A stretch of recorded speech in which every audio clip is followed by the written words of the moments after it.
Paul Mason. How to Stop Fascism. History, Ideology, Resistance. To the anti-fascists, past, present, and future. History teaches us the deathlessness of ideas.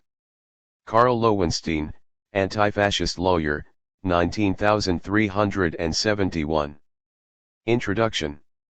Nazis, they're back, but why? What if the Nazis invented a time machine? And in the last weeks of the Second World War, they decided to send a crack SS team into the future, to create a Fourth Reich. What year do you think they would aim for? 75 years is a round number, most witnesses to the Holocaust would be dead by then. So, let's do a thought experiment.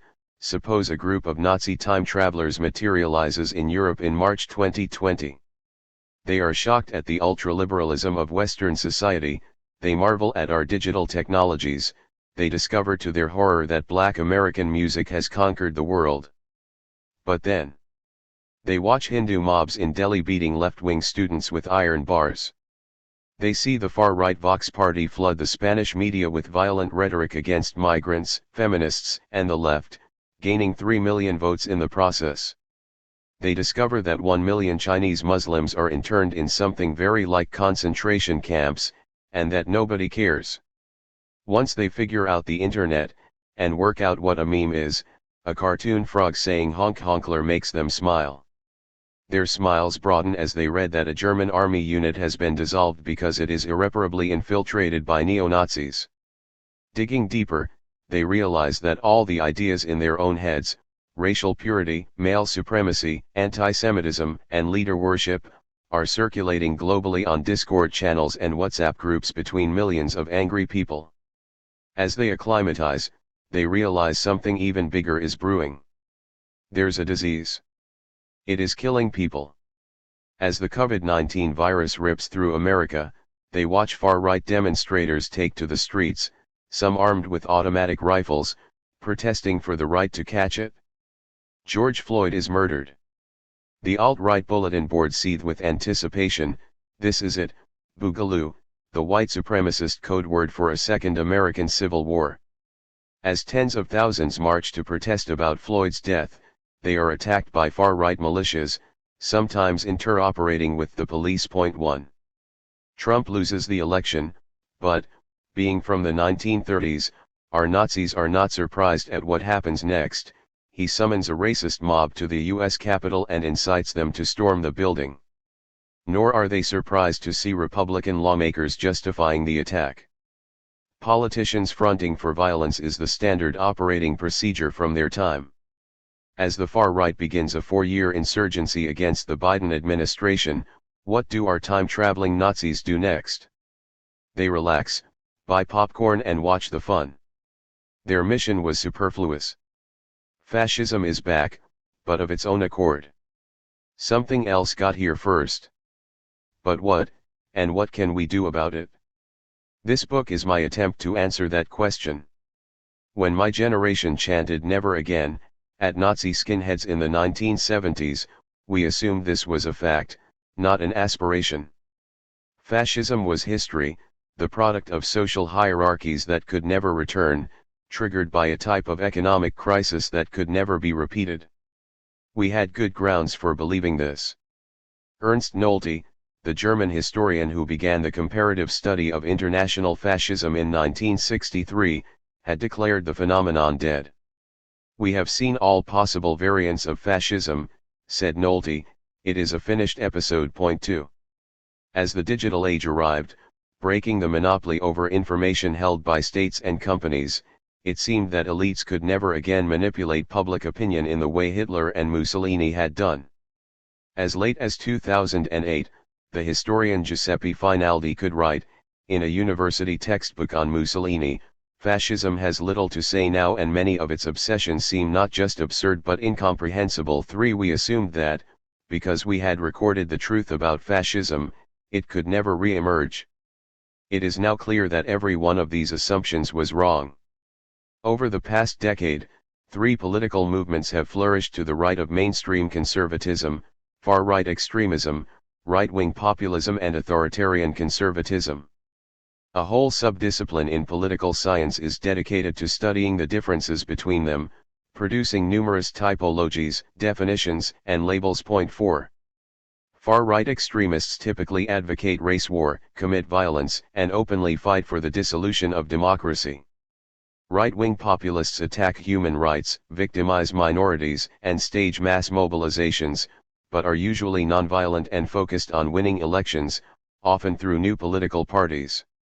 Authoritarian conservatives, meanwhile, borrow the rhetoric of populism but operate within mainstream parties, elite networks, and the traditional institutions of the state. That's the theory. The problem is that, in reality, the three movements have begun to work in conscious synergy. Since the 1990s, political scientists have assumed that right-wing populist parties would act as a firewall against real fascism. In fact, the opposite has happened. The firewall is on fire. Since 2008, movements to the right of the mainstream have developed a shared language, a shared online space, and a shared goal: to create illiberal democracies that can keep coalitions of populists and authoritarians permanently in power, erode the rule of law, and torch the rules-based global order. In the 2010s, three of the most populous democracies on Earth, the USA, India, and Brazil, were rapidly and seriously undermined.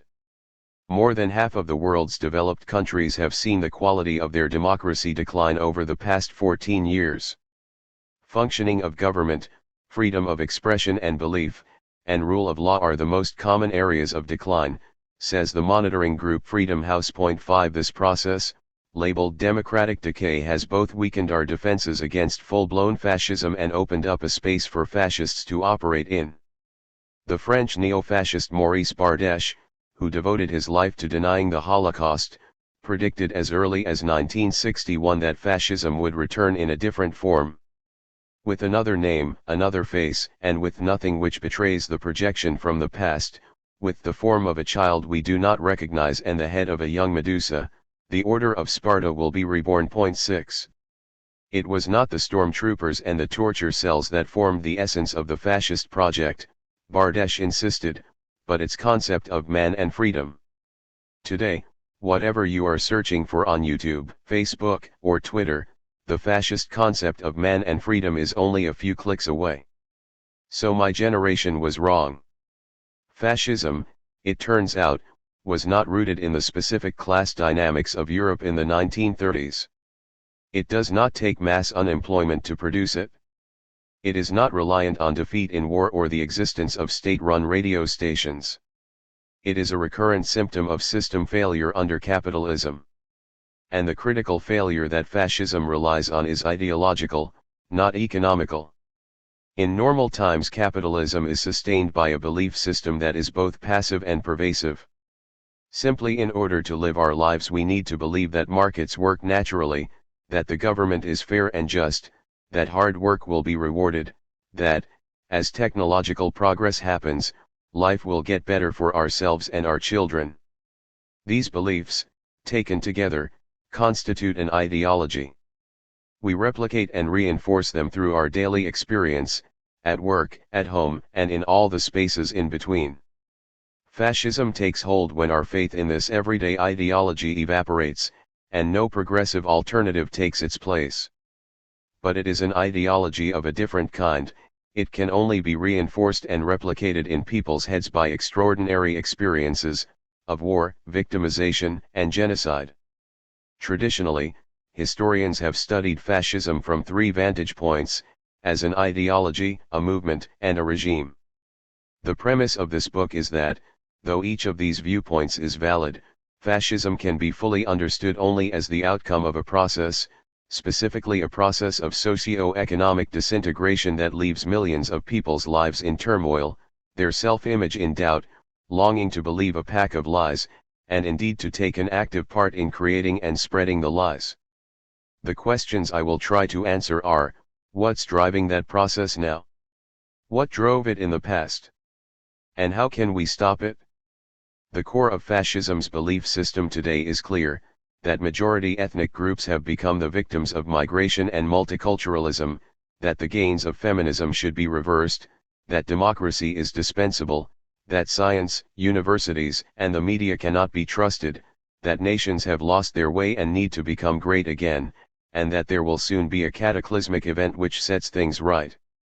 Every fascist believes all of this and more, every right-wing populist voter now believes some of it, every politician of the authoritarian right has used coded language to play to some part of this agenda. In fact, a good way to tell if you are dealing with an anti-fascist conservative is if they are prepared to repudiate all of it, in clear words and actions. But what separates modern fascists from the populists and right-wing conservatives is their ultimate goal, a global race war that reshapes the world into ethnic monocultures and ends modern society. Fascism's current strength cannot be measured through voting figures. In most Western countries, fascists usually vote for right-wing populist parties, content to exploit the connections and the political space provided.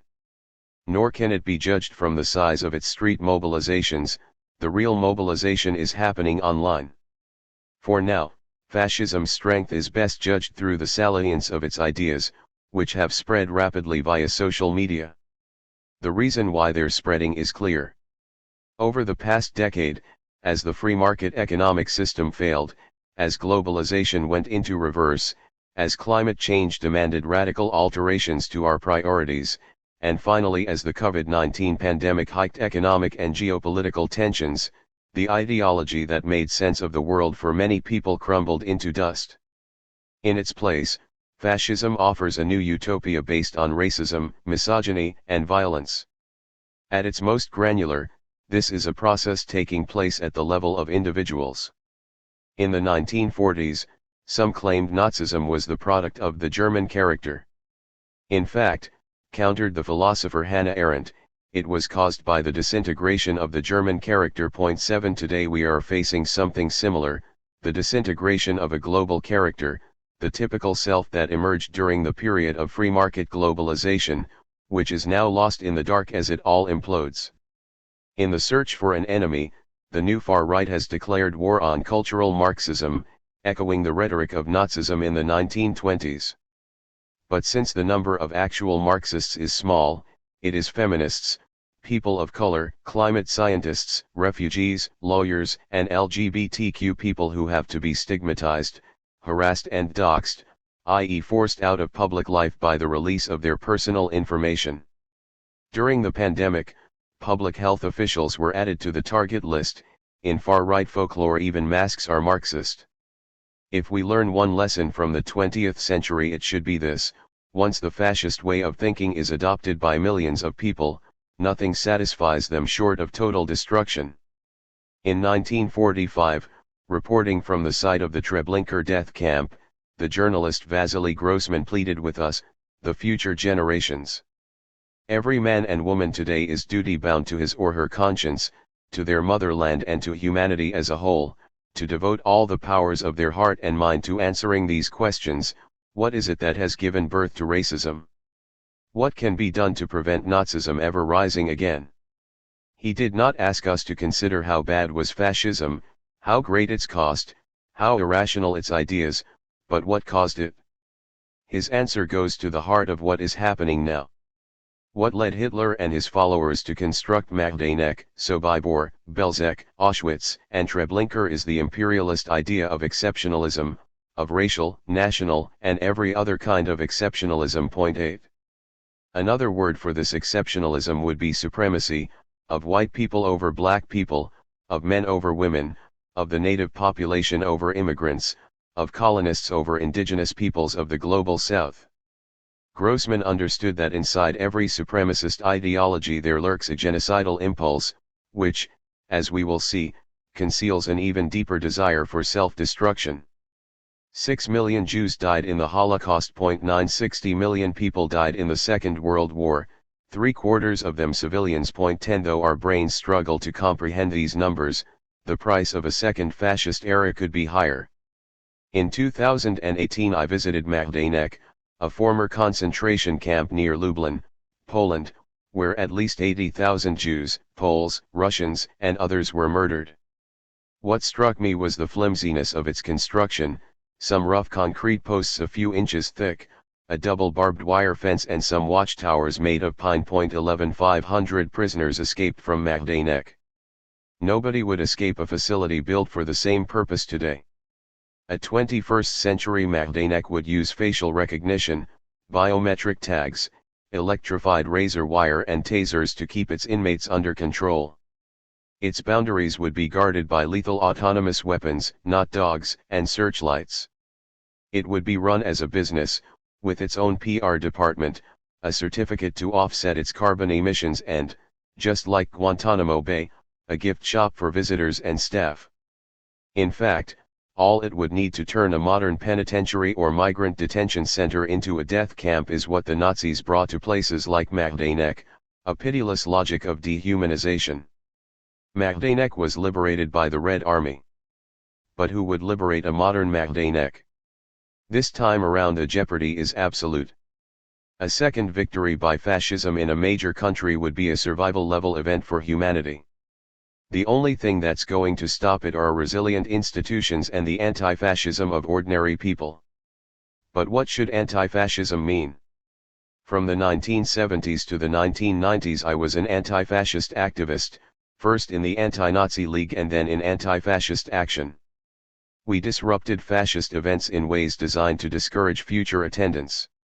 We marched with tens of thousands of people to shut down the HQ of the British National Party, BNP, in Welling, London, getting our heads kicked in by riot police in the process. 12 We suffered surveillance, harassment, and infiltration by undercover police. And to what end? By forcing the fascists off the streets, we obliged them to make a detour into electoral politics, where the ideas associated with the BNP in the 1980s are now mainstream in the Conservative Party. Tory leaders openly celebrate Britain's history as a slave power and contemplate the mass deportation of refugees to island prison camps. More than half its members think Islam is a threat to Western civilization and to the British way of life. 13. As a child in the coal mining town of Lee, Lancashire, I played in disused air raid shelters whose walls were still scrawled with anti-Nazi graffiti from the war. In 2019, while campaigning there for Labour in the general election, I heard men of my age openly fantasize about the ethnic cleansing of Romanian migrants. Go round to their houses at midnight, lock them in a van with their children, and drive them to Dover, was the demand. And then what? I asked. Their response was an embarrassed smile. All the bricks, bottles, and abuse we hurled at skinheads in the 1970s didn't stop the garbage of white supremacy flooding into people's minds once the global financial crisis triggered an ideological meltdown. To stop fascism, we need to answer the same questions that confronted progressives in the 1930s. How do we unite the left and the political center to fight the threat? How do we defend the rule of law and the state's monopoly of force as far-right movements undermine them? Can police forces and intelligence services designed to protect the elite against the working class ever be used effectively to protect democracy from fascism? How do we persuade people radicalized by hopelessness and the romanticism of violent action to de-escalate? How do we revive democracies that are so corrupt and decayed that they seem, in the eyes of many disillusioned people, not worth saving? None of the answers are easy, because every one of them involves risking our own status. If you are reading this book on a train, in a cafe, at the beach or in a classroom, its cover has already politicized the space you are in. Thanks to Donald Trump, declaring yourself anti-fascist now carries a stigma everywhere. I can remember vividly the first moment when I understood that fascism existed. It was in the mid-1960s and I was around 5 years old. The TV was on and a program about the liberation of Bergen-Belsen started. My mom, the daughter of a Polish Jew, leapt to her feet and switched it off. "We're not watching that," she shouted. Born in 1935, she'd spent her childhood knowing that if the Nazis invaded Britain she would be killed. Later I realized that it wasn't my eyes she was trying to protect from the pictures but her own. But she failed. For a few short moments we saw a bulldozer pushing a pile of emaciated bodies into a pit. 14. It is now widely understood that, for the first decades after the war, both the memory of fascism and the desire to study it were suppressed. From the movies we learned that the Nazis had put people in barbed wire camps, and sometimes killed them, but the victims in the movies I watched as a child were for the most part British prisoners of war, not Jews. 15. Then came the thaw. In the 1970s, TV series like Holocaust and movies like Cabaret turned the popular image of the Nazis inside out. 16. The people who'd perpetrated the horror were no longer depicted mainly as prison guards in jackboots, they were the ordinary people of Germany, the landlady, the cleaner, the bisexual cabaret host. Finally came the long period, from the 1980s onward, in which fascism was commodified in popular culture. A generation that had nothing to fear, and harbored no post-traumatic stress, could happily consume movies, novels, drama series, comedies, and even porn themed around the Nazis. Meanwhile, the Auschwitz Memorial expanded, and major global museums and monuments were erected to the Holocaust, replete with new evidence gathered from the archives of the Soviet Union, which had collapsed. As a result, today we know more about what fascism did while in power than any previous generation. But many people are woefully ignorant about how it came to power. Despite the countless movies and drama series, we are almost never shown how millions of people were swept up in the thrill of murdering Jews, gypsies, gay people, and socialists, how they had imagined doing it, even as they cast their votes for what seemed at the time like protest parties. That is why, in this book, I focus not on regimes but on the process that brings fascism to power, asking, how did far-right parties break out of their isolation? What were the psychological traits they preyed on? And why did the left fail to stop them? If we can answer all this, we can design strategies to stop it happening again. To understand fascism requires a theory, a collection of facts won't do. But with the re-emergence of today's far-right, almost every theory of fascism produced during the past 60 years needs revision. Until the 1980s, you could justifiably argue that fascism was what happened in the 1930s, and the surviving far-right groups are hangovers from that. In the 1990s you could say, a new right-wing populism has emerged but it is not fascist. Today we are witnessing a real and serious fascist resurgence. And though its organizational forms and language are different, its philosophical roots are exactly the same.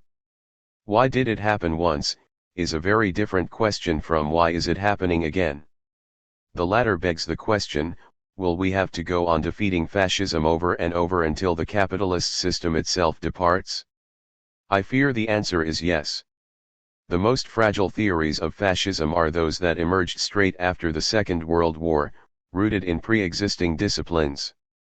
Psychiatrists explained fascism as mass psychosis, political science evolved the Cold War theory of totalitarianism in which fascism and communism are essentially the same thing, moral philosophers explained it as radical evil, anthropologists categorized it as a political religion.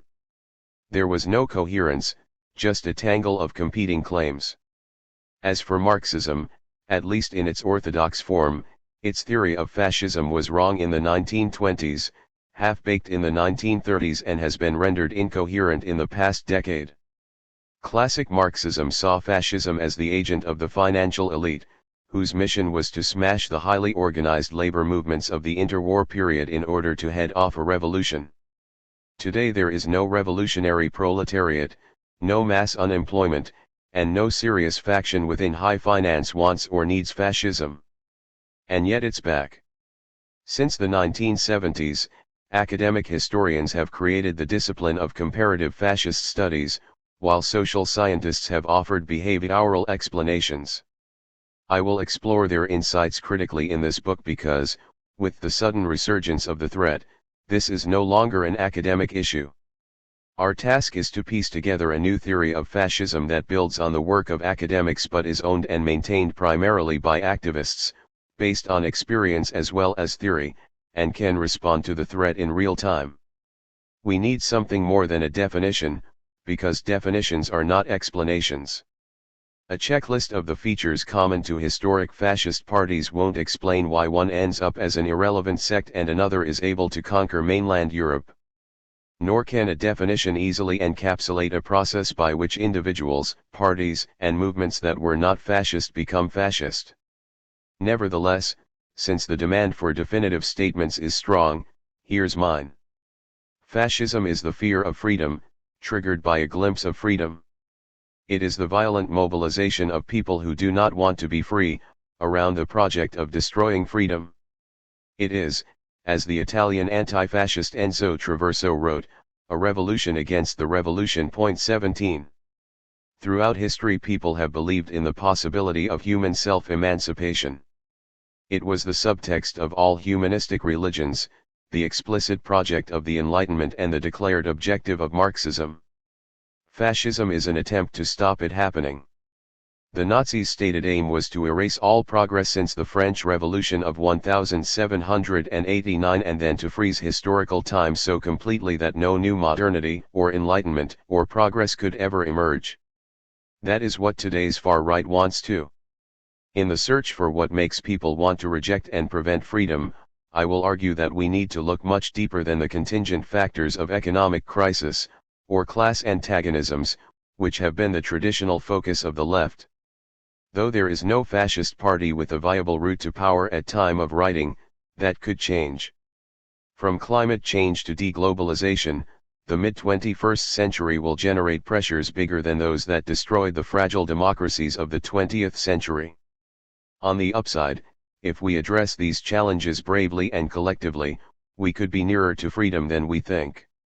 This book is structured around three themes: the ideology and practice of modern fascism, the process through which the original fascists formed their movements and seized power, and its similarities to today, and the search for effective ways of resisting them. It is not a work of critical theory, nor of political science, nor of academic history. It will be of no use at dinner parties hosted by postmodernists, unless you want to throw it at someone. Nor will it provide a comprehensive guide to the far-right organizational landscape, that morphs and mutates so rapidly you will need to consult the websites of activists and monitoring groups to keep up to date. The simplest way to stop fascism is to put your body, not your internet avatar, between fascists and their objective. I have done this, and can attest to how powerful it can be. But physical resistance, which has been the core activity of anti-fascists since the 1920s, works only if it's part of a wider political strategy. If they're carrying guns, incited by the president and backed by the biggest news network in the country, you're going to need something more powerful than your own courage, namely a theory, a strategy, and a lot of like-minded people. This book explains how we get from here to there. Part 1. Ideology. 1. Symbolic violence. What do 21st century fascists want? Let's call him Hans, because the researcher doesn't name him, the first Nazi convert in an Austrian village. Hans is an orphan, raised in a devout Catholic community in the Alpine region of Vorarlberg. By the time he's a teenager, in the mid-1920s, thanks to his lowly birth he's the village outcast. He does menial jobs for the priest and is the butt of everyone's jokes. It's a lot of work with no joy and the constant feeling of being in people's debt, he says. He has no future and no way out. In 1929, he meets a German tourist, an enthusiast for mountaineering and Nazism in equal measure. All of a sudden, the scales fell from my eyes, says Hans. I saw how they had abused me, and the uselessness of the morals they had taught me. I recognized my situation. Hans picks up National Socialism fast. He holds secret meetings with a few friends, then bigger ones in public. The priest disowns him, but now the villagers are keen to lend him money because they like what he is saying. He is, the researcher reports, a passionate speaker when inspired by hate. Wall Street crashes, the economy slumps and Nazi ideology strengthens, an atmosphere of expectation was created, of a 1,000-year dream, writes the researcher. Soon, only 3 out of 38 families in the village are still devoutly Catholic, for the rest, their active religion is Nazism. For Hans, his conversion to fascism gave the world a new meaning. He was no longer a pariah, he found his place within the community again. The new convert belonged to the great German people, he was a master just by participating. He was superior to the majority, he was chosen, initiated. Through political activism the face of the world was changed. Point 1. We know about Hans because of Lucy Varga. In 1935, faced with the spread of Nazism in Austria, Varga, a Jewish historian from Vienna, went undercover to investigate. She adopted the techniques ethnographers use when studying unfamiliar cultures: take nothing at face value, listen for the nuances and unspoken meanings, decode the language, behavior, and imagery you encounter, but abandon your preconceptions. Point 2. People in the Alpine valleys, she wrote, operated with two broad concepts of time, before and now. Before the Depression, life was good. Now it was intolerable. Before, people believed in Catholicism, the priest blessed the fields at harvest time and there was an eternal order. Now there was penury and disorder and total hostility to the church, the ideological framework of people's lives had collapsed. For people like Hans, Nazism had filled the void. The optimistic, progressive people of the village, their millennial politics, their desperate bravery, all that is ready to change, from one moment to the next, into apathy, disgust at life, into fatalistic pessimism. The consequences? We observe, we are not prophets. 3. Varga did not live to see the consequences.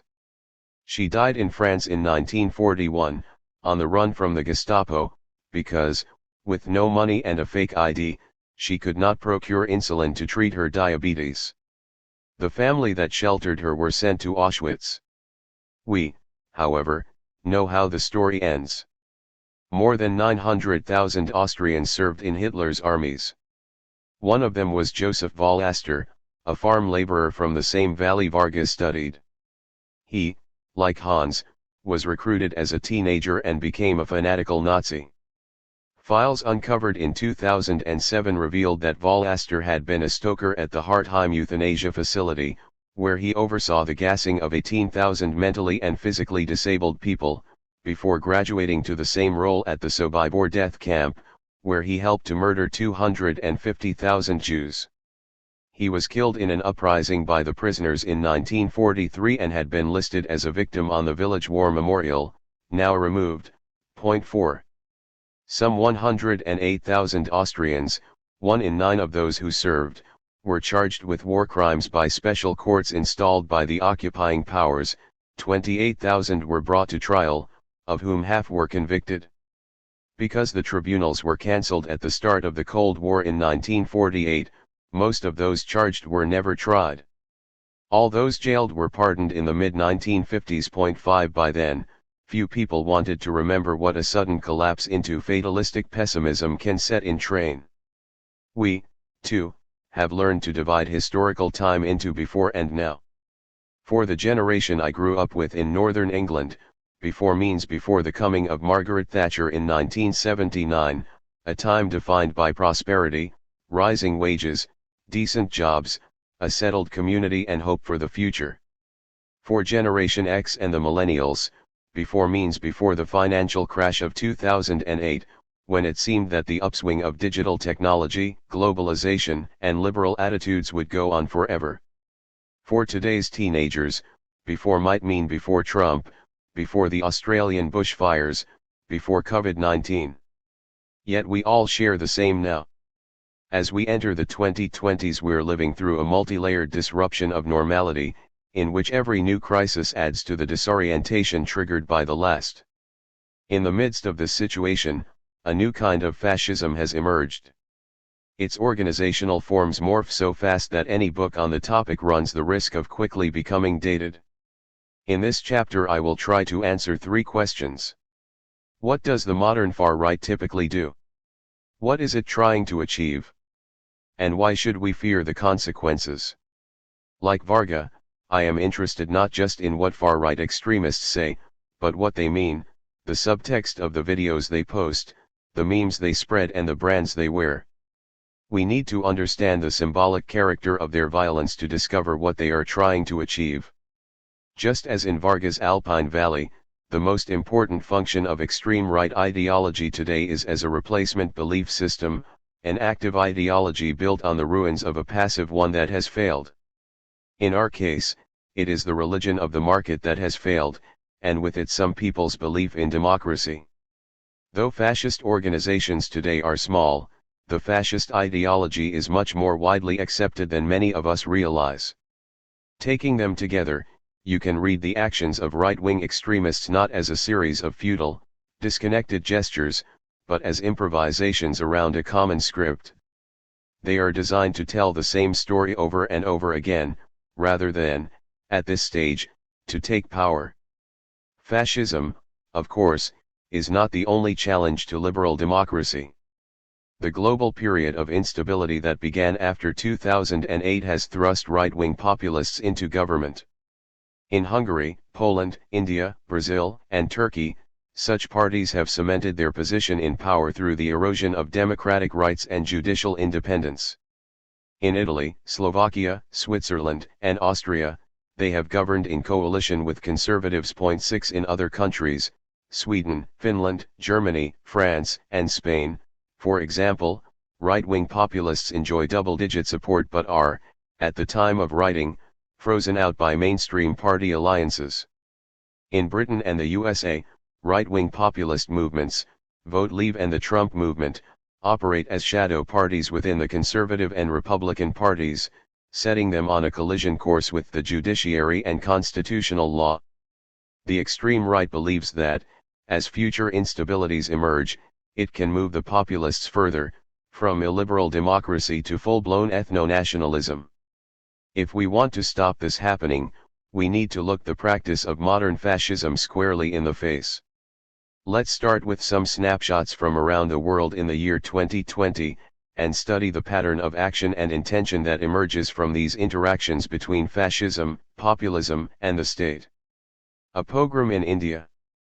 On December 12, 2019, the Indian Parliament passed a law granting citizenship to all undocumented migrants, except Muslims. It was the first time in the country's history that the law had formally discriminated against the 172 million strong Muslim population. Many saw it as a signal that the ruling BJP, a Hindu nationalist party led by Prime Minister Narendra Modi, was about to turn the world's biggest democracy into an ethno-state. 7. Protests erupted against the new law, with students demonstrating in at least 50 university campuses and local communities taking to the streets. Muslim women began peacefully occupying roads, blocking the traffic while reading out passages from India's secular constitution. One chant dominated, "Hum Kiya Chaat, Azadi." We want freedom. The Azadi freedom slogan originated in Kashmir, a 97% Muslim region whose borders are disputed with Pakistan, and which India placed under severe martial law in August 2019. During the protests against the migrant citizenship law, the slogan morphed into a universal expression of resistance, a cry for freedom from religious intolerance, freedom from the caste system and, for some left-wing students, freedom from capitalism. And that was the trigger for the far-right backlash. Pro-government channels and websites whipped up an anti-Azadi movement. 8 BJP politicians called for the protesters to be shot and threatened to remove them in a surgical strike. On February 23, 2020, with Donald Trump set to arrive for a presidential visit, Kapil Mishra, a prominent local leader of the BJP in Delhi, made a speech telling police that unless they cleared the protesters, his supporters would do it themselves. 9 As videos of the speech spread via Facebook and WhatsApp, what followed was a pogrom.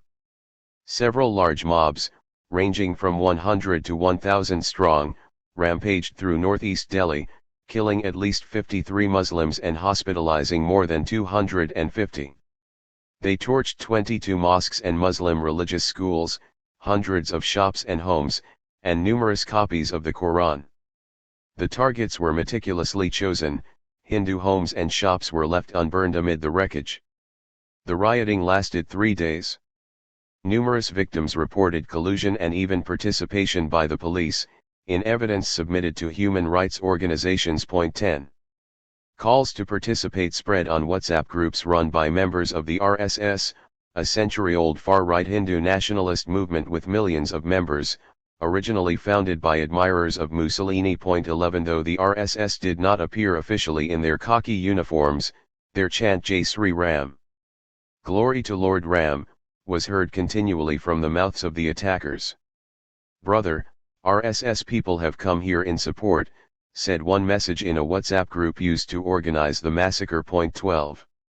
Teenagers took selfies, and posted videos of their part in the attacks, apparently in order to boost their status with the movement. 13 Many of the murders were not investigated individually, but in the case of just one, a Muslim man shot as he left his home, a total of 16 activists from the RSS were arrested. 14. In this single outbreak of mass violence, all the standard operating procedures of modern fascism were on display. The attackers used social media and messaging apps both to instigate the violence and to advertise what they'd done. The violence was politically symbolic, designed just as much to terrorize the wider Muslim population as to harm those present. It was incited by elected politicians of the populist right but executed by the foot soldiers of the extreme right. And it served a wider political purpose.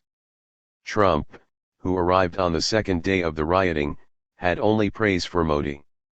They have really worked hard on religious freedom, he said of Modi's government, making no reference to the mass killing in progress just 11 kilometers away from the press conference.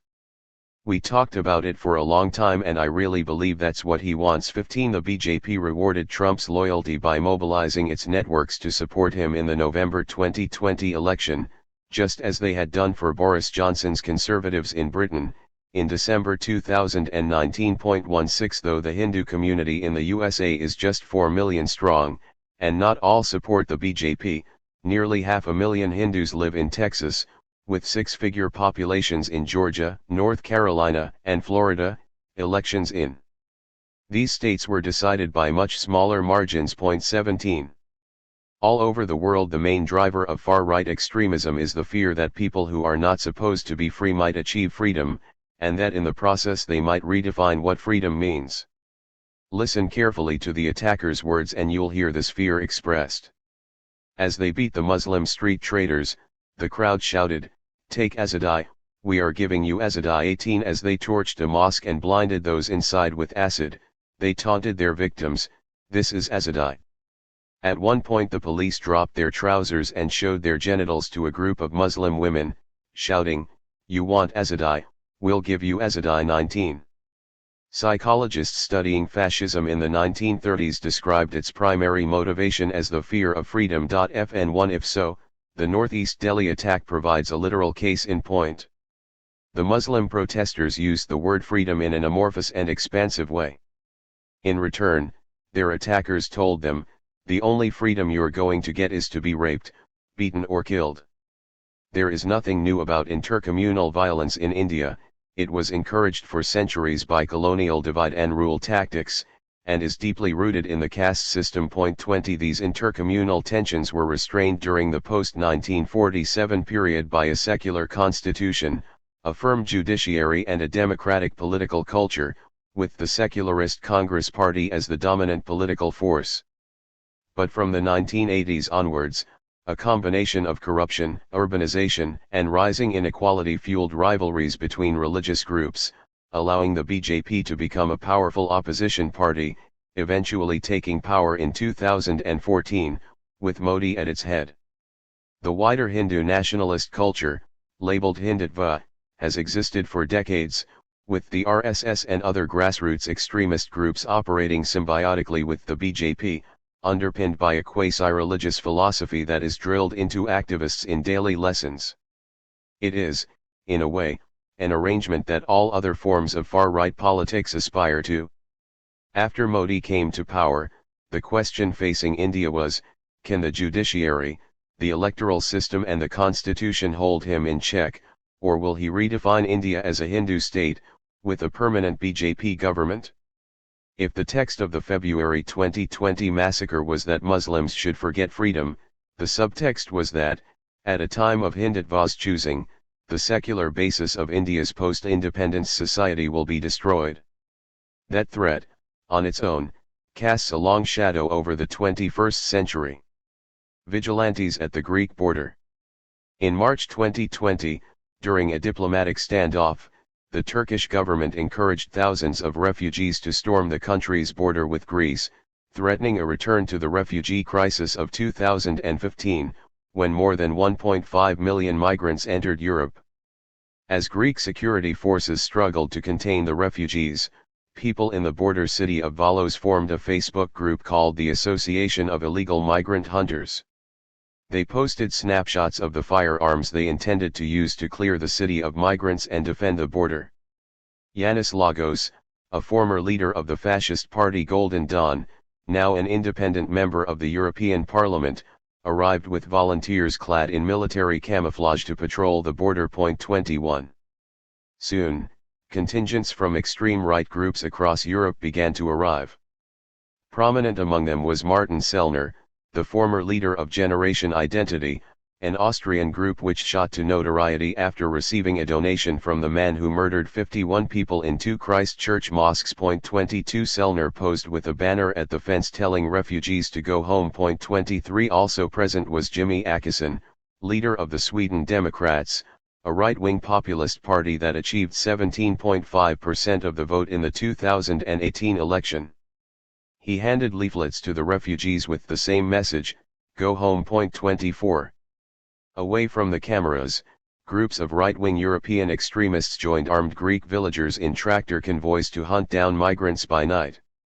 Photos in the Italian media showed armed civilians guarding a group of refugees whose shoes they had confiscated. 25. This, in short, was a mobilization of the European far right. By October 2020 Lagos would be facing a long jail sentence, convicted of leading a criminal organization. His form of closet Nazism represents the far right's past, but Sellner and Åkesson are its intended future. Slick, presentable, and oriented to electoral politics, they communicate through gestures like the one at the border. If the text of their intervention was, literally, "Europe is full, go home," the subtext was even more chilling. The ultimate far-right fantasy is of an ethno-religious civil war in Europe, with white Christians on one side, refugees and Muslims on the other, with the Greece-Turkey border one of its main battlefields. This border standoff was designed as a small-scale demonstration of what it might look like. A far-right militia in Brazil. On June 3, 2020 the Brazilian far-right activist Sarah Winter arrived outside the country's Supreme Court with 50 armed followers. Proclaiming their support for Brazil's right-wing president, Jair Bolsonaro, and calling themselves the 300 Brazilians, a reference to the small force of Spartans at the Battle of Thermopylae, they pitched tents, attacked journalists, launched fireworks at the building and then stormed it, getting as far as the roof while the police stood helpless. 26. In a YouTube video, Winter, a 27-year-old former sex worker turned anti-abortion activist, promised potential recruits they would become part of a far-right guerrilla movement and receive training in subversion. The stunt was part of a wave of protests against the Supreme Court, over its attempts to investigate President Bolsonaro for interference in a police investigation concerning his business dealings.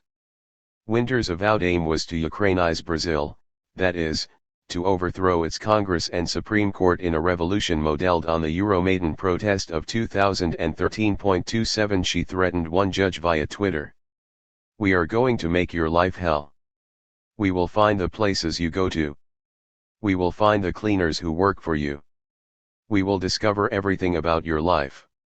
28. Winter herself does not conform to the typical image of a fascist.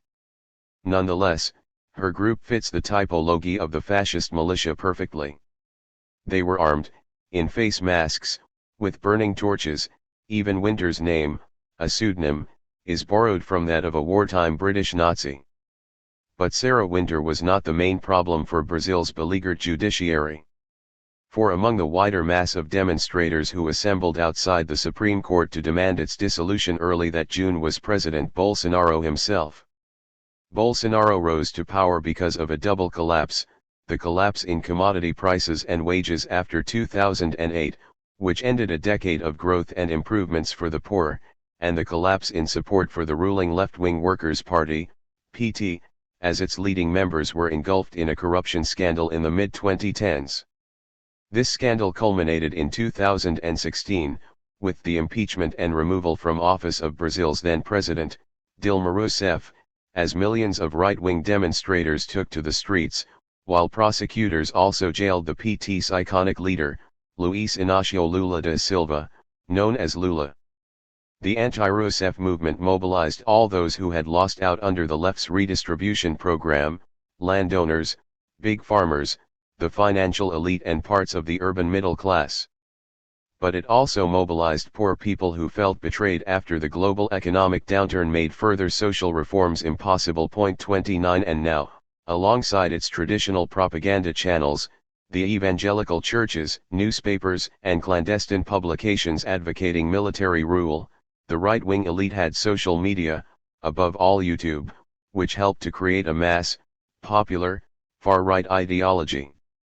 A 2019 investigation by the New York Times found that YouTube's algorithm, whose rules for video recommendations have never been disclosed, systematically promoted and expanded the far-right video universe in Brazil, facilitating its merger with a pre-existing subculture of anti-vaccination, anti-vax, conspiracy theorists.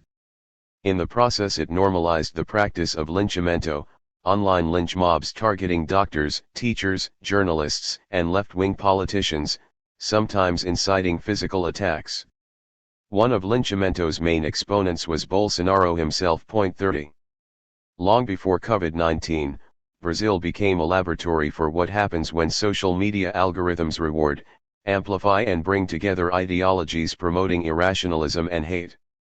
Even the atmosphere in schools changed, with teachers suddenly finding basic scientific facts challenged in the classroom by pupils who'd been exposed to far-right propaganda on YouTube. The result was Bolsonaro's 2018 election victory, after which he set out to intimidate and degrade the judiciary and parliament, repeatedly inciting violence and calling for a military coup. Is Bolsonaro a fascist? Not by most definitions offered in political science. But if he is a right-wing populist, sharing the same category as Nigel Farage or Italy's Matteo Salvini, he is at the extreme end of it. The main problem, ultimately, is neither Sarah Winter nor Jair Bolsonaro, it is the process of political disintegration and polarization they are exploiting.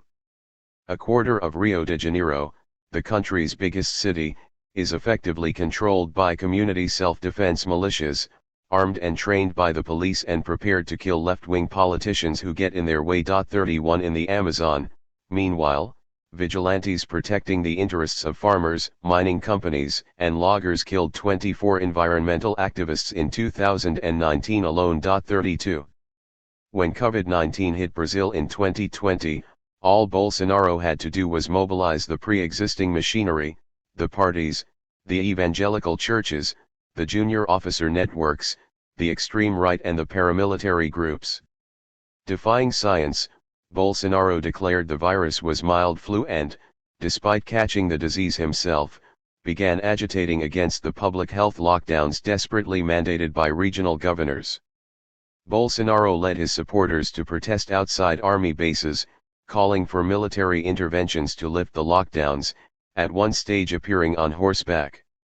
At the time of writing, Brazil has suffered one of the worst death tolls from COVID-19, at 384,000 and rising. 33 Sarah Winter's attack on the Supreme Court was intended as a stunt. Police action eventually dispersed the 300 Brazilians and broke up their camp. She was then arrested and banned from Facebook. By October 2020 she was posting tearful videos on Instagram, claiming that Bolsonaro had abandoned her. 34 But Winter's protest had served its purpose, to send a message that if Lula, now released from prison, makes any kind of serious bid to form a democratically elected left government, all the forces of disorder are prepared to attack Brazil's democratic institutions for real. A Nazi cell in the Bundeswehr. In May 2020, German police dug up an arms cache containing 2 kilograms of plastic explosives, a detonator, an AK-47 rifle, knives, a crossbow, thousands of rounds of ammunition, an SS songbook and a pile of Nazi memorabilia. Its owner was a sergeant major in the country's elite special forces unit, the KSK.35. An investigation by German security services found that the soldiers' unit was so thoroughly infiltrated by the extreme right that it had become partially detached from the chain of command, a polite way of saying out of control. The unit was duly dissolved. The security services announced, moreover, that they were watching 550 suspected neo-Nazis in the Bundeswehr, 20 of them in the KSK. For years, the German authorities had denied the existence of a far-right network in the army. Now they had to admit it was real, and extensive. 4 months later, 29 police officers in the Ruhr city of Essen were suspended after they were found exchanging swastikas, Hitler photos, and faked photos of refugees in gas chambers. 36. The discoveries were part of a rising tide of terror threats emanating from the German far right. In September 2019, German security forces had uncovered a secret network of soldiers, police, and veterans known as Nordkreuz, Northern Cross. Its members were using the Telegram messaging service to coordinate the compilation of hit lists, using data stolen from police computers, of 25,000 German citizens deemed to be too supportive of refugees. 37. One message said that, in the event of a crisis, those on the list should be collected and taken to a place where they are to be killed. The group members continually fantasized about the collapse of the German state and made active preparations for Day X, which they expected to be triggered by a climate catastrophe, a Muslim uprising or a new financial crash. 38. They are part of an international right-wing subculture known as preppers, people preparing to survive a catastrophic event. Separately, throughout 2020, more than 100 left-wing politicians, lawyers, and celebrities were bombarded with death and rape threats from a neo-Nazi network calling itself NSU 2.0, National Socialist Underground 2.0, again using personal data traced to police or judicial computer systems. Meanwhile, over the same period, Germany saw 3 lone shooter attacks, which killed, respectively, an anti-racist conservative politician in Hesse, 2 people at a synagogue in Halle, and 9 Kurdish people in a cafe in Hanau. In each case the perpetrator had expressed far-right views online. 39. This is the extreme end of the radicalization process, armed, secret networks operating inside the state, with lists of targets and the means to kill them. Though the numbers were small, the violence they imagined or executed was deadly. Because Germany has an overtly anti-fascist constitution and a police force dedicated to the surveillance of extreme right groups, the political space for those advocating violence is tightly constrained. But the political space below that is huge. The right-wing populist Alternative für Deutschland Party, AfD, is the 3rd biggest party in Germany. At time of writing it has 94 members of parliament and 34,000 members. Though a few of the Nordkreuz activists were members of the party, there is no proven link between the AfD and terrorism. Nonetheless, it contains thousands of people who think what fascists think. Around 7,000 members of the AfD were, until March 2020, part of a subgroup called Flügel, Wing, which was shut down after police formally designated it extremist. A survey of AfD members in the central German region of Hesse showed that a large majority were fully subscribed to the mythology of the new far right, that migrants are responsible for crime, that they feel alien in our own country because of Muslims, that gender madness has to be stopped, and that global warming is exaggerated. 40. Like all right-wing populist parties, the AfD remains unclear in its direction, whether deliberately or unintentionally is itself opaque, subject to the pull of parliamentary respectability and waves of radicalization washing over its support base. The main obstacle to its advance has been mainstream German conservatives' refusal to collaborate. This position wobbled early in 2020, when conservatives in Thuringia tried to use the AfD's votes to form a regional coalition government, ousting the left. 41. But after concerted political pressure from Berlin, and some resignations, the policy of non-cooperation held. There is a lot riding on whether it holds in future. Defending Winston Churchill. London, June 13, 2020. If you'd done your jobs we wouldn't be here, the man next to me yelled at a group of riot police. About 5,000 people had gathered in Parliament Square, white, male, and mainly over the age of 50. The far right had mobilized to protect the bronze statue of Winston Churchill, which, standing in the square's northeast corner, had been sprayed with graffiti by Black Lives Matter protesters a week before. I went undercover among them to report. London is an obviously multicultural city. But a good half-mile away from the Churchill statue, I entered a zone of white monoculture. Suddenly there were no students, no people of color, no tourists, no out gay people. I was back in the world I grew up in. White men, working class, and from the suburbs, walking close to each other despite the pervasive presence of COVID, shouting profanities, and swilling lager. Self-appointed guardians of Churchill, they were executing their mission by urinating against the gates of Parliament, littering the road with discarded cans, surging into pointless scuffles with the police, posing for selfies with uniformed military veterans, and ranting. Call us racists? We're all fucking racists, one shouted at the cops. The rest cheered raucously. Another, a postal worker in uniform, held a white feather in the face of a policeman. That's what you deserve. We should all be here. Cowards the lot of you. Why are you protecting them? Another, shaved head, cheeks flushed, drunk, yelled into the face of a police officer, arrest them. Them being the term for Black Lives Matter protesters, none of whom were in sight. He threw a punch and was arrested himself. The violence is what made the headlines, but as a snapshot of the far right it was these monologues of self-pity that mattered. The longer I listened, the clearer their subtext became. This is the sound people make when they fear the wages of whiteness will not be paid. The Black American sociologist W.E.B. Du Bois wrote in the 1930s that racism persisted beyond slavery because white American workers, though paid the same low wages as black people, were compensated in part by a sort of public and psychological wage consisting of the minor privileges that come from being white. 42 In addition, Du Bois noticed, their concept of whiteness was structured around ownership of the earth forever, the right to invade and own countries populated by non-white people. 43. For a conservative minority of Britain's working class, these twin sources of racism have gone unchallenged for decades.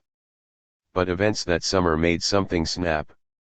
First, the sight of tens of thousands of young, articulate, black people marching through London and other cities in protest at the murder of George Floyd. Second, that, amid one such protest, in the former slave port of Bristol, demonstrators toppled the statue of slave trader Edward Colston and dumped it into the harbour, as the dumbfounded police stood by. Black people in Britain are 9 times more likely to be stopped by the police than white people.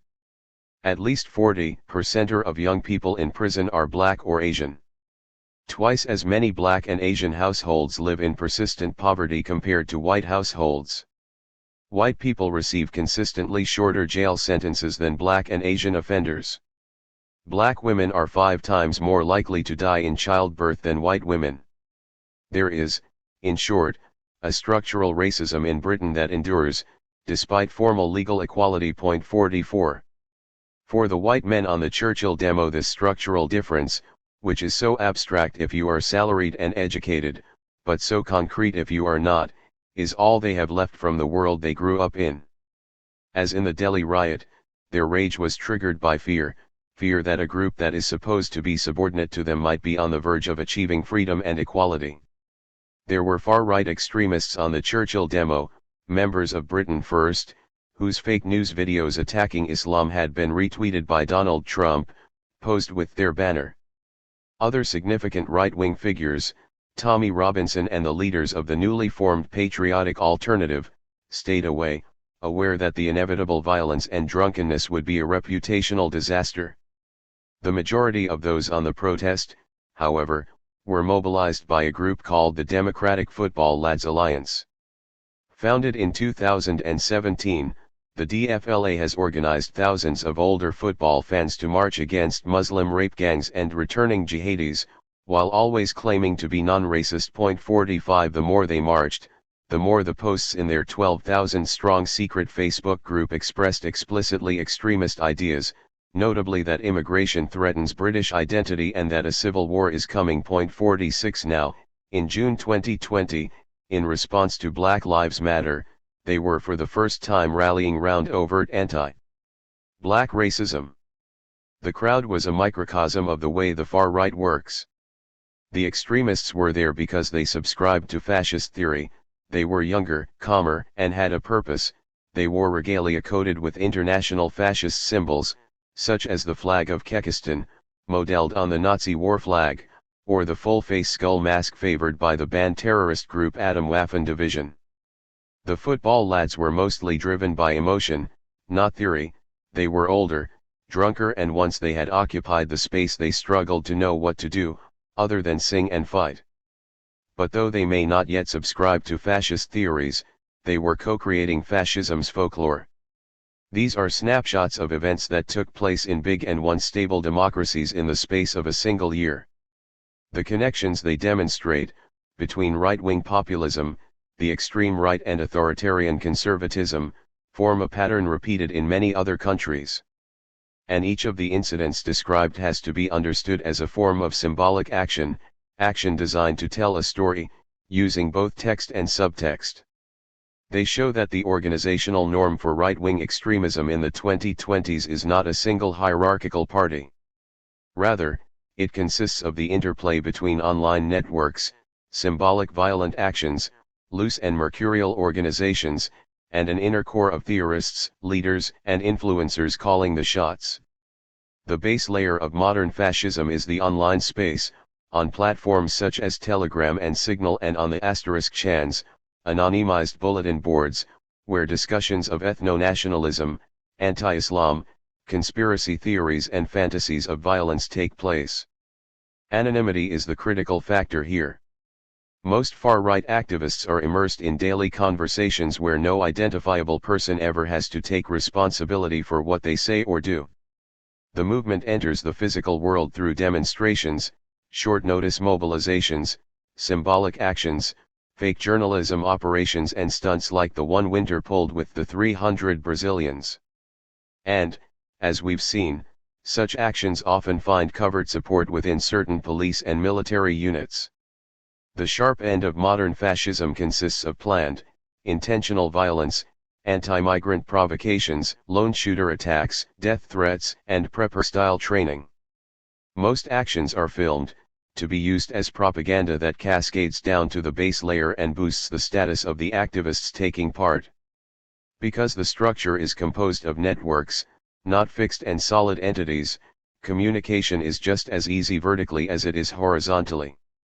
Lone shooter attacks are live-streamed to thousands of people, symbolic acts of violence are shared on video channels and end up on the smartphones of school kids. And the power of the figureheads is, as with Islamist terror networks, stochastic. What they say is statistically likely to trigger somebody, somewhere, to commit violence, but it will leave no chain of responsibility. For example, when Trump tweets a video of himself body slamming a wrestler representing CNN, and a Trump supporter then mails a pipe bomb to CNN, claiming, unsuccessfully at his trial, that he has been inspired by Trump, that is a clear example of stochastic terror. 47. The classic form of fascism, the militia party with uniforms, symbols, parades and a charismatic leader, still exists, but is not as important as the online space. Its vulnerabilities were illustrated by the conviction of Golden Dawn's leaders in 2020. The Greek neo-Nazi group, despite enjoying parliamentary immunity, and operating out of front businesses selling martial arts clothing, were still found to have run a criminal organization. 48 The downsides of hierarchy, with a traceable command structure between the incitement and the actual violence, should ensure that the perpetrators, once seen as the most successful far-right group in Europe, serve long jail sentences. The attraction of online activism, via platforms such as Facebook, Telegram, and YouTube, is not just that it allows the rapid spread of far-right ideas, but that it allows the activists, even new recruits, to co-create the ideology as they go, adding their own thoughts to the outpouring of amateur philosophy, DIY science, and bogus journalism produced by the movement's influencers. In addition, fake social media identities and the widespread use of anonymous bulletin boards allow activists to plan, coordinate, and execute violence and intimidation without prosecution. What is common to these snapshots of fascist activism? First, that they center on symbolic, violent action. Every action is designed to tell a story. Second, that they are prefigurative. They are meant to show the peripheral activists and the vaguely interested that this is how things could be. The message is that India could become an ethno-state, that Greece will be the front line of an ethnic civil war, and that Germany might, once again, see left-wing activists disappear into what Hitler called night and fog. Third, that the most persuasive communications use subtext. In Parliament Square, because I've spent years engaged with the far right, I could read the flags, masks, tattoos, obscure foreign football regalia as they did, a self-reinforcing system of meaning. To casually engaged journalists and bystanders it just looked like an odd collection of hieroglyphs. Fourth, that it allows co-creation of the narrative. From the teenagers filming themselves stoning Muslims to death in Delhi to the drunken boneheads of Parliament Square, the taking and sharing of transgressive selfies while engaged in violence is the building block of the story. And that's because of the fifth and most important similarity. What the fascists were doing, from Brasilia to New Delhi, is myth-making. We will explore in detail the inner logic of the modern fascist myth in the next chapter, and trace its historic roots later in the book. Here it is important to understand that, for fascists, a myth is not a fantasy or superstition, it is a story you can make come true by believing in it hard enough, and centering your life around it. The short-term strategy common to every incident described above was to install or maintain right-wing populist politicians in power, to make the cost of voting them out high, because of the violence it will provoke, to degrade the rule of law and operate in the space that opens up, and to intimidate minorities, liberals, lawmakers, judges, and the left. But the long-term strategy is to trigger, fight and win an ethnic civil war. Each of the actions described above was, in its own way, an investment in that long-term project. By popularizing the myth of a coming civil war, today's fascists want people to start expecting it, hoping for it and preparing for it, and to make their opponents resign to its outbreak. So, as we resist fascism today, whether as counter-demonstrators, politicians, or law enforcement, we are not just trying to prevent a series of violent actions. We are also trying to falsify the inner logic of the myth they are trying to create, and to disrupt their attempt to tell the story. For, as Lucy Varga found in the 1930s, once such myths take hold on a mass scale, with quasi-religious fervor, their consequences can be incalculable.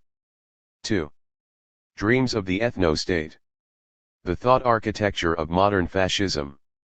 If right-wing populist leaders have one thing in common, it is that they despise theory.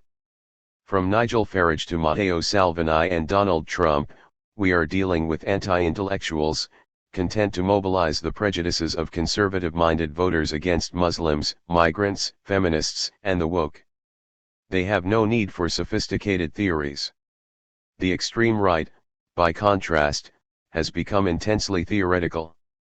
During the past 40 years, when progressive values were dominant in the West, and the main challenge to the elite came from the anti-capitalist left, the far right was obliged to survive primarily on a diet of ideas, not action. What 21st century fascists want is clear: to destroy liberal democracy, human rights, and the rule of law, to cancel the rights won by women since the 1960s, and to create monocultural ethno-states using cataclysmic violence. The problem they face is how to persuade people to accept this. Given the radicalism of their objective, it's not going to happen simply through mobilizing people's prejudices. In the past, When fascism succeeded, it did so because millions of people adopted it as a worldview, and were swept into quasi-religious activism around it. But the theories the far right inherited from the 1930s were shaped in a very different world of hierarchy, obedience, overt imperialism, and controlled access to information. Plus, Hitler's Mein Kampf and Mussolini's The Doctrine of Fascism were indelibly structured around the logic of specific, national imperialist projects. That's why most attempts to build neo-fascist movements in the 1970s and 80s failed. They looked like tribute bands for a kind of society that no longer existed. As the far right revived in the 1990s, the search began for thinkers who had cleaned up their language, and for a form of fascism that made sense in a more globalized economy and a more networked society. The most obvious candidates came from within the so-called European New Right, ENR, a movement inspired by right-wing French writer Alain de Benoist. De Benoist had been the rising star of French neo-fascism in the early 1960s, but in 1967 broke publicly with far-right political action, to start a think tank researching European civilization and to begin a long battle of ideas in favor of ethno-nationalism. His views are summarized in the 1999 Manifesto for a European Renaissance. De Benoist says, first and foremost, that modernity was a mistake. The 18th century revolution in philosophy and science unleashed a process that, he says, allowed the individual too much freedom, elevated rationality over emotion, destroyed traditional religious narratives and legitimized universalism, which asserts that all human beings have equal rights. 1 The Nazi propagandist Joseph Goebbels had already put this idea more succinctly in proclaiming that with the victory of Nazism, the year of the French Revolution, 1789, has been expunged from the records of history. 2. But if reversing modernity was an aspiration for the Nazis, it has become a necessity for their 21st century successors. Because, according to de Benoist, modernity is about to collapse. It has reached its final form in globalization, free markets, multiculturalism, and feminism, and can go no further. It will be replaced not by a single fascist regime, but by thousands of sovereign spaces liberated from the domination of the modern. 3. This is the first pillar of extreme right theory today, a complete reversal of the Enlightenment triggered by a coming global catastrophe. It will not happen, as in the projects of Hitler and Mussolini, in a single state, nor will it be enacted through conquest. It will take the form of a simultaneous global meltdown of states and institutions. So-called traditionalist thinkers allied to de Benoist have expanded on this idea. They include the Russian far-right leader Alexander Dugin, Bolsonaro's mentor Olavo de Carvalho, and de Benoist's one-time collaborator Guillaume Faye, who died in 2019. In Why We Fight, Manifesto for a European Resistance, published in 2001, Faye alleged that Europe is rapidly and massively being occupied and colonized by peoples from the south and by Islam and is therefore at war. 4 The aim of the war, for Faye, was to create and defend a white, pan-European identity. Though de Benoist went to considerable lengths to avoid crude racism, Faye did not. For Faye, history is the struggle between races. Their strength lies in their genetic purity, so Europe has to be reconquered by its white inhabitants in order to regain its strength. Faye called on the people of Europe and Russia to form a land army, made up of native Europeans and adequate to fighting a possible religious ethnic civil war. 5 Then, once the 21st century succumbs to the approaching crises, the slate will be wiped clean. 6. Echoing the philosopher Friedrich Nietzsche, Faye believed a new warrior class of supermen would be needed to fight the coming civil war. He advocated positive eugenics to breed them, and, in a startlingly frank passage, he outlined their purpose.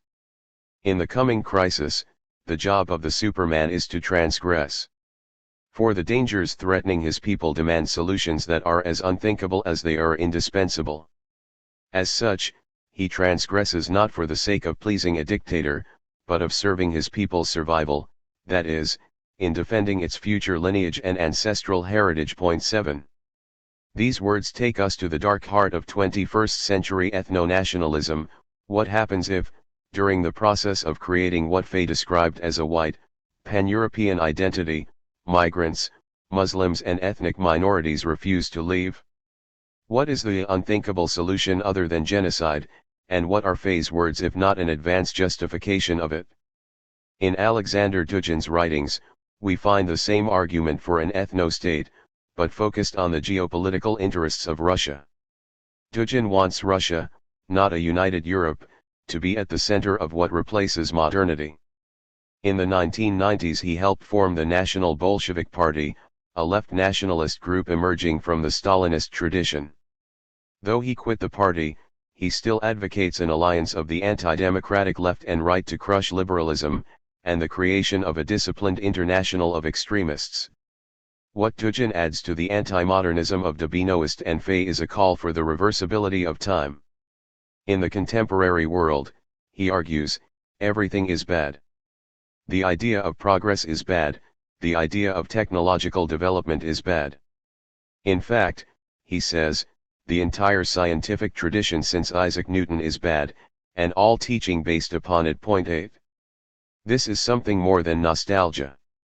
Dugin believes that, if a country like Russia can reverse out of the predicted historical sequence, from communism back to capitalism, then it can reverse further, into feudalism or a slave society, or even a hunter-gatherer existence. In these earlier forms of society, Dugin notes, time was conceived as cyclical. If you could roll back 250 years of progress, you could then freeze human history at a chosen stage of development, creating a permanent feudalism out of which a new enlightenment could not emerge. The ideas of these self-styled philosophers of the far right are not simply grotesque, they would not last 5 minutes if subjected to the rigors of logic and analysis in an actual philosophy department. That's why they communicate in obscure, long-winded, and often unintelligible prose. However, they are persuasive. As the end of history theory, which had become central to liberal thinking, collapsed, the writings of the traditionalists became foundational texts for the international alt-right movement that blossomed after 2008. Their works initially crossed over into the American right via the activist Richard Spencer, where they found a ready audience among followers of paleoconservatism, a nostalgic, nationalist, and white supremacist movement left over from the Cold War, which was already obsessed with cultural Marxism and anti-feminism. 9 Traditionalist writings were then popularized through internet message boards and through niche publishing houses, and in the late 2010s were publicly embraced by the former Trump advisor Steve Bannon. 10. Though labeled traditionalists, these thinkers have in fact made an important change to the traditions of both fascism and conservatism. Hitler and Mussolini were, above all, nationalists. They proposed to replace the class struggle with a struggle to the death between nation-states. For Durbinoist, Dugin, Fay, Carvalho, and their followers, the primary focus is ethnicity. Spencer's alt-right movement emerged from a paleoconservative milieu that had been obsessed with preserving white America, and turned it into a global project to mobilize the white race, from Seattle to Vladivostok, for war against the rest of the world. And whereas 20th century fascism, as we will see, contained a strong dose of reactionary modernism, extolling the virtues of machine power, fast automobiles, and the cinema, the traditionalist right is profoundly anti-modern. Their intent, from the outset, was to create a far-right metapolitics, a new common sense that would filter out of their alt academy into culture and then into politics itself. 11 They have succeeded. Today, the traditionalist view of history forms the first ideological pillar of extreme right thought and can be seen and heard everywhere in cyberspace. The second pillar is pseudoscience about race and gender. Though it presents itself as science, its conclusions are the same as those arrived at through speculation in the 19th century, that races exist and can be defined genetically, that cultural differences between ethnic groups are the product of genetic difference, and that racism is the result of biological inequality, not social injustice. Women's oppressed and subordinate position throughout history is similarly conceived as natural, and feminism unnatural, since, it is argued, women have evolved to be subordinate to men through behavioral strategies that shape the structure of their brains. All of this, of course, is in conflict with the actual conclusions of science. Today, an overwhelming majority of geneticists and anthropologists accept that race is not a genetic concept. 12 The international community, via UNESCO, declared that the human race is one and that, while ethnic groups can be defined, and define themselves, for all practical social purposes race is not so much a biological phenomenon as a social myth. 13 Yet in the decades after the war, racist pseudoscience and its concomitant strategy, eugenics, survived within semi-private academic networks, often funded by white supremacists in the USA. 14 But it was the emergence of the academic subdisciplines of sociobiology and evolutionary psychology that created a new space for pseudoscientific claims about the social status of black people and women. Given that our understanding of human behavior remains incomplete, it is legitimate to ask whether advances in genetics should change our view of what determines behavior. But if you create a new scientific discipline, fusing empirical research with speculative assumptions, you open a gateway for racists and misogynists that cannot be adequately policed using the traditional methods of academic peer review. In the view of the new scientific racists, white Europeans are genetically superior because the stress of moving out of Africa 45,000 years ago, into the colder environment of Europe, meant that only the most intelligent survived. 15 Since white skin pigmentation evolved only around 8,000 years ago in response to the environments humans moved into, this racist argument runs that black and white people's brains may have evolved differently over the same time scale. As a result, the argument concludes, different average IQ scores between ethnic groups have a genetic basis, rather than being the result of social inequality or the racist framing of the IQ tests themselves. 16 Unsurprisingly, these bogus claims have been widely and repeatedly debunked. 17 In the 1990s, the return of race science was closely allied to conservative social policy. In their controversial book The Bell Curve, political scientist Charles Murray and psychologist Richard Herenstein argued that welfare programs for the poor should be ended in the USA because, being heavily used by black people, they subsidized births among poor women who are disproportionately at the low end of the intelligence distribution. 18 But as scientists rubbished the bell curve, the far right noticed the utility of operating within highly fragmented, often speculative scientific disciplines. A new figure emerged, generally white and male, with genuine scientific credentials, who could make a genetic hypothesis about behavior that enjoyed the same status as other hypotheses until it was disproven. As a result, major, peer-reviewed journals were, as the science writer Angela Sani records, bombarded with substandard and tendentious racist research. 19 When this research was routinely rejected, a new kind of academic journal emerged, one in which peer review is non-existent or carried out by independent researchers, i.e. amateurs. A group of journals named OpenPsych, for instance, specializes in articles claiming to trace criminal behavior or low intelligence to genetic racial difference. But while it's easy, though exhausting, to gatekeep a scientific discipline against a DIY journal, it's impossible to guard the floodgates of the public sphere. Which is why the standard practice of race science is to publish an outrageous claim, cause a public political furor, and turn this furor into an issue of academic freedom. This is precisely what happened when the Cambridge University researcher Noah Carl, who wrote for OpenPsych and had spoken at a secretive eugenics conference in London, was sacked from his post in 2019. The Daily Mail ran headlines claiming he was a victim of political correctness, while a crowdfunder organized by a white supremacist-aligned computer programmer in the USA raised $100,000 for his defense. At the time of writing, Carl remains in dispute with the university over unfair dismissal. 20. With anti-feminist science, meanwhile, it is the emerging discipline of evolutionary psychology, dubbed evopsych, that does the heavy lifting for the far right. Its premise is that while races are the product of relatively recent human evolution, gender relationships should remain as they were programmed in the Stone Age. The behaviors that have been coded as female over 40,000 plus years of women's oppression are, say some evopsych proponents, the result of brain structures inherited from women's prehistoric social tactics. In this view, the structure of the female brain explains why men are more likely to sleep around, have casual sex, pay for sex and regard women possessing the traditional attributes of beauty as attractive. It's all completely hardwired, guys, is the message to misogynists.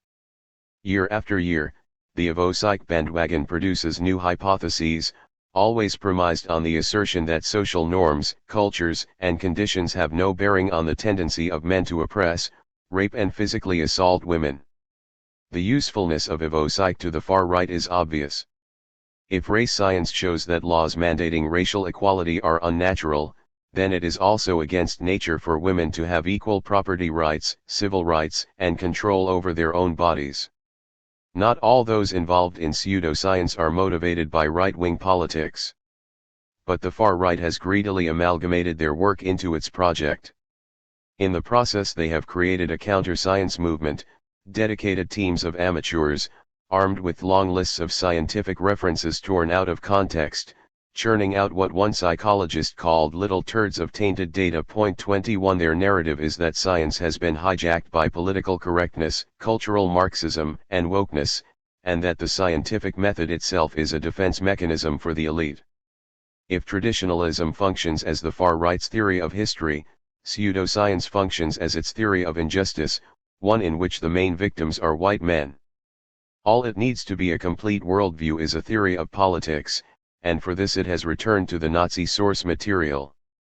Until the Second Iraq War, political theorists to the right of mainstream conservatism were heavily libertarian, demanding a minimal state and maximum individual freedom in pursuit of people's natural rights.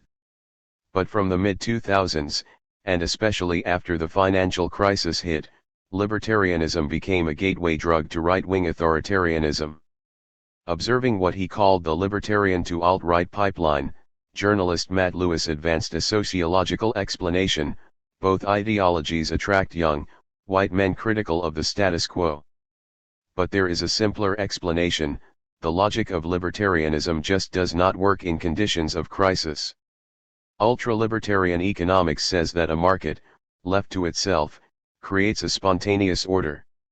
Where disorder exists, it's because states intervene to provide welfare for their citizens, or because pressure groups, such as black people, women, trade unions, and the poor, distort the market's priorities. The libertarian prescription for all economic crises, then, is less state. But the collapse of the financial markets in 2008 made the whole of capitalism suddenly dependent on more state. Economic libertarianism under these circumstances would produce more chaos, not order. And as the crisis triggered resistance, filling the public spaces of the world with tent camps and anti-capitalists, a large, militarized and repressive state looked like the best option for defending the natural rights of billionaires. Some libertarians were ahead of the game. In 2001, the right-wing thinker Hans Hermann Hoppe wrote a book arguing that even the smallest democratically run state is too restrictive for capitalism. 22 Though all states were bad, said Hoppe, if you have to have one, better to make it a monarchy. Then in 2007 Curtis Yarvin, a software engineer in Silicon Valley, started a highly influential blog under the pseudonym Mencius Moldbug, pushing Hoppe's ideas to their logical extreme. Yarvin, like many in the tech industry, had started out as a libertarian. Now he wanted an autocratic state. Libertarianism, he wrote, works only where there is order. Amid the disorder following the 2008 crash, democracy could benefit only the left. Human rights laws, judges, and democratic voting systems would always constrain the executive in its task of sweeping away barriers to the market. So, argued Yarvin, and not ironically, the right should become royalist. As a royalist, I favor absolute monarchy in the abstract sense, unconditional personal authority, subject to some responsibility mechanism. I am not an adherent of any particular dynasty, nor do I favor the hereditary principle as a method for royal selection. I feel the state should be operated as a profitable corporation governed proportionally by its beneficiaries. 23. The task of the monarch would be to launch a savage crackdown on all sources of disorder. Riffing on lines from the movie Taxi Driver and the dead Kennedy's single California Über Alles, Yarvin wrote, "Unleash the blue wave. As Travis Bickle put it, someday a real rain will wash all the scum off these streets. That rain is on the way. Its name is President Brown. You will croak, you little clown / when you mess with President Brown. And after that rain, preventive detention facilities will spring up like puffballs, as America's streets are scrubbed clean as diamonds and left as safe as the White House lawn." 24. This lyrical paean to fascism proved influential, especially in Silicon Valley. In 2009, Yarvin's friend, the PayPal entrepreneur Peter Thiel, wrote that, "Because of the scale of state intervention required after the crash, I no longer believe that freedom and democracy are compatible. The extension of voting rights to women and welfare to the poor," he wrote, "meant that a libertarian party could never win elections in conditions of crisis." 25. At this stage, Thiel, despairing of a political solution, urged libertarians to create communities of survival, not resistance. This is the rationale for Silicon Valley's obsession with building undersea cities and space travel. Yarvin, too, advised his followers in the neo-reactionary, NRX, movement to remain passive and wait for liberalism's eventual collapse. But on election night in November 2016, they would together celebrate the victory of a man who made their political fantasies come true. President Brown turned out to be real. Only his name was different, Trump. From 2016 to 2020, Trump's blue wave of police and immigration crackdowns was like a laboratory experiment for the form of governance advocated by Thiel and Yarvin. He did, indeed, try to rule like a monarch, nominating his own children to key posts, overriding the Constitution, and acting as if he personally embodied the state. As Yarvin had envisaged, he ran the state like a private business. He also followed the NRX playbook by unleashing a hard rain of federal law enforcement against anti-racism protesters and migrants, separating thousands of innocent immigrant children from their parents as families attempted to cross the U.S. border, and locking them in detention centers. Though Trump was voted out democratically, his administration created a template that will be used throughout this century, both in the USA and elsewhere, wherever right-wing populists gain executive power. However, a blog and some intuitions do not constitute a full-blown political theory. And so, as electoral successes multiplied in the mid-2010s, far-right ideologists inevitably returned to the fountainhead of authoritarianism, the works of the Nazi legal scholar Carl Schmitt. In the last years of the Weimar Republic, Schmitt provided successive right-wing governments with the legal justification for suspending parliamentary rule. Once Hitler took power, Schmitt joined the Nazi Party, became its most influential legal scholar, and issued a series of opinions backing its actions, ranging from the extrajudicial murder of Nazi dissidents in 1934 through to the 1941 Nazi invasion of Russia, on the grounds that great spaces need a single government. 26. Schmitt survived the war, avoiding trial despite his culpability, and installed himself in West German academia. There he continued to riff on his three main themes: that every state is defined by its enemy, that sovereignty is determined by the ability to suspend democracy, and that mixed societies don't work. The authority of a state, wrote Schmitt, derives not from laws or constitutions but from its power to impose dictatorship.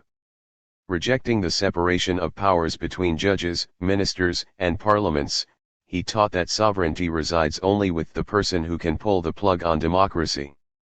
And the authority for pulling the plug is ultimately derived from the existence of an enemy. The political enemy need not be morally evil or aesthetically ugly, he need not appear as an economic competitor, and it may be advantageous to engage with him in business transactions.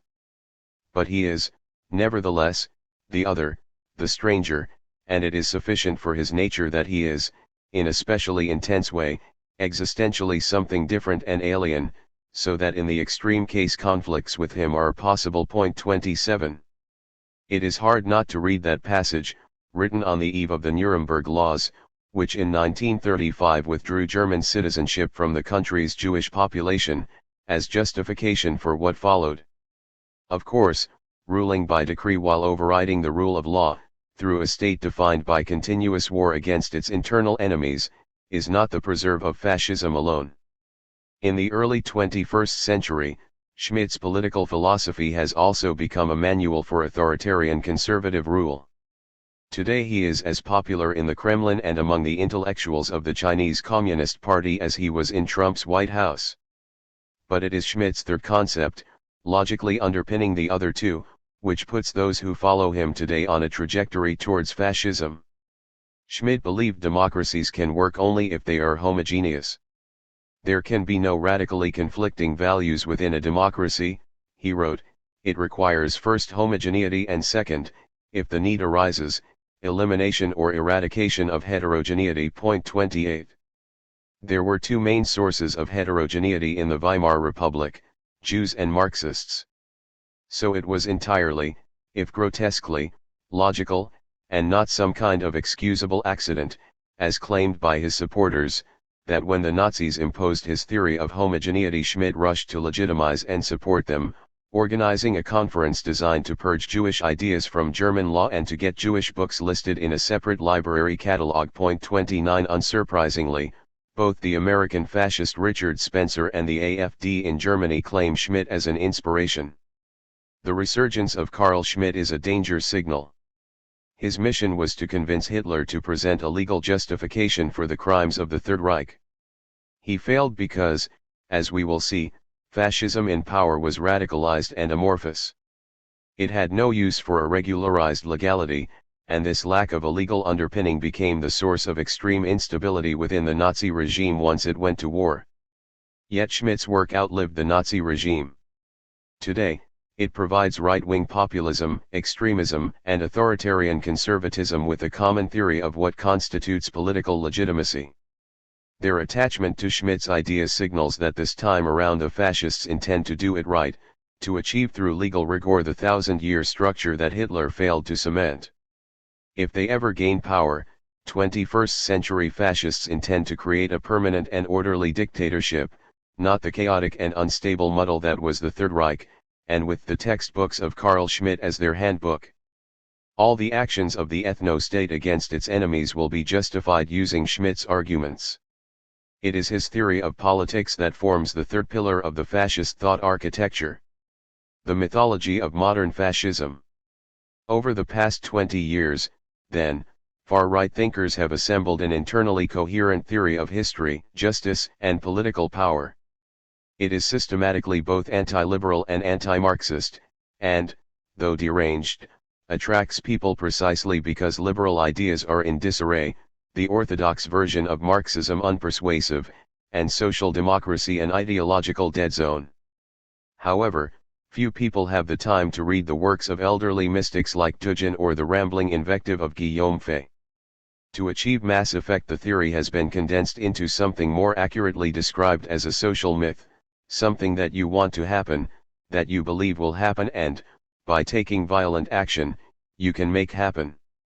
Myth creation, as we will see, was an important tool for historical fascism. Today, though it differs from country to country, the fascist mythology can be condensed into 5 propositions, which are easily understood by recruits. 1. The Great Replacement Theory, a unifying idea popularized by the French writer Renaud Camus, wrapping together racism, anti-feminism, and hostility to the left.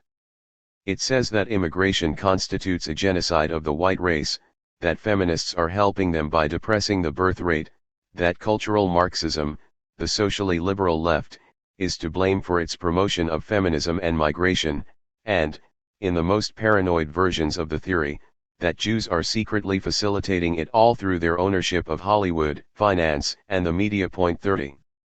2. Liberalism is the main enemy. Liberal democracy has facilitated mass immigration, human rights protect the invader, the judiciary and the legal profession are willing accomplices, and all political parties except the populist right are to blame for the country's decline.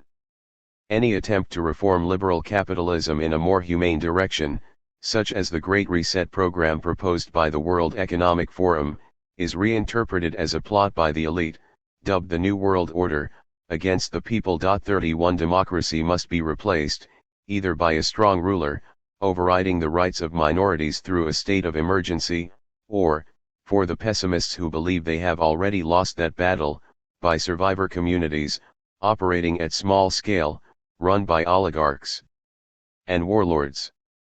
3. Cultural Marxism is destroying the West. This aspect of the mythology claims social liberalism was introduced to the West by Marxists in the 1960s as a deliberate plot, after the failure of communism. Since they could not overthrow capitalism through class struggle, so the claim goes, the left would undermine it using ideas attributed to the Frankfurt School of social theorists. In this view, social liberalism is pernicious because it justifies the pollution of the gene pool through migration, destroys the natural relationship between men and women, promotes homosexuality and transgender rights, and destroys free speech. 32. 4. The primacy of metapolitics.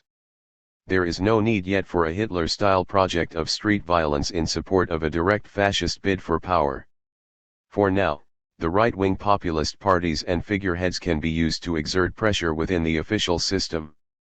The tactic of the ethno-nationalists is to do metapolitics, to spread their ideology and win the arguments, primarily via the internet, and wait for multiple catastrophes to trigger the decisive phase.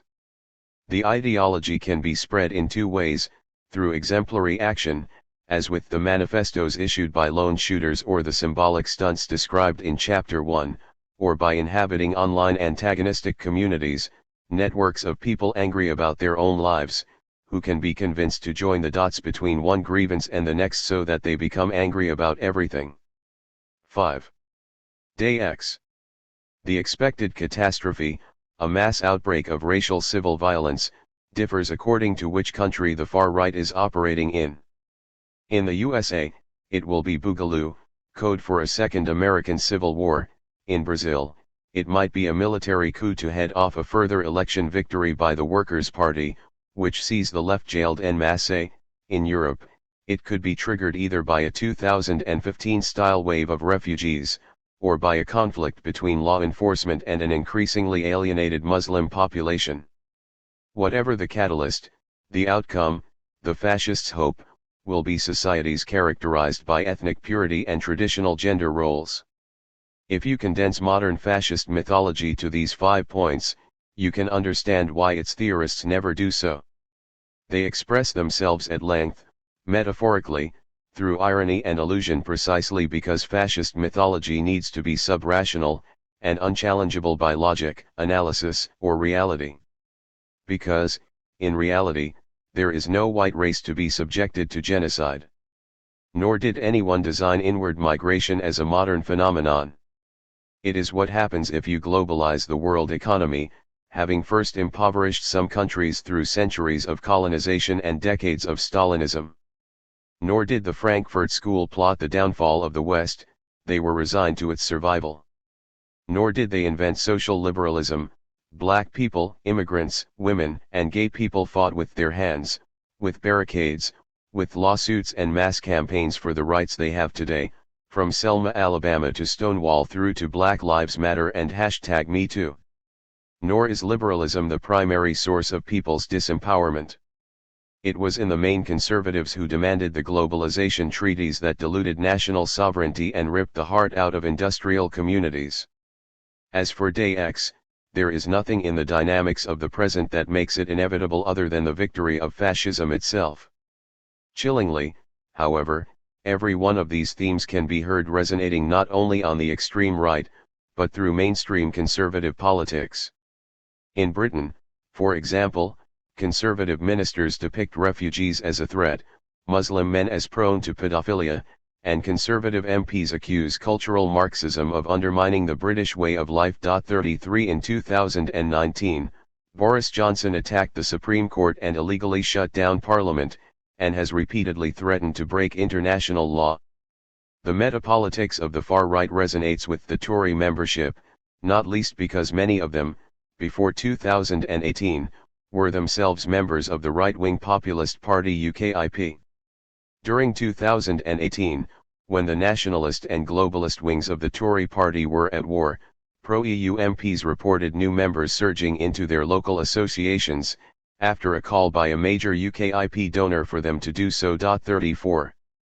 The fully formed mythology is, of course, pushed overtly by an ever-changing group of small far-right parties, the British National Party, For Britain, and most recently Patriotic Alternative, whose entire narrative is constructed around the threat of migration to indigenous demographics. But the myth's permanent home is on social media, in the headlines of the racist tabloids, and in the 24/7 babble of prejudice facilitated by talk radio channels. In numerous countries, the spread of the fascist myth has, during the 2010s, allowed activists in the right-wing populist movements to backfill their prejudices with a coherent ideology and long-term project. With the rise of the AfD in Germany, for example, forms of racism and anti-feminism that were formerly instinctive, or leftovers from the days of East Germany, gained a structure, a language, and a means of expression, one which crossed over from the realm of the blog, via YouTube, to the bar, the football terrace and the street. This process whereby old prejudices become imbued with a new logical structure went largely unobserved except by anti-fascist activists who recognized it in the changing vocabulary heard on right-wing street mobilizations and bulletin boards. Today it is vital that everybody understands the logical structure we are up against. In this book I use the term thought architecture to describe the far-right ideological space. As a metaphor it suggests a building with many entrances, different facades, and floors, but in which there is always a room marked fascism. You can spend many years wandering through the building without entering that room, but you will always meet fascists in its corridors. And when a crisis happens, it turns out that fascism is the panic room. Everybody knows where it is and can, as Carl Schmitt did, rush towards its door. Like a building, the thought architecture of fascism has to be maintained. That's why modern fascists keep producing books that say the same thing over again, at great length. They are teaching people how to build the architecture in their heads, so that if it is demolished it can be rebuilt from memory. That is the function of the myth. The strength of the fascist thought architecture is that it is consistent, so long as it is never exposed to logic, science, or complexity. That's why the essential task of anti-fascists is to dismantle the structure in people's heads, brick by brick, both through logic and experience, and to continually challenge the myth. This, I will argue, cannot be done simply through appeals to people's common economic interest, or to post-1945 democratic traditions. The myth is stronger than both of them. Nor can it be done by deploying any kind of irrational counter-myth. Though emotion, narrative and collective solidarity will be vital to anti-fascist strategy, and to the revival of progressive politics, busting open far-right mythology requires persuading large numbers of people to return to the terrain of logic and evidence. Nowhere is the challenge clearer than in the dramatic radicalization of Donald Trump's mass base towards fascism in the run-up to the Capitol Hill riot of January 6, 2021. I have left it until now because, as a potentially historic turning point, it has to be understood as a case study, and indeed proof, of the argument advanced above. Capitol Hill was a textbook example of how conservatism, right-wing populism, and fascism have begun consciously to interact. Though it took the political mainstream and law enforcement by surprise, it was perfectly predictable, and indeed predicted, by those who understand what fascists want, think, and do. Trump, Cannon, and Capitol Hill. If things go badly in our century, the storming of the U.S. Capitol by a far-right mob may be seen as a detonator event, equivalent to John Brown's attempt to start a slave uprising in America in 1859 by seizing a federal armory. In fact, the two events could come to be seen as symmetrical in history, the first as a tragic prelude to the Civil War, the defeat of slavery and America's century of advance to the status of a democratic superpower, the second as the trigger for the collapse of U.S. democracy and civil order, and with it any kind of rules-based order in the world. If we want to avoid that fate, we need to see the events of January 6 as a worked example of how a fascist social myth guides people towards symbolic violence, and how, through such violence, relatively small groups of people can destabilize systems that have been solid for decades. After losing the election in November 2020, Trump created the fiction that it had been stolen through the use of fraudulent postal votes and rigged electronic voting machines, and that the Biden presidency would be illegitimate. His initial strategy rested on a blizzard of legal actions and defamatory claims, culminating in a lawsuit by the state of Texas which aimed to cancel the results in 4 Democrat voting states. The Texas lawsuit was backed by attorney generals in 17 states, and 126 members of Congress, but was thrown out by the Supreme Court. 35. On December 18, after the Electoral College cast their votes for Biden, Trump's inner circle held a fractious crisis meeting to discuss their options. Martial law and the seizure of electronic voting machines were both considered and rejected. But it was straight after this meeting that Trump tweeted, "Big protest in D.C. on January 6. Be there, will be wild." 36. From the available evidence, more will emerge. We can impute that this was the moment Trump decided to stake everything on stopping the ratification of the Electoral College vote. Trump called the January 6 rally outside the White House. His organization paid for the infrastructure to stage it, while far-right media networks mobilized their supporters to attend it. Its aim was to convince a joint session of the U.S. Congress to vote down the election result, and to pressure Mike Pence, the vice president, into annulling it. It was Trump's last chance to retain power and, he had calculated, his best. 2 days before the event, on the main bulletin board for the mobilization, more than 50% of promoted messages featured unmoderated calls for violence. 37 Indictments against the leaders of both the Proud Boys and the Oath Keepers militia show both groups mobilized for violence on the day in the belief Trump had called them to an insurrection. In a speech beginning around noon, Trump told demonstrators to march on Congress and to fight like hell. "If you don't fight like hell, you're not going to have a country anymore." Even before the speech ended, several hundred demonstrators detached from the rally and began to march, chanting "Storm the Capitol." At around 1 p.m., members of the Proud Boys, a violent far-right movement, broke through the police lines and dismantled the barriers, allowing thousands of others to cross behind them. At around 2 p.m. a group of about 30 uniformed activists from the Oath Keepers militia, a far-right group mainly composed of Army veterans, formed a military-style assault group and broke their way into the actual building. Court indictments record one Oath Keeper, unidentified at time of writing, telling the others, "You're executing citizens' arrest. Arrest this assembly, we have probable cause for acts of treason, election fraud." 38. However, once prevented from capturing key lawmakers, or, as they had fantasized about on the messaging boards, executing them, the mob occupied the Senate, fought the police, and milled around taking selfies and damaging property, content to have stopped the vote and awaiting direction from the man who called them there.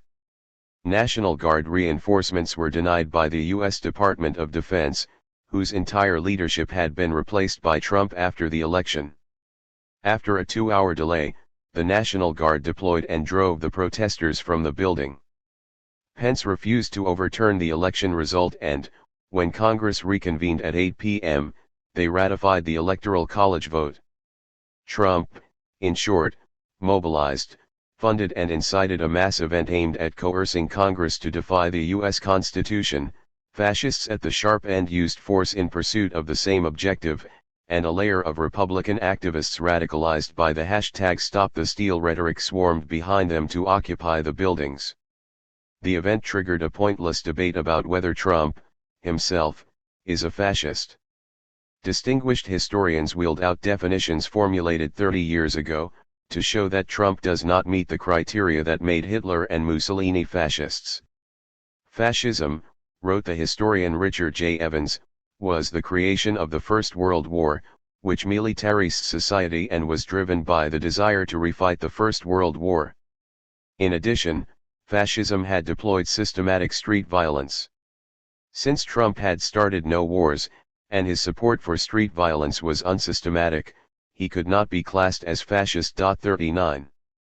Meanwhile, writers from the orthodox left pointed out that classic conditions for fascism identified by the Communist International in 1935 were not met, and concluded that the threat of American fascism was therefore illusory. Fascism, wrote Daniel Bessener and Ben Burgess, is not defined by its ideas at all, but by its ability to dominate many of the most important institutions in society. 40 George W. Bush was worse than Trump, they argued, and since the actual fascist groups were small, this was not a serious coup attempt, but something more like theater, a chaotic shambles that would leave American democracy intact. We will explore below what drives this willful refusal to recognize the threat, both among liberal historians and the far left, but for now let's state what should be obvious: Trump is not a fascist. The ideas in his head during his 4-year term did not correspond to those of the fascist philosophers discussed above, nor did his actions conform to the demands of the actual fascist groups. That's why he limited himself to incitement, disinformation, and funding the January 6 mobilization, and why he failed, at the crucial moment of December 18, to launch a military coup or extra-constitutional actions. Nor was America under the Trump administration a fascist state. But there is a plebeian mass base for American fascism, and Trump has chosen to lead it, even though his own political project was not initially fascist, and even though there is scant support among the mainstream corporate elite for that project. Trump consciously facilitated and accelerated the collaboration between fascism, the MAGA movement, and the authoritarian conservative wing of the Republican Party. It is also true that both Trump himself, and his movement, are a work in progress, and that numerous of his original aides, such as Steve Bannon and Mike Flynn, moved into the far-right ecosphere after being criminally indicted once out of office. Once we move beyond sterile definitions, and understand fascism as a process of social breakdown, we can identify Trump as a product of the process and a driver of it. And we can see the nitpicking formalism among some historians and the left as an obstacle to comprehension. Trump, in short, swung a wrecking ball through the finely constructed typologies of political science. His project, clear throughout his years in office, was to end globalization and reinvent neoliberalism as a nation-centric game, enriching himself and sections of the business elite in the process. He used the Treasury and the Federal Reserve to fuel a surge in asset prices, benefiting the super-rich and the upper-middle class. He manipulated the weaknesses of the U.S. Constitution to create formidable obstacles to his removal. But in doing so, from the Unite the Right demo in Charlottesville in 2017 onwards, he advanced the fascist process. Stunningly, he was able to transform the Republican Party, one of the oldest democratic political formations in the world, into the willing host for fascist activism. From June 2020 onwards, Trump's support produced a step change in far-right confidence. Militia groups appeared alongside neo-Nazis, the Proud Boys and the Boogaloo Bois movement, to oppose and repress anti-racist protests, cheered on by the Trump-supporting media, and in some places with police collusion. By the autumn of 2020, Trump had achieved what Charlottesville failed to do. He united the right around an objective: to create so much symbolic violence across America's TV screens that conservative voters would turn out massively, spurred by fear. The fear would be the same fear I saw in Whitehall, that the wages of whiteness would no longer be paid, and that the vestiges of white supremacy might disappear. That strategy mobilized 10.2 million more votes for Trump in the 2020 presidential election than in 2016.41. So, while neither Trump nor the Republican Party are fascist, the Trump movement, as it radicalized in office between 2016 and 2020, co-opted many of the signature elements we will recognize when we explore historic fascism: the armed militia, the civilian squad dedicated to attacking the left, the mesmeric rally with transgressive speeches, physical attacks on mainstream journalism, the stigmatization of judges and challenges to the legitimacy of the constitutional state. And the most important factor driving this conservative populist fascist synergy was the adoption of a shared conspiracy theory. Before they seize power and establish a world according to their doctrines, wrote the philosopher Hannah Arendt, totalitarian movements conjure up a lying world of consistency which is more adequate to the needs of the human mind than reality itself. Arendt understood that the purpose of conspiracy theories is to make people knowingly complicit in irrationalism, to shut them off from facts, analysis, and reason, and to create a closed world in which everything makes sense. In the lying world created by Nazi propaganda, she wrote, through sheer imagination, uprooted masses can feel at home and are spared the never-ending shocks which real life and real experiences deal to human beings and their expectations. 42. Nowhere was that better illustrated than by the QAnon conspiracy theory, which during 2020 spread from the USA to become a worldwide signifier for the far right, drawing niche and peripheral movements deeper into its core. QAnon was fueled by cryptic Q drops posted on internet bulletin boards by a supposed White House insider. The essential claims of QAnon are that a cabal of pedophile Satanists runs the world, that they kidnap children and harvest their blood for a chemical called adrenochrome which helps them live longer, that much of Hollywood and the Democratic Party are at the center of it, that between 2016 and 2020 this elite was running a deep state aimed at sabotaging the Trump administration, and that Trump would unleash the storm, a coup against them, jailing large numbers of liberal figures in Guantanamo and executing others.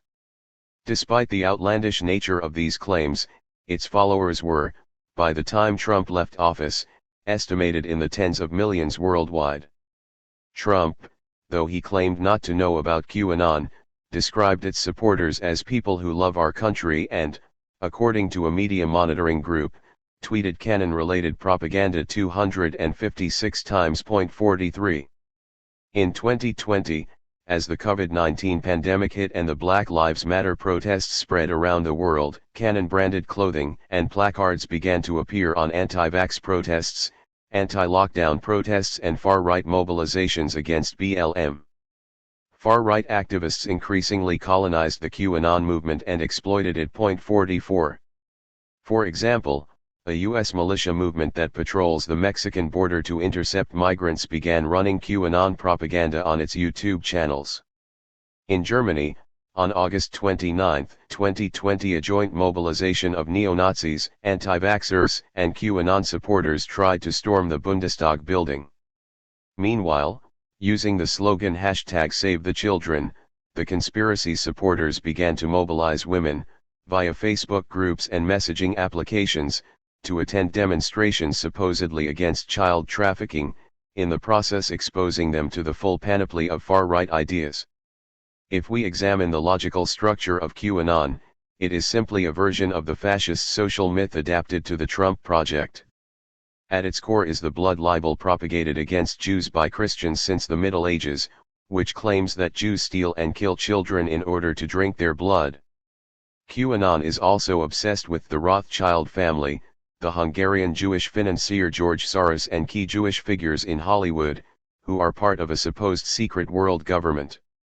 Once this core idea was established in the minds of millions of people, the rest of the fascist thought architecture could be assembled around it, ranging from ludicrous add-ons, the idea that the elite are in fact lizard people from outer space, to the more mundane proposal that locking your opponents in prison camps or executing them is an acceptable solution. The act of interpreting the Q drops became a form of collaborative multiplayer game among the myth's adherents, allowing relatively uneducated people to take part in metapolitics without having to read any book-length fascist texts.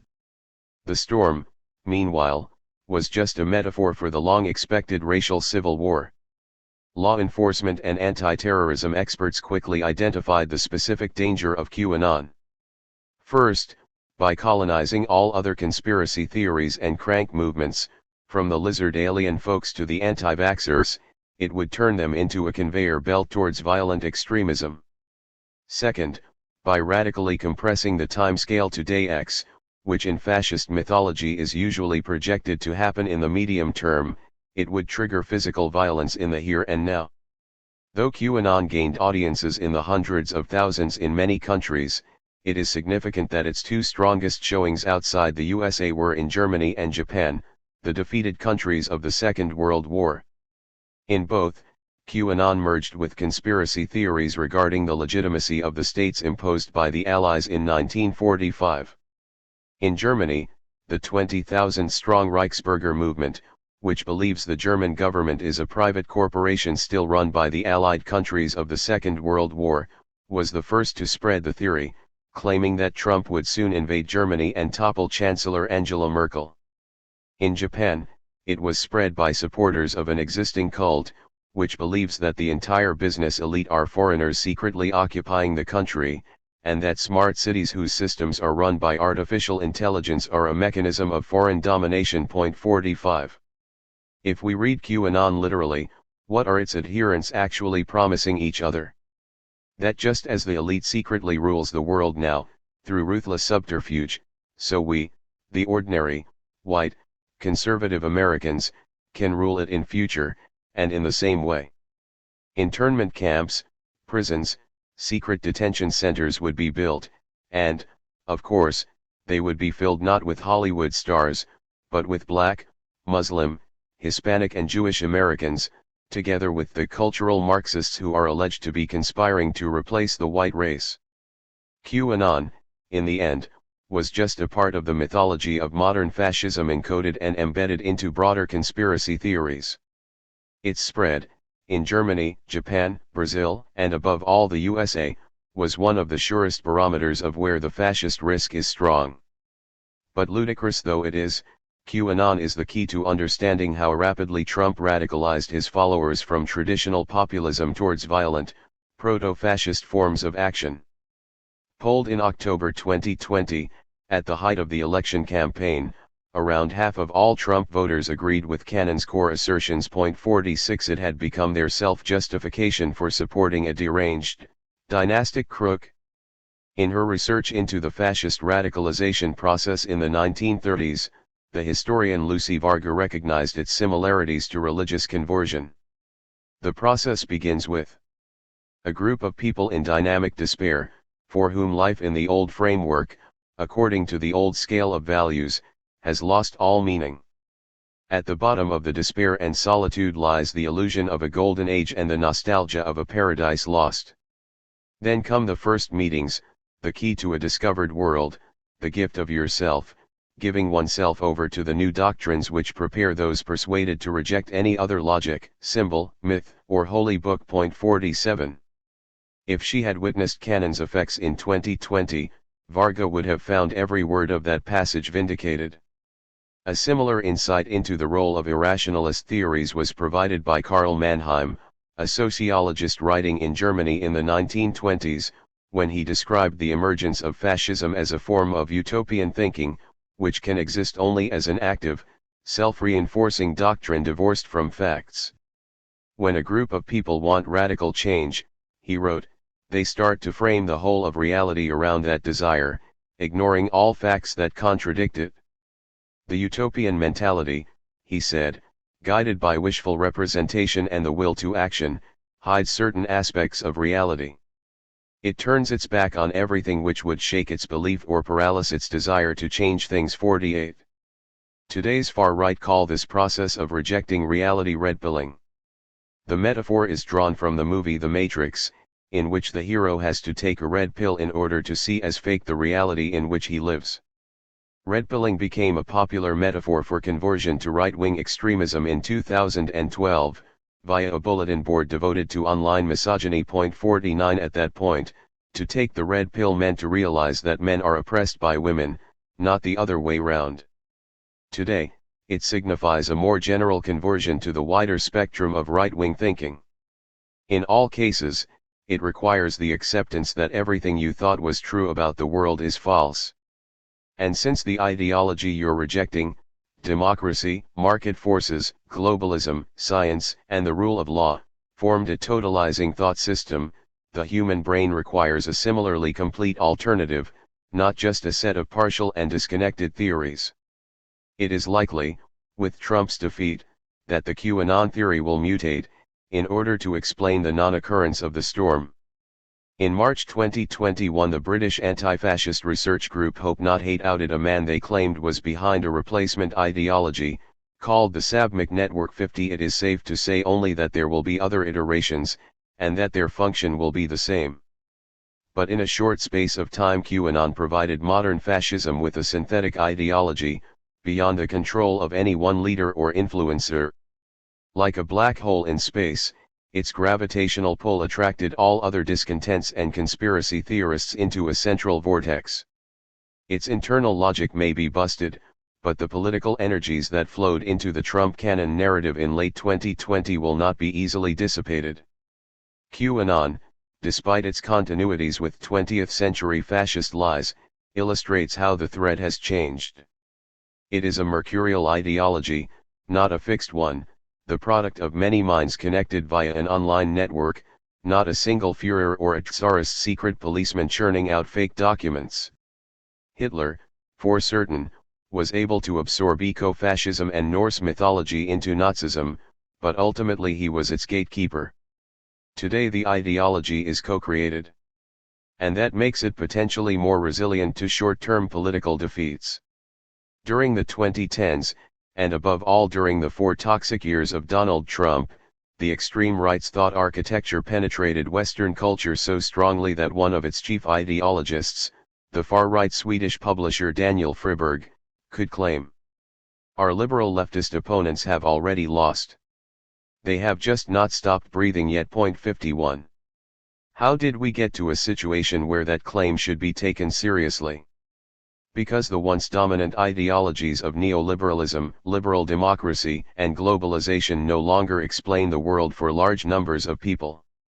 No matter how ludicrous, internally contradictory and disproven far-right mythology is, it will go on replicating itself unless liberalism and Marxism, the twin offspring of the Enlightenment, can build resilient and persuasive thought architectures of their own. And that's a problem. Because, though fascist organizations are small today, the crises we face in the mid-21st century are huge.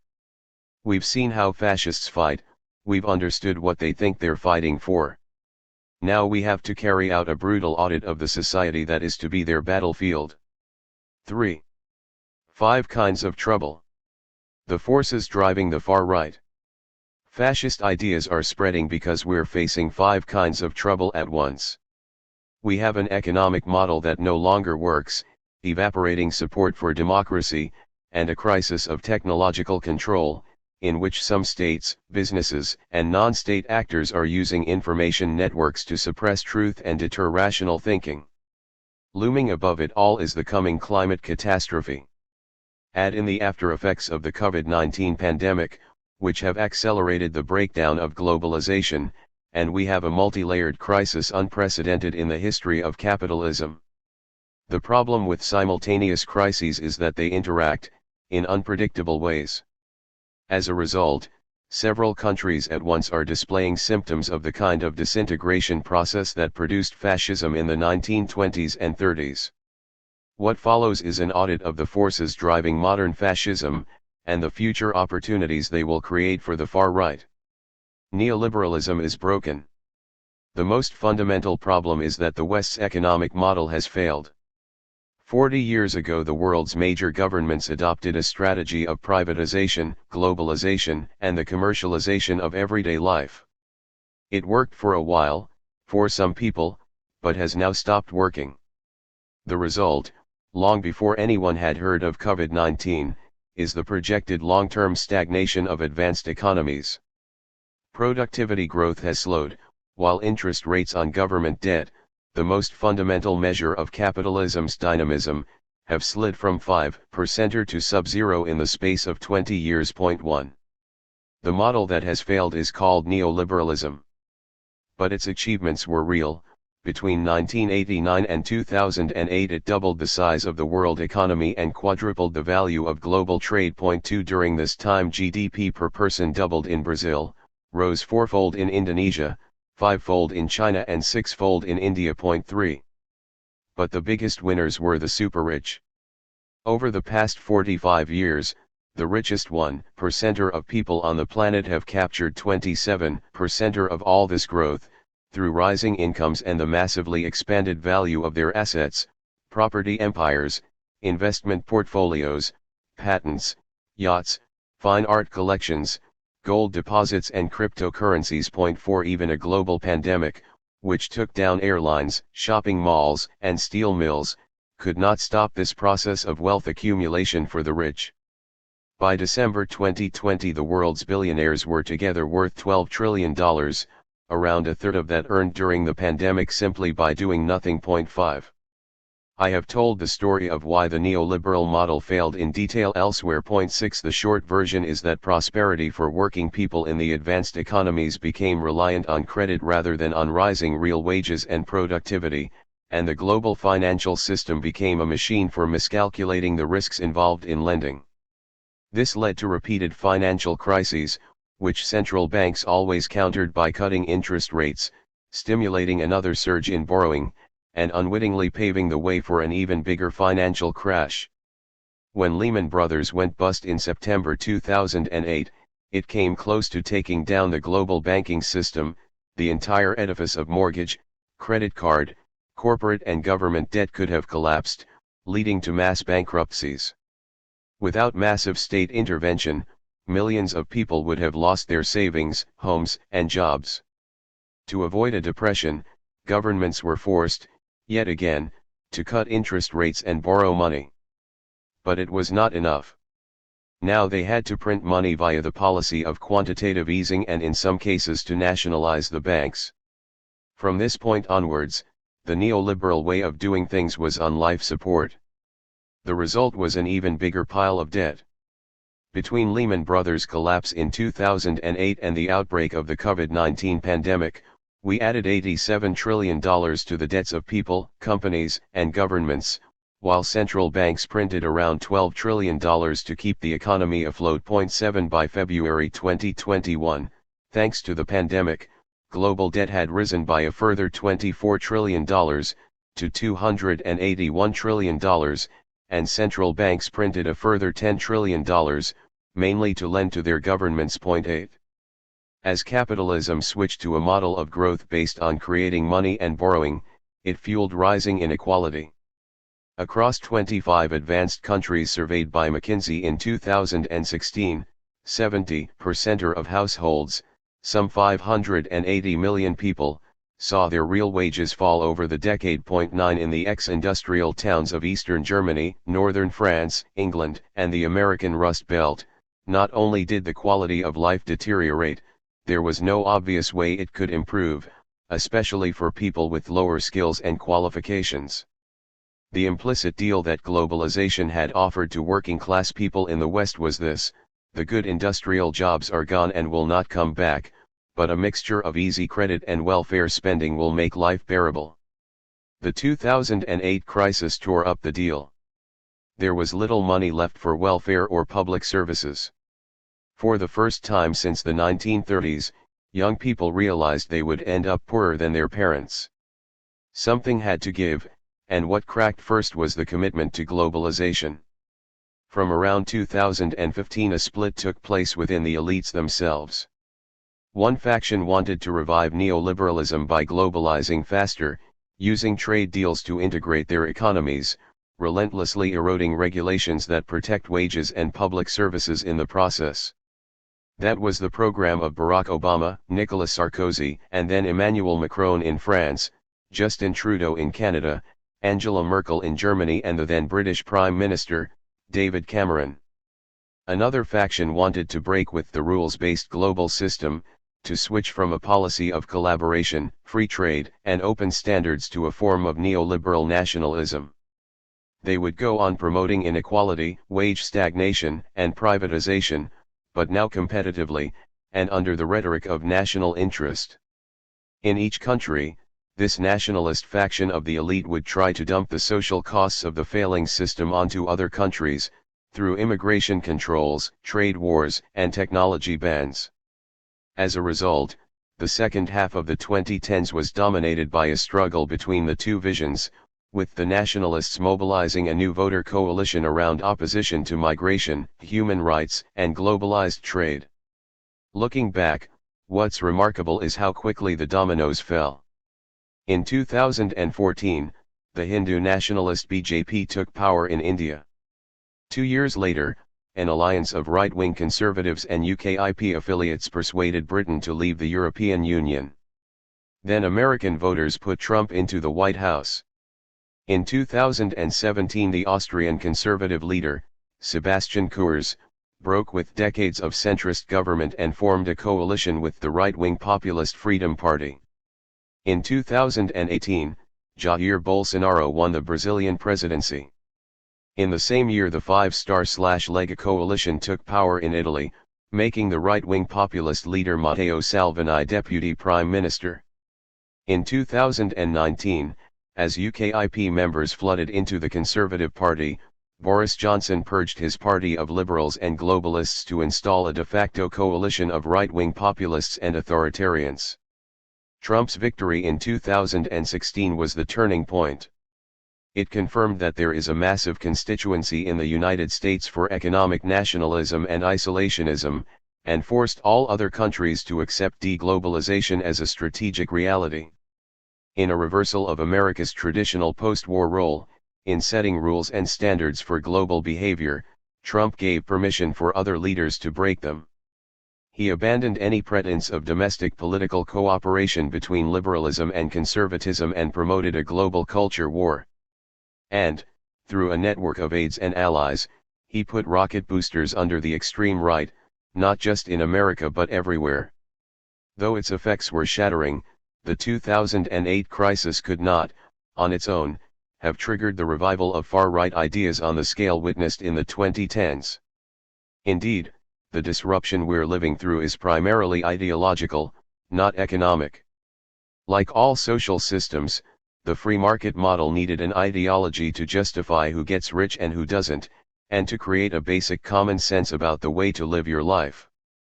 The first tenet of neoliberal ideology was that the market corrects itself.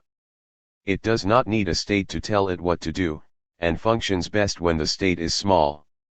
The market is like an all-seeing machine, computing the most rational outcomes for humanity. From that assumption flowed others, summed up in a list of policy principles known as the Washington Consensus, written in 1989. It said that taxes should be low, state intervention to save jobs should be forbidden, trade should be free, self-regulation is better than state regulation, and money should be allowed to move wherever it wants to. Point 10. The second tenet of the ideology was that nothing better can be imagined.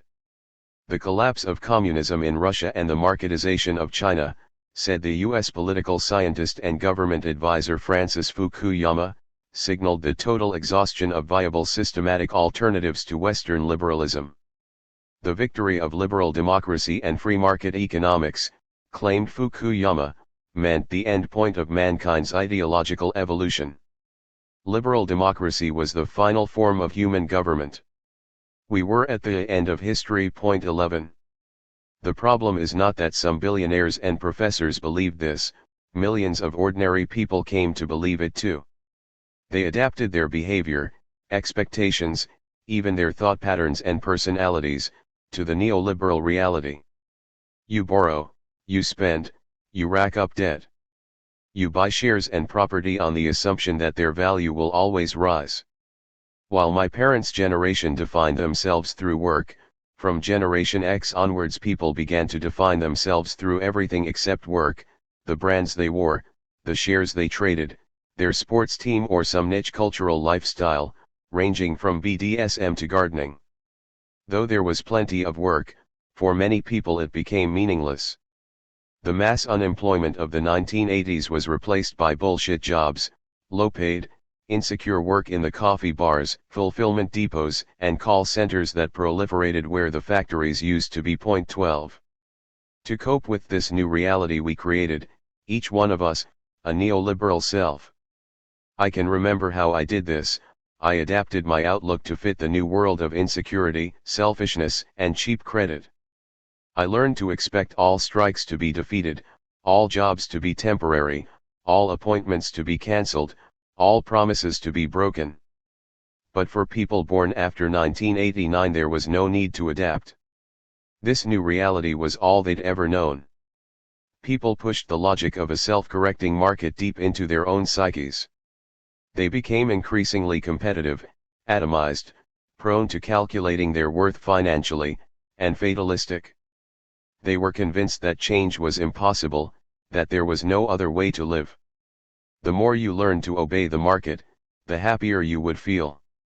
When the economic model failed, this neoliberal logic fell apart. Suddenly the story people held in their heads about how the world works sounded like nonsense. As a result, for the past decade, we've been living through a crisis of the neoliberal self, a search for coherence and meaning by people who could no longer go on framing the world through the lens of the market alone. Large numbers of people experienced the years after 2008 not just as economic dislocation but as a crisis of identity. They asked, if I am no longer a consumer, or an atomized individual in a competitive marketplace, defined by the brands I wear, the car I own and the credit card in my wallet, who am I? If my fate is not to be decided by the market, then by what? While the political center clung onto this busted neoliberal ideology, three alternative answers emerged to the question, who am I? Millions of young, networked and university-educated people said, I'm a human being, with an interest shared with everyone on the planet to halt climate change, reduce inequalities of gender, race, and class, and build a more sustainable economy. Others, survivors from the left-wing labor movements that were destroyed in the 1980s, answered, I'm a worker, with an interest shared in common with other workers, in regaining what we lost, boosting our wages, and healing our communities. For a third group, which spans both young and old, all they had left was their ethnicity, their religion, their specific local culture and, above all, their nation, which had once been great and could therefore be made great again, if only the cross-border movement of goods and people, which they wrongly identified as the cause of their misfortune, could be restrained. From a unified explanation of the world, constructed around an elegant, logical statement about the market, politics now shattered into rival explanations based on people's specific experience and cultural values. No single doctrine was capable of creating a new common sense. In fact, as we discover at every family gathering, the alternative worldviews are necessarily at war with each other. Once it failed, globalization, which had looked like a win-slash-win arrangement, triggered a competitive scramble between countries over what's left of economic growth, a scramble in which economic nationalism seemed to be the only way to get ahead. When, in 2016, McKinsey conducted its survey of the winners and the losers from the financial crash, the results could have been predicted by anyone who has sat on a bar stool in a former factory town. The bleaker your own future looks, the more likely you are to agree that immigrants are ruining our culture, imported goods are destroying our jobs, and cheap labor abroad is creating unfair competition. Point 13. Anyone who has studied the rise of fascism could see where this might lead. But in the immediate aftermath of 2008 the far-right groups were small. Most G7 governments had liberal positions on race and gender. A few populist parties stood on the fringes, scooping up protest votes, but mainstream parties were still committed to the multilateral global order. Democracy looked safe. What we failed to understand is the exponential power of networks. The wall of technological power. In the 1990s the silicon chip inside an average PC contained 3 million digital switches. The chip that runs my iPhone contains 8.5 billion switches and is around half the size. 14. A desktop computer in the 1990s could emulate a typewriter and play solitaire. An iPhone 12 can recognize my face, understand my voice, let me shoot and edit a video, guide me to a destination, and improve its own performance in real time, unaided by a human being. 15. As a result, people alive today have more knowledge of their surroundings, and potentially more power over them, than any previous generation. All this happened because digital technologies are exponential, their capacity doubles regularly over time. To get your head around the idea of exponential change, imagine taking 30 paces down the street. Now imagine that, with each pace, you double the length of your stride. 30 equal paces take you 30 meters, 30 exponential paces would take you 26 times around the Earth. 16. Information technology has injected an exponential character into our current crisis. It is accelerating the disintegration of ideologies, party loyalties, business models, and established systems of government, because each of them originates in the world of 30 equal paces. And it has created a vast imbalance of power between people, corporations, and states. For the first 12 years of the Internet era, 1995 to 2007, power was distributed downwards.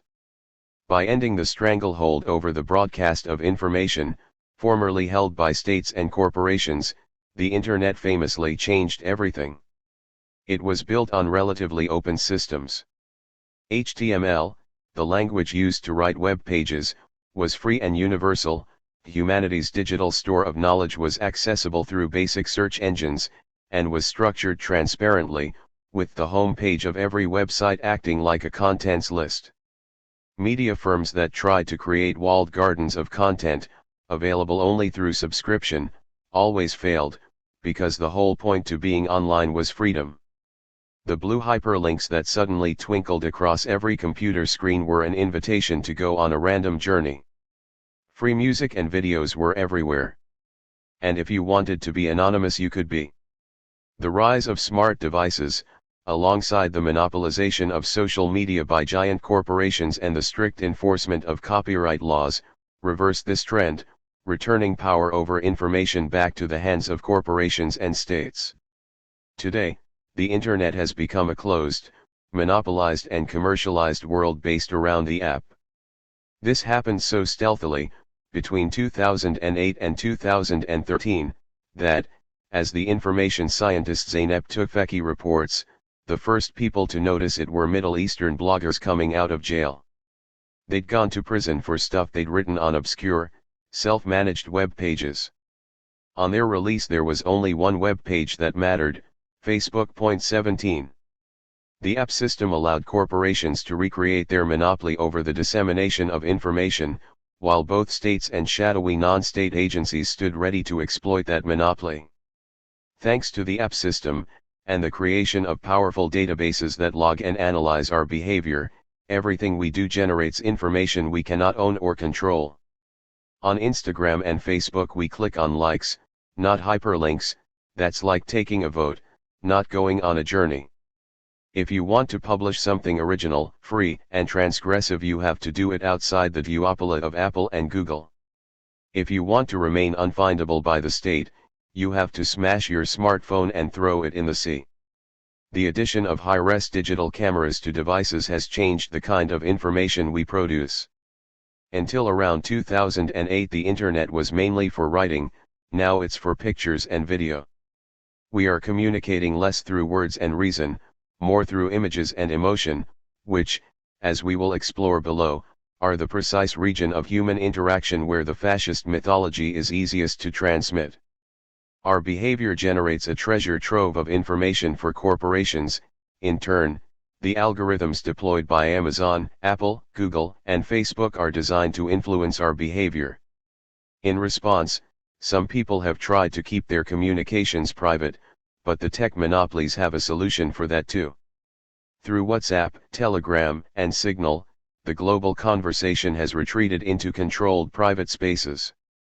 The Internet's original character as a searchable public forum and knowledge store is disintegrating. In short, we have swapped our early digital freedoms for a technological prison. And it was not created spontaneously. The switch from open to closed systems, from words to pictures, from public to private conversations happened because, for one brief moment, people gathered up all the dreams, plans and connections they had assembled online, and took them into the streets. In Egypt and throughout the Arab world in 2011, Facebook became a mobilizing tool for the Arab Spring.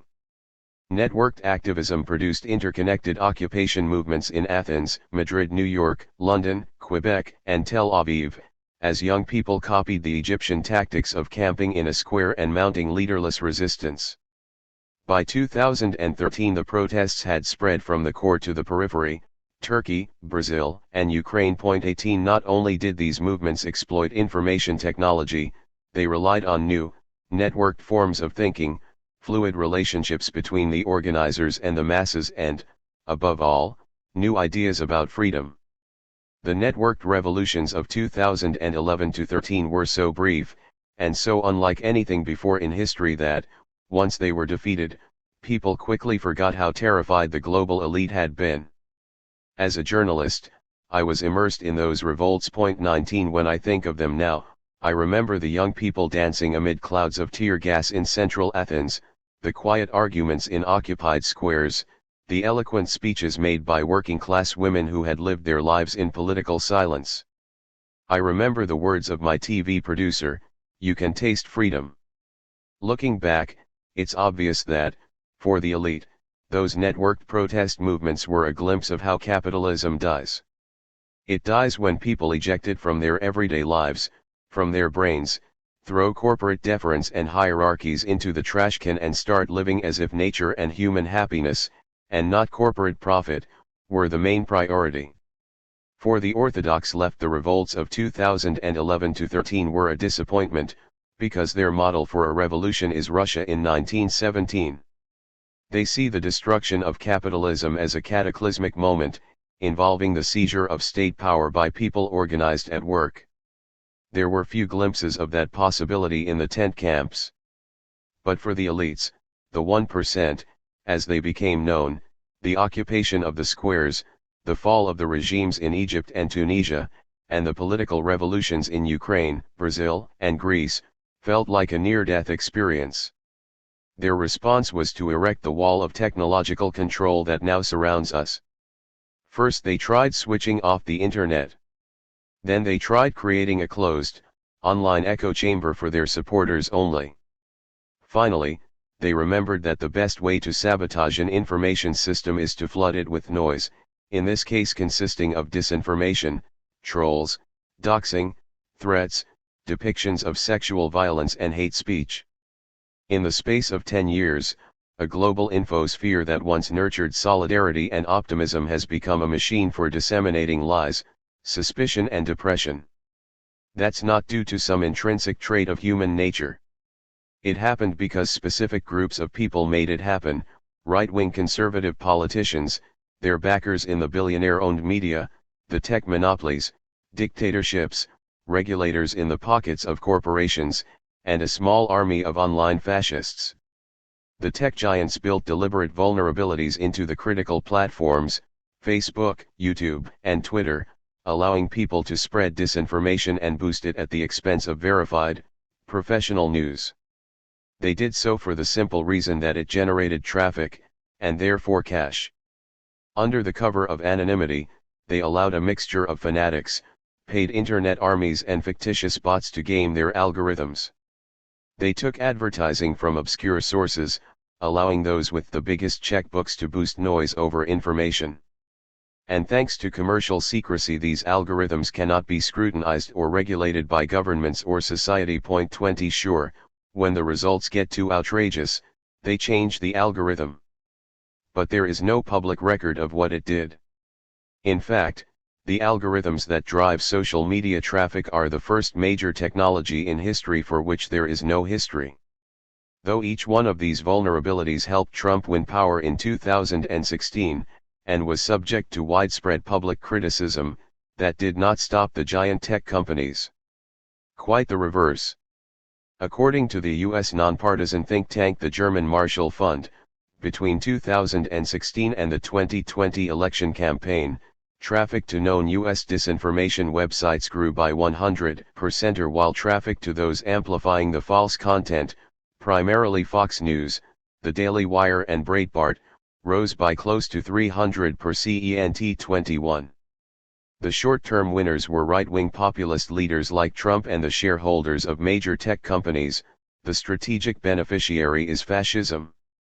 A large part of the far-right's power is generated by the asymmetries built into network systems. An anonymous person can threaten you with murder, spread lies, post your address and mugshot, and influence the people around you in the voting booth, with no accountability. But since both the liberal and left political projects rely on truth, restraint, nonviolence and the rule of law, the political playing field is massively slanted towards the right. This deadly combination, the sudden ideological collapse of neoliberalism and the rapid concentration of online power into the hands of the far right, has produced a third kind of trouble, a loss of faith in democracy and the erosion of its quality. Democracy is decaying. Does capitalism need democracy? It is beyond doubt that capitalism produced democracy as we know it. A system based on market transactions needs a state, standing above and outside the marketplace, and a constitution that forces the state to obey the law.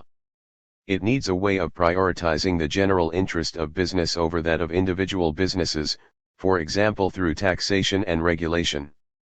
It needs a mechanism for settling the disputes that arise as companies compete. And since it relies on the voluntary participation of workers and consumers, not slaves and bonded laborers, it needs their consent, which in turn means it has to set limits on what the state can do to its citizens. It was these practical imperatives that spurred the rising class of industrialists in the 18th and 19th centuries to stage democratic revolutions and develop the liberal concept of democracy.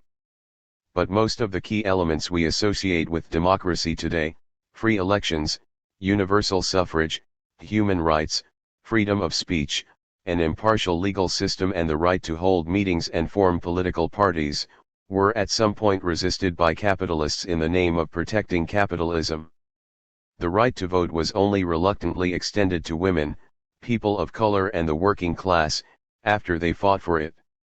Citizenship, and even human status, was denied completely to slaves and colonial subjects. Yet the clamor for democracy was so great, and the extra-parliamentary struggles so riotous, that the general direction of travel was positive. But does capitalism have to produce democracy? The best way to answer that is historically, certain models of capitalism produce certain types of democracy. The model of capitalism that produced the most stable, deeply rooted democracy, though in the developed world only, was the state-run social welfare capitalism that emerged after 1945. It emerged because liberalism had been faced for the first time with its real nemesis, which was not socialism but fascism. For all their flaws and failings, many of the regimes constructed after 1945 were anti-fascist democracies. Inspired by the writings of the liberal political scientist Karl Lowenstein, who called for a militant democracy to suppress fascism, the Allies designed the German, Austrian, and Japanese constitutions to prevent its re-emergence. 22 Numerous other post-war constitutions were altered to avoid the fate that had befallen the Weimar Republic, with rules banning violent political parties and militias, restricting hate speech, and enshrining the state's monopoly of coercive force. 23. During the post-war boom, political resilience lay in the party system. Indeed, the very definition of democracy after 1945 came to revolve around parties. Democracy, said the influential thinker Joseph Schumpeter, is a competitive struggle for the people's vote by professionally run parties, committed to the Constitution. 24 By allowing a genuine battle of ideas, this system institutionalized the class struggle. Conservative, liberal, socialist, and communist parties could coexist, and they were all, formally at least, seen as legitimate.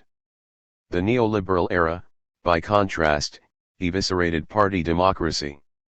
Though it delivered advances in human rights and the rule of law, in practical terms it attacked the power to decide by competition through two methods, the inter-party purge and the international treaty. Margaret Thatcher once said that her greatest achievement was Tony Blair and New Labour. We forced our opponents to change their minds. 25 In Britain and elsewhere, from the 1970s onwards, the elite used statecraft to purge all political parties of those who resisted the free market revolution. Corporate money, media propaganda, organized witch hunts, and the secret state were deployed to marginalize neoliberalism's critics. The second attack on competitive democracy came via transnational laws and obligations, which limited what national parliaments could decide. The building blocks of globalization were the European single market in 1986 and NAFTA in 1993, which placed supranational limits on economic policy across Europe and North America. Added to this were the Basel Accords, 1988, which imposed global rules on financial markets. The TRIPS Treaty, 1994, forced the world to obey U.S. law on intellectual property. The formation of the World Trade Organization in 1995, which made socialist economic policies illegal, completed the system. Out of these treaties, neoliberalism built a wall protecting itself from democratic challenge. There was, however, an upside. Once anti-capitalism was impossible, issues such as gay rights, women's rights, and the rights of ethnic minorities, which had been championed by the left, could be handled as non-systemic challenges. So, both in law and in fact, the democratic rights of citizens were extended. Britain, for example, got a Human Rights Act and a Supreme Court. The actions of its state security apparatus became challengeable. The police were forced by new regulations to stop beating confessions out of suspects. The BBC ceased to veto job applications formally on grounds of subversive leanings, and numerous historic injustices were reversed in court. Neoliberalism, while it worked, produced a thin democracy, with expanded rights for individuals, a party system devoid of real alternatives, parliaments constrained by economic treaty obligations, and a police force that, though better regulated, was increasingly militarized to cope with civil unrest. But what kind of democracy does a broken neoliberalism produce? What kind of democracy emerges in a system where the central bank is the dynamo of growth, not the market, where digital networks have become machines for behavioral control, and where giant tech monopolies can flout regulations at will? Does that kind of capitalism need democracy at all? In the 2020s, that question is being asked worldwide, and it's easy to see why. The country that has prospered most since the 2008 crisis is the least democratic. China has no parties independent of the state, no independent labor movement, no independent judiciary, no free press, no right of association, and its ruling party rejects the very concept of universal human rights. Like Carl Schmitt, its rulers are the unapologetic enemies of liberal democracy. Meanwhile, the country that has driven the disintegration process, both of democratic culture and the multilateral global order, is the oldest democratic republic on earth, the USA. I want us to save liberal democracy, in spite of all its defects and deceits. Not only does it allow workers and oppressed people the space to organize in, but we, the people, actually helped create it, through 2 centuries of struggle. If we can save it, we can improve it. But it faces its starkest challenge since the 1930s. When the authoritarian nationalists, Trump, Orban, Modi, Bolsonaro, Erdogan, and Johnson, broke with the globalist consensus in the 2010s, they logically had to deepen the attack on democracy that neoliberalism had begun, to manipulate electoral systems, politicize the judiciary, and delegitimize their opponents. They began to redefine democracy in explicitly populist terms, as the will of the people, which should be allowed to override the checks and balances of the constitutional state. Even though Trump is gone, his 4-year term of office has written the playbook for politicians who want to operate in the gray zone between populism and fascism, and it is certain that others will use it in future. Liberalism's response was to treat these developments as a temporary dysfunction. The terms backsliding, abuse, democratic decay, and erosion entered legal scholarship. Point 26. Though they accurately describe the regression, they do not fully acknowledge its material roots. Having erected liberal democracy as the norm, and assumed humanity was on a one-way, if bumpy, journey towards it, liberal political philosophers treated the emergence of illiberal democracy as a fault in the machine. Their remedy is to tinker with the machine. U.S. legal scholars Tom Ginsburg and Aziz Huq propose a series of sub-constitutional reforms, which would involve edging democracies towards the parliamentary model and reducing presidential powers, strengthening the judiciary, or adopting international treaties on human rights in order to bind the executive power. Point 27. Harvard professors Stephen Levitsky and Daniel Zitblat identify the breakdown of democracy in the erosion of norms. They complain that rival politicians who once clinked beer tankards together at the country club now call each other terrorists live on TV. Their solution is for politicians to revert to the old norms, exercising restraint both in rhetoric and governance. Jiska Maunck, a German-American political scientist, has a more radical proposal, to defend universal rights and multi-ethnic concepts of citizenship by redistributing wealth, regulating social media, and restoring some national autonomy to states whose economic policies have been chained by trade treaties. Point 28. Faced with this flurry of liberal blueprints for saving democracy, we are left asking, how? Redistribute wealth? Sure. But the power grab by neoliberal nationalists was designed specifically to prevent wealth redistribution. Micro-level tweaks to the Constitution? The authoritarian right has become expert at manipulating constitutional law and gerrymandering electoral boundaries to entrench their power. Trump's appointment of 300-plus right-wing judges is one example, the judicial coup that toppled Dilma Rousseff in Brazil another, so too, in Turkey, Erdogan's mass dismissal of judges, his jailing of human rights advocates and his ban on the left-wing opposition party the HDP. As for a return to the norms of democratic consensus and restraint, these behaviors were only normal because there was nothing fundamental to argue about. With a split in the elites of many countries between a liberal, globalist wing and an authoritarian nationalist wing, existential values are at stake. Under Trump, for example, the Republican Party has radicalized at every level in the direction of extreme rhetoric, open vote rigging and law-breaking. That is unlikely to be easily reversed without a major split. What's striking about the defense of democracy literature coming out of current legal scholarship is its failure to acknowledge the economic and technological roots of the crisis. Nor does it advocate any realistic form of struggle to achieve the reforms it desires. Indeed, in the case of Levitsky and Zitblat, they actively caution against it. Liberalism, in this time of acute crisis, has become a production line for good ideas about what to do once the crisis goes away.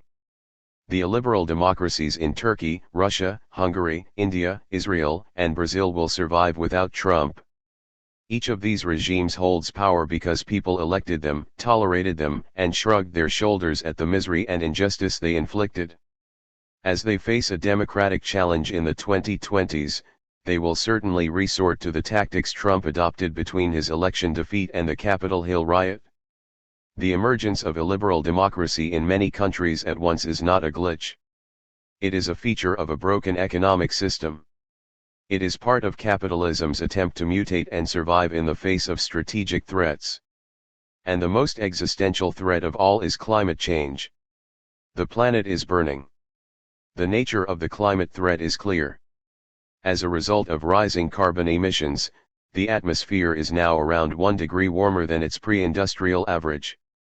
This has triggered severe weather events, bushfires of record intensity, and is rapidly shrinking the Arctic ice cap. If we do nothing, emissions will go on rising until 2050, and by the end of the century temperatures will rise by 3 degrees or more above the baseline. Long before 2100, unpredictable climate feedback loop will begin, in which storms, fires, melting ice caps, deforestation, species extinctions, and mass migrations begin to interact with each other, making it impossible to live on some parts of the planet, massively disrupting the rest of it. But if we reduce carbon emissions from their current 55 gigatons a year to net zero by 2050, we can limit the rise in temperature to 1.5 degrees above its pre-industrial norm, and the socio-economic damage might be containable. 29. The baseline we start from is bleak. Thanks to the 1997 Kyoto Protocol, by 2010 the world's most advanced countries had managed to reduce their emissions by 12% or against a 1990 baseline. However, the rapid development of China and the Global South ensured that, over the same period, total carbon emissions actually rose by 32%. 30. Whenever people tell you how brilliant the upswing of neoliberalism felt, remember that this will be its legacy to the rest of human history. Since the Copenhagen Accord in 2009, emissions have risen more slowly. But we needed them to fall, not rise. According to the United Nations Environment Programme, there has been no real change in the global emissions pathway in the last decade. The effects of climate policies have been too small to offset the impact of key drivers of emissions such as economic growth and population growth. 31. Why did we fail? Because we relied on market mechanisms to solve the problem. We took a 4-billion-year-old planet, disrupted its ecosystem through 250 years of industrial development, and assumed that an economic doctrine invented yesterday would solve the problem. It has not done so. As a result, according to the International Energy Agency, we need much faster actions in the next 30 years, and critically in the next 10. The energy used globally in passenger flights will need to have by 2030, half of all new cars sold in Europe will have to be totally electric by the same date, and 75% of power generation will have to come from a mixture of solar, wave, wind and nuclear. 32. Before the resurgence of the far right, the big question was, can liberal capitalism deliver zero net carbon? There was already strong evidence to the contrary. Today the question is starker, even if we can convince governments to speed up the transition, will the far right summon mass movements of resistance to decarbonization? Its record during the COVID-19 pandemic shows how it might. Right-wing populist governments have already been catastrophic for the mitigation of climate change. Bolsonaro's foreign minister called climate change a globalist tactic designed to justify the increasing power of states over the economy and the power of international institutions over the nations and their populations. 33 Meanwhile, Trump pulled the USA out of the Paris Climate Accord, although the Biden administration has since rejoined it, and mobilized 70 million Americans to vote for fracking and big oil. From now until the Republican Party is reclaimed by the conservative center, it will, in every 4-year electoral cycle, pose a major threat to global decarbonization efforts. The type of capitalism needed to decarbonize the world is one where human need, and not the market, regulates economic life, and where we expand the global commons instead of relentlessly commercializing them. It will need profound changes in behavior, from the food we eat, to the distances we travel and the kind of homes we live in. The state will need to ensure that profit comes second to well-being, that sustainability is prioritized over growth, and that the micro-logic of the market is superseded by the macro-logic of what humans need. There would still be a private sector, profits, a stock market and global trade, but each of these institutions, which look central to capitalism now, would play a secondary role in allocating resources. In short, we need a form of capitalism that is unacceptable to today's capitalists. This inescapable choice, between planetary survival and capitalism as it currently exists, has become a major impetus for the far right. But it has produced two contradictory responses: aggressive climate science denial and, more recently, eco-fascism. Until the Kyoto Accord, the populist right showed little interest in climate denial. Parties such as the BNP in Britain, the Sweden Democrats and the Front National in France had inherited a form of super-nostalgic environmental politics from their fascist predecessors, often calling for a return to traditional farming or venerating some aspect of nature, forests, soil, or a predator species, as the embodiment of racial and national identity. In response to Kyoto, parts of the fossil fuel industry funded a climate science denial industry consisting of think tanks, research groups, and lobbyists. By the time of the Obama presidency, it had generated near-hegemonic acceptance of denial among staunch political conservatives, especially elites and activists, as well as widespread skepticism within the U.S. public. 34 To mobilize voters against the IPCC's emissions targets, climate deniers claim that they are a threat to economic growth, the free market system, individual rights, specific national ways of life, or to Western civilization itself. One of their most powerful techniques is to create doubt about the science, and about media outlets that accurately report the science, and thus about truth in general. Once the money began flowing from the corporate lobbyists, many of the right-wing populist parties picked up climate denial and ran with it. In Sweden, for example, after industry pressure groups began a campaign against the Copenhagen Accord, it was the Sweden Democrats that took the issue into Parliament. 35 In Germany, the AfD has campaigned to save diesel, a slogan that resonated widely with its elderly rural voters in eastern Germany, arguing that climate science is degenerate and a pretense invented by the elite to give the state more control. 36 The populist right brought two of its own obsessions into the climate denial movement: the defense of male lifestyles shaped around the coal, oil, fracking, and forestry sectors, and the defense of national sovereignty against the requirements of climate treaties. In Finland, for example, the Finns Party, a right-wing populist party with 17% electoral support, managed to combine both these themes. In a campaign against wind turbines, launched in 2016, it claimed the turbines had been imposed on rural areas, that they didn't work, that they were a threat to the rural lifestyle of logging and manliness, and, on top of this, were causing people to contract a mystery illness and bats to explode in mid-air. 37 In short, though there is nothing about populist ethno-nationalism that says you have to be a climate denier, the one ideology molds readily onto the other. Climate denial remains one of the most important crossover points between conservative corporate interest, xenophobic populism, and fascism itself. The reasons are obvious once we remember that fascism is, at its root, the fear of freedom, triggered by a glimpse of freedom.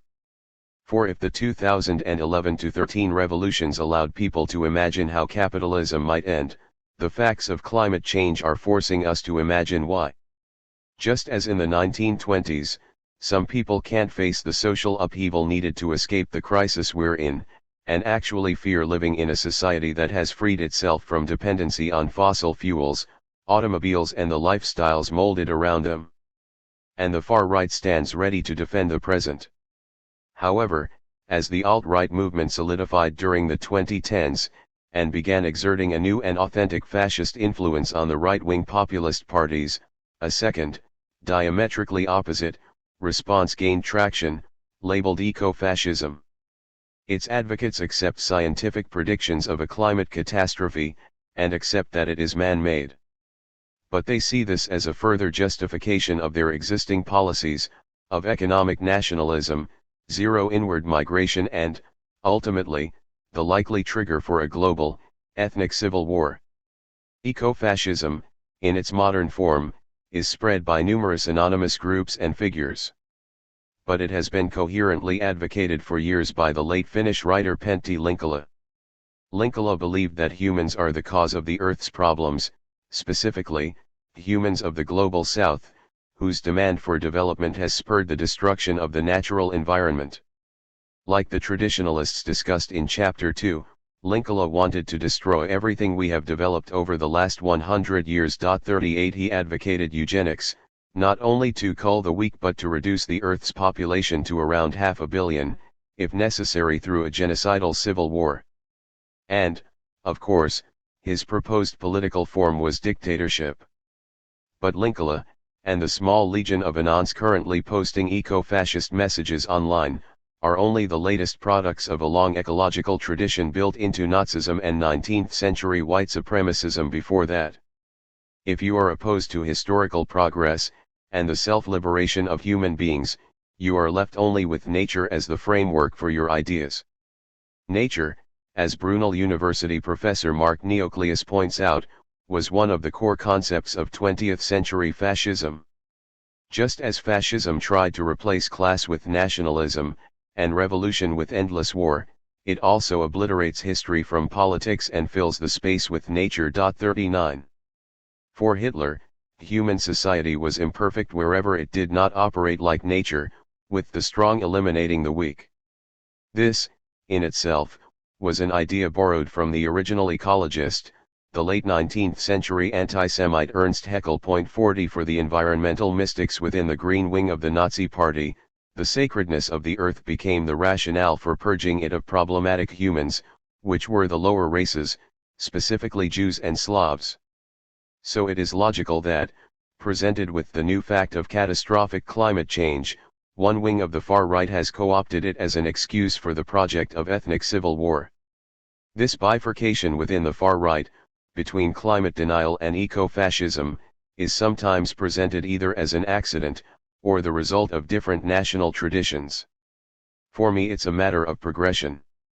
As the populist right reaches the limits of what it can mobilize electorally through climate denial, and as populism is backfilled with fascist theory, we should expect this deeper, more authentic eco-fascist strand of the far right to grow, and outright climate denial to be left behind. The fact is that both views lead their followers to oppose globally mandated decarbonization targets. The deniers are happy to go on burning fossil fuels. The eco-fascists accept that climate chaos is coming, but not that we need to abandon the carbon lifestyle. Rather, they dream of murdering migrants at the borders of Europe and America as they flee the climate chaos. In 1945 Goebbels told journalists that, if the Nazis were defeated, the whole German people will go under with us, and so gloriously that, even after 1,000 years, the heroic downfall of the Germans is in the first place in world history. 41 This time around, fascism has an even bigger downfall in mind. Destroying the conditions for human life on the planet would be the ultimate achievement for today's Hitler fanboys, and entirely in keeping with the tradition of anti-humanism they have sprung from. COVID-19 as a pressure cooker. The fifth kind of trouble is the COVID-19 pandemic. At time of writing, March 2021, it has killed 2.8 million people worldwide, plunged the advanced world into its deepest slump since 1921 and boosted the debt-to-GDP ratios of major countries to wartime levels.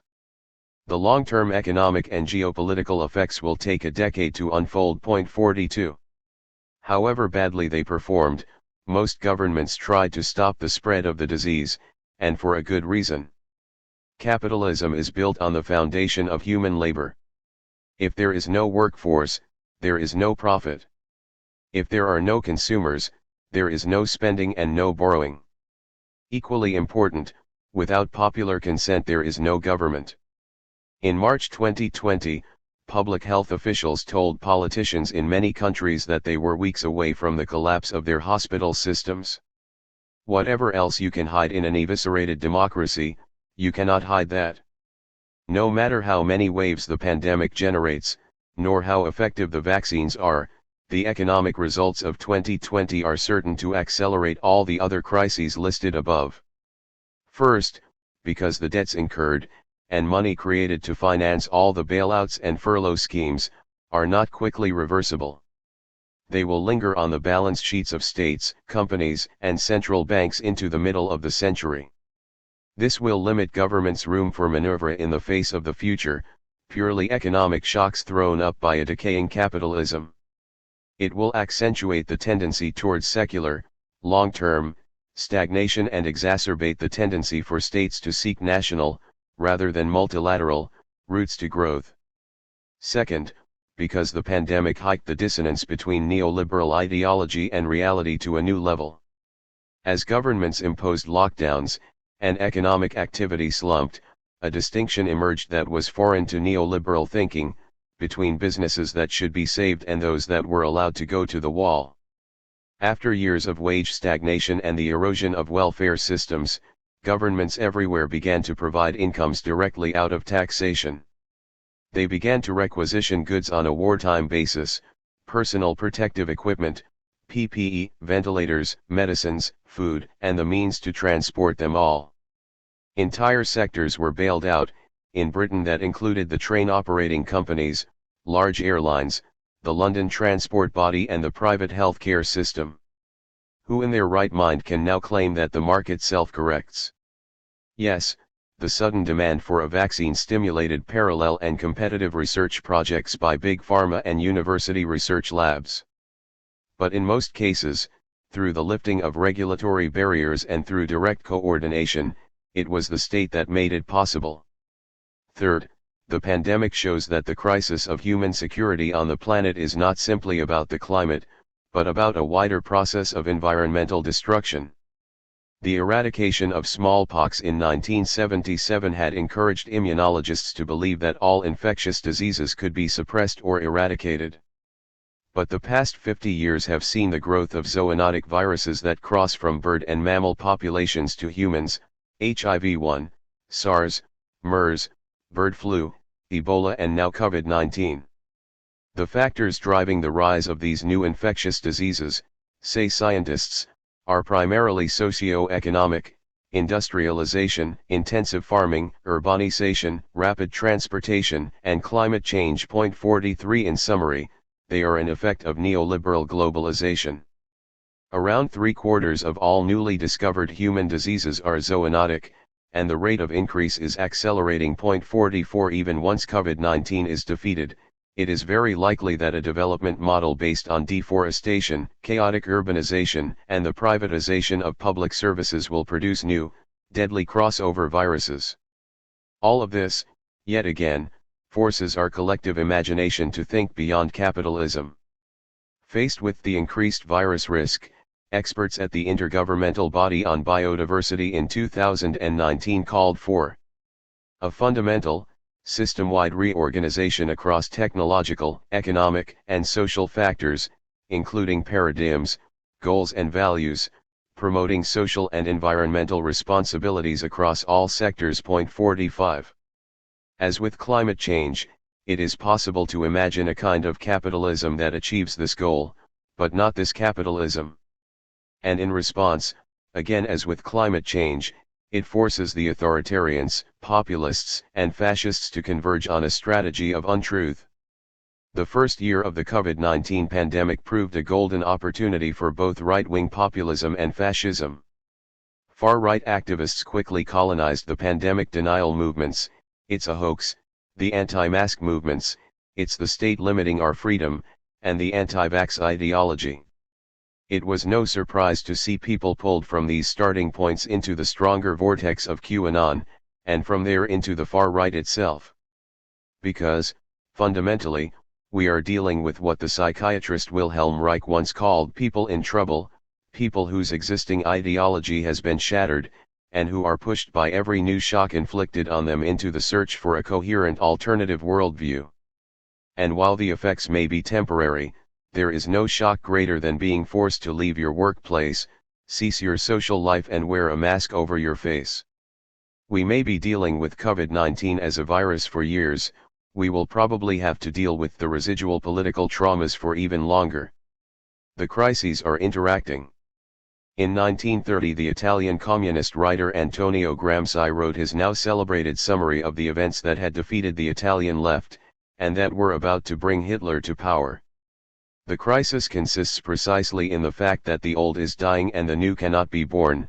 In this interregnum a great variety of morbid symptoms appear. Point 46. As liberalism surveyed the electoral carnage of the late 2010s, Gramsci's metaphor of the interregnum crossed over to the political mainstream. In 2019 the Munich Security Report, a prestigious annual summary written for the world's defense ministers, quoted Gramsci's words as an apt description of the world order today. Point 47. In 2020 even the right-wing Tory minister Michael Gove quoted Gramsci in order to justify his government's break with globalism. Our age is not the 1930s. But it is an age of morbid symptoms. The model that the current generation of political leaders inherited has been crumbling. 48.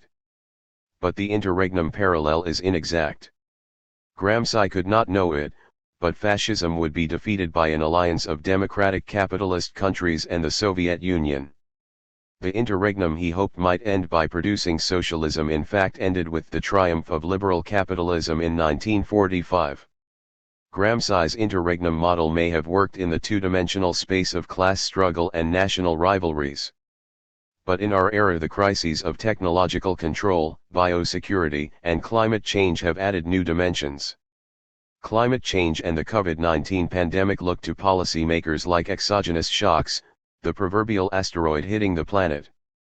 But they are each a long-term product of capitalism, and their emergence signals that we are dealing with a crisis of a different order from the 1930s.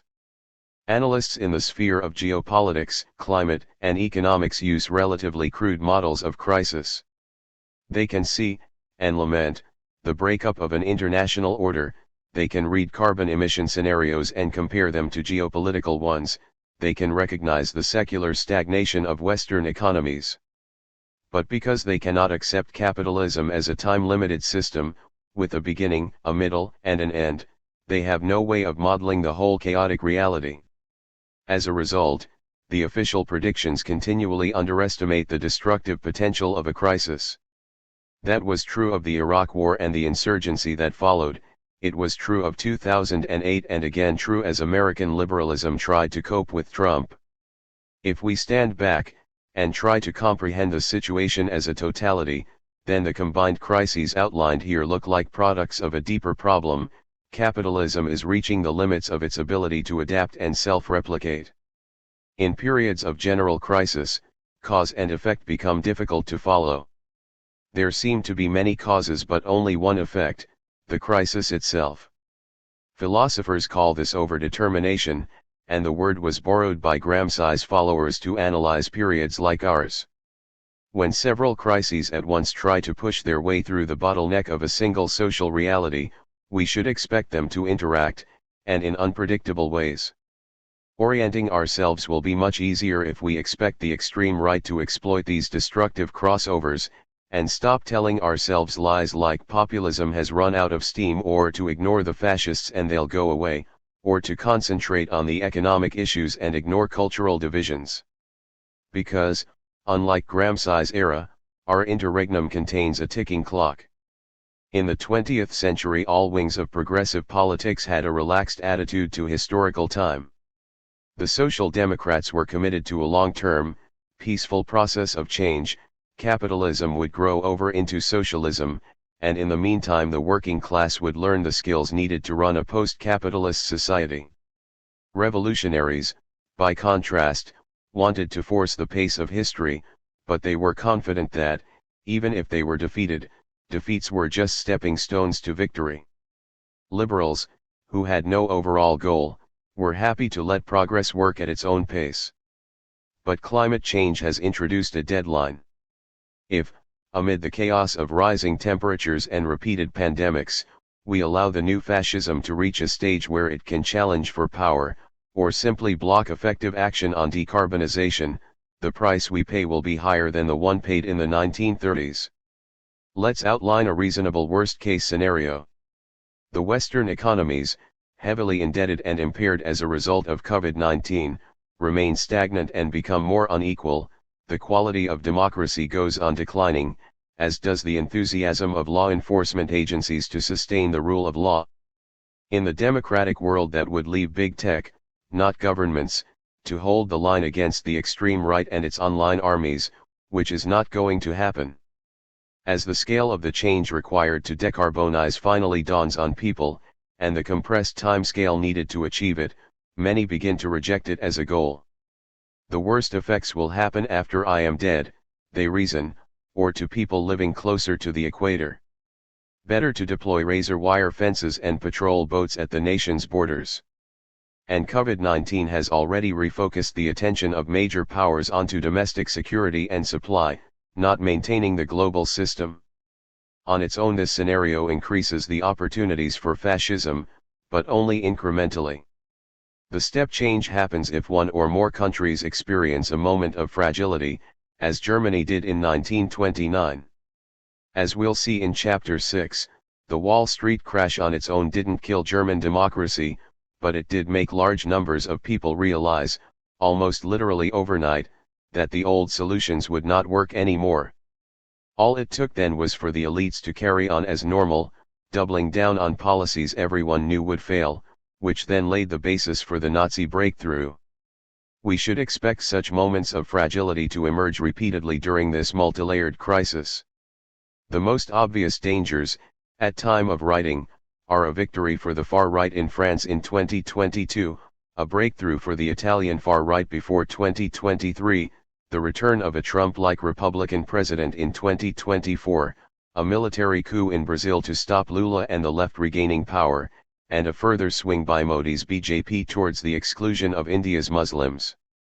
In addition, though the German conservative establishment, and constitution, looks like a strong bulwark against collaboration with the far right, that could change if the CDU/CSU were forced out of power by a Green/Left alliance. But we should remember, if these crises happen, their outcome is never decided in advance. In 1936, Clutching an antique rifle near the Spanish city of Huesca, the anti-fascist poet John Cornford summed up a way to think positively about a situation like ours. "History's not plasticine," he wrote, "but roaring sands, yet we must swing it to its final course." 49. Cornford went to the Spanish Civil War as a convinced Marxist, certain of final victory.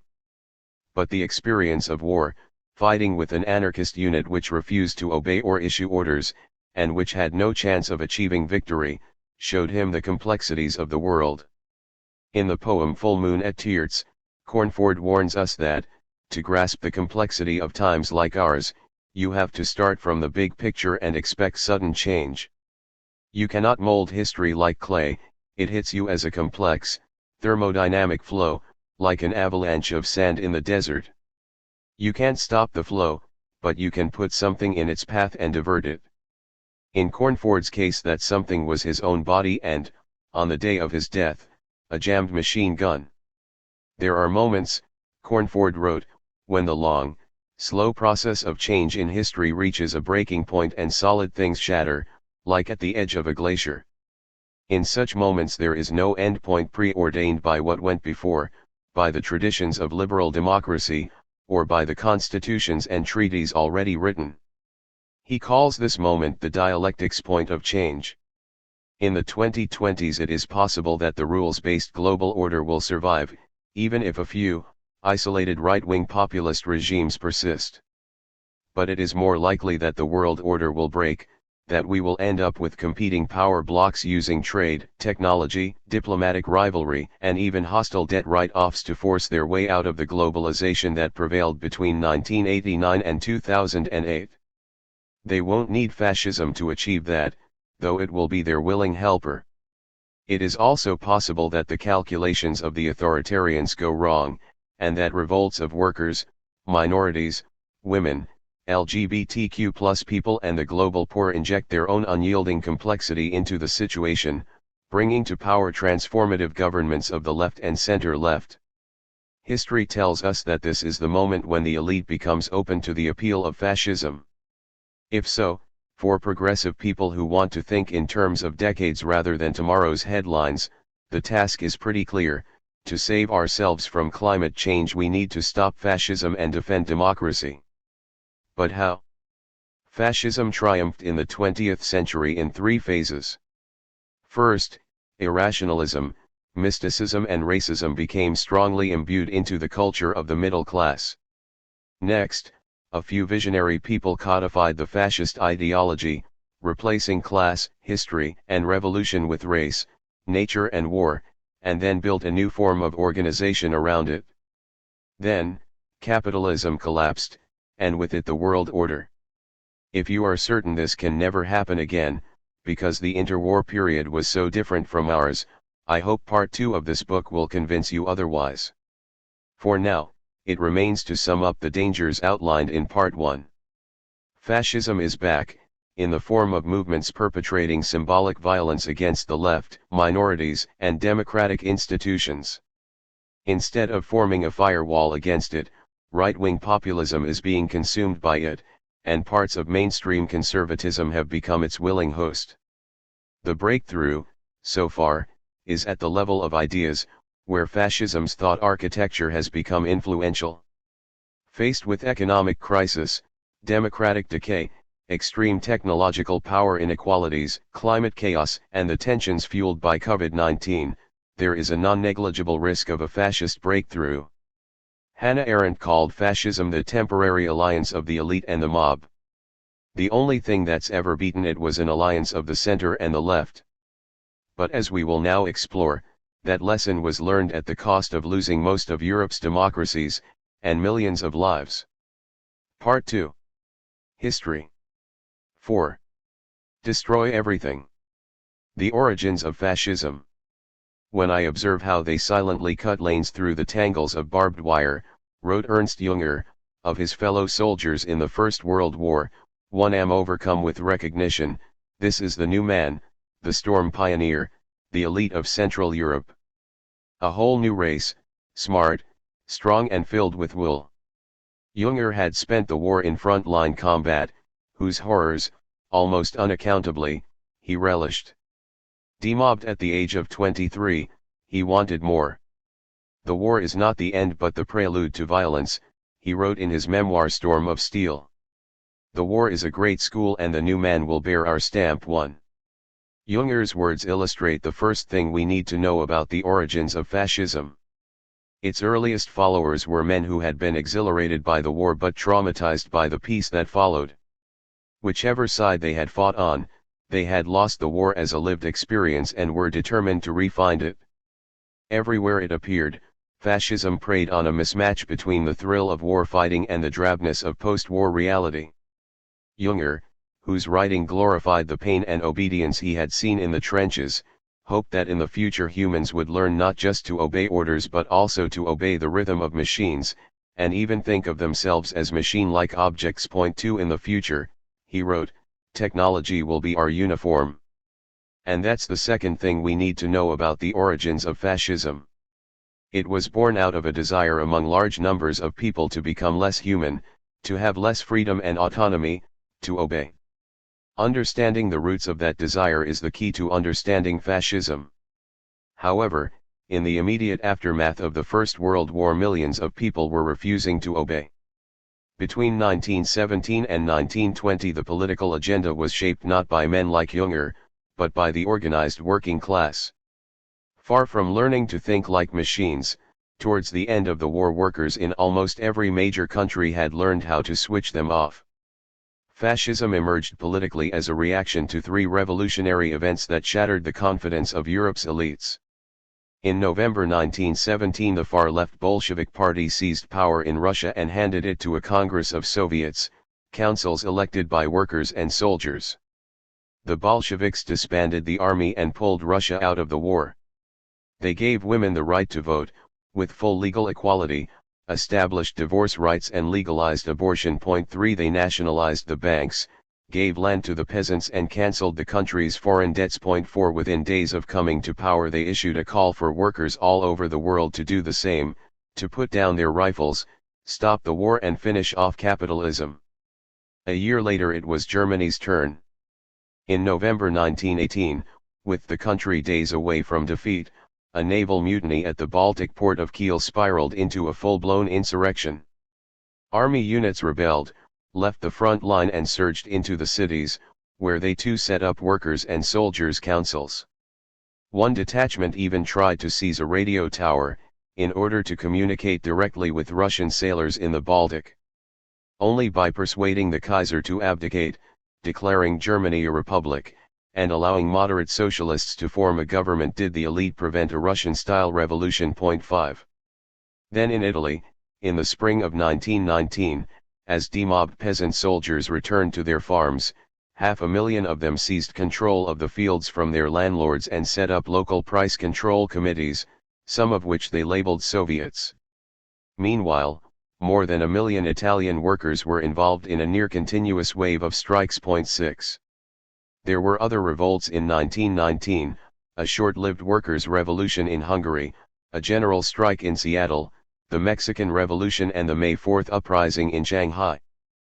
But it was the worker and peasant uprisings in Russia, Germany, and Italy, led by Marxist parties that had opposed the war or urged an early end to it, that triggered a new form of violent, ultranationalist, right-wing politics. Within 12 months of the November 1918 armistice, far-right movements emerged in Italy, Germany, Romania, and Hungary, each with a recognizably similar project, to smash Bolshevism using a new political force. Half party, half militia, this force would be just as well organized as the left, using language just as modern, and even echoing some of the left's demands. Though its aim was to roll back progress, its language would focus on the future, not the past. To counter the threat of far-left revolution, this new force would stage a far-right revolution. In response to the revolutionary worker and rebellious soldier, it would create a new man, both obedient and violent. The new man's partner would be the newly subjugated woman, rolling back the effects of factory work during the war, feminist ideas, and birth control, a baby machine to supply soldiers for the next war. This new force was fascism. To understand why it exploded in several countries at once, we need to see Russia as the detonator, and middle-class European culture as the explosive mass. Russia, World War 1.5. To destroy the Bolshevik regime, Britain, France, and the USA backed three so-called white, anti-Bolshevik, Russian armies, their ranks swelled by Western European volunteers, in a simultaneous invasion of the new Soviet state, starting a civil war that lasted from 1918 through to 1922. Both sides resorted to what they openly labeled terror, executions, torture, reprisals, detention camps, the destruction of infrastructure and starvation tactics. This classic dirty war killed 1.5 million people in combat and an estimated 12 million from famine and disease. There were few cameras, few journalists present, and both sides had an interest in covering up what troops did in their name.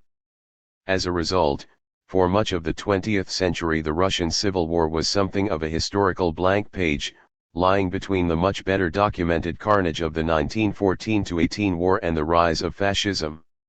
Today, with better information, we can see this four-year conflict, which stretched from Helsinki to Baku and from Warsaw to Vladivostok, as a kind of World War 1.5, and a vital phase in the emergence of fascism. First, because it normalized genocidal violence against Jews. Second, because it taught tens of thousands of Europeans the art of killing Marxists with impunity. Third, because it created an early model for the fascist regime. Pogroms against the Jewish communities of Russia and Eastern Europe were a feature of pre-war life. In response to the failed workers' revolution in 1905, the Russian monarchist right had organized the so-called Black Hundred, a uniformed and militarized far-right movement that, under the cover of stamping out revolutionaries, perpetrated murderous attacks on Jewish communities and published anti-Semitic propaganda. 7. The outbreak of the Russian Civil War gave them an opportunity to carry out another wave of pogroms. From December 1918 onwards, the White armies operating in what are now Poland, Belarus, and Ukraine systematically identified Jews with their Bolshevik enemies and routinely massacred them. In the 12 months to December 1919, around 60,000 Jews were killed by General Anton Denikin's White Army and its auxiliaries in Ukraine, in 1,300 separate attacks. 8. Though it was convenient for the White Army to stigmatize Jews, it is also true that Jews, in return, supported the Bolshevik regime and enthusiastically took part in its new state structures. To many ordinary people, writes the historian Pyotr Vrobel, the sudden appearance of the Jews in governmental positions previously reserved for non-Jews explained why the entire world turned upside down. 9. The myth of the Judeo-Bolshevik conspiracy, which became a central justification for the Holocaust and remains an important theme for today's far right, was established in the rules-free environment of the Russian Civil War. At its heart, it expresses the basic impulse of fascism, fear of freedom triggered by the sight of people achieving freedom who were not supposed to. Within the Russian Civil War, it is important to separate the systematic slaughter from the chaotic. Both sides did the latter, but the systematic slaughter was largely a white affair. In Finland, in response to a Bolshevik uprising that took control of the country's southern half in January 1918, the White Army issued a shoot-on-the-spot order, legalizing the execution of their left-wing political opponents. Of the 35,000 people killed, more than 1% of the Finnish population, 7,263 died in authorized executions outside combat. 10. In Ukraine, Denikin passed laws stipulating the death penalty as punishment for an escalating series of political offenses. They started with execution for membership of the Bolshevik Party, then spread to anyone who had participated in a Soviet, and finally anyone guilty of anarchistic tendencies, speculation, thievery, corruption, desertion and other mortal sins. 11 Though the Western journalists and diplomats attached to the White armies were shocked by the strategy of legalized mass murder, some of its most enthusiastic perpetrators were German, Austrian, Czech, and Italian volunteers, who would carry both the idea and the experience of killing Marxism back to their own troubled democracies. In addition to anti-Semitic violence and mass executions of the left, the Russian Civil War gave a third impetus to fascism, in the form of a model state. The white regime in Siberia took the form of a military dictatorship, led by Alexander Kolchak, a former admiral, and self-proclaimed supreme leader of the Russian people. Kolchak massacred the entire male populations of red villages and issued propaganda depicting Jews and socialists as alien to the Russian nation. But this, as we have seen, was not unusual for a white army. What makes Kolchak's regime significant in the genesis of fascism is the presence of right-wing intellectuals in his government, who argued for a new, international movement to suppress Bolshevism, and a new kind of state. Instead of a return to Tsarism, he advocated the modernization of the Russian state.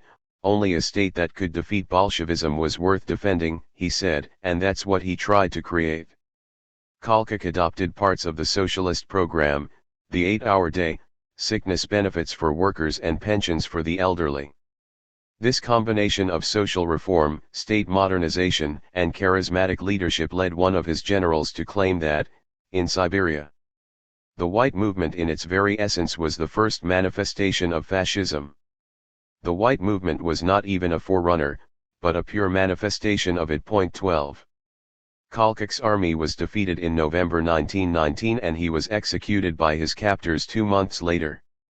But survivors from White Siberia traveled across Europe and the Far East spreading the news: Bolshevism could be beaten by waging a rules-free war, led by a charismatic dictator offering state modernization and social reform. During the 1920s, thousands of White Army veterans, now based in Western Europe, China, and the USA, would create something that still exists, an international solidarity network for the far right, aiding each other by any means necessary. While Russian fascism was, like all fascisms, nationalist, its exile status made it functionally transnational. It became a core component of the cross-border networks that would spread fascist ideas after the initial breakthrough. Germany, from the Freikorps to the Nazis. In Germany, fascism grew out of the same impulse that drove the white regimes: fear of a workers' revolution and disgust at the sudden collapse of traditional hierarchies. Though the declaration of a republic had delayed a full-blown revolution, in January 1919 the newly formed German Communist Party, KPD, staged a military confrontation with the authorities in Berlin, the Spartacist revolt. It was triggered by the sacking of a left-wing police chief, and drew the KPD and the politically inexperienced young soldiers who supported them into street fighting with the socialist government. To put the insurrection down, the socialist-led government was forced to call on paramilitary groups, called Freikorps, Freikorps, formed in December 1918 by demobbed soldiers based in decommissioned army camps. During the Berlin uprising, the ruling Social Democratic Party, SPD, did call on its own members to join the Freikorps, but they were overwhelmingly composed of, and led by, right-wing nationalists and war fanatics. More than 150 people were killed as the Freikorps put down the Spartacist rising, murdering the KPD's leaders Rosa Luxemburg and Karl Liebknecht in cold blood. In February 1919, the Freikorps deployed themselves eastwards, as volunteers in the unfolding Russian Civil War, where the fledgling Baltic states were resisting the Red Army. On taking Riga they killed 3,000 Latvian leftists. When recalled by the German government, up to 20,000 of them rebelled and joined the White Russian forces. 13 When they were eventually forced to retreat through Latvia, wrote one, they unloaded all their despair in one wild power blow, torching villages and killing civilians randomly. We kindled a funeral pyre, there burned our hopes, longings, bourgeois codes, the laws and values of the civilized world, there burned everything. 14. In Munich, Bavaria, where the left established a short-lived workers' republic in April 1919, the Freikorps again proved crucial in restoring order, executing around 1,000 people as they retook the city. Though not all Freikorps soldiers became Nazis, many leading Nazis began their post-war careers in these units. They would bring to the Nazi movement both money and connections, to big businessmen like the steel magnate Fritz Thyssen, or to exiled survivors of the Tsarist aristocracy and to senior military figures. 15. The Free Corps established one of the most persistent tactics in the fascist toolkit, the creation of paramilitary groups, ostensibly formed to support the government, but in fact designed to wage war against the left while undermining the state's monopoly of armed force. Overt fascist politics, meanwhile, emerged in the form of competing far-right organizations, veterans movements, and anti-Semitic cultural groups. Once the Munich Revolt was crushed, Bavaria became the far-right's epicentre, a magnet for militaristic nationalists who wanted to rid the country of its democratic constitution. It was there that a machine fitter called Anton Drexler formed a 10-member group called, optimistically given its size, the German Workers' Party, DAP. It was dedicated to anti-communism, state ownership, authoritarian government and anti-Semitism. In September 1919, the DAP issued their 55th membership card to an army intelligence man who had been sent to monitor them. His name was Adolf Hitler. By early 1920, the DAP was ready to go public with a 25-point program. Though it was heavy on the obsessions of German nationalism, restore the army, repudiate the Versailles Peace Treaty and strip Jews of their citizenship, as under Kalkak, the demands were mixed with elements of the socialist program, for example the expansion of state pensions and the nationalization of major industries. 16. At a 2,000-strong meeting in a Munich beer hall on February 24, 1920, Hitler, by now the party's star orator, launched the new program amid an atmosphere of hate and violence. He spoke in short, unpolished sentences, railing against Jews and profiteers, and channeled the anger of the crowd against the socialists who'd come to heckle him. At this point the party added the words National Socialist to its title, becoming the National Socialist German Workers' Party, NSDAP. Nazism would be sold initially to the masses as a nationalist revolt against capitalism, as opposed to the class-based revolution that had been put down. It had fewer than 1,000 members, 90% of them living in Bavaria, 90% of them male and just 1 in 5 of them actually a worker. 17. Italy, fascists of the first hour. If the formative ideas and tactics of fascism were already circulating in the post-war chaos of Germany and Russia, it was in Italy that fascism found a name, an ideology, and its first successful leader, Benito Mussolini. Before the First World War, Mussolini had been a prominent figure on the revolutionary wing of the Italian Socialist Party, SI, and the editor of its biggest newspaper. But the war's outbreak turned Mussolini into an equally revolutionary nationalist, demanding that Italy enter the war on the side of Britain and France. Expelled from the SI, in 1915 he formed a new movement, the Fascio di Azione Rivoluzionaria, Revolutionary Action Group. His supporters, drawing on the Italian word for group, or league, began to call themselves fascisti, fascists.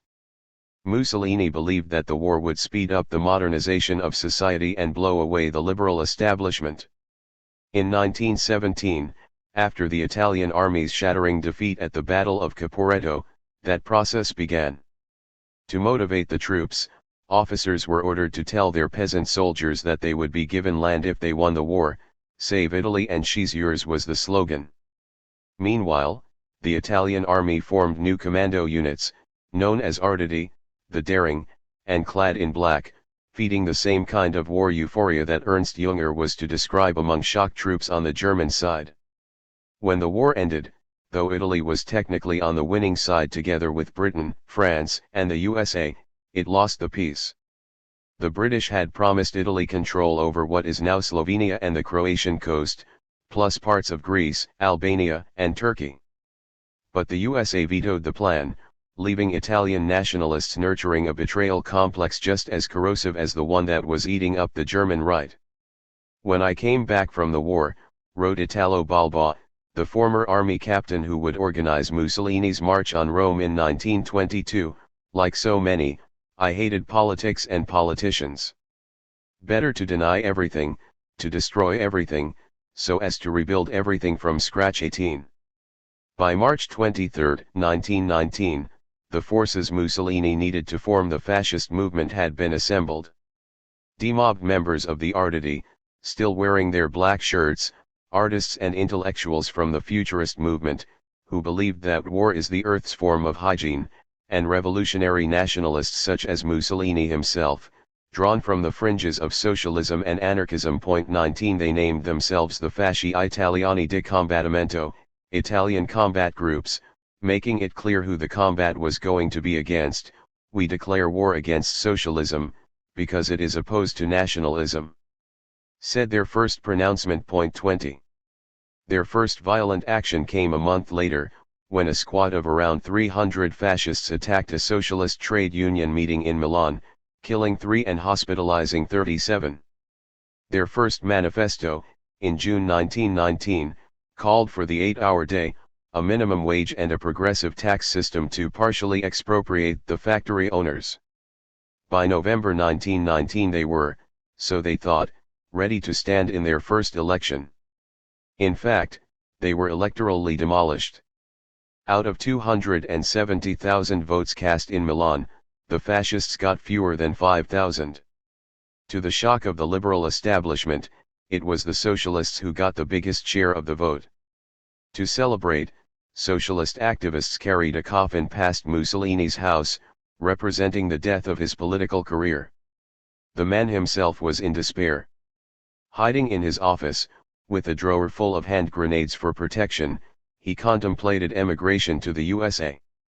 When he was arrested for inciting a bomb attack against a socialist parade, the authorities let him go on the grounds that he was already a relic. 21 Let's hit the pause button there. It's February 1920. Kolchak has been executed, Hitler is working the beer hall circuit, and Mussolini is reduced to writing angry newspaper columns, his fascist movement in disarray.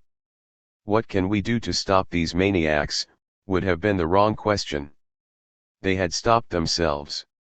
From Milan to Manchuria the fascist movements were, by early 1920, either dwarfed, sidelined or contained by their sworn enemies, the Marxist-led parties of the working class. Yet by October 1922, less than 3 years later, Mussolini would take power. And by January 1933 Hitler was Chancellor of Germany. Their strategy for power was, as we will examine below, essentially to exploit the breakdown process at work in the societies around them, which was not just economic but ideological. However, none of this would have been possible without the existence of a mass, popular ideology already implanted in the collective identity of the middle class, which made people susceptible to fascist arguments once the crisis hit. It consisted of 3 basic components: irrationalism, scientific racism, and the glorification of violence. We have seen already how central these ideas are to the modern far right. Now we need to explore their philosophical roots in the pre-1914 world. Because, just as today, fascism's initial audience was people whose everyday ideology had fallen apart. Myth, race, and intuition. Tracing the intellectual roots of fascism can feel like a futile exercise. Hitler knew the operas of Richard Wagner so well he could whistle the tunes from memory, but thousands of other Wagner fans did not become Nazis. Mussolini was fascinated by the ideas of the anarchist Georges Sorel, but so were many people on the left. Because of this, in the 20th century, historians tended to focus on the actions of fascist movements, not their ideas. What's the point of studying an ideology, they asked, if it's only a series of negative prejudices with no logical coherence? For us, tracing fascism to its philosophical source is important. Because, though today's far right looks very different from that of the interwar years, its intellectual sources are exactly the same. The modern fascist ideology is not a hangover from the 1930s, it is a kind of second growth from the same philosophical rootstock that produced the first. And because we live in an information society, ideas can function much more directly as weapons for today's far right. Few of those who perpetrated political murders in the 1930s, for example, would have bothered publishing a theoretical tract on the day of the killing. Today, almost every fascist lone shooter has done so. 22. By the end of the 19th century, the developed world could look back on 100 years of scientific, technological, and social progress. Science had made huge advances, from thermodynamics to Darwin's theory of evolution. Citizens had gained new democratic rights and new access to education. Aeroplanes, motor cars, and moving pictures were about to transform what it felt like to be alive. However, three groups of people wanted more: workers, women, and the peoples of the colonial world. By the 1890s, the working class in many countries had formed mass trade unions and political parties, either led by Marxists or strongly influenced by them. Meanwhile, women, who in most countries had no legal status separate from their husbands, were agitating for the right to vote, and in 1893 in New Zealand they won it. Likewise, the peoples of the colonial empires were beginning to fight for national self-determination and human rights. They demanded to know why they were being denied parliaments, constitutions, and nationhood. You can deal with such problems with police truncheons and machine guns, and that's what the imperialist elites did. But you can't shoot an idea. To resist progress, you need an ideological justification, a counter-narrative. So from the 1890s onwards, intellectuals who detested the advance of socialism, feminism, anti-imperialism, and democracy adopted the philosophy of irrationalism. Science is unavoidably materialist. It believes in a real and knowable world, which we can observe and test, making sense of it through logic and analysis.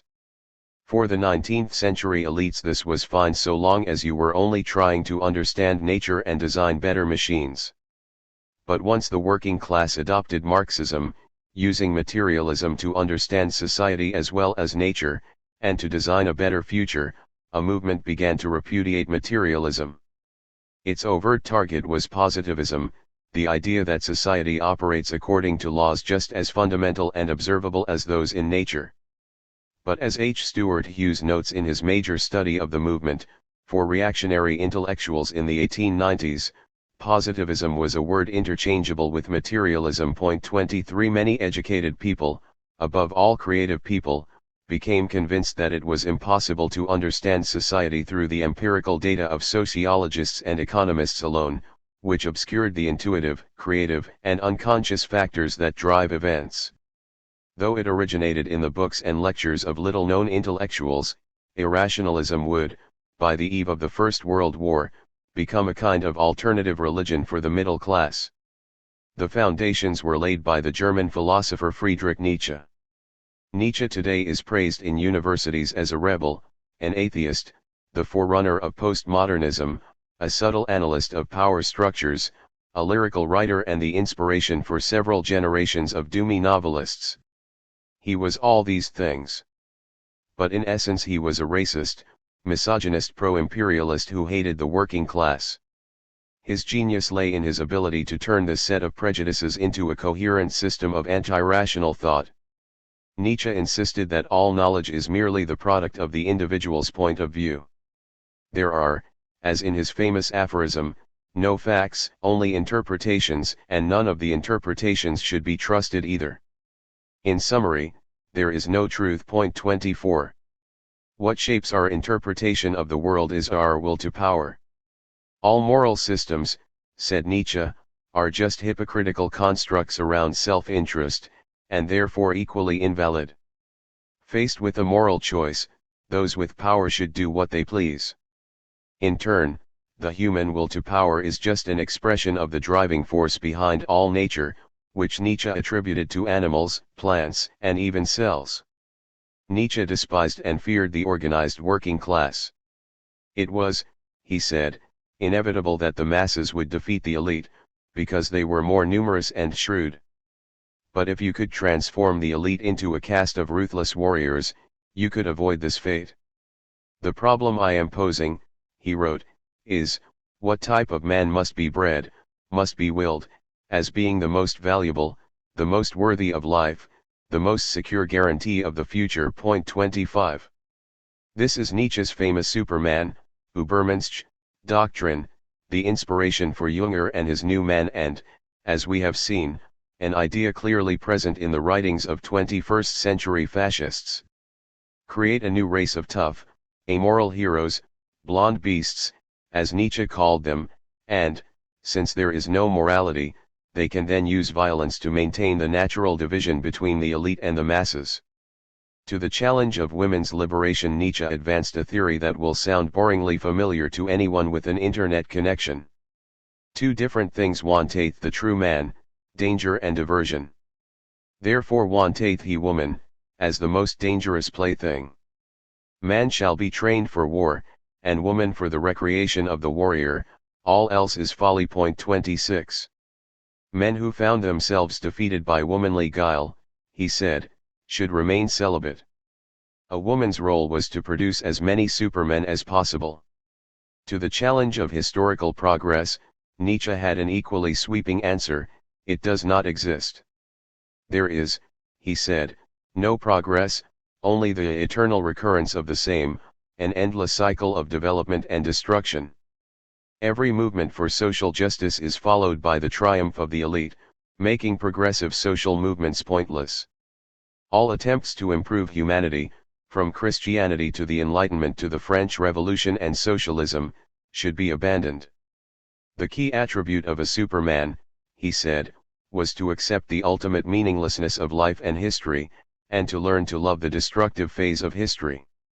There are still people who think it was a complete accident that the Nazis doted on Nietzsche, or that Hitler patronized the archive kept by Nietzsche's sister, or that Mein Kampf and Mussolini's writings are full of the same language. 27 Nietzsche's defenders are correct to say that his sister, a fanatical anti-Semite, doctored his works and methodically created a cult around them while Nietzsche was mentally ill, during the 1890s.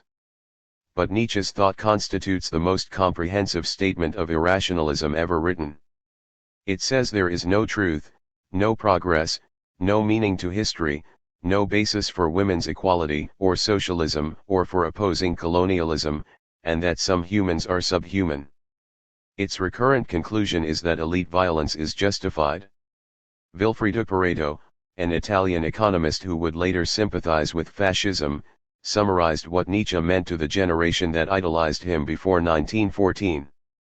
The working class were continually saying they wanted to destroy the bourgeoisie. No one until Nietzsche had dared to say, "Come on then. It's us that will destroy you." 28. There should be no mystery about why the Nietzsche cult appeared during the 1890s, or about the wider irrationalist moment it was a part of. It was a response to the emergence of mass, Marxist parties who justified their project of socialism as the endpoint of historical progress, using rationalism and materialism. In 1893, for example, in an introduction to Nietzsche for French readers, one conservative literary editor complained that, in the face of parliamentary socialism, we are all cowards. Humanity should be like nature, pitiless to the weak.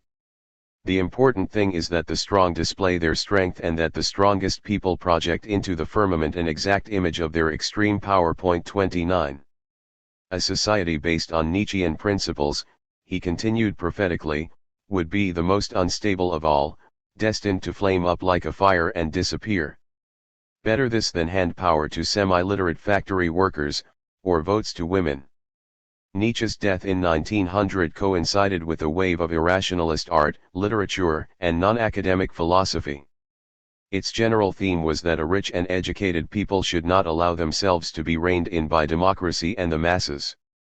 In 1908, for example, in a preface to Nietzsche's writings, the American conservative H. L. Mencken wrote that the contents would mainly be of interest to the successful man. They justify that man's success as Christianity justifies the failure of the man below. There was no need to convert the many who serve and wait, but only the few who rule. 30. By this point, a whole community of irrationalist thinkers had emerged, and their ideas had started to filter into middle-class culture. To tell their story properly would fill an entire book with portraits of upper-class, male writers expounding on their terror of women, black people, and the working class, in Tolkien-length books. Since there is no space for all that, I will briefly trace the way four formative ideas crossed over from irrationalist philosophy into popular culture and eventually into fascism. The first is life philosophy, also known as vitalism, the idea that alongside the physical world studied by science, there is an invisible vital force that causes change, both in nature, through evolution, and society, through human action. Promoted by the French writer Henri Bergson in a series of hugely popular public lectures, Vitalism claims that while science and logic are okay for producing a static picture of reality, they are useless when it comes to describing change through time. For this, we should rely on instinct and intuition. Bergson was so popular that, when he gave his first lecture in New York, he caused the first traffic jam on Broadway. You can understand why Vitalism resonated, even among the free-spirited and bohemian left. Who today has not had their horoscope read, or played with tarot cards, believed in ghosts or read a New Age self-help book? Back then, among the artists, composers, and novelists struggling to throw off bourgeois morality and produce work that was resonant with feeling, Nietzsche and Bergson were eagerly adopted. One of the most influential applications of Vitalism was Oswald Spengler's book The Decline of the West, conceived in the pre-war period but published only in 1918. Spengler rejected the idea of history as a process of advance, from classical antiquity to feudalism and then capitalism.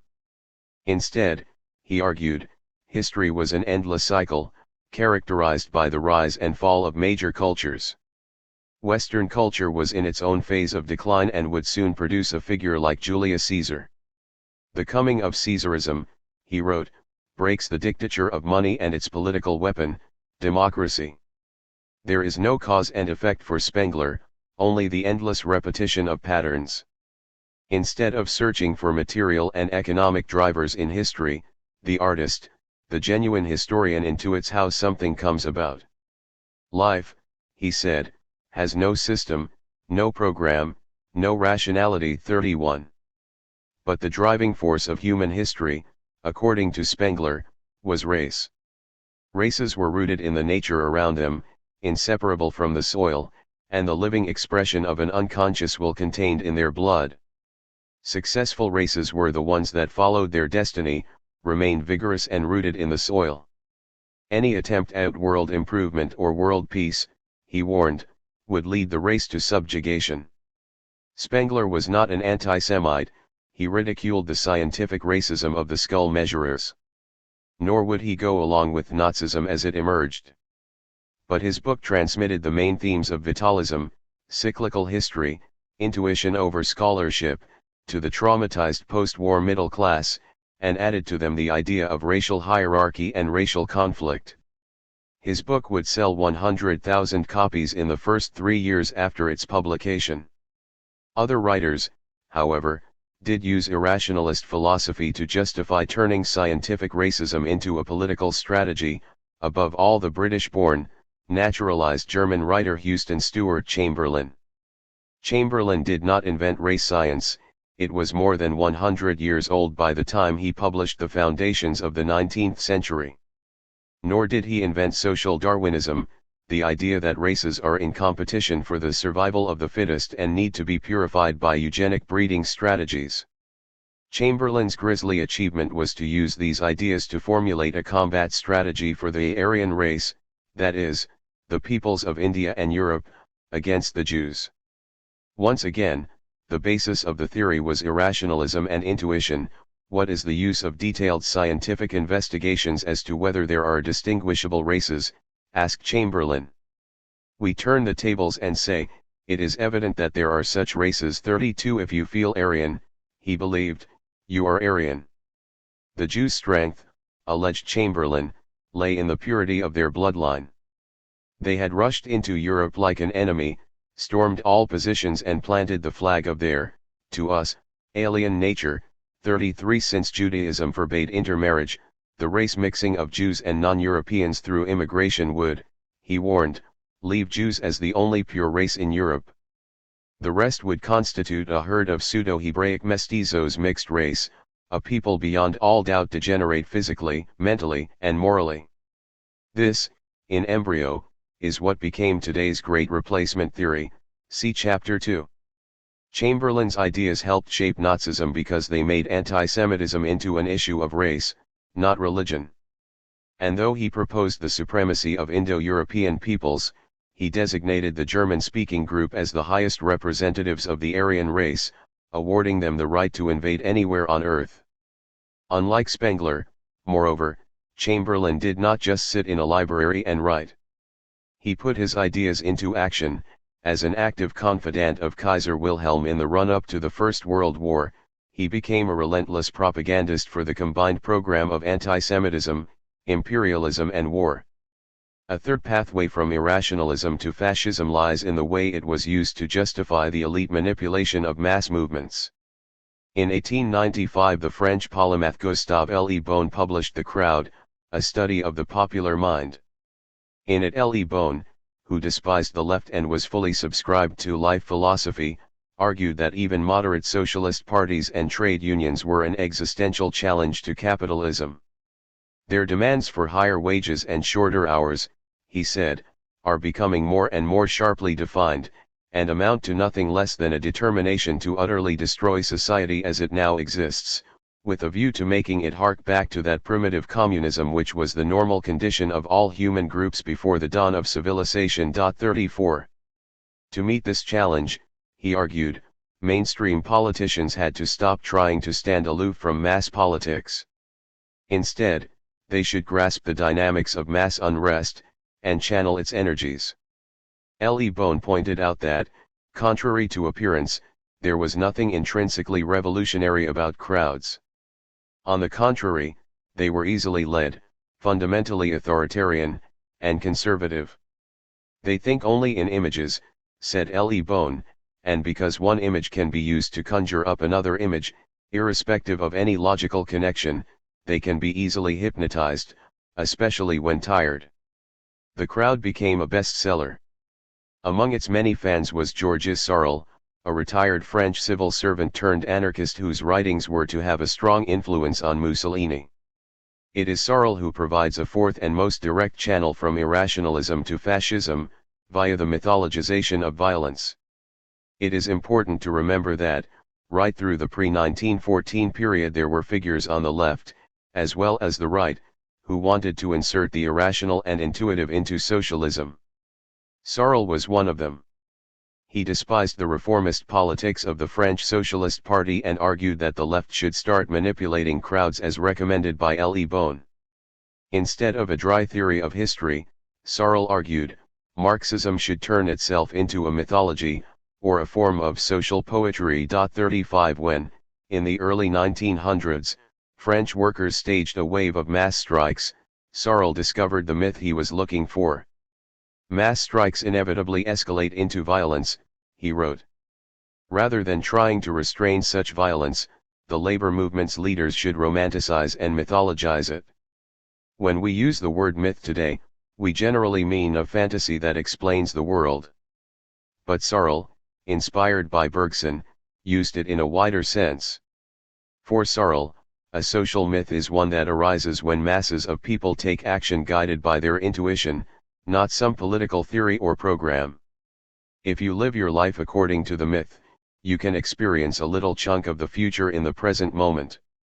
Sorel noticed that, for the French working class, the mass strike had come to play a mythical role.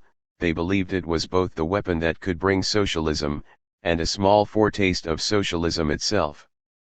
The general strike, Sorel said, is the myth in which socialism is wholly comprised, i.e. a body of images capable of evoking instinctively, the war undertaken by socialism against modern society. By propagating the myth of the general strike, said Sorel, we thus obtain that intuition of socialism which language cannot give us. 36 Instead of painstaking self-education, organization, and adherence to science, the working class, he said, should embrace irrationalism, myth, and violent action. In his reflections on violence, which actually suggested lynching members of the elite, Sorel urged the left to become subrational. As long as socialism remains a doctrine expressed entirely in words, it is very easy to deflect it towards this happy medium, but this transformation is obviously impossible when the myth of the general strike is introduced, as this implies an absolute revolution. 37. Though French socialist newspapers refused to print Sorel's articles, they were published in the Italian anarchist press. If it had ended there, he might have been an interesting footnote in history.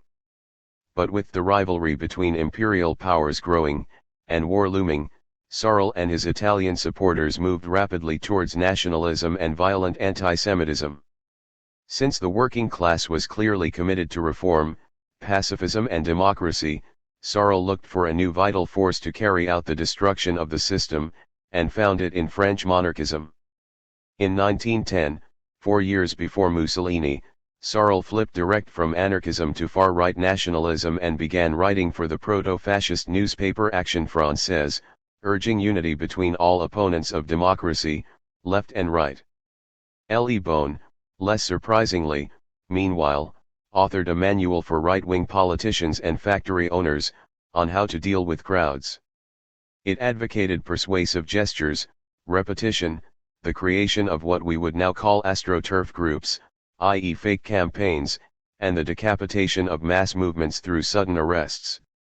So, by the time Mussolini was ready to follow his anarchist collaborators on the journey from socialism to nationalism in 1914, they had in Sorel a ready-made theory of subrational politics and violent action and, in Le Bon, a handbook for how to mesmerize large crowds. Sorel failed to transform Marxism into a doctrine based on myths and intuitions. Instead, his writings convinced Mussolini that, in order to start a revolution, you had to ditch Marx completely and embrace the full menu of irrationalism and nationalism. Asked in 1927 which thinker had exerted the greatest influence on him, Mussolini answered, "Sorel has been my master." 38. We cannot blame Nietzsche, Spengler, or Bergson for fascism. It sprang more fundamentally from the wider culture of colonialism, nationalism, and militarism that flourished among conservative-minded people before the First World War. But the irrationalist movement gave reactionary politics a fashionable, rebellious edge, allowing men like Mussolini and Sorel to move swiftly from the far left to the far right, where numerous monarchist, imperialist and anti-Semitic movements were coalescing. By 1913, wrote the fascist thinker Pierre Dru La Rochelle, certain elements of the fascist atmosphere had already come together in France. There were young men from all classes of society, fired by a love of heroism and violence, who dreamed of fighting what they termed the evil on two fronts, capitalism and parliamentary socialism, while culling from each of them what to them seemed good. 39. If nobody paid much attention to Hitler at first, wrote the leading historian of fascism Yves Sternhell, it was because the author of Mein Kampf had nothing to say which had not already been said, and not by men of the lunatic fringe, but rather by the ranking intellectuals of the day. 40. Fascism moved forward after its setbacks in 1919 because the themes of irrationalism, scientific racism, and the celebration of elite violence had been woven into middle-class political culture before and during the war. All fascism needed was for liberal self-belief to disintegrate, for economic growth to collapse and for Marxism to fail. In each respect, Italy would be its laboratory. 5. Stopping Mussolini. A game in 5 moves. On Ferrara's main street, half hidden behind parked scooters and recycling bins, stands the Palazzo Cavalieri. It's a museum now, storing local memorabilia from the First World War. On its website, an inscription promises to preserve memory, to revive memory, to make memory tangible. One memory, however, is absent. It was behind these walls and shutters that, on November 10, 1920, Ferrara's fascists set up their first HQ. After a month of quiet recruitment, they had 150 members and a base to operate from. To the fascists we owe both honor and duty, said the local newspaper. Only they who love youth and strength can stop the wave of madness that has arisen over Italy. 1. A city of medieval alleyways set amid the rich farmland of Emilia-Romagna, Ferrara was about to become the epicenter of Italian fascism. By April 1921 the men from the Palazzo Cavalieri had destroyed the socialist movement in the surrounding countryside. By May 1922 they were able to mobilize tens of thousands of unemployed peasants to occupy the city. By October 1922 their commander, Italo Balbo, would organize the fascist overthrow of Italy's elected government. The story of how this happened should be required reading, not just for anti-fascists and Democrats, but for any police officer, lawyer, or civil servant determined to uphold the rule of law today. The facts are available online and in school textbooks. But to understand why it happened, and how easily it could happen again, we need to take a deeper dive, asking ourselves, who could have stopped Mussolini and how? A revolution in control. It's often claimed that Italian fascism was a reaction to the threat of revolution. In fact, there was a revolution, though not the type of political insurrection anticipated by the left. Between the spring of 1919 and the autumn of 1920, Italy experienced a revolution in popular control, where social power passed to the workers and peasants, even while political power remained in the hands of the elite.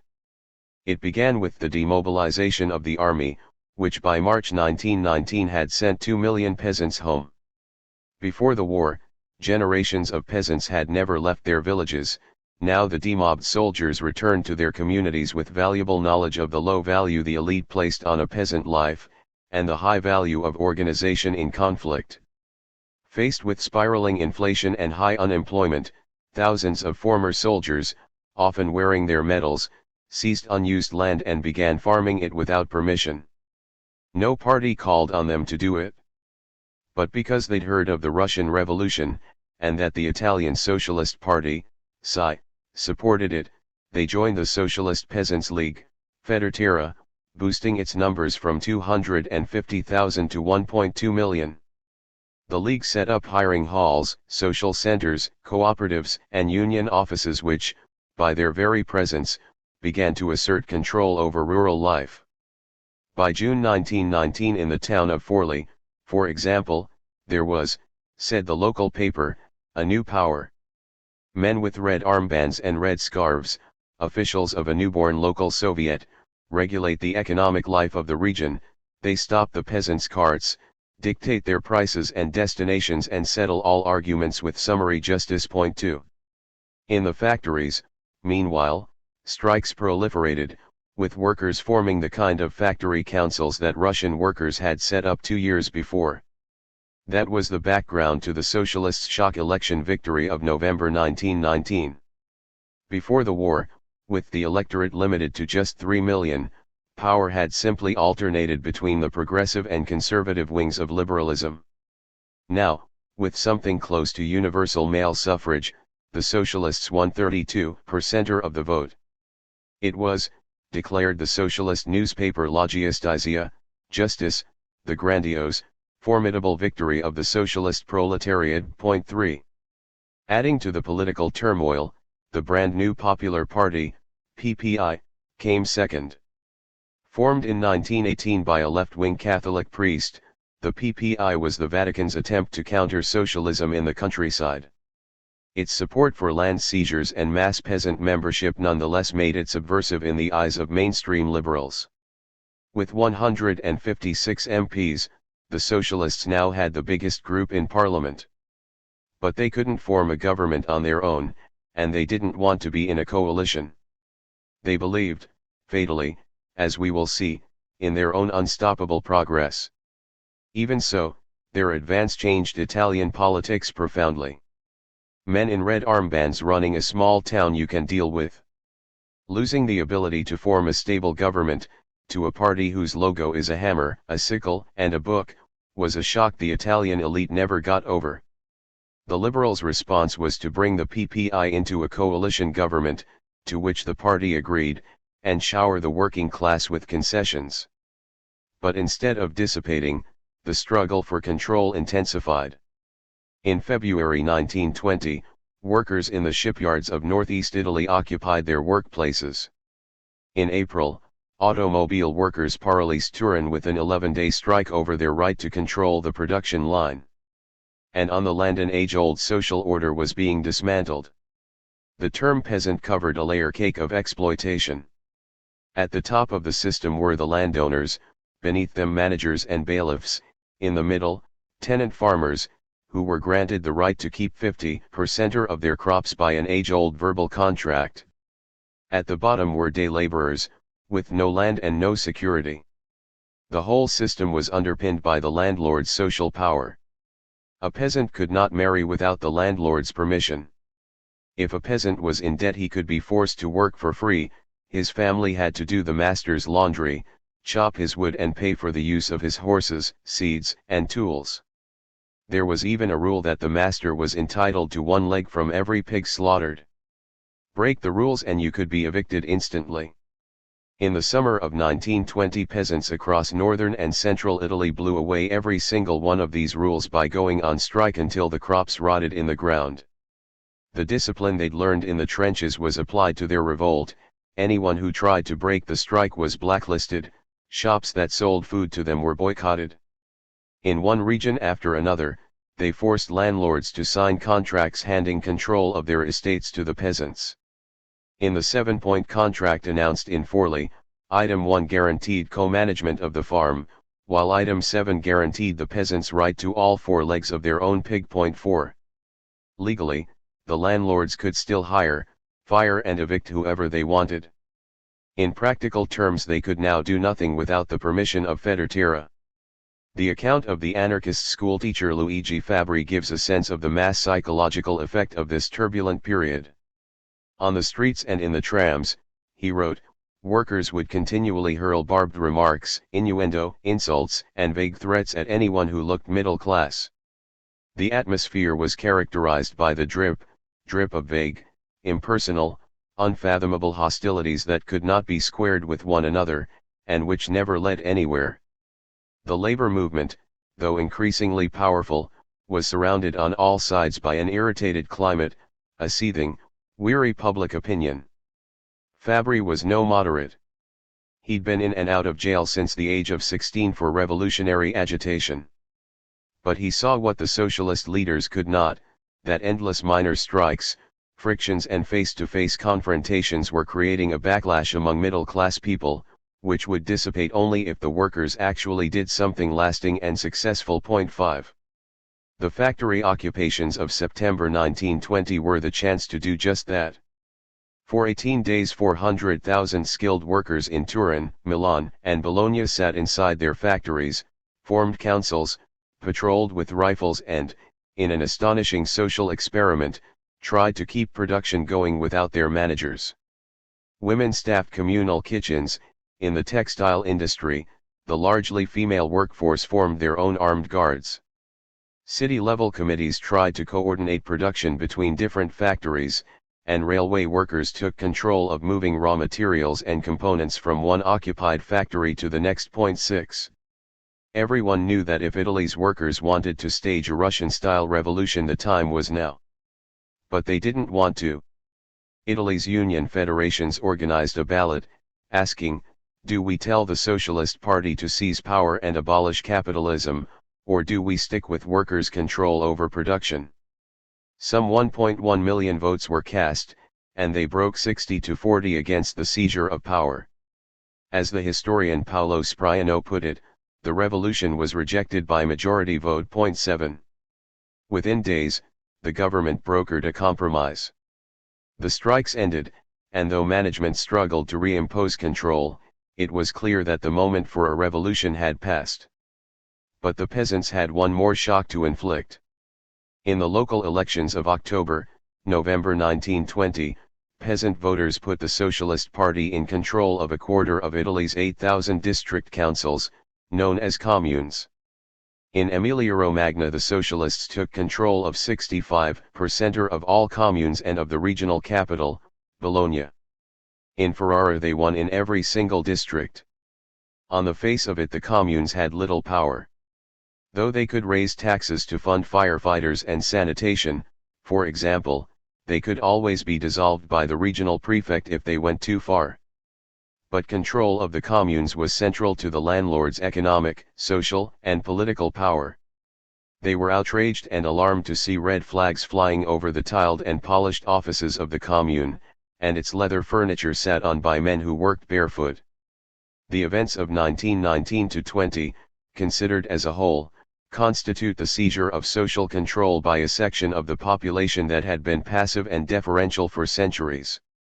Just as with the US civil rights movement in the 1960s, and with Black Lives Matter today, it triggered a deep psychological disturbance among the people whose power was undermined. As the landlords fretted and schemed in their cafes and private clubs, one remembered, machine guns were often the preferred topic. Point 8. And that is what starts the fascist march to power. As they set up shop in the Palazzo Cavalieri, Ferrara's fascists were not alone. From October 1920, across large parts of Italy, the landowning class effectively adopted fascism, not as a political ideology, but as a technique of social warfare. But Ferrara would be the test bed. Phase 1, Squadrismo. Mussolini's followers, though few, had not been idle. In July 1920 they carried out a brutal ethnic cleansing campaign in the Adriatic city of Trieste. Mussolini's men ran riot, burning and looting to force the minority Slovene population, who were mainly left-wing workers, across the border. But this was a liminal space, just as today on America's southern border or the Greece-Turkey fence line, far-right activists could do in Trieste what they were not allowed to do at home. In response to the socialist election victories of autumn 1920, the landlords decided to use these methods in their own backyard. The first major fascist action was the attack on Bologna City Hall, on November 21, 1920, as a crowd of around 2,000 people gathered peacefully to witness the inauguration of the socialist-led council. Around 100 fascists, including 16 from the Ferrara squad, tried to storm the building, firing revolvers as they advanced. In a panic, the socialists hurled hand grenades out of the window into the crowd, while some people started firing blindly into the council chamber itself. 10 people were killed, 9 socialists and 1 popular local lawyer, while 60 were injured. The attack gave the government the excuse it needed to dissolve the council. 9 But that was only the start. In the wake of the Bologna attack, fascist forces grew rapidly in the city, recruiting white-collar workers, journalists, and professionals. 10 By December 1920 there were 80,476 fascists organized in 88 groups, mainly across northern Italy. 11 They were formed as a private army for the landlords, who knew exactly what to do with them. At the height of the peasant movement you could live your life in an informal welfare state composed of hiring halls, cooperatives, social centers, and libraries, all overseen by the socialists. From late November 1920, fascist squads fanned out from the cities of Ferrara, Bologna, and Modena to rip up these micro-organizations by their roots. Over the next 4 months they would torch 17 print shops, 59 Socialist Party offices, 119 labor exchanges, 107 cooperatives and 83 union offices. They broke up union meetings and hunted down councillors and union officials. Activists were whipped, tarred, left naked in the streets, force-fed castor oil to induce diarrhea and otherwise humiliated. 12. The average squad expedition involved over 100 men, their premises and equipment were paid for through levies raised by the landowners. Initially they had no physical infrastructure outside the cities. But they had money, guns, telephones and trucks, they had the police on their side and they attacked by night. In the village of Agusalo, an 8-minute drive from the outskirts of Ferrara, on January 21, 1920. 4 trucks full of fascists and 2 cars of the landowners, escorted by trucks full of carabinieri, did the shooting. They invaded the headquarters of the League and trashed or looted all the furniture. The carabinieri then arrested 14 socialists and charged them with resisting the invasion with their hunting rifles. 13. Between January and April 1921, the fascists killed more than 100 people in these raids. Hundreds of newly elected socialist councillors were forced to resign at gunpoint. Many were given a few days' notice to leave villages they had been born in. The result was the total disintegration of the left's political infrastructure in the countryside. Fascism, in this second iteration, was not really a political party but a template for action, labeled Squadrismo. Mussolini, in his Milan publishing office, had no direct command over the squads themselves. Each squad was run by a local boss, with the foot soldiers drawn from two groups still recognizable among today's alt-right, combat veterans and teenagers who wished they were combat veterans. In Bologna, 44% of squad members surveyed by historian Roberta Suzzavalli were too young to have served in the war. Some 16% identified themselves American Samoa upper class, and 79% as from the professional Oregon commercial middle class, while just 6% were working class. 14. In Forlì, where in 1919 the peasants had dictated prices to the shopkeepers, a fascist described how he was able to disperse a left-wing demonstration numbering thousands. There were a little less than a dozen of us in two cars. One drove towards the center of the square carrying three men, one who was to give an improvised speech, and the others holding pistols. Silence fell as suddenly as in church. And then, with pale faces, nobody knows whether because of the speaker or the pistols, they ran for the exits. 15. The squad campaign of 1921 was soon eclipsed by bigger outrages. Even in academic histories of fascism it usually accounts for a chapter at most. That is in part because the source material is thin. Few journalists bothered to interview the villagers who'd been attacked, and left-wing historians saw the squads as mere agents of the landowners and the factory bosses. But we, today, faced with the emergence of far-right paramilitary violence, need to study these events closely, asking, what conditions were needed for squadrismo to work? First, the breakdown of the rule of law at local level, the refusal of the police to arrest the fascist squads, investigate their crimes and confiscate their weapons. Second, access to money and technology. A column of trucks bumping along an unmade road may not look high-tech to us now, but it did to the victims. The third condition was that a small, determined group of men knew what they were supposed to do. The squads operated just as the Arditi had done in the end phase of the war, through a war of maneuvera, constantly on the move, using violence and arson for shock effect. They knew that violence carried out symbolically can have far more impact than simple force. One squad leader from Pisa walked into a small town cafe, pushed a random socialist against the wall, and shot him through the head, later persuading a local newspaper to print the headline, "A William Tell Prank Gone Wrong." 16 At dinner parties, the perpetrator would announce himself, Sandro Carosi, 15 political murders. 17. A fourth condition was that they had a coherent ideology. Their Marxist opponents wanted to believe the squads were full of confused, inconsequential nobodies, the puppets of the industrial bourgeoisie. Yet like Ernst Jünger in Germany, Mussolini's followers were driven by a philosophy of violence, what the historian Nino Valeri called violence elevated to the status of an ethical rule. 18 As we have seen, this remains central to fascism in all its forms today. The workers and peasants, meanwhile, though they fought back, continuously relied on the authorities to intervene. Their political culture was defensive, based around the village, estate, or factory. Do not despair, brothers, wrote the SI's leader Filippo Turati, do not provide them with pretexts. Be good, be patient, be holy. Be tolerant. Be compassionate. Even forgive. 19. The fifth condition is the most chilling. Having destroyed the left's informal welfare state, the fascists quickly created their own. In Ferrara they set up a land office, to which local landowners allocated about 10% of the region's land. This was to be handed to day laborers and farmed under fascist supervision.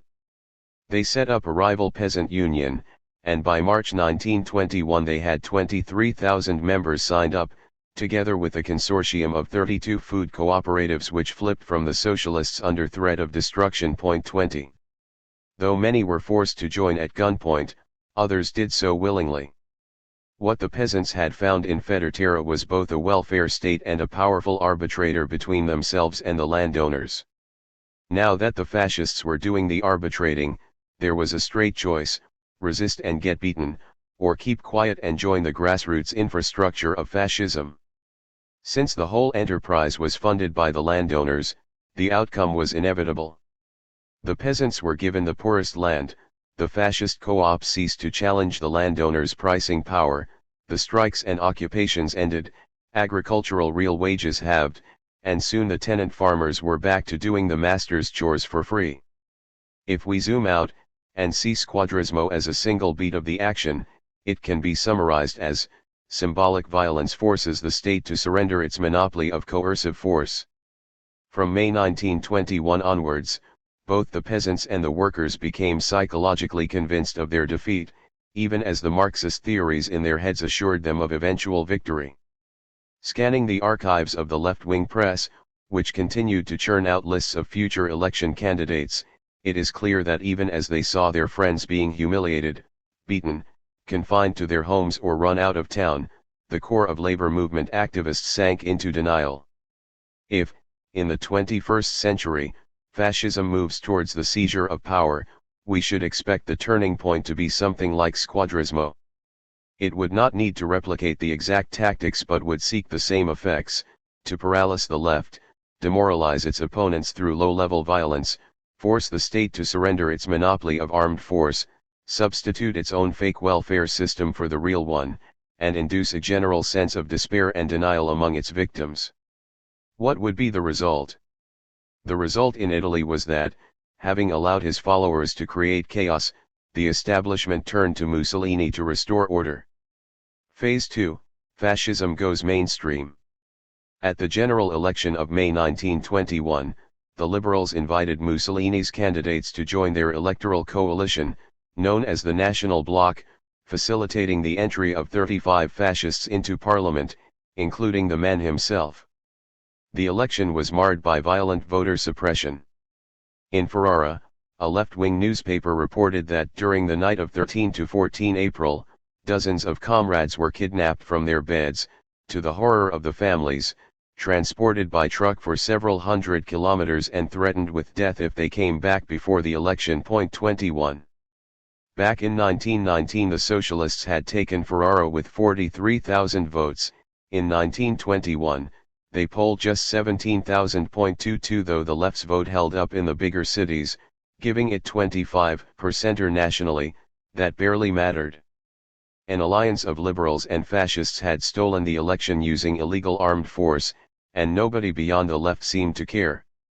The fascist movement, meanwhile, doubled in size, from 98,900 members in April 1921 to 187,000 the following month, and was now mainly based in towns and villages, not the cities. A survey reports that 15% were workers and another 24% peasants, but a solid 57% of the members were from the middle class, and overwhelmingly male. With the job done in the countryside, Mussolini's attention turned to parliament. His MPs immediately went into opposition against the liberal centrists who had backed them, and used parliament as a stage to amplify their incendiary rhetoric. Their first notable act was to physically attack a left-wing MP on the floor of the chamber. At this point, workers in the big cities, who had been focused on a rearguard struggle in their factories, began to realize the danger. In the veterans' associations there were many opposed to fascism, both workers and former officers, including some who'd been in the commando units. In late June 1921, Argo Secondary, a 25-year-old former officer from a well-off family, led a split from the Veterans Association in Rome, announcing the formation of a new anti-fascist group, the Arditi del Popolo, ADP, which roughly translates as the People's Commandos. By mid-July the ADP had 20,000 members, organized in 54 battalions across Italy. The recruits were a mixture. Many were drawn from the more left-wing veterans groups, some had been Red Guards in the factory occupations, others came from the security detachments now obligatory at socialist, communist and anarchist meetings. On July 6, in uniforms and marching order, 3,000 Arditi staged a demonstration through Rome, armed, like the fascists, with batons and knives. Secondary's genius lay in grasping two key points: that fascism had to be contested ideologically, on the territory of the middle classes, and that it could be stopped by an equally determined, organized and armed force. For this, it needed to recruit war veterans, not just dedicated leftists. And to do that, there needed to be a specifically anti-fascist, as opposed to socialist or communist, movement. Nowhere was Secondary's cultural counter-offensive better demonstrated than in the songs the ADP sang, which, like the fascist anthems, were set to tunes that had been popular in the trenches. 1. Transcribed in the police files in Pisa, went. We are of the people, our ranks invincible, the black flame at our collar, we are moved by a strong and sacred feeling, death to death. Death to pain. We defend the workers from outrage and defeat, the Arditi fight today for the happiness of all. 23. Up to this point, the rhetoric of the people was alien to the Italian left. Theirs was a strictly class politics characterized, as we have seen, by cultural hostility to flag-waving and patriotism.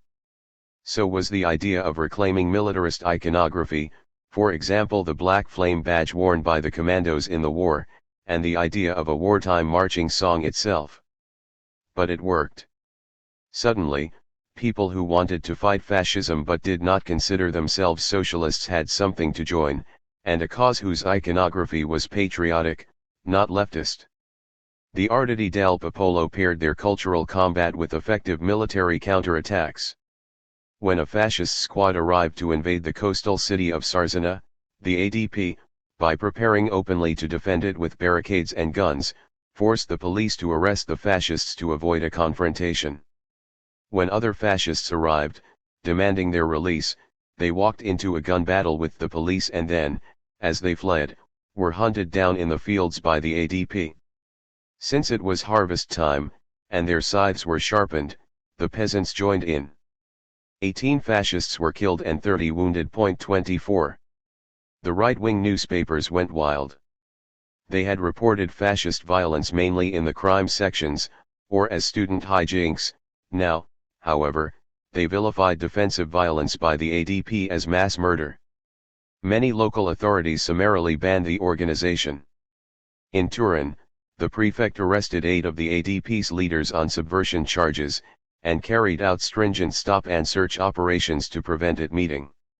Asked why he had done none of these things to stop the fascists, the prefect replied that the ADP had committed the offense of criminal association, whereas the fascist squad aims at strengthening the nation. 25. As for the left-wing parties, their attitude to the ADP ranged from suspicion to hostility. The socialists, whose leaders had urged passivity, denounced it. The communists, wary of Secondary's upper-class background and of losing control, refused to support it, despite orders from Moscow to do so. Nonetheless, in several towns the ADP succeeded in creating a united front between anarchist, communist, socialist and even Republican veterans. 26. But the whole initiative was killed off by Mussolini's next masterstroke. On August 3, 1921 he proposed a pact of pacification between the fascist squads, the socialists, and the left-wing trade unions, each promised not to use violence and to respect each other's right to organize. The pact not only legitimized local crackdowns against the ADP but required the socialist parties to denounce Secondary, which they did because they were desperate to return the situation to normal. To round off the betrayal, the communists, though they had refused to sign the peace pact, sent out an order threatening severe disciplinary action against any member liaising with the ADP. 27. By September 1921, in most cities, Italy's first anti-fascist militia was finished. The left parties and unions retained their own defense groups, based in the tenements of major cities, but these, as we will see, could do little to stem the political advance of fascism. On the fascist side, the peace pact triggered a revolt among the squad leaders. In Ferrara, posters were put up around the city denouncing Mussolini as a traitor. The squad's commander there, Italo Balbo, ridiculed the pact by marching 3,000 men to the coastal city of Ravenna, occupying it for 3 days and inflicting random violence along the way. This mid-1921 crisis of fascism is seen by some historians as a sideshow. But it was real. It prefigured similar fissures within Nazism, and finds a clear parallel in the debate over optics among today's far right, with some determined to win through violence alone, and others seeing violence as a tactic in a wider political game. For the hardline squadrists, fascism was simply a revolution, which would overthrow the Italian state by armed force. And how could they give up violence when it had become the main source of their prestige? Each night before going into action, says the hero of the squadrist novel Baglieri, it totally took over my life. It made me unprejudiced and decisive in action. I forgot everything else. I developed a will of iron which gave significance and purpose to my every move. 28. The violence, with its ritual and even ironic forms, allowed the squads to become the directors of their own gruesome theater. When the police in Ferrara briefly banned the carrying of clubs, for instance, Balba's men raided a fishmonger's co-op and, for a few days, marched around the city attacking people with meter-long salted fish. 29. Suzzavalli, a historian who studied fiction written by former squadrists, says violence was central to their sense of self. Their combat experience and visits to brothels were what made them feel manly, she writes, but it is only with squadrismo that they acquire a sense of the religious nature of their existence. This devotion to a superior goal, also a masculine quality, becomes the most important value in their lives and transforms manly traits into virtues. 30. For Mussolini, however, virtue meant achieving political power. A superb judge of social dynamics, he realized the workers' movement was already ideologically defeated. His pitch now was to the capitalist elite, and his message, that capitalism no longer needs democracy. Instead of being reliant on the masses, he promised, under fascism the focus would be on the individual. Anonymous, gray, democratic egalitarianism, which has washed out every color and flattened every personality, is about to die. New aristocracies are coming, now that it has been shown that the masses cannot be the protagonists of history, but are the instruments of history. 31. While the squad members wanted a revolution against the liberal elite, Mussolini wanted to win the elite over. He thought that, through these classic appeals to the liberal principles of meritocracy, individualism, and the free market, he could convince them to abandon democracy and choose fascism. And rising fascist membership figures, at 217,072 people in 1,311 local branches by October 1921, proved his point. At a national congress in November 1921, Mussolini renounced the peace pact barely 4 months after it had been made. He turned his movement, until now still labeled the Fasci Italiani di Combattimento, into the National Fascist Party, PNF, and transformed its squads into a centrally controlled militia, with a top-down command structure and an official uniform. 32 At the same time, he abandoned all remnants of the quasi-socialist economic program he had started out with, committing the party to free market policies.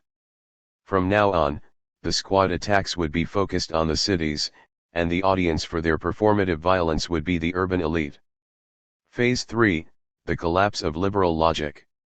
Mussolini could not have come to power, nor used that power to abolish democracy, without the ideological disintegration of Italian liberalism.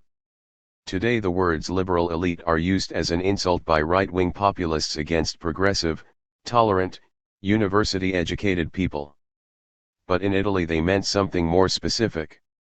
Liberal was the term given to the dominant political culture through which, in the late 19th and early 20th centuries, the rising class of industrialists and commercial farmers expressed their interests. To picture them, think of any male character in a Puccini opera, secular-minded men of the world, habitual clients of sex workers, obsessed with money, automobiles, and technological progress. As for the word elite, it had been popularized by the Italian economist Vilfredo Pareto, who, inspired by Nietzsche, argued that elites were necessary and inevitable, and democracy a sham to justify their rule. The term liberal elite was, by 1921, not an insult but a self-declared fact. Its policy was state support for big business and technological modernization. 33 Its strategy was to absorb the socialist movement through concessions and reforms, without ever giving up real power. That strategy emerged from the war in ruins. First, the establishment were humiliated by the USA in the peace negotiations. Then, as Italian nationalist paramilitaries seized the disputed Croatian port of Fiume in September 1919, they were shown how fragile their grasp on power was. The story of Gabriele D'Annunzio, and the turmoil the poet created with his land grab on the Croatian coast, is ultimately tangential to a history as brief as this. The relevant facts are that, by setting up a riotous, militarized, racist mini-state, he created a template for defying the rule of law that Mussolini would follow. Adding to the instability, the socialist election victory in November 1919 robbed the liberal elite of a reliable parliamentary majority. And in 1920, after years of war profits, they were suddenly faced with the effects of a global economic slump. Each of these crises caused liberalism to fragment into breakaway liberal, democratic, and even social democratic parties, each with their own leader and agenda. After the general election of May 1921, the clearest problem for the elite was parliamentary arithmetic.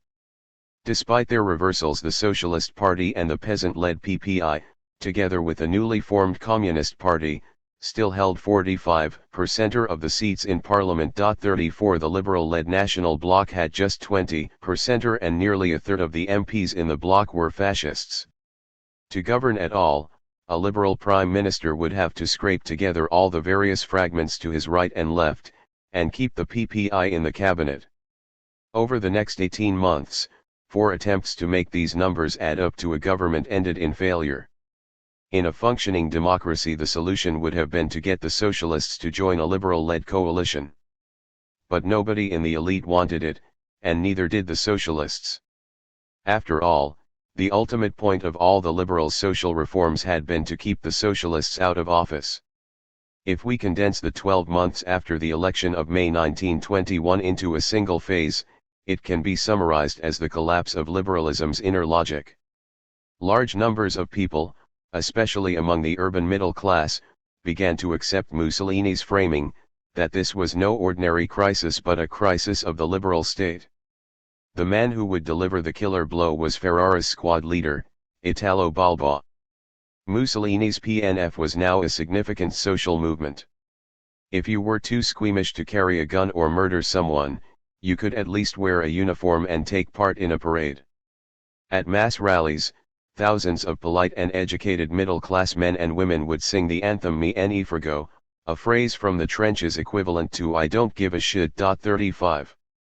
But the heavy lifting was still done by the squads. On the night of May 11, 1922, Balbo staged a mass occupation of Ferrara, demanding the city council hand central government money allocated to a public works scheme directly to the fascist unions. 36 For 3 weeks his men had toured the surrounding countryside telling villagers that anyone who did not turn up would be branded a traitor and would never work again, or worse. The next morning up to 65,000 peasants, hungry and shoeless, crowded around the castle that dominates the main square. The fascists cut the telephone wires and posted armed guards around the city's walls. They moved through the crowd waving pistols and telling the peasants, if you move, you're dead. Then Balbo strode across the castle drawbridge, leading the chant, down with the government. Long live Italy. The government in Rome caved in immediately, leaving the socialist-controlled city council with no effective power. The next city in line for the occupation tactic, 2 weeks later, was Bologna. Here the prefect, a tough liberal Democrat, ordered the police to disperse the fascists. The government responded by sacking the prefect. 37. After the occupation of Bologna, all factions within liberalism understood that the attempt to neutralize fascism by smothering it within the parliamentary system had failed. Either they had to put Mussolini into the cabinet with significant power, or form a coalition with the detested socialists and the PPI that could reimpose the rule of law. The socialists, meanwhile, realized that the tactic of refusing coalition government had brought them to the brink of a civil war, which they were going to lose.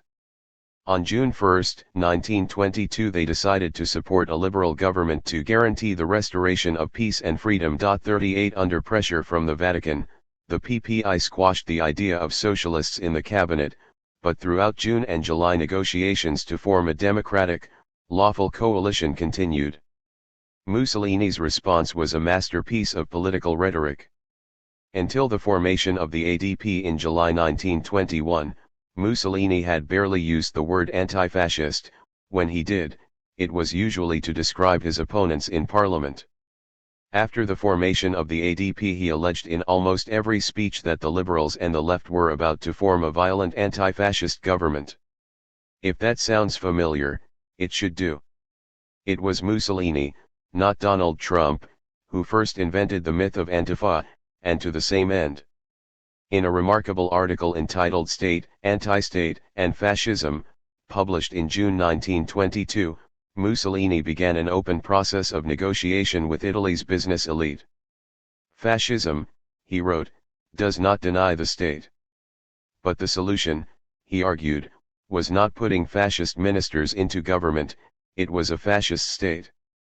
Unlike the liberal state, whose welfare system and price controls made it semi-socialist, a fascist state would, he promised, let market forces rip. Unlike the liberal state, whose courts upheld the rule of law, fascism would impose their own order. Either we come to power peacefully, Mussolini warned, or we will do it with the shoulder charge of insurrection. 39. That was the signal for an intense cycle of violent provocation and political negotiation. In the northern city of Cremona, when the government sacked the police chief for colluding with the fascists, thousands of squad members appeared overnight. They burned left-wing newspaper offices, a labor exchange, several cooperative stores and the apartment of a PPI MP, rounding off the day by occupying the prefecture. This, in turn, triggered a new parliamentary crisis. The PPI moved a motion of no confidence in the government, half the socialists backed it, and so, in a cynical maneuver, did Mussolini. On July 19, in his final speech as a backbench MP, Mussolini confronted the progressives with the point-blank question, are you going to form an anti-fascist government or not? He warned. If, through misadventure, a government of violent anti-fascist reaction should emerge, take note, ladies and gentlemen, that we will react with the utmost energy and with the greatest inflexibility. We will respond by rising. 40. Faced with an open threat of insurrection, and with the wrecks of government buildings smoldering in several cities, any democratic government would be entitled to use the police, the army, and the courts to suppress it. But despite weeks of coalition talks, no stable government could be formed, and police chiefs privately dismissed the idea that their men would obey orders to suppress the PNF. So Mussolini upped the ante once again, dispatching Balba on the so-called March of Fire. Massing his forces in the city of Ravenna, Balba threatened to burn every house belonging to a socialist family unless the police handed over trucks and petrol. With the trucks and petrol duly supplied, the fascist squads attacked every town within an 80-kilometer radius, leaving the sky acrid with columns of smoke and flames. Phase 4, the crunch. In a movie script there is always a point of maximum jeopardy, where the plans of every character hang in the balance and tension rises to a level impossible to sustain. So it was in Italy in the summer of 1922. From mid-July, in the northern industrial provinces of Lombardy and Piedmont, spontaneous general strikes broke out in protest against the fascist attacks. For days the socialist leaders tried to ignore them, still intent on negotiating a coalition. But the strikes were unstoppable, and on July 28 the Joint Committee of the Anarchist and Socialist Trade Unions called an official general strike in defense of the rule of law. Scheduled for July 31, this was to be a legalist strike, passive, no violence, no wage demands, but solely in defense of political and trade union freedoms. 41. In response, Mussolini ordered a general fascist mobilization to break the strike. If the government would not stop it by deploying the army, the squads, by now tens of thousands strong, would occupy all provincial capitals, seize road junctions and take sudden and ruthless reprisals against the unions. The union leaders called the strike as a symbolic act to influence the formation of a government. The fascists turned it into an armed showdown. Though the work stoppage was widely observed, it barely mattered. For the first 8 days of August, fascist squads relentlessly attacked the urban strongholds of the Italian working class. In Genoa, where dock workers had controlled all recruitment on the waterfront since before the war, the shipping owners donated the equivalent of $1 million in today's money for the fascists to organize a takeover by strike breakers. It was no easy task, because the dockers were no longer fighting for an ideal, but for their jobs and homes.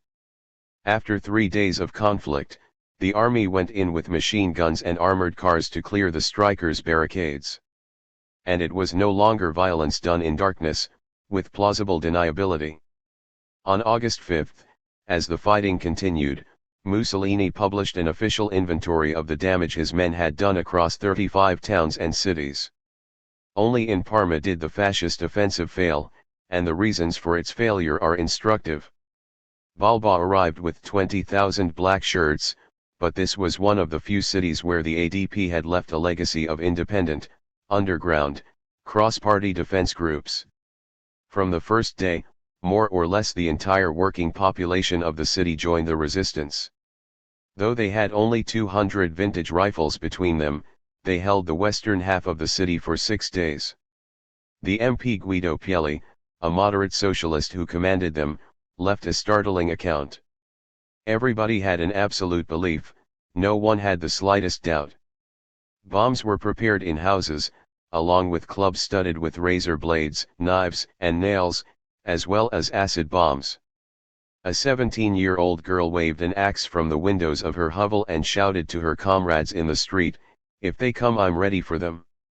No quarter would be shown, inflammable material would be thrown at the fascists, and our positions would be burned and totally destroyed. 42. After a week of infantry assaults and sniping by both sides, Balba's army suffered so many casualties that it began to disintegrate. From the city walls Pielli saw black shirts, roaming about in all directions in a great rush, jumping onto trains that were leaving, onto lorries, bicycles, or going on foot. This wasn't a retreat, but the scattering of large groups of men who clambered aboard any means of transport they found, or who ran through the streets, or into the countryside, as if they were frightened of being chased. 43. Across the rest of Italy, however, the labor movement was substantially destroyed. The Socialist City Council in Milan was forced to resign, the City Hall a wreck. Genoa's port was in the hands of fascist unions. In Ferrara the fascists toured the city's alleyways armed with clubs, dragging striking workers from their homes and marching them back to work. 44. The strike was officially called off at noon on the third day. The stunned editors of the socialist paper La Giustizia told their readers, "We must face facts. The fascists are the masters of the field." 45. The legalist general strike would become a source of controversy. The left argued that it had come too late and its objectives had been too limited, the moderates argued that it should never have been called at all. Either way, the labor movement had staked everything on the general strike and lost. The peasants, sensing which way the world was turning, joined the fascist unions in large numbers, boosting their membership to 700,000. But the crucial problem, during this fourth, decisive phase, was that the majority of the Italian people remained passive and largely neutral. They watched a civil war break out in their own, hitherto democratic country and shrugged their shoulders. Phase 5, the March on Rome.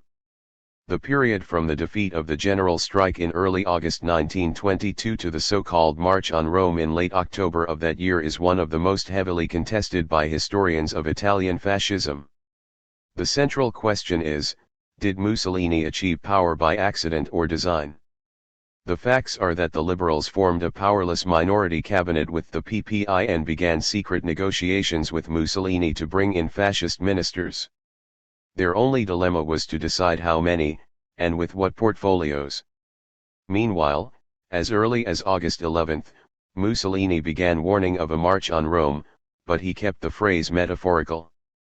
Either through negotiation or violence, the fascists would take power and, so he reminded the professors, journalists, and civil servants, that meant a new political class is in the process of being formed. The message was clear: if you want a job, the earlier you sign up the better. 46. There are certainly elements of farce in the run-up to the event itself. Some liberals thought they could use Gabriele D'Annunzio, the nationalist demagogue who had led the paramilitary occupation of Fiume, to outflank Mussolini by holding a rally of his own, which might reunite the nation. But they never had a chance to test this idea, because the poet mysteriously fell out of a window during a drunken soiree and was severely injured. 47. Yet the final events of the March on Rome can't be described as accidental. On October 3, Italo Balbo published new regulations for the fascist militia, which pledged to serve Italy but made no mention of either the king or the existing state. This amounted to the formation of a private army. On October 18 the militia's leadership met in secret, at the upmarket northern Italian resort of Bordighera, to plan a timetable for the insurrection. This meeting was, again almost unbelievably, interrupted by an invitation to lunch with the Queen Mother, who was on holiday there, and whispered to one of them after dessert, "May all your plans be fulfilled." 48. On October 24, at the PNF's National Conference in Naples, Mussolini held a 40,000-strong rally, ridiculing the offers and counter-offers that various liberal spokesmen had been making to him. Balbo, moving from the platform to the crowd, began the chant of Rome. Rome, and that night Mussolini gave the go-ahead for the rising. Installed at a hotel in the Umbrian city of Perugia, 150 kilometers or so north of Rome, Balbo ordered the seizure of railway stations, telephone exchanges, post offices, prefectures, and barracks across Italy. On October 27 the cabinet resigned, to give the prime minister the freedom to hand Mussolini some ministerial positions. But as news of the rising spread, they were forced to meet again and proclaim martial law. As Mussolini had always predicted, there was no enthusiasm among the high command for shooting fascists.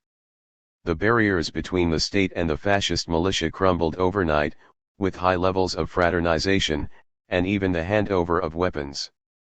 Meanwhile, Italy's business associations sent telegrams urging the king to bestow power on Mussolini. 49. On October 28 the cabinet's martial law decree was taken to the king, who twice refused to sign it, asking instead for Mussolini to be given an important ministry in a new coalition. Mussolini refused, demanding a telegram from the king to make him prime minister there and then. Having received the telegram, Mussolini boarded an overnight train to Rome, arriving on the morning of October 30. He had publicly promised to meet the king in street-fighting garb, but on the way he decided to put on a bourgeois tailcoat over his black shirt. His followers arrived a day later, again mainly by train, celebrating their seizure of power by attacking anybody they could find with connections to the left. Among their victims was Argo Secondary, the war veteran who had founded the ADP. He suffered brain injuries so severe that he spent the rest of his life incapacitated. And that was the March on Rome. Once in power, Mussolini mythologized the event as a violent insurrection, which only his genius could have steered to a peaceful conclusion. In reality it was the voluntary handover of power by a disintegrating liberal democracy, an army that would not fight and a monarch who preferred fascism over democracy. This was not yet a dictatorship, but the fascist seizure of power was complete. Who could have stopped Mussolini? Could Mussolini have been stopped? To answer that we must turn to conflict theory. The matrix game is a technique used in business schools, military academies, disaster relief organizations and political consultancies to assess the likely outcome of crises. Unlike the game theories used in economics, it does not assume all actors are rational, or that the outcomes are therefore predictable using statistics. 50. The rules are simple. Each player presents an argument about how they're going to win. An umpire guides the players through a debate about whether the argument is convincing, and rolls dice to simulate uncertainty. If stopping Mussolini were its own matrix game, the scenario would have 6 players, representing the landowners, the industrialists, the working class and the peasantry, plus Mussolini and the Marxist left, who were the only forces that showed any kind of autonomy and vigor during the crisis. The Marxist left of the PSI had led the factory councils in 1919-20, then split from them to launch the Communist Party, PCI, in January 1921. Its concept of victory was a workers' revolution along Russian lines. Its argument, in game terms, might be expressed along these lines: we win by going beyond control of the factories, by persuading the workers to arm themselves and seize power. The workers, as expressed through their actions, wanted control, not power. Their argument goes something like this: we will win by educating ourselves, voting for the Socialist Party, going on strike and gaining control over production. If the fascists try to destroy our organizations, we will call a general strike. The peasants, meanwhile, wanted relief from poverty and a strong external force to arbitrate in their daily conflicts with the landowners. In the game, their opening argument might be: we've seized the land, taken control of the communes and built our own welfare state, we win by defending what we have, through strikes and voting. Both the landowners and the industrialists, by contrast, start from a position of nostalgia. Each group wants things to go back to the way they were, to the pre-war world of respect, hierarchy, steady profits, rapid economic development and a box at the opera house.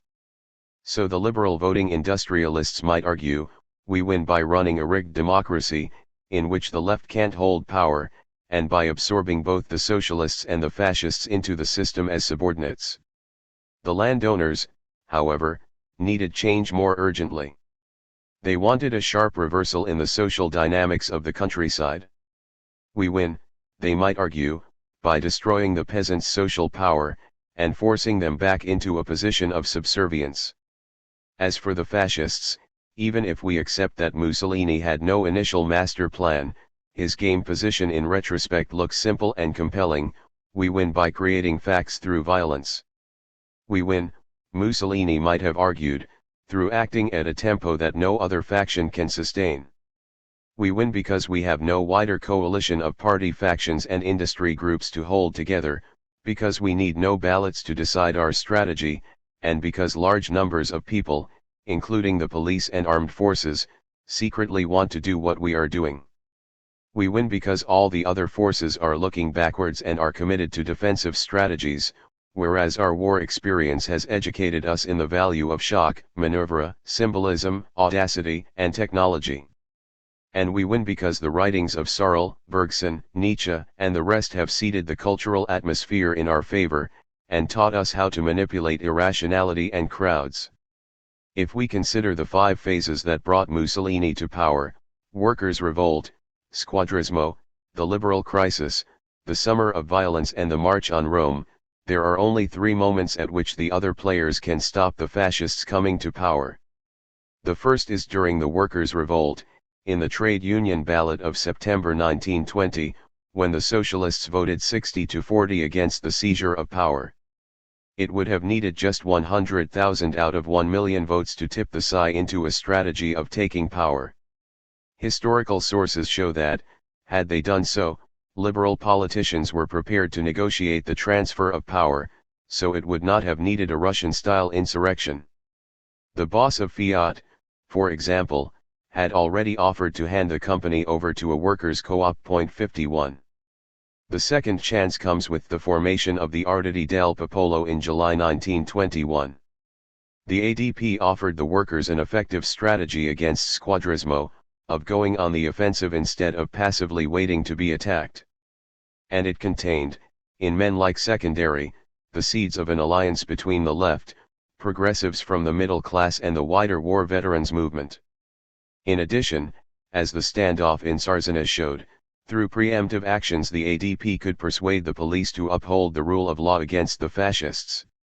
The third chance comes in the summer of 1922 when, facing disaster, both the Socialist Party and the PPI offered to enter a coalition government with the liberals. But the closer they came to success, the more fragmented liberalism became in its response. For any of these 3 chances to be taken, the bourgeoisie, via the industrial associations, the liberal parties, the prefects, and judiciary, would have to want to stop Mussolini. But, as it turned out, they never did. At no stage did the police, army, or judiciary or monarchy ever seriously try to suppress fascist violence. Mussolini's victory was not inevitable, but he understood the game better than the other players. By building a new, offensive movement, he obtained the greatest freedom of action. Angelo Tosca, a communist who had known Mussolini before the First World War, summed this up succinctly in the 1930s. The immense confusion of passions and motives which formed the essence of the Italian situation, and which, even today, is hard to straighten out, underwent an extraordinary simplification in the mind of Mussolini, while it simply befogged his opponents. The latter, groped about encumbered by outworn beliefs and plans. 52. The Marxist left, who understood the danger and had gained their own freedom of action by forming the Communist Party, could find no way to take the workers with them at the tempo dictated by events, and, as we will see in Chapter 6, their own analysis of fascism contributed significantly to their defeat. In the 2020s, we may be forced to play this game for real. Substitute Italian liberalism in 1922 for today's centrist political establishment and the similarities are stark. From Spain to Austria to the USA, some centrist parties and politicians will hold fast against collaboration with the far right, but others will crumble. The 21st century business elite is faced with the collapse of a reality it had assumed was permanent. Free market globalization has failed, but parts of the elite remain convinced they can make it work. They, too, are gripped with nostalgia for better times. In the mass social movements, #MeToo, Black Lives Matter and Fridays for the Future, we are seeing, just as with the Italian peasants, the demand for freedom exercised by people who are not supposed to be free. This demand is so shocking to the authoritarian conservative sections of society that they respond with the fantasies of violence that now fill their Facebook pages, Telegram channels, and WhatsApp groups, a digital echo of the conversations in the landlords' clubs of 1920. Today, there is no left-wing proletariat of the kind that terrified the Italian elite. But among the wider, educated and salaried workforce who vote for liberal and social democratic parties, there is the same belief in inevitable progress, and the same complacency. If you read the pages of The Guardian, Liberation, El País, or the New York Times, there is the same assumption that the normality which surrounds us, academic freedom, an independent judiciary and a police force operating under the rule of law, is unassailable. Today we have a left which still, by and large, views liberalism as its main enemy, even though the fascist threat is plain. And, as we saw in Chapter 1, there is a resurgent fascist culture, already gaining from its synergies with authoritarian conservatives and right-wing populists. Today the word Antifa has been thoroughly stigmatized and even criminalized by Trump and his media supporters, in much the same way the establishment stigmatized Argo Secondary and the ADP. Guido Pielli, whose revolt in Parma came the closest to producing tactics that could have defeated Mussolini, and who would die fighting in Spain, drew stark lessons from it. The physical resistance to fascism, he wrote, can win only if it enjoys broad support, and for that you need to go beyond the traditional politics of the left. The socialists never seriously tried to attract the wider mass support of the middle class, or war veterans. The communists boycotted the ADP, and nobody had thought in advance about what to do if, even against their will, a civil war broke out. 53. Though today's forces are different, the weaknesses of the progressive side of politics are similar. And the threat is real, so we need to learn lessons from the events described here. If we reject fatalism, and cling to the belief that Mussolini, together with Hitler, Franco, and their imitators, could have been beaten, we have to admit that the fascists' greatest weapon was the confused ideas in the heads of their opponents. That's why we cannot swerve around the problem of the left's theories of fascism, no matter how niche and distant they appear today. Put to the test in interwar Germany, they would lead to catastrophe. 6. I am dazed. Why didn't the left stop Hitler? The compartment smells of sweat and stale smoke. People sit on the benches with sleepy faces. Some hang their heads. We give everyone a leaflet. I am dazed. It's all so different from what I expected. Nobody talks, there's no excitement. They take the leaflet silently. Some read it, most of them put it straight away. That was how Jan Peterson experienced January 31, 1933, the morning after Hitler came to power. A 26-year-old communist factory worker, Peterson had spent the night defending his Berlin neighborhood against Nazi stormtroopers, a battle that left the local Nazi leader and a policeman dead. He was on the run, though that didn't stop him boarding a train at dawn, trying to persuade workers coming onto the morning shift at a nearby factory to join a general strike. The workers were, Peterson recalled, too terrified to act. He watched them throw the leaflets into the snow as they left the train. As he headed into the streets to join thousands of other communists in a protest, he told his friends, "This is our last demonstration." He was right. 1. Within 6 months all political parties in Germany would be banned.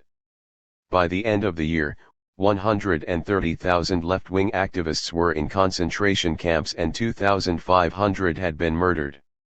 The labor movement had, between its socialist and communist wings, polled 13 million votes in each of the last 4 elections. Now it would be destroyed, even more brutally and comprehensively than the Italian left. Peterson turned the experience into a novel, which he smuggled out of Germany a year later. In a final act of rebellion, he describes pasting a tiny sticker across a Nazi poster, in memory of an executed friend, saying, "The dead also speak to us." But as a committed communist, he could not bring himself to write what the dead might say. For all the breathless narrative of Peterson's novel, it is devoid of explanations. The causes of Hitler's victory were, for Peterson's generation, the subject of an angry silence. Theory, dear friend, is grey, says Mephistopheles in Goethe's play Faust, but green is the everlasting tree of life too. But what color is bad theory? The red of blood on the pavement? Or the blue you can still see on the walls of the gas chamber at Majdanek, caused by the chemical Zyklon B? The fact is that Hitler's path to power was paved by the political theories of his left-wing opponents. The Nazis could have been stopped had they been properly understood. We can forgive the left's incomprehension and panic when faced with the totally new challenge of Mussolini. But by the time Hitler began his ascent to power in 1929, the democratic world had had ample time to think about what fascism was, who it represented, where it came from and how to fight it. Understanding why they got it wrong is of deep and lasting relevance to us, even at a distance of 90 years. The Nazi rise to power is one of the most studied events in history. In this chapter I will explore it from the viewpoint of the people who let it happen, the leaders of the German left. Many of those discussed here paid for their mistakes with their lives. But we owe it to their memory to learn the lessons they did not, and to understand, thanks to new data, research, and almost a century's hindsight, the reality they could not. We, like them, will get only one chance, because Mephistopheles was right, life always moves faster than theory. In the mid-21st century, as the tide of irrationalism and prejudice rises, there may be periods in which there is no time for theorizing at all, only acting. Like Peterson, we will write "I am dazed. It's all so different from what I expected." Preparation is everything. The first left theories of fascism. The first people who tried to make sense of fascism were its victims, the Italian socialists whose offices Mussolini's squads were trashing.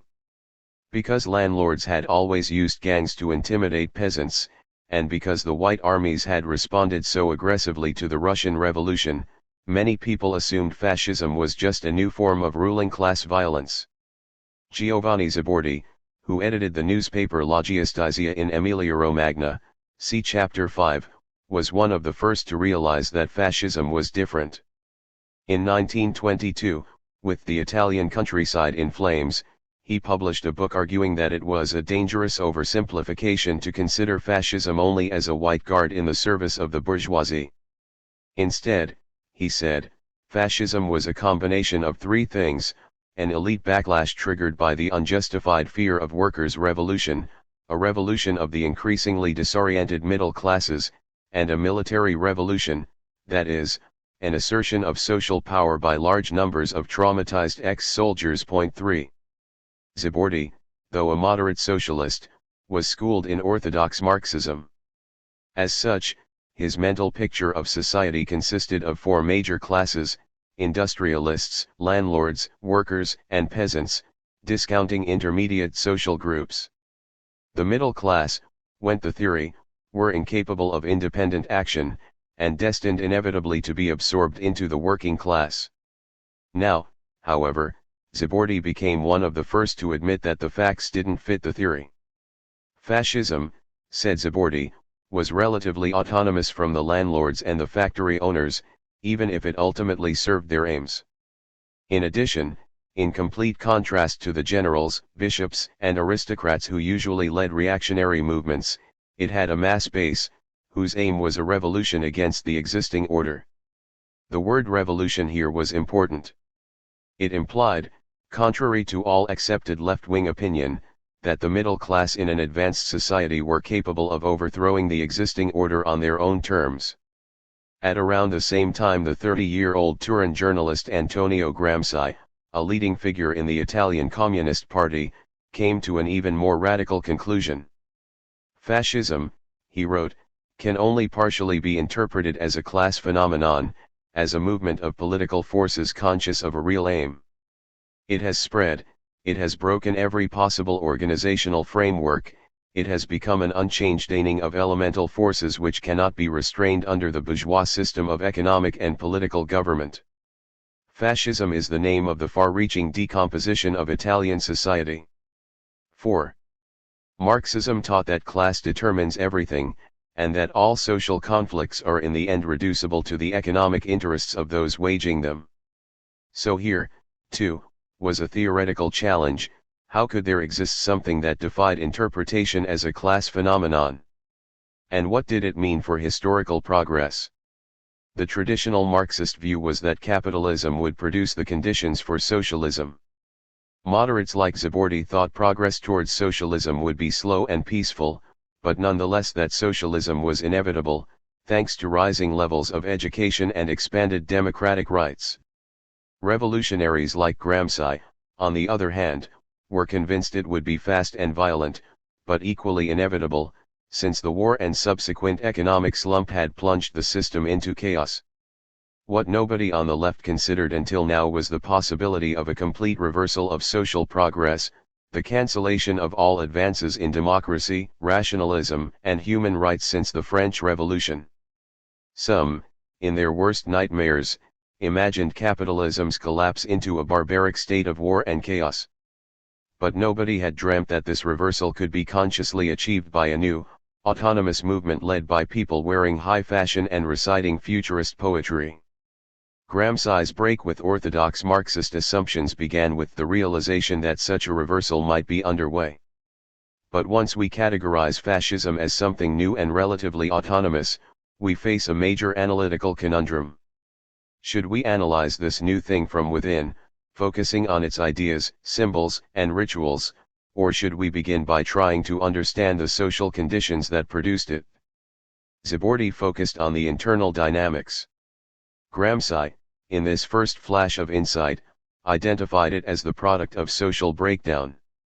Unwittingly, they had run into the problem facing all historians of fascism, including those today: do we point the lens primarily at the movement, or at its social context?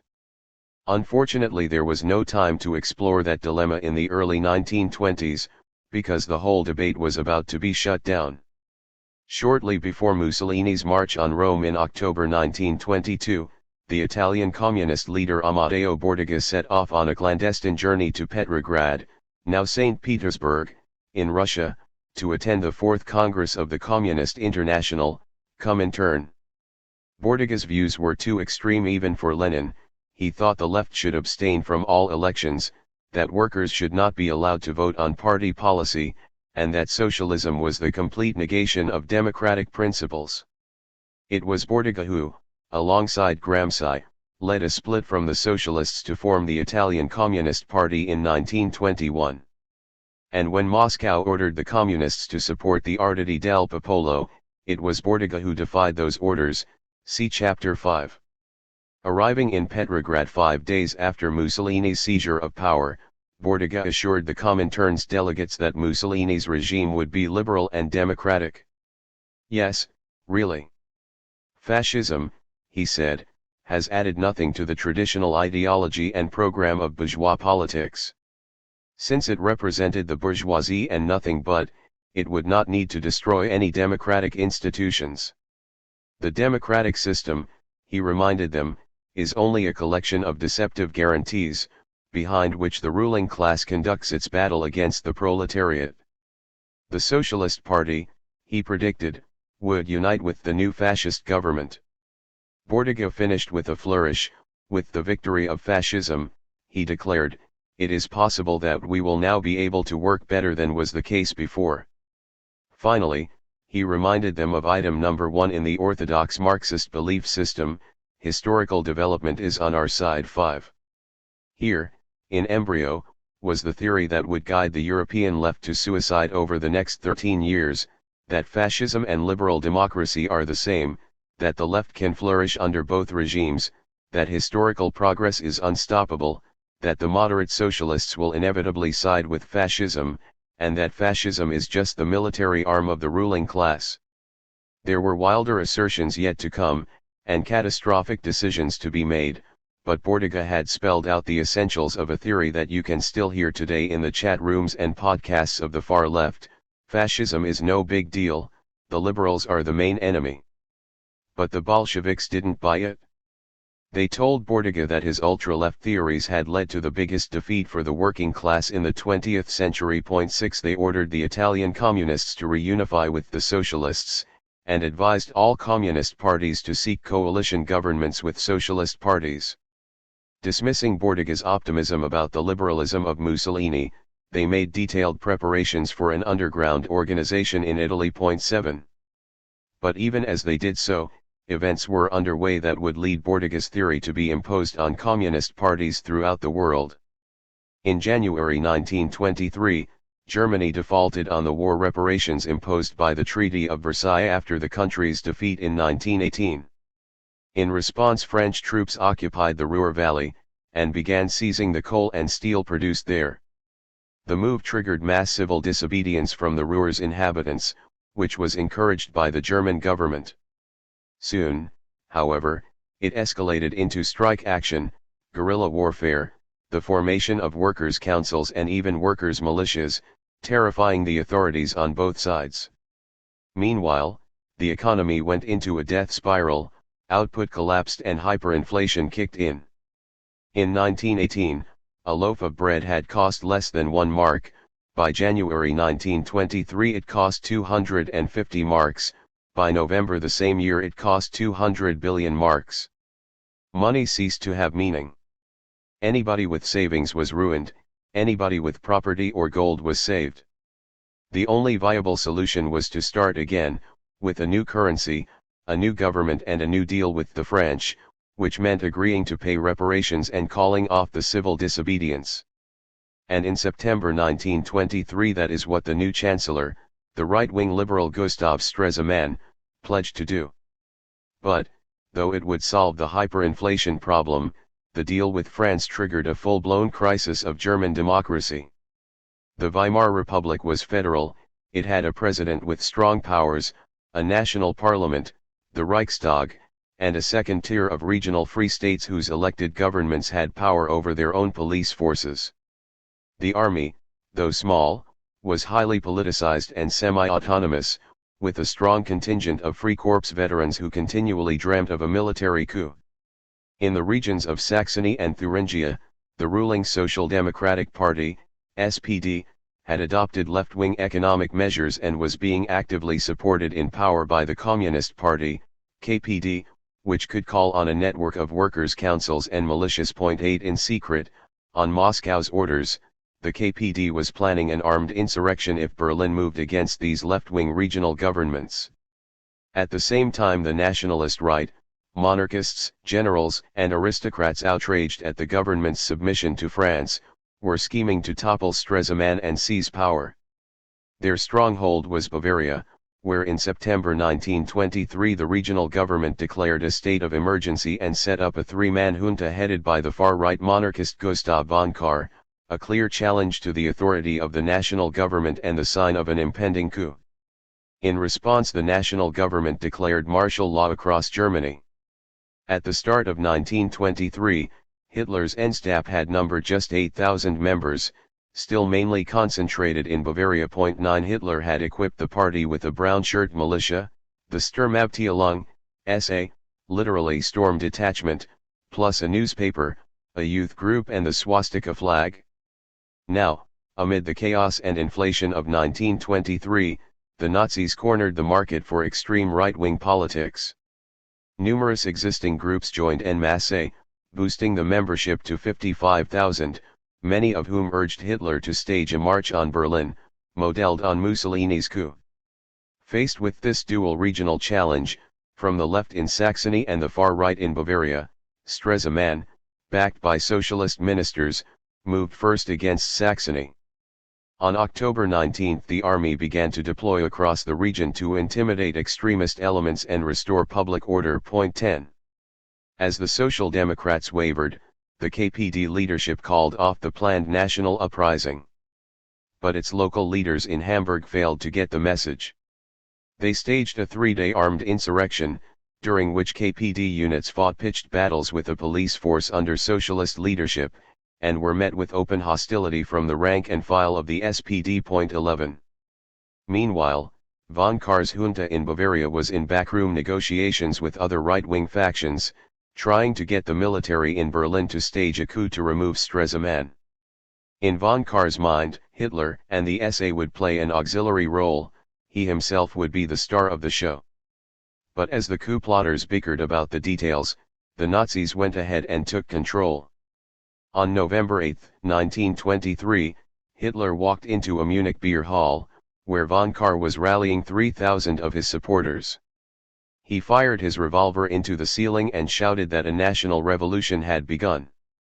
His stormtroopers dragged a machine gun into the hall while, in a side room, Hitler forced the three-man junta at gunpoint to join his insurrection. His own supporters were massed in a different beer hall, and now moved to take over various government buildings. Overnight, however, von Kahr got cold feet. He telegrammed the Berlin government that the junta would not support Hitler's rising and plastered the streets with posters to that effect. Furious, Hitler and his supporters took to the streets, fully armed, where they marched straight into a police roadblock. After a brief standoff, somebody opened fire. Within 30 seconds the beer hall putsch was over, 14 Nazis and 4 policemen were killed. Hitler, his shoulder dislocated as he dived for cover, was arrested and sentenced to 5 years in jail. The Bavarian police, backed by the army and made up largely of conservatives, had given the world a lesson in how to deal with fascist paramilitaries that remains valid today. But while the failure of the beer hall putsch derailed Nazism for half a decade, the events in Saxony and Hamburg set the international communist movement on a course that would prove fatal. Stresemann's cabinet was a coalition of right-wing liberals, centrists and social democrats. But it had sent the army into Saxony, crushed a communist rising in Hamburg and now, albeit temporarily, banned the KPD completely. Even though the socialist ministers in Stresemann's government resigned in protest at this wider crackdown against the left, the Comintern concluded they were culpable. In a formal resolution of January 1924, the Comintern announced that the leading strata of German social democracy are at the moment nothing but a fraction of German fascism wearing a socialist mask. 12 Stalin, amplifying the point, argued that social democracy is objectively the moderate wing of fascism, they are not antipodes, polar opposites but twins. 13 The attack was not limited to the moderate leaders of social democracy. Even more dangerous than the right-wing SPD leaders are the left, said the resolution, because they were the last fig leaves for the counter-revolution. Nor was their denunciation limited to the German socialists alone. International social democracy has now become a wing of fascism, claimed the Comintern's General Secretary, which meant that, in a surreal turn of events, British Labour Prime Minister Ramsay MacDonald and the American socialist figurehead Norman Thomas both had to be labelled fascist. 14. This was Bordiga's crazy position turned into a global doctrine. Though conceived in the heat of the moment, with recriminations over the fiasco in Hamburg flying in all directions, during the next 4 years this rhetorical attack on moderate socialism took on a life of its own. As the world economy stabilized, the turmoil subsided and Stalin extended his control over communist parties outside Russia. What started as an insult was transformed into the fully fledged theory of social fascism. Class against class. Put yourself in the shoes of the young communist Jan Peterson, on the eve of Hitler's breakthrough, in the Berlin of 1929. There are just 4 years to go until you'll be handing leaflets out on the train to a defeated and terrified workforce, but the rise of Nazism seems unimaginable. The trauma of hyperinflation is over, and you are living through a so-called golden era. There are dance halls, movies, and a riotous nighttime economy. Wages are rising. The SPD has come first in a general election, with 29% of the vote, and its leader heads a center-left coalition. The Nazis, unbanned and reformed, are polling at just 2.6%. The KPD, also unbanned, has achieved 10% of the vote and is recruiting hard among young people like you. Peterson grew up in a workers' enclave surrounded by the opulent main streets of Charlottenburg, in West Berlin. A warren of mansion blocks, taverns, and courtyards, Little Wedding was a communist stronghold. There were organizations for everything, including the KPD's Veterans Group, the Red Front Fighters League, RFB, which had evolved into a strong paramilitary organization, plus numerous politicized football, cycling and walking clubs. Most of Peterson's neighbors were communists, as were many of the kids in the gangs that populated the back streets. What would Peterson hear at the KPD's meetings? By 1929 the politics of every communist party in the world were reduced to just 3 ideas: class against class, the third period, and social fascism. Class against class was a euphemistic way of saying, it's the Communist Party against the world. Every union, choir, or cycling club that was not allied to the communists was seen as working for the elite. The third period described the global situation. The 1917-23 period had witnessed revolutions, things had stabilized in the mid-1920s. But now, out of nowhere, Stalin declared that a new, third period of global revolution and world war had begun. Every communist in the world was required to believe they had entered the final phase of capitalism, in which all democracies would die, and be overtaken by fascism. The socialist parties, who had been labeled the twins of fascism in 1924, were now depicted as enemy number 1. The SPD, the biggest left-wing party in the world, with 937,000 members and 9 million votes, was designated as social fascist. 15 members of the KPD who said the entire theory was bullshit, and there were many, well, they too were deemed to be under the influence of social fascism and expelled from the party. As a result, the KPD was at its lowest ebb, with 112,000 paid-up members, a third of its size in the early 1920s. 16. How could any rational person sign up to this catalogue of delusions? First, because it was an internally coherent theory. Class against class, the third period and social fascism constituted a mental framework that allowed you to believe in a better future. Second, because it had the weight of the Soviet government behind it. Third, because by acting on it you could prove it to be true. On May 1, 1929, fearing left-right violence, the socialist-controlled regional government of Prussia banned all public demonstrations, including those planned by their own followers. The KPD in Berlin defied the ban. The heavily militarized police, under the command of an SPD police chief but still mainly recruited from the right, attacked, and when the marchers retreated into two communist-held suburbs, the police switched from baton charges to bullets. This prompted 2 days of barricade fighting, which left more than 30 civilians dead and 200 injured. This is the incident known as Bloody May. Point 17. Because both the Interior Minister and the police chief involved were socialists, and the SPD's newspapers backed the police action to the hilt, communists saw the event as proof that the theory of social fascism was correct. Their convictions were only reinforced as the socialist-led national government banned the RFB, the KPD's paramilitary group, and seized its assets. As for the actual Nazis, they were at this point deemed an irrelevance by the communists. The KPD leader Ernst Thälmann told his members that Hitler was little more than a nuisance, whose irrational propaganda and boisterous street marches should not be allowed to detract from the real battle against the Social Democrats. Point 18. But ultimately people accepted the social fascism theory because it began to play out in front of them. In October 1929 Wall Street crashed and took the stock markets of the world down with it. Within months the German economy had slumped and unemployment was rising fast.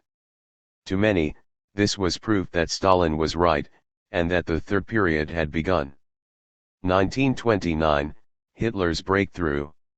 Just as with Italy, the Nazis' rise to power is best understood as a succession of major turning points, each of which delivers a shock that resets the expectations of individuals, parties, and elites, and narrows their options. Though sentenced to 5 years in prison after the Beer Hall Putsch, Hitler was pardoned just over a year later, in December 1924. Once free, he rebuilt the Endstab around a new electoral strategy. Initially he thought he could win votes among the urban working class, but after 1928, when that failed completely, he switched his focus away from the cities, making a direct appeal to the middle class and to the countryside. Hitler's plan was to hoover up the votes of various right-wing parties, above all the populist German National People's Party, DNVP, whose 14% tally had put it second in the 1928 election. Somewhere along the line he expected the communists to launch an uprising, something their class against class policy demanded, at which point Hitler's Sturmabteilung would come to the rescue of the elite. The leap from obscurity began in July 1929, when Germany's creditors announced a new proposal on war reparations. Under the Young Plan, Germany's debts would be reduced, but in return Berlin would have to commit to the principle of long-term reparations. In response the DNVP launched a referendum campaign to reject the deal and invited the Nazis to participate. This was a gift to Hitler, allowing his activists to front the agitation in rural areas, using all the anti-elitist tropes and anti-Semitic rhetoric for which they were to become famous. Point 19. To the farmers, the Nazi pitch was simple: their high debts and depressed prices were the fault of international Jewish finance capital, which had conspired to destroy German agriculture and flood the market with foreign goods. Since farmers were a minority, and the working class majority was incurably left-wing, it was in the farmers' best interests for democracy to end. The referendum, writes the historian Timothy Taylor, allowed the Endstab to militarize rural politics. It penetrated into every village and sought out every potential recruit. It saturated areas with propaganda and followed up with personal canvassing. Meetings were planned like battles. 20.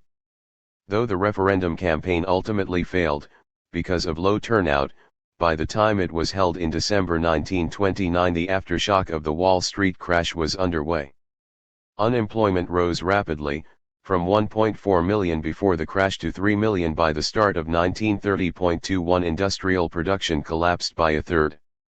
Wages, which had been rising during the good years, stalled. 22. But it was not pure hardship, or the efficiency of Nazi party organizers, that drove a large section of voters to the extreme right in 1930, it was the self-inflicted crisis of the democratic parties.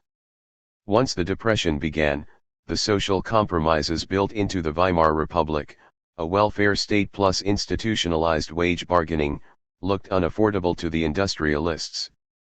They needed a government with the power to impose rapid cuts to wages, pensions, welfare and public services, but the mainstream right-wing parties were too weak to achieve one. The SPD had no stomach for fronting the austerity policies that the industrialists required, so in March 1930 its ministers quit the government. The center-left coalition was replaced, without an election, by a minority government of the right headed by Heinrich Brüning, a right-wing liberal, which the SPD kept in power through a policy of toleration. Throughout the 1920s German society had been awash with veterans groups, combat leagues, youth organizations, and political militias, all engaged in something we would today recognize as a culture war.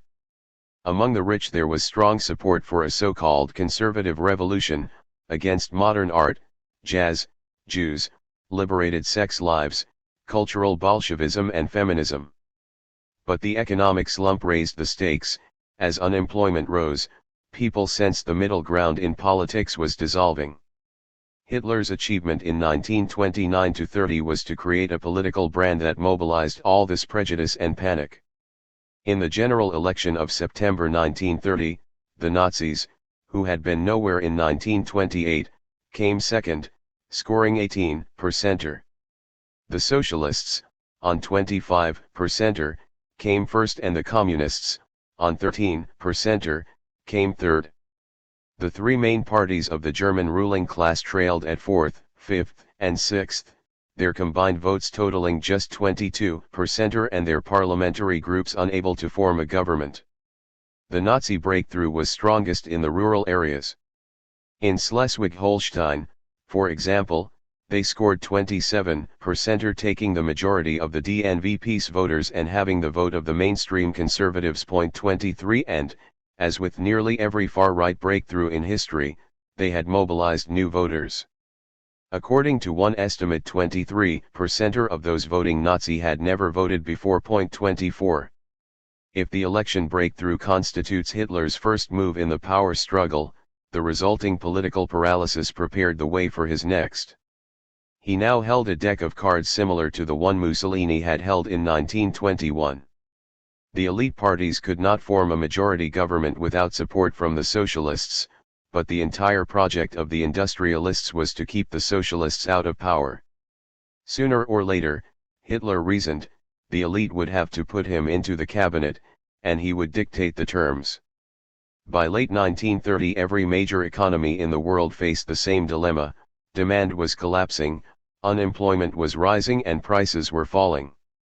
The solution was obvious: the state should borrow money to fund public spending, it should build new infrastructure to create jobs. The government would need to take command of the economy and, as far as Germany was concerned, reparation payments would have to end. Brüning, who remained in power heading a minority government, did the exact opposite. He imposed welfare cuts and wage cuts so vicious that the economy collapsed and unemployment soared. Through this senseless austerity program, the center-right parties managed to inflict social catastrophe on their own electoral base, the farmers and the urban middle class. In the cities, the Nazis now adopted a strategy of confrontation. They had no chance of suppressing the labor movement Italian style, since an SPD-controlled defense league, the Reichsbanner, had 1 million members, 200,000 of them trained in the use of firearms. For the KPD's part, though its uniformed fighting group was banned, it continued underground, alongside two more open communist self-defense organizations, with activists ready to defend working-class neighborhoods street by street.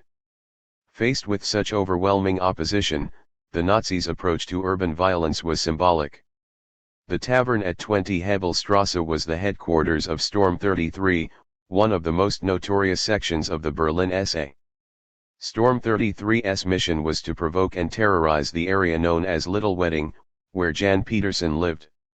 Surrounded by a dense network of KPD-controlled tenant groups, courtyard protection squads and meeting rooms, the Nazi HQ had to be a mixture of tavern and fortress, with shuttered windows, tight security on the door and bicycle patrols in the streets outside. By 1930 Storm 33 had 100 members, who met daily for political discussions, followed by drinking sessions and raids into the surrounding area. Police interrogation records show their average age was 25, 3/4 of them were unemployed.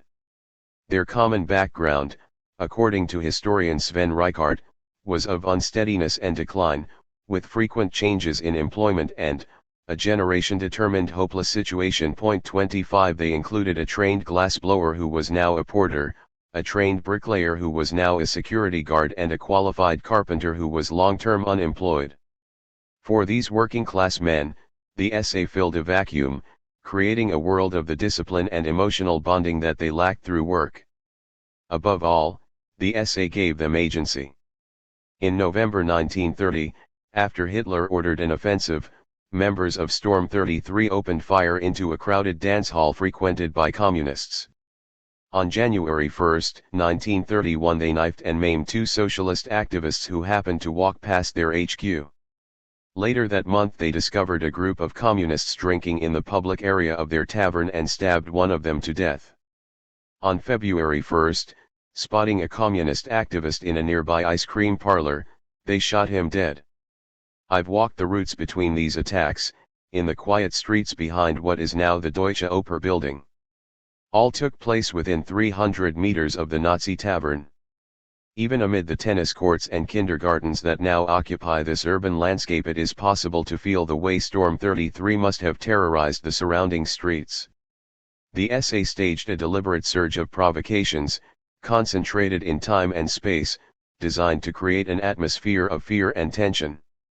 By 1933 the Nazis had 107 such local bases in Berlin, 64 of which were sited in working-class districts and 13, as in the case of Hebelstrasse, provocatively located inside communist strongholds. 26 Using symbolic violence, and the inevitable ritualized funerals of any SA members killed in the clashes, their aim was to stir up anti-communist sentiment and fantasies of revenge among their base in the villages and the middle class. And it worked. At its moment of electoral breakthrough, in September 1930, the NSDAP had 129,563 members.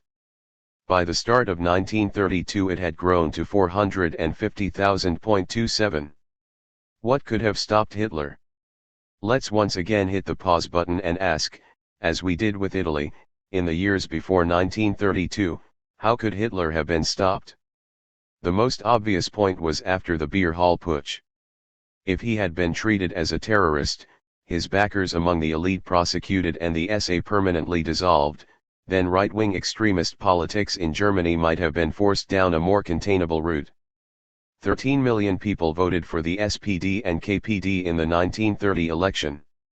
At 43% of the vote, that was not enough to form a government, but might have been enough, if united around a single project, to appeal to middle-class people who were suffering under austerity, and to those in farming communities not completely blinded by nostalgia and anti-Semitism. But the KPD's social fascism theory was mirrored by an equally blinkered set of ideas among the socialist leaders.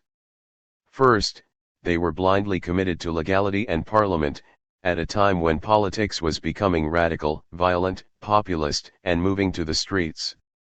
Second, decisively, and just as Social Democrats in the 2015 Eurozone crisis would do, they subscribed totally to the austerity doctrine, that prices must fall before consumption can rise.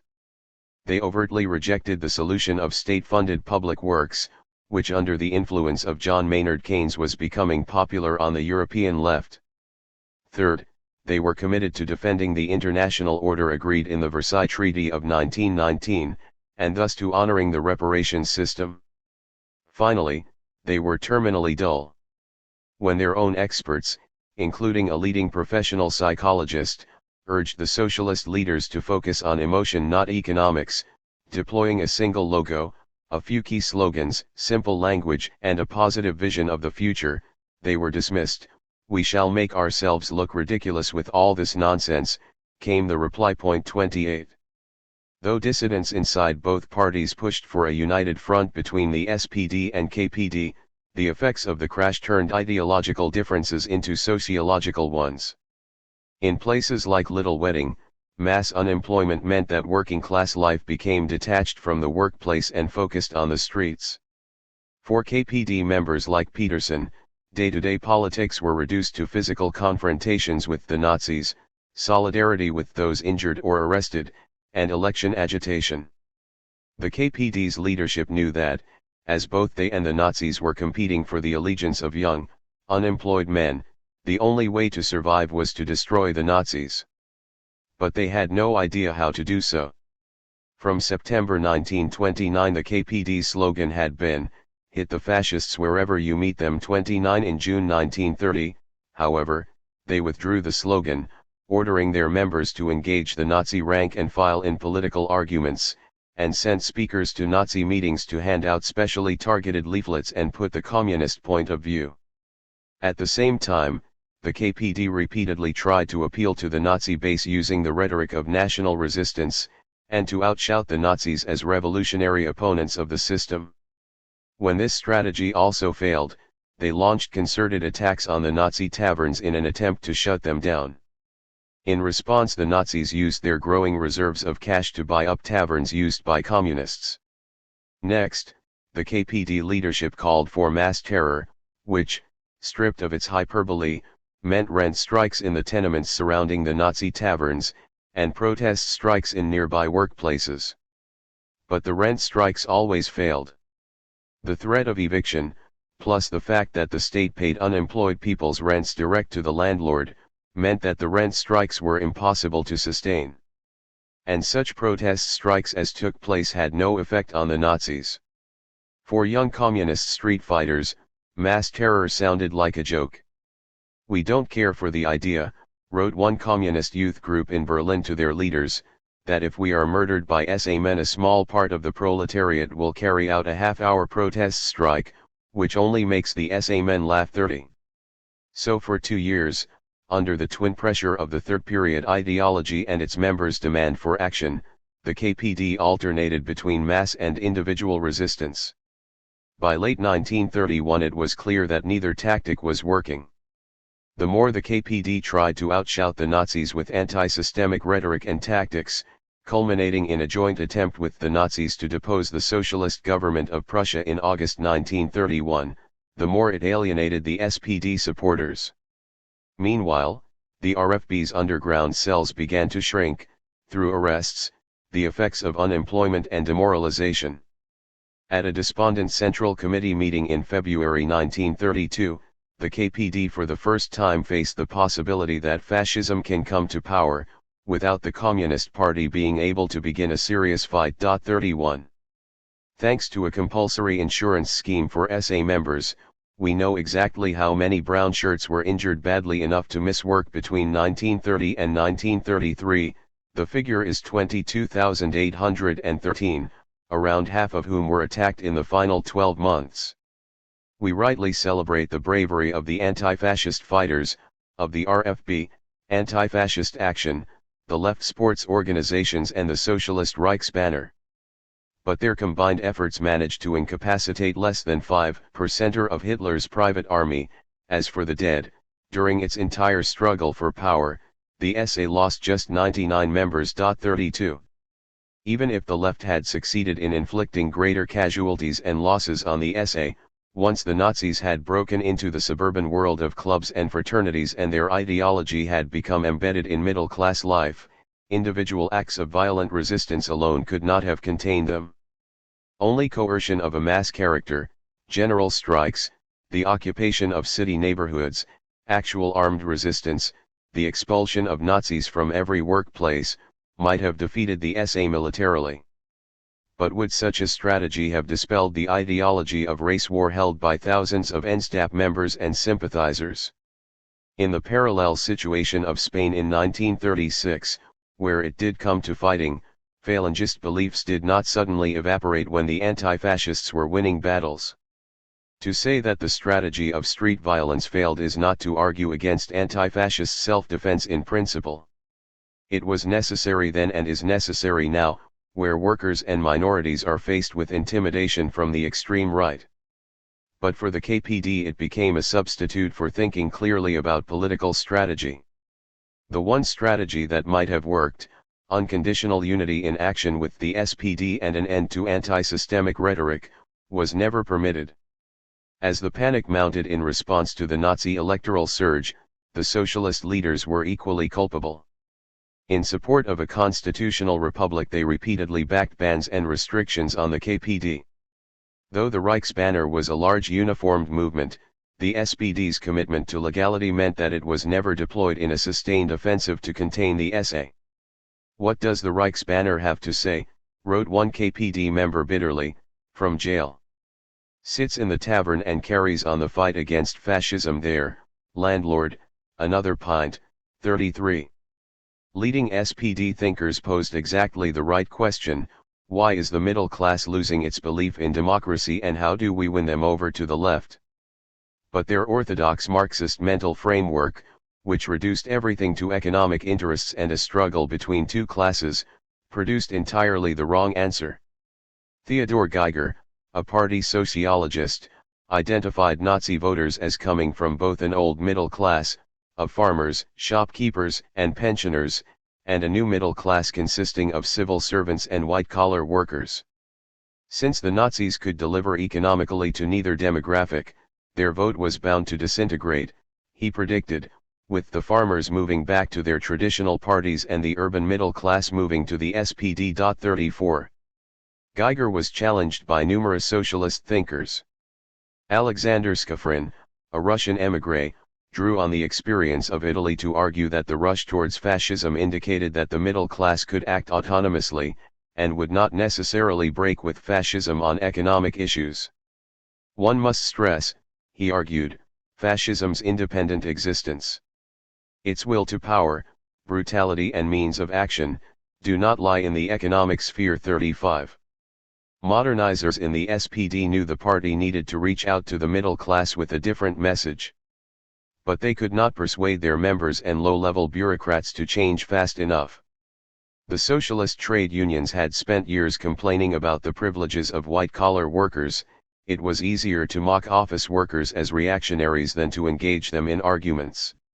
Ultimately, for all its talk, the SPD made no change in its strategy until the spring of 1932, when Hitler announced he would stand for the presidency, against the incumbent conservative General Paul von Hindenburg. 1932, stop it now.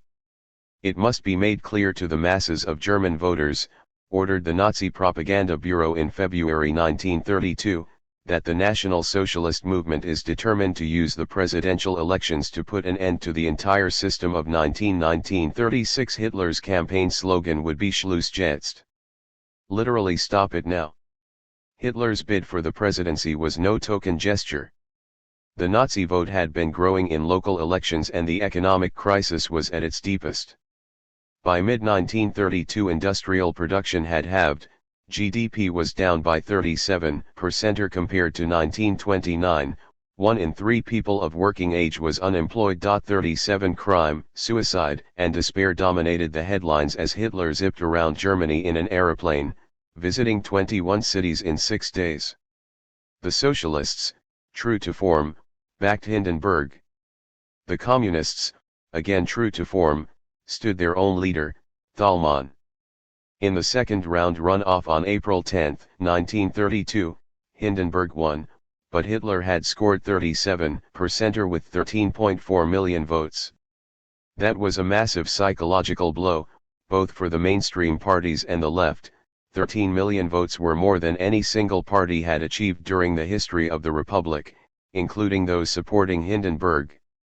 Nazism was now undeniably a mass movement and, if it kept on growing, had a serious chance of coming to power with a parliamentary majority. Yet the two left parties were still incapable of uniting. Each formed rival fronts. The SPD inaugurated the Iron Front, bringing together its workplace self-defense groups and sports clubs with the Reichsbanner, while the KPD formed Anti-Fascist Action, Antifa for short. But their objectives were incompatible.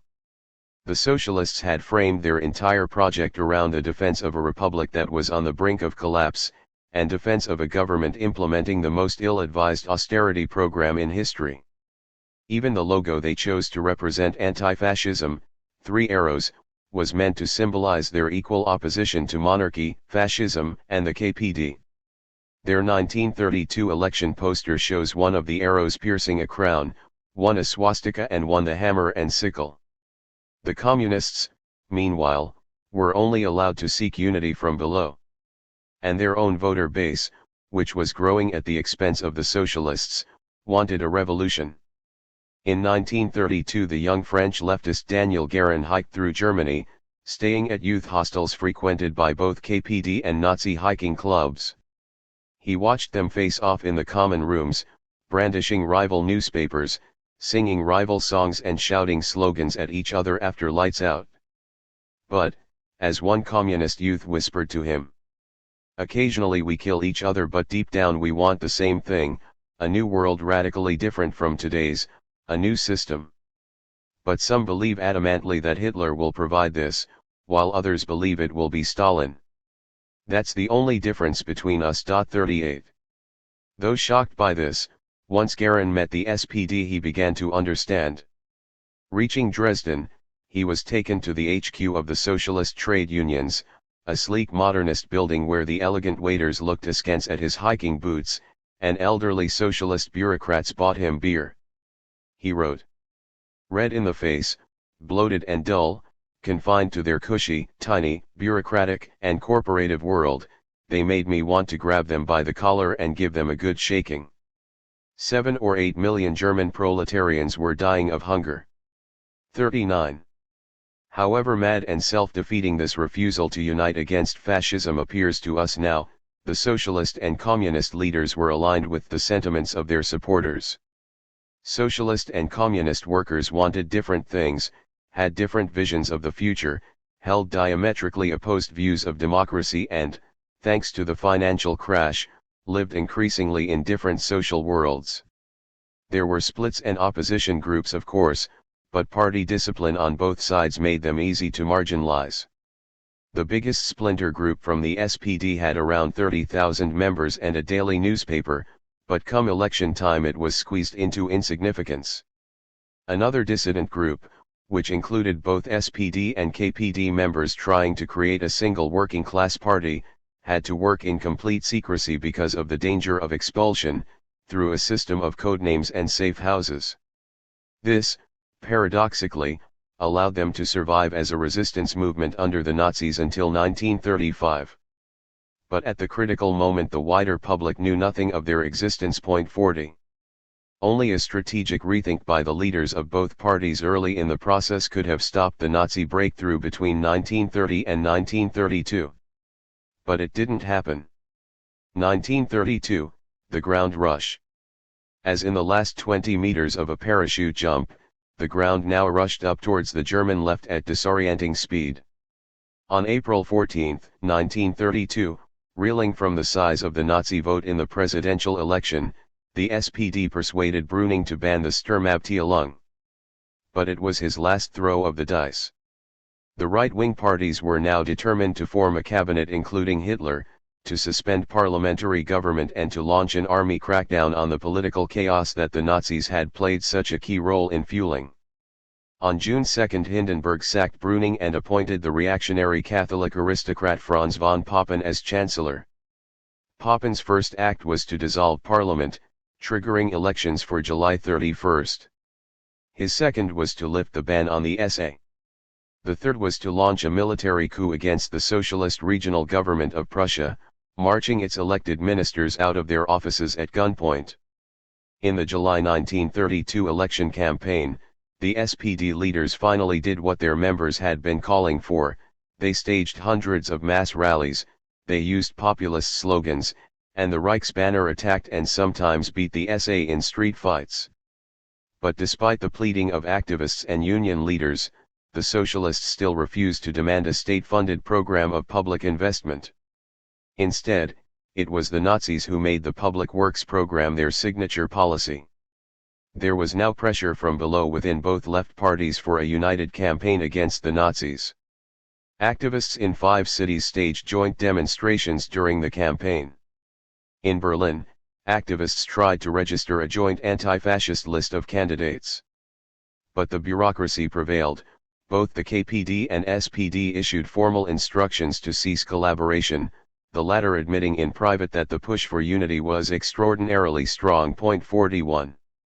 As the election results were declared on July 31, 1932, the price tag for 2 years of delusion and division was presented. 13.8 million people had voted Nazi. Hitler had eaten even further into the base of the mainstream parties and, to their dismay, both the socialists and the communists saw their periphery begin to flip towards the Nazis. With 37% of the vote, Hitler now had the biggest parliamentary group by far. The socialists had lost 500,000 votes to the KPD, paradoxically reinforcing confidence among its members that the social fascism line was working. Meanwhile, the mainstream parties were finished. Their remaining vote was now clustered in the Catholic provinces of southern Germany and in the Rhineland.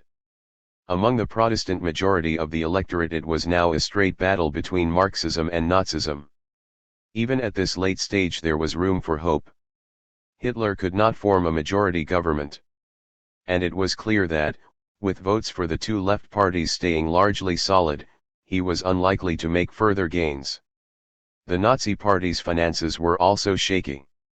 So Hindenburg rebuffed Hitler's demand to be made chancellor and Papen carried on until September, when a vote of no confidence, in which the KPD and the Nazis, again astonishingly to modern eyes, combined forces, triggered yet another election.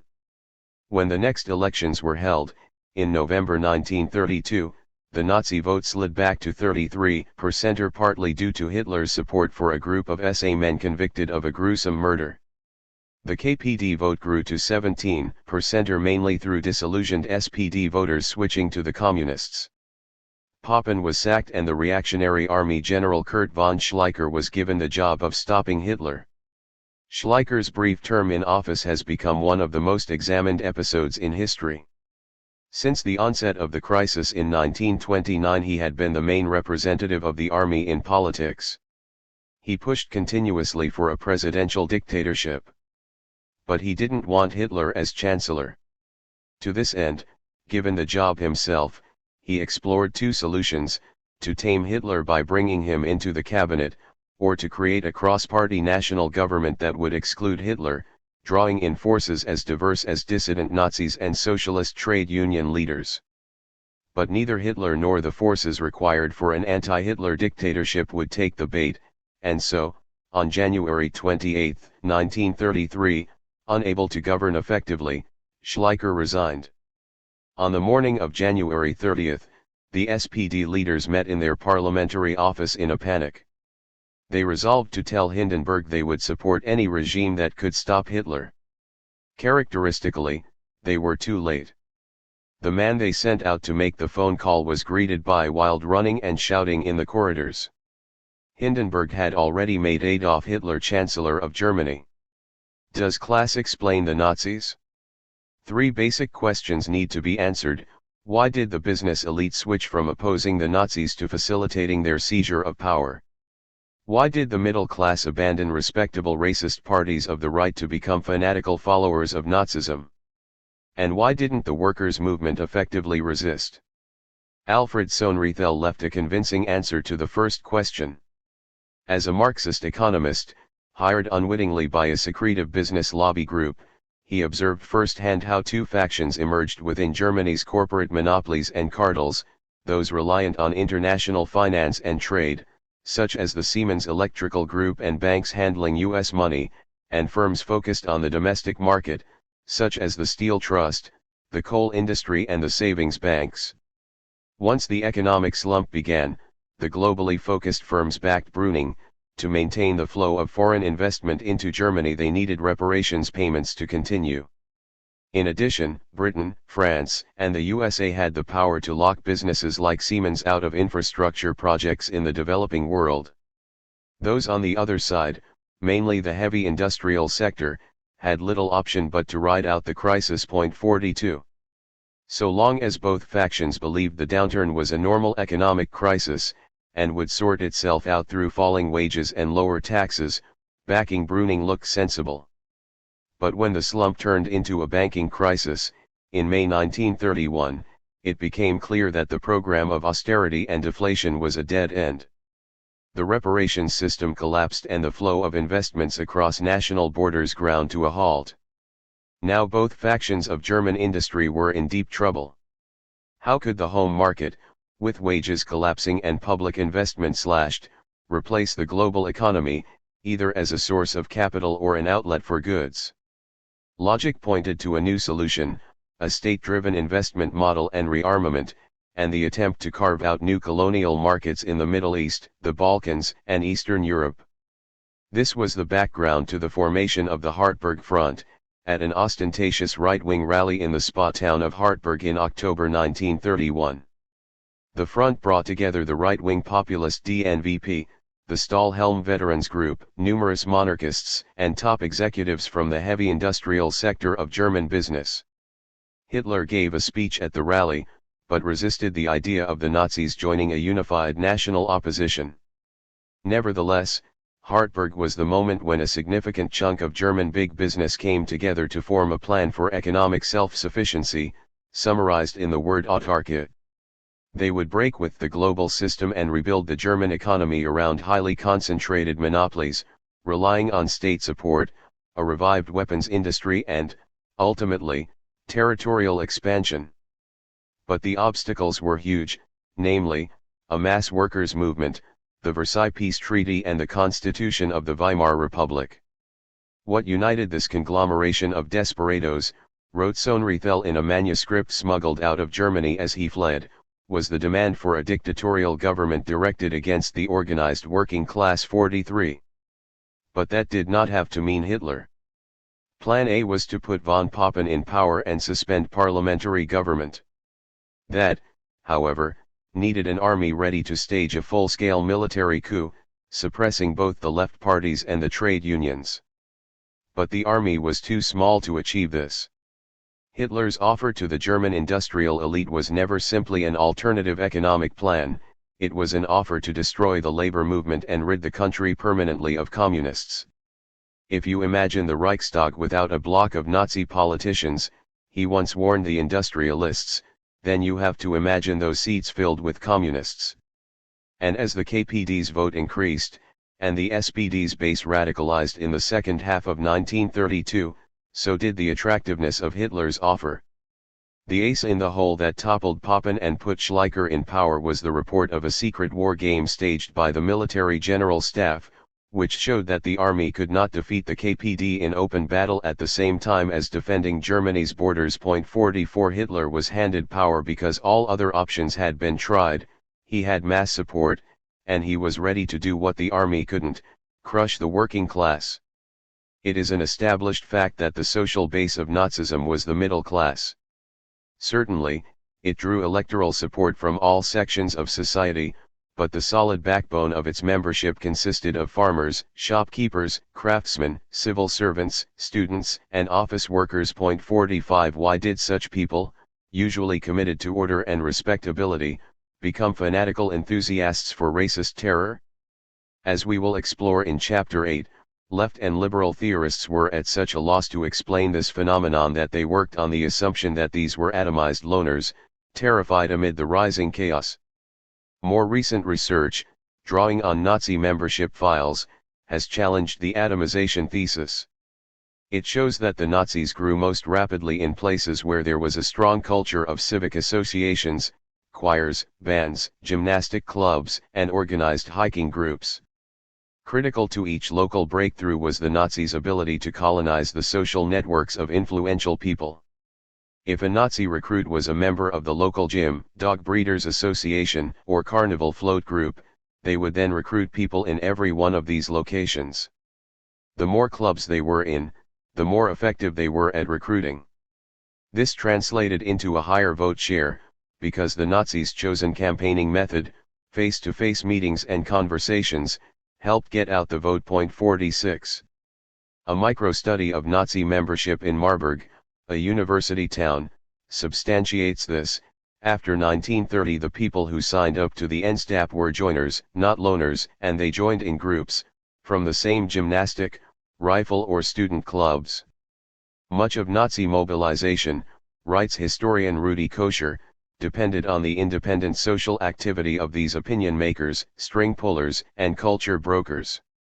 Responding individually to their environment, and perhaps only marginally familiar with Nazi ideology, these were the unauthorized facilitators of German Nazism 47. In short, people joined because their friends did, and because it made them feel better. The Nazis built their party as a rival world within a world to match that of the SPD. Once you were wearing the Nazi lapel badge, or the SA uniform, you could feel part of something bigger, something that German conservatives had dreamed of, but never achieved, a folk community in which inequalities came second to national solidarity. At the same time, the Nazis exploited people's rivalry and self-interest. As a Nazi takeover began to seem inevitable, many striving members of the middle class realized that they could achieve promotion and higher social status by joining up. As we saw in Chapter 4, the deeper ideologies that Nazism drew on were already widespread among the middle class: life philosophy, anti-rationalism, occultism and racial pseudoscience. The Nazis mobilized these prejudices around the myths of symbolic violence, national rebirth, and conquest, to devastating effect. Why didn't the workers' movement resist effectively? Why, instead, did they delude themselves with irrational theories, bureaucratic routines, false hopes, and tactics that could never have stopped Hitler? How, on the morning of defeat, could an activist like Jan Peterson write, "I am dazed"? For many historians this is a non-question because, at root, they don't believe working-class people are capable of independent thought and action. Marxists usually reduce the answer to bad leadership. If only Stalin hadn't imposed the social fascism line, if only the SPD left had been more vocal and pushed for a break with Brüning, if only they'd listened to Trotsky, whose analysis was spot on but who only had 600 followers in Germany. 48. It is an explanation that flies in the face of Marxism's claim to be materialist, that is, to trace social phenomena to their socio-economic roots. If bad leaders are to blame for the defeat of the German labor movement, what created the bad leaders? And why did the working class so readily accept their advice? By implication, good leaders could have defeated Hitler, but when they spoke out, why did people ignore them? Why did rank-and-file militants like Jan Peterson go along with all the purges and witch hunts of people inside the KPD who raised objections? The answer revolves around something the left rarely wants to consider: just as there can be a mass psychology of fascism, there can be a mass psychology of Marxism. Unfortunately, more than 80 years on from Hitler's seizure of power, you can still see it exerting influence on today's left. As a writer working within the Marxist tradition, I want to address the problem unflinchingly. Orthodox Marxism's signal characteristic was its inability to grasp complexity. It reduced all conflicts to their economic essence. It assumed that individuals could only be the finger puppets of economic forces. It reduced political strategy to reform or revolution, ignoring completely the intermediate elements of control and culture, and thus belittling questions of iconography, narrative, or grassroots decision-making. Where it considered the possibility of failure, it framed it around Rosa Luxemburg's famous concept of socialism or barbarism: either we win or the world ends. For all wings of Marxism, history was seen as a machine producing progress, and the working class as the machine's tool. These concepts prevented activists from grasping the new and complex social dynamics at play. The working class as it actually existed was heavily stratified by skill, income, and outlook. Far from disappearing as technology developed, this stratification had been designed into the industrial system on purpose by the early practitioners of management theory, Frederick Winslow Taylor and Henry Ford. Stratification was achieved not just through the creation of new job functions such as team leader or foreman, but through organizational changes, like forcing workers to do quality control on each other's output. 49. The middle class was not dissolving or bifurcating as predicted, it was expanding and had coalesced around fascism. The often celebrated resistance to Nazism among the Catholic middle and upper classes should have signaled why. This was not primarily about economic interest, nor even status. It was the collapse of a passive belief system that opened the Protestant middle class to the active belief system, Fascism. As their doctrines of honor, respectability, reward for hard work and national pride were shot to pieces by defeat in war, the overthrow of the Kaiser, hyperinflation, and then the Wall Street crash, they embraced a new, active ideology, irrationalism, occultism, racial pseudoscience, the mythology of violence.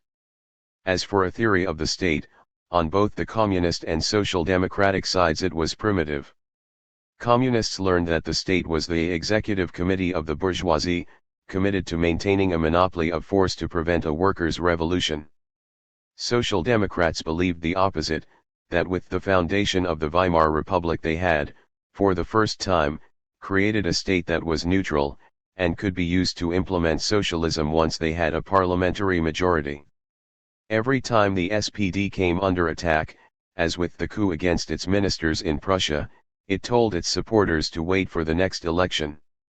Even the KPD, despite its insurrectionary rhetoric and theory, made no serious preparations for an armed uprising in the case of a Nazi victory.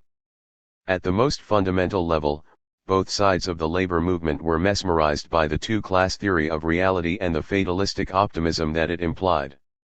Even as critical left-wingers warned of the possibility of a middle-class revolution, with a dynamic of its own, the ideas in left-wing workers' heads told them it was impossible. Class dynamics on their own cannot explain the rise of Nazism. But the overemphasis of the left on class dynamics played its part in creating a culture of fatalism, which lasted way beyond Hitler's appointment as Chancellor. From the depths of the German people, the Nazi consolidation of power took place in stages. On January 30, 1933, Hitler appointed a cabinet dominated by the traditional right, and set March 5 as the date for new elections.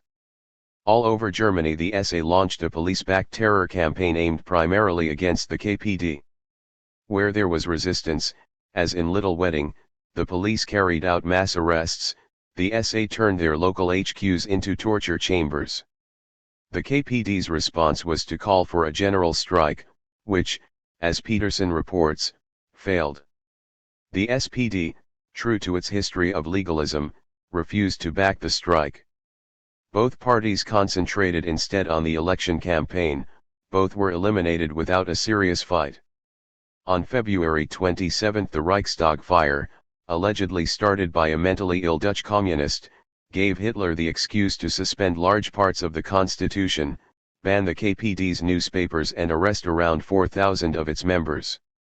In Little Wedding the SA toured the homes of communist workers handing out swastika flags and giving them a choice: fly the flag from your window or go on a hit list. Backed by systematic voter intimidation, Hitler scored 17 million votes in the March 1933 election. Despite mounting repression, the SPD achieved 7 million votes and the KPD almost 5 million, its highest ever score, after which it was banned and all its MPs arrested. By the end of the year half its members would be in concentration camps and 2,500 had been murdered. 50. With stormtroopers patrolling the aisles around them, the SPD delegation in parliament stood heroically and alone to oppose Hitler's demand for the power to rule by decree. Not a single vote from any other party was cast against. On June 22, 1933 the SPD was shut down. In July the NSDAP was declared the only legal party, all other parties of the right and center dissolved themselves voluntarily. What had taken Mussolini 4 years took Hitler less than 6 months. It was not until August 1934 that Hitler fused the positions of Chancellor and President, declaring himself Führer, leader, but by then the German labor movement was reduced to a precarious underground existence. Today's left orthodoxy says that Nazism could have been beaten through a united front between the two left parties. But united around what? As Daniel Guerin concluded, after a second tour of Germany in April 1933, the decisive battle was fought in people's heads. Fascism, he wrote, surged forth from the depths of the German people. It's because of its popular appeal that it was irresistible, that it swept everything else away. In Germany I learned that in order to defeat fascism you have to oppose it with a living example, a flesh and blood ideal. 51. If you only remember one paragraph from this book, remember that one. The lesson should be, to defeat fascism, you have to win the battle of ideas, and well in advance of its electoral breakthrough. It is not the slogans you are up against, although slogans are important.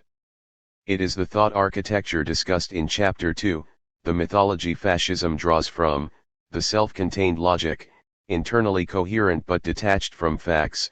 This is how fascism wins. After their defeat, the SPD's leadership, exiled in Prague, concluded that the Nazi victory was inevitable. The Comintern, which had authored the disastrous Third Period line, reaffirmed it in April 1933. The calm that has succeeded the triumph of fascism is only a transitory phenomenon. Despite fascist terror, the revolutionary surge in Germany will rise. The revolutionary resistance of the masses to fascism is bound to grow. The establishment of the open fascist dictatorship is accelerating the rate of Germany's advance towards the proletarian revolution. 52. It wasn't their failure to fight that doomed tens of thousands of workers to imprisonment, torture and death. It was their failure to understand the threat. They thought they were fighting a party, or a gang of violent thugs. In reality they were resisting a process of mass psychological conversion. And so are we. Part 3. Resistance. 7. A theory of fascism. Beyond the definition wars. In 2020, when anti-fascists in America started a Twitter thread listing all known definitions of fascism, they came up with more than 30. Some were a page long.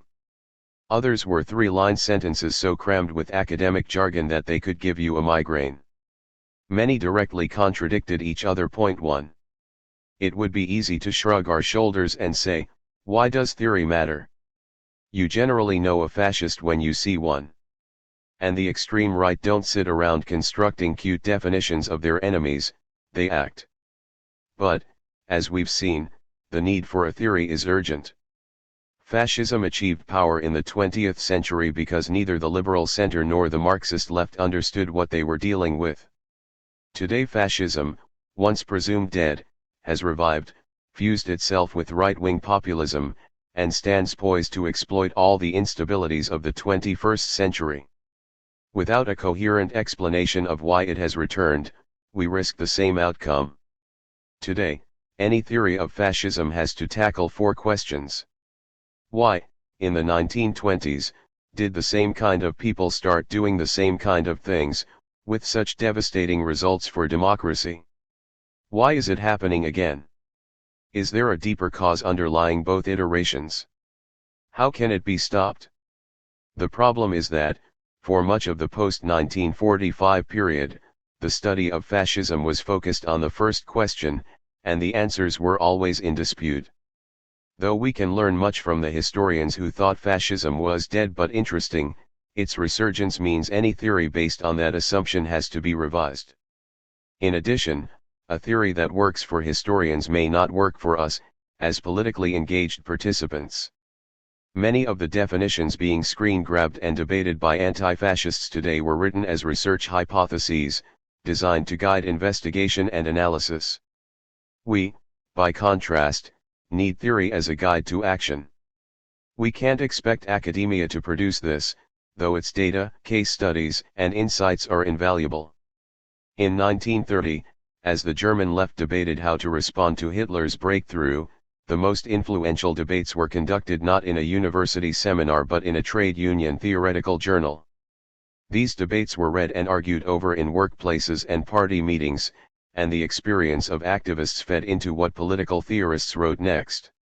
Activists, in other words, shared not only a political culture but a means of producing theory. For us that's a lost horizon. Today, the organized labor movement is in survival mode. To suggest running a theoretical journal would sound laughable to most union activists. Much of orthodox Marxism exists in the form of reenactment groups, regurgitating the same theories that led to defeat the first time round. The center-left parties, watching helplessly as their traditional voter base swings to the right and seemingly unable or unwilling to stop ceding political territory to the populists, don't appear interested in either theory or strategy. As a result, activists in social justice movements, trapped at the bottom of the hierarchy of degrees, PhDs, and publication league tables, tend to treat academia as the only reliable source of knowledge. It has become heresy for any young activist to say, as I will below, that some highly regarded experts have got it wrong. But we can make a start. What follows is a critique of both the academic and classic Marxist theories of fascism, and the outline of a new, materialist theory of fascism, drawing on the work of Marxists in the 1930s who looked beyond class, and beyond the world of capitalist exploitation, in search of fascism's origins. From liberal disarray to totalitarianism. After 1945, writers in the liberal tradition produced competing accounts of fascism that reflected the bias of their existing disciplines. Historians specializing in Germany identified Nazism as a German problem. Psychiatrists studied the demonic personalities of the Nuremberg war criminals, economic historians slotted fascism into the trend towards state-controlled economies, while sociologists studied the fascist personality type. Point 2. The historian Roger Griffin described the result as liberal disarray, a sustained Babel effect that lasted over half a century, proliferating largely incompatible and sometimes mutually incomprehensible definitions of minimal use to historians and political scientists. Point 3. But in 1951 the publication of Hannah Arendt's The Origins of Totalitarianism seemed to produce clarity. Suddenly there was a popular, sweeping, and generalized account, not just of fascism but of the whole 20th century phenomenon of totalitarian rule. Between 1922 and 1925 Mussolini ran what we would today call a managed democracy. Critics were jailed, exiled, and occasionally murdered with impunity, elections were rigged and the National Fascist Party inevitably won them by a landslide. If it sounds like Russia, Turkey, or the Philippines today, that's no accident. All modern strongmen treat Mussolini's early years as a playbook. But his opponents could see where things were headed, towards a single-party dictatorship, which would force its ideology into people's brains like a new religion. Fascism's endgame, they warned, was to create a totalitarian state. Point 4.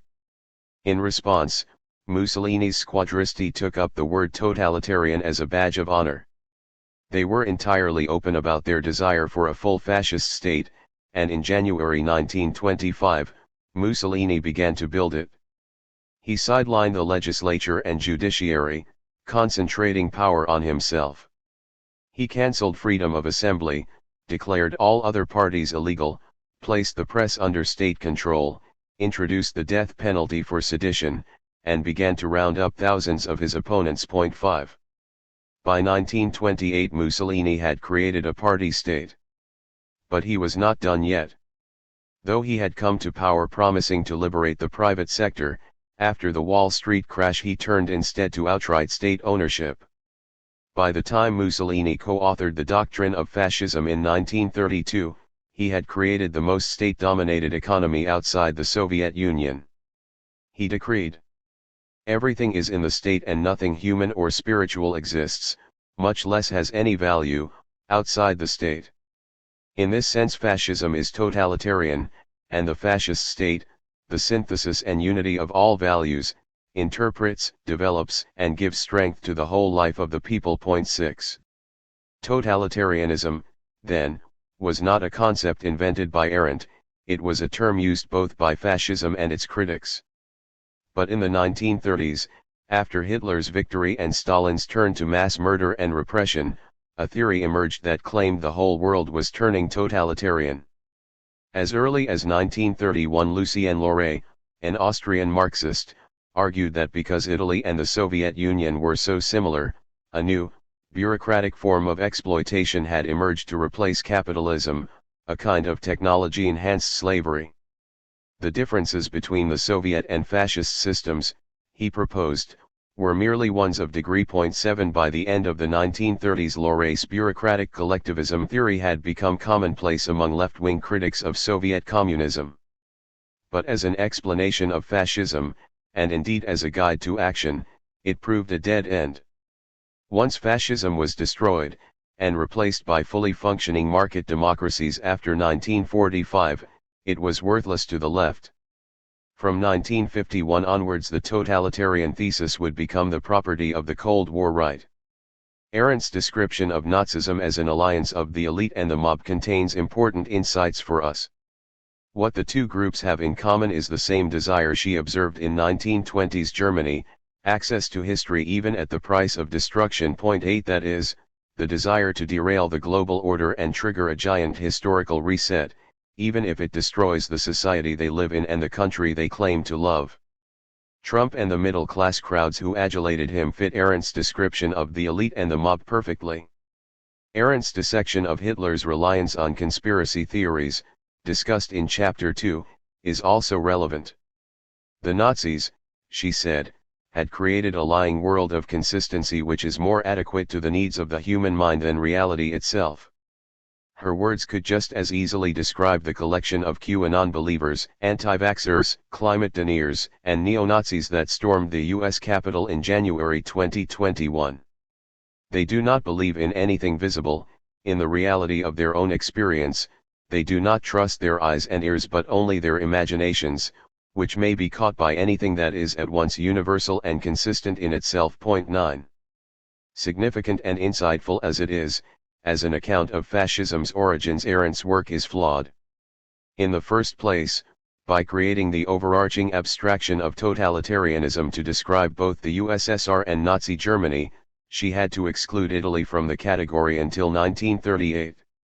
Up to then, wrote Arendt, fascist Italy was not totalitarian but just an ordinary nationalist dictatorship developed logically from a multi-party democracy. 10.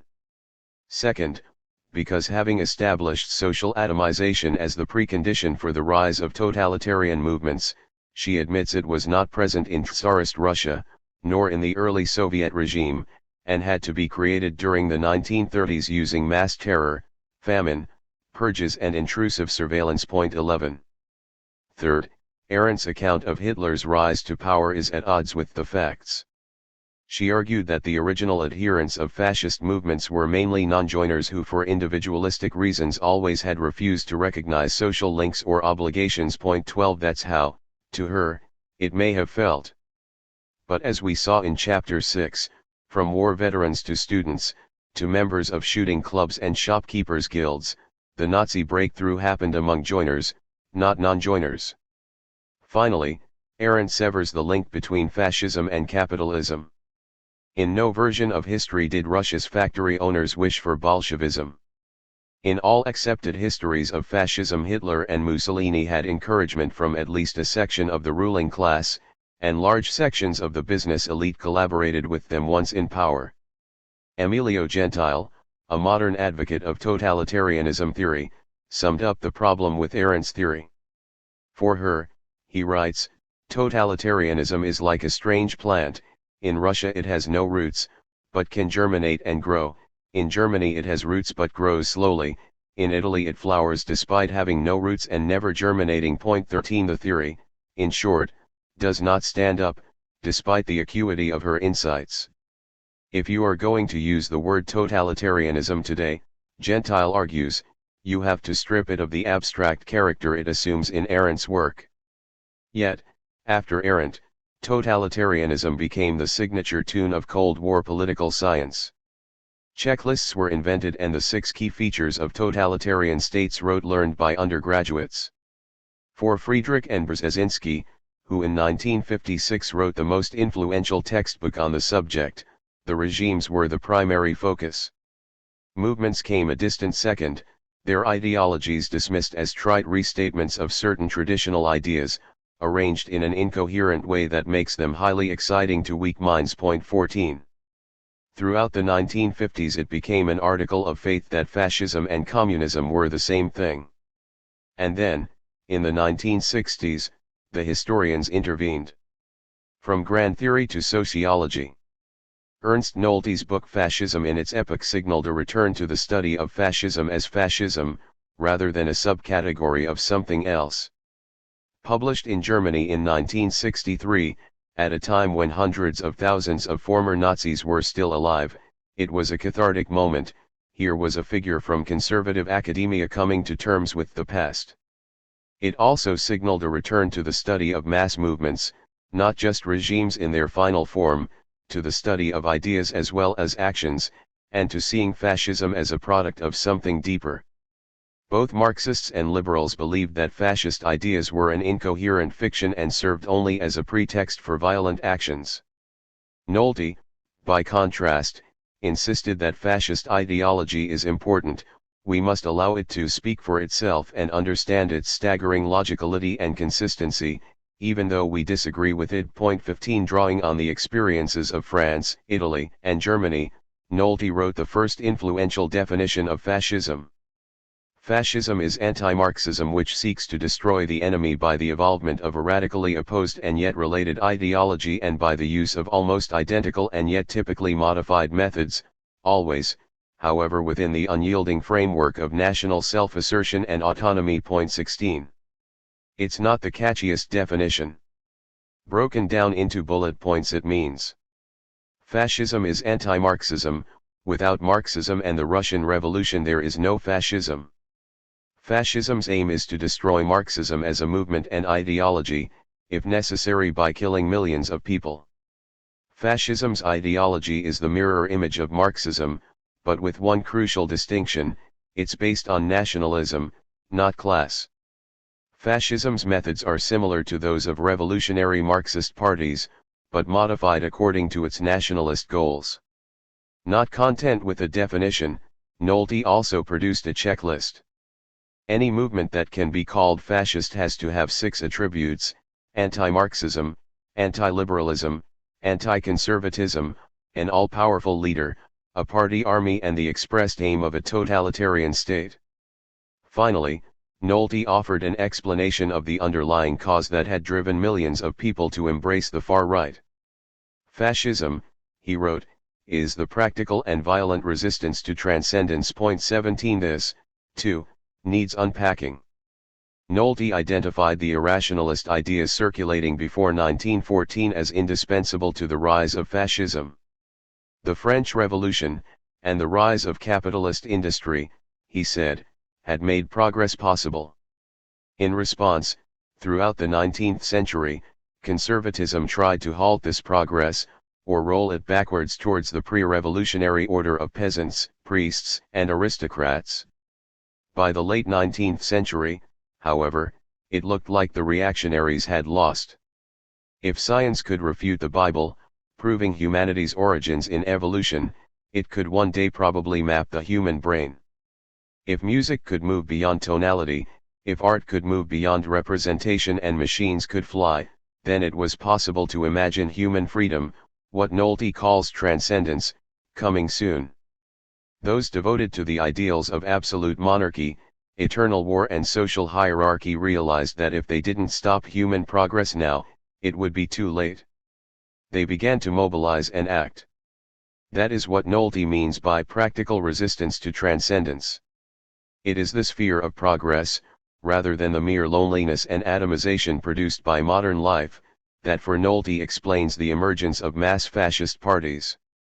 Fascism is resistance to social progress, and to the idea of liberation, by a group whose social position makes them scared of the prospect. Fascism, in short, is a movement of people unwilling to think beyond the present. Nolte ended up in a dark place. What began as an explanation of fascism became, in his work after 1968, a tacit justification for it.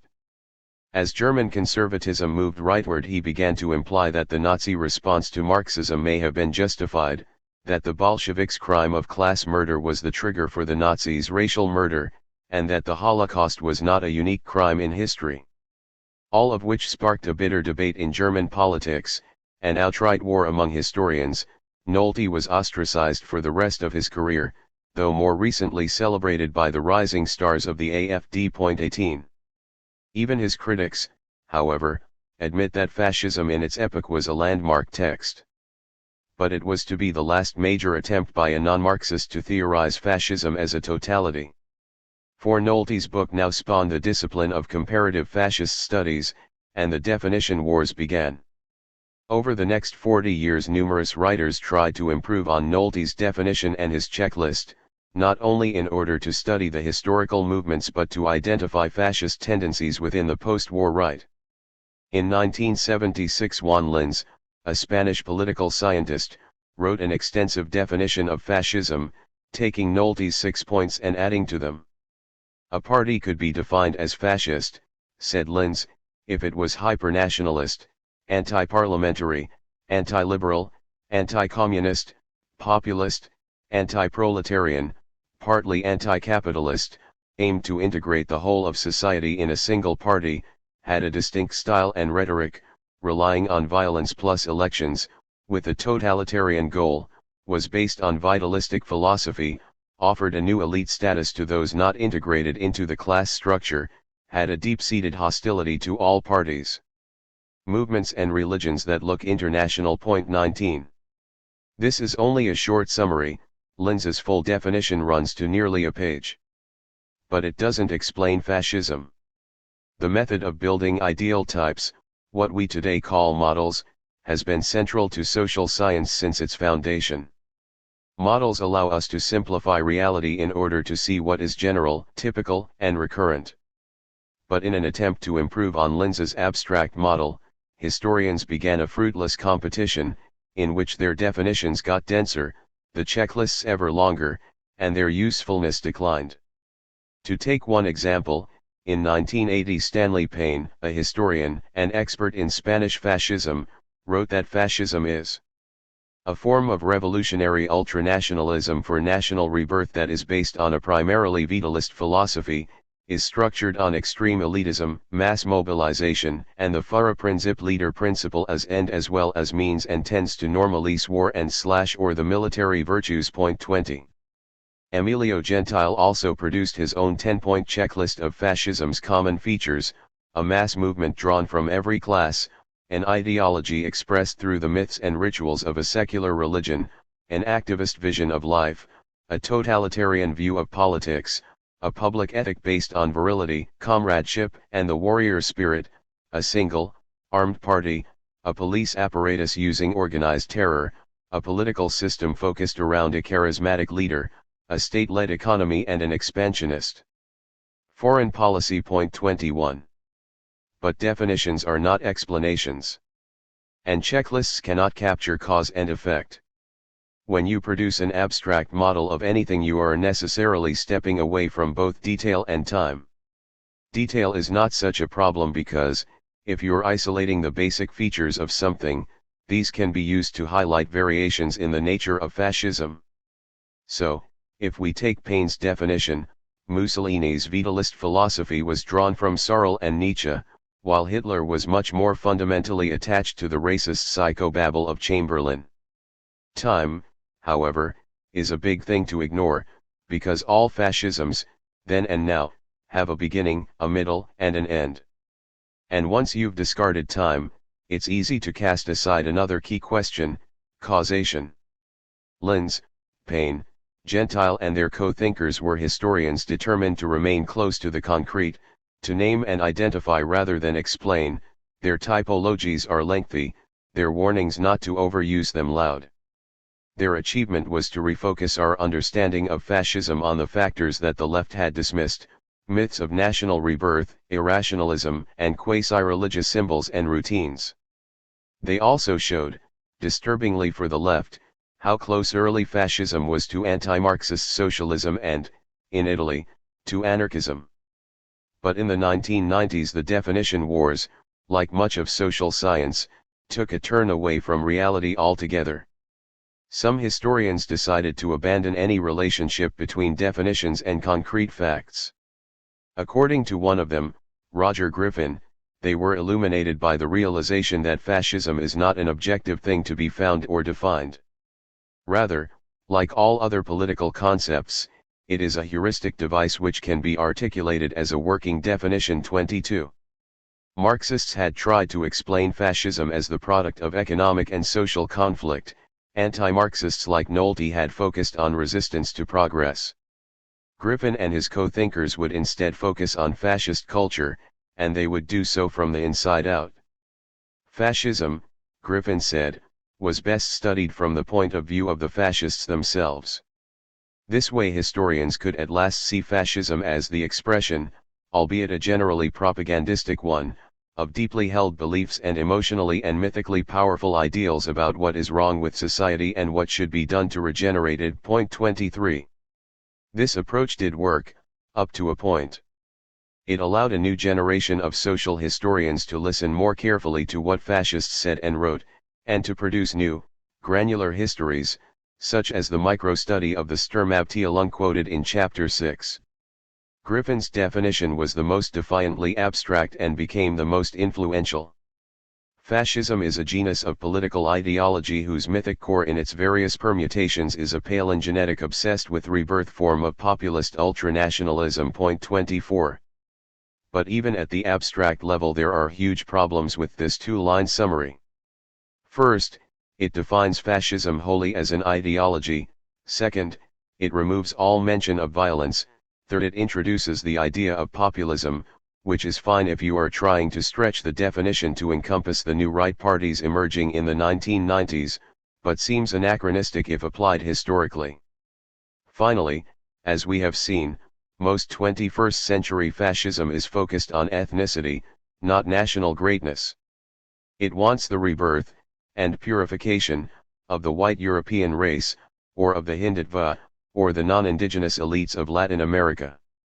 At one level, the argument over definitions is simply an expression of the tension between history and sociology. The historian is concerned with time, causation, and detail, the sociologist takes snapshots and looks for structures. But at another level it mirrors what happened to the way academics think in general, between the 1960s and today.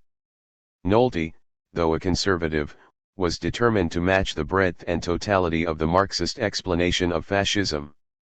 Lenz and his generation retreated to descriptions and the naming of parts, mirroring the emergence of structuralism in social science. Griffin completes the process by detaching the concept entirely from the thing it is supposed to describe, which is the signature of post-structuralist thinking. The result of this progression was an outpouring of primary research into the lives, crimes, fantasies, and voting patterns of people caught up in fascist movements. But it moved further and further away from the study of fascism as a totality, one with a root cause and a typical trajectory. By the time fascism actually began to re-emerge as a mass phenomenon, after 2008, the anti-Marxist camp was polarized between sterile abstractions and the study of concrete things. What Marxism got wrong. Marx and Engels predicted the rise of imperialism, the expanded finance sector, monopolies, and the inevitability of total war. But they failed to predict fascism.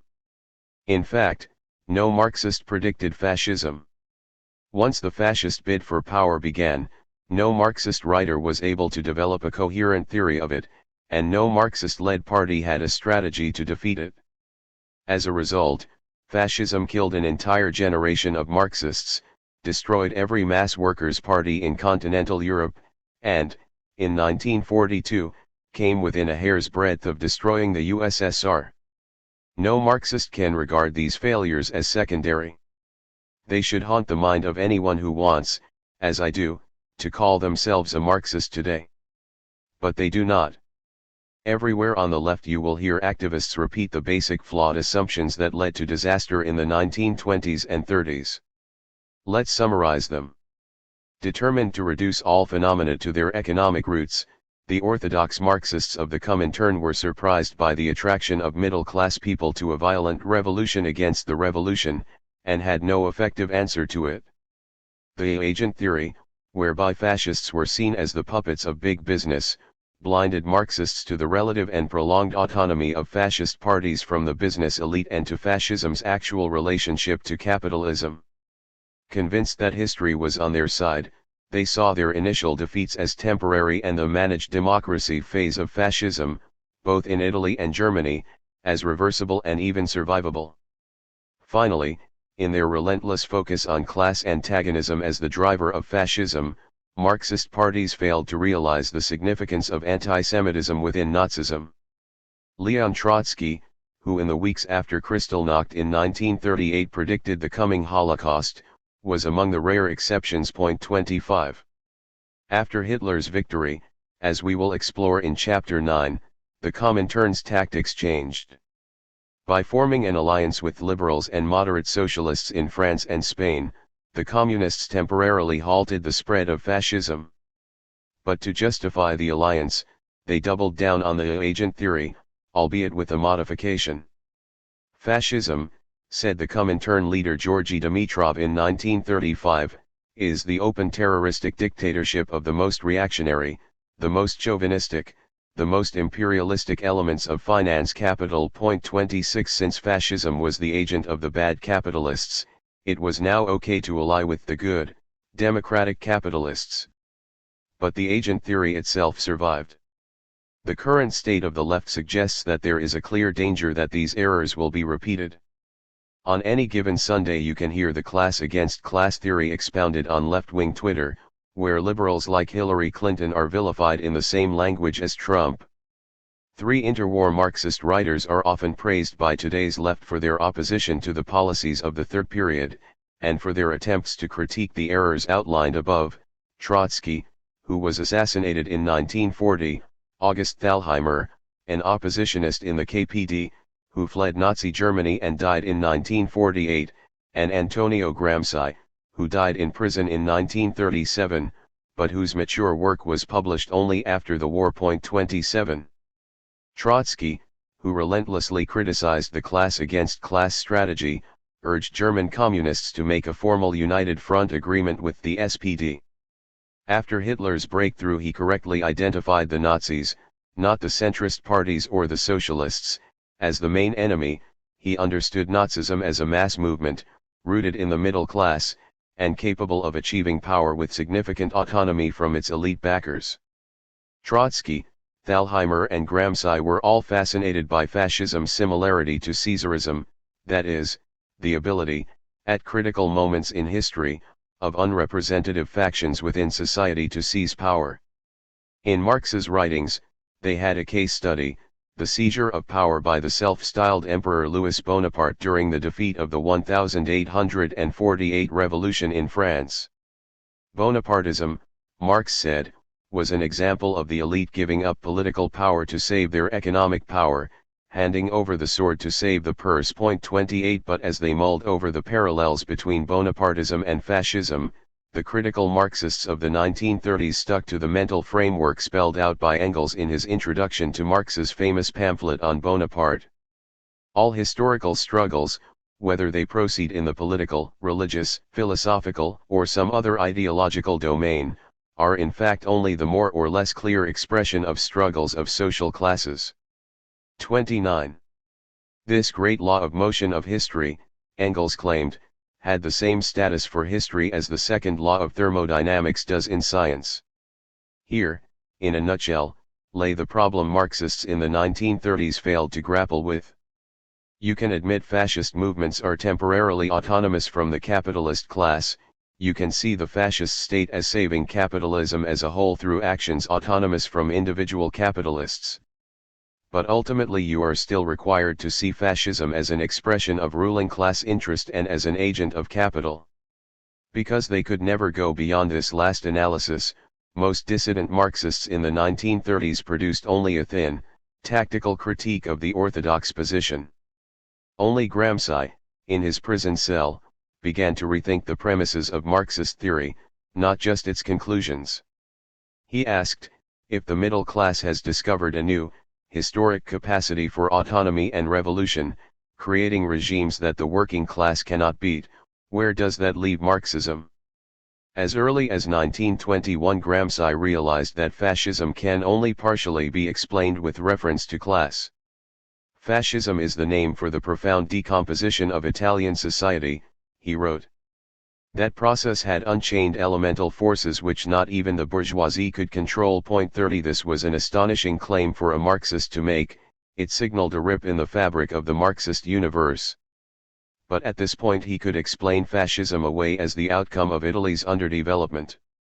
Mass irrationalism, Gramsci reasoned, had to be a hangover from the past, not a product of the present. By 1926, however, he had rejected both the agent theory and the comparison with Bonapartism. Fascism was not a violent reaction by the elite to the threat of revolution, he said, it was a byproduct of the weakness and failure of the working class. As a result, he argued, the left would need to seek a strategic alliance with the middle class and defend democracy against fascism. It was at this moment, however, that the doors of history slammed shut. We must stop this brain working for 20 years, said the prosecutor at Gramsci's trial, where he was charged with trying to undermine the Italian state. 31 But in prison Gramsci's brain continued working, despite severe physical illness and depression. What it produced was the first serious attempt to explain fascism as a phenomenon beyond class. In his prison notebooks, Gramsci developed 6 concepts that remain indispensable tools for anyone trying to construct a left-wing strategy against today's fascism. The first concept is Gramsci's demand, based on Soviet military science, for a rigorous analysis of situations. In any given crisis, you have to lay down the kind of brutal audit attempted in Chapter 3, to recognize the unpredictable ways multiple crises can combine to generate new social and political forces. The second concept, flowing logically from this, is to treat politics as an autonomous science. In a developed country, said Gramsci, an economic crisis doesn't automatically produce a political crisis, but once it starts, a political crisis can have dynamics that only vaguely and indirectly reflect class and economic forces. Fascism can functionally defend capitalism without being an agent of the existing capitalist elite at all. In the process it can alter capitalism and even reshape the structure of the elite. The third Gramscian concept is the passive revolution. Some revolutions, he asserted, do not take the form of a direct attack on state power, but of a gradual erosion of the elite's legitimacy, first conquering the minds of large numbers of people, then the wider sphere of culture and institutions. The rise of Christianity in the Roman Empire, said Gramsci, was an example of passive revolution. And in a shocking departure from Marxist orthodoxy, he admitted, so was fascism. To fight it, the left would need its own, long and patient project of persuasion. The fourth and most important concept is Gramsci's notion of hegemony, or dominance. It is not enough for the working class to unite and to seek tactical alliances with the middle class. In a developed country, the labor movement cannot come to power unless it exerts moral, cultural, and intellectual leadership over the whole of society. A fifth insight, linked to this, was to create a mental picture of capitalist power based on the metaphor of trench warfare. Contrary to the Leninist position, which assumes that a coercive state is all that stands between the left and power, Gramsci insisted that in a democracy the state was only an outer ditch, behind which there stood a powerful system of fortresses and earthworks, namely the ideologies, religions, institutions, and networks essential to the functioning of an industrialized society. 32. From this he derived his sixth big idea, that the path to power lies through a war of position, a prolonged effort to build rival ideologies, institutions, cultures, and networks, similar to siege warfare, not a revolutionary coup modeled on the Russian experience.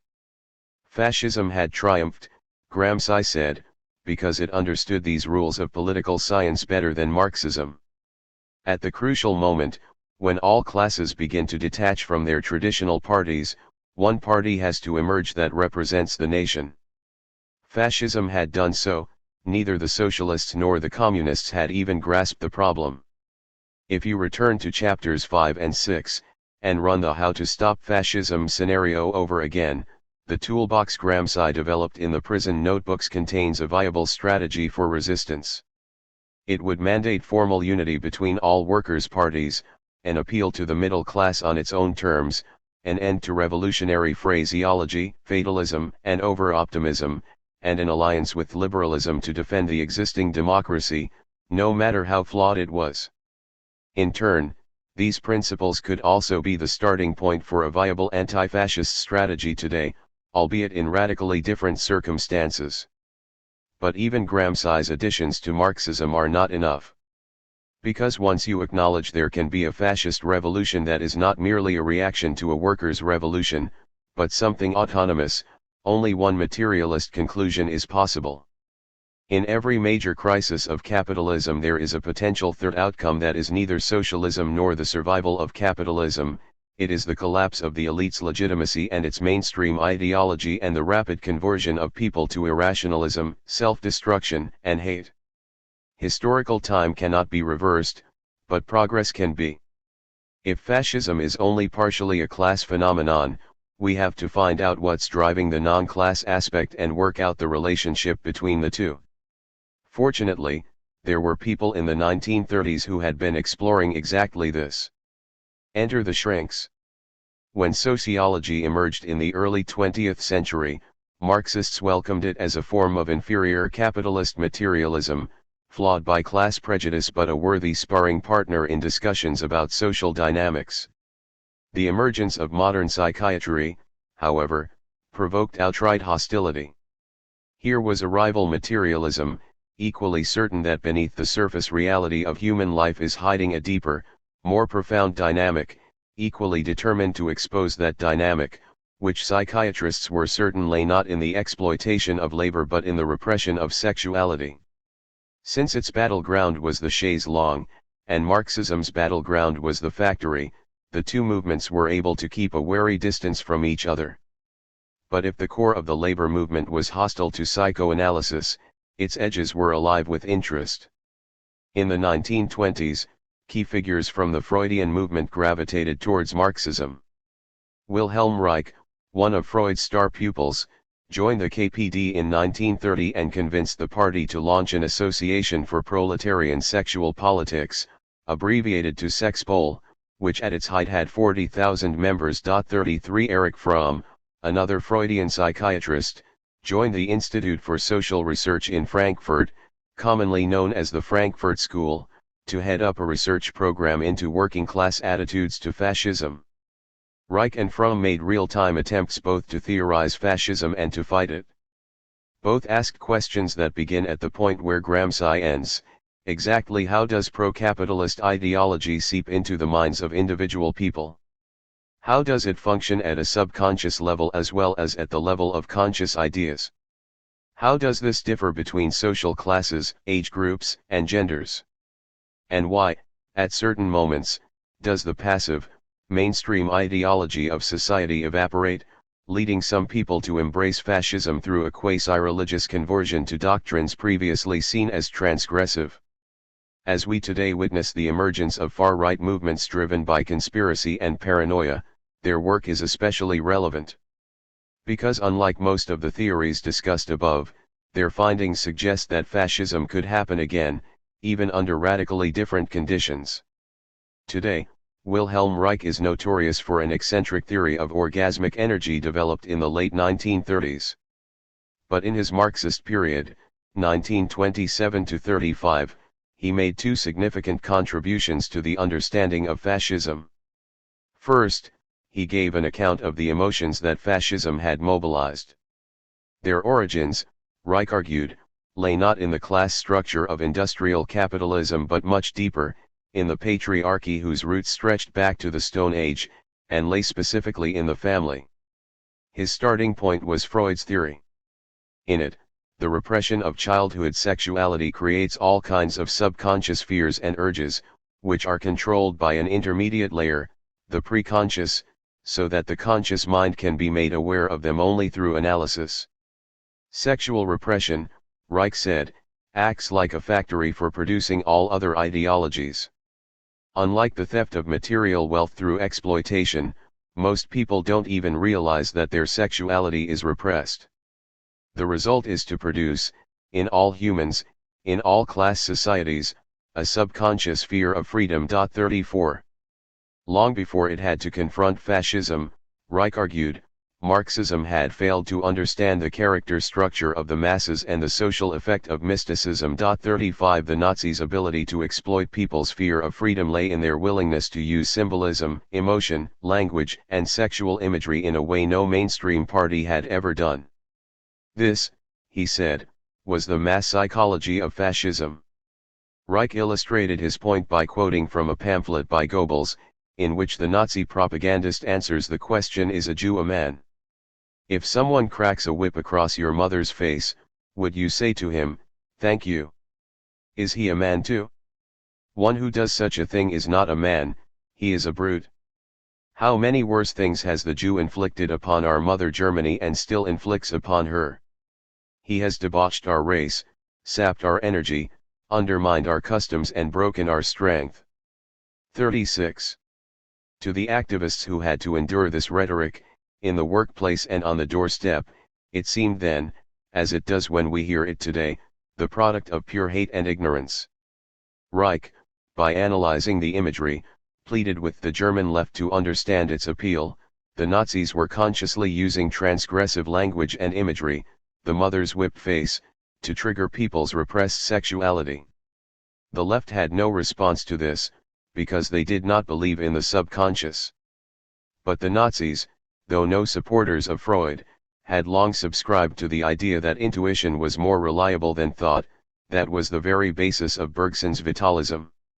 Likewise, their obsession with the Sorlean techniques of myth-making and symbolism had armed them with a communicative power that their opponents could not counter. As we have seen, the ability to mesmerize people was not some spontaneous talent the fascists and Nazis happened to possess, they had studied the technique from its masters. Reich's second contribution was to propose a new kind of activism. If fascism relies on mysticism and repressed sexuality, he reasoned, anti-fascists had to stop treating this problem like a secret. To counter it, they had to do youth social work, sex education, and provide contraceptive advice. 37 That is what the sex pole movement did. Reich issued a pamphlet aimed at working-class youth, defending masturbation and teenage sex, explaining contraception, and advocating abortion on demand. Fight against the system, it reasoned, and you will be fighting for your sexual freedom and dignity. 38 A second pamphlet explained the basics of sex to children, a third was aimed at giving their parents the right language to describe sex. The pamphlets were massively popular, especially among those the left needed to reach, women, the young unemployed and, in one case, even a group of Hitler Youth members who circulated the material in secret. Through Sexpol, the KPD was able to find supporters in unorganized workplaces and even to address Nazi voters directly. In the Ruhr, the group was so successful that, according to Reich, working-class women from both the Nazi Party and the Christian parties joined in droves and even attended its demonstrations. Soon, communist officials complained that sex alone was being discussed, and that interest in the questions of class struggle was decreasing. 39 These officials could not see, Reich complained, that sexual freedom and reproductive rights were also part of the class struggle. Despite, or rather, because of, its success, Sexpol's end came abruptly in December 1932 when teenage members of a suburban communist sports club, citing Reich, demanded their leaders set up a hostel where they could have sex.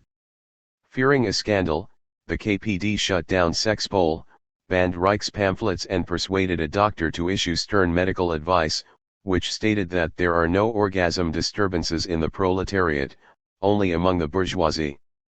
Reich's work, as a therapist, organizer and educator, was not a substitute for his anti-fascist activism. He lived in Charlottenburg, the Berlin district terrorized by Storm 33. To the consternation of his psychoanalyst colleagues, he joined the KPD's local Antifa group, fighting the riot police as a defense steward on demonstrations and standing guard with milk bottles to throw from the rooftops if the Nazis attacked the tenements. But through his work as an educator, he drew conclusions that few on the German left were prepared to accept. The average individual was suffering from a contradiction. He wanted the world changed, but the change was to be imposed upon him suddenly from above, just as the exploitation and suppression had been imposed upon him. No leaders entertained the thought of telling them the truth, namely that they had to think and act in a responsible manner for their freedom. On the contrary, the communists, for example, did everything in their power to make the masses subservient. 40. Large numbers of people were trapped between the possibility of freedom and the fear of what such freedom might mean. But if the left didn't understand what Reich was trying to say, the Nazis did. They identified the sex pole movement as a key component of cultural Bolshevism, and shortly after seizing power in 1933, attacked Reich in their newspaper, forcing him to flee the country.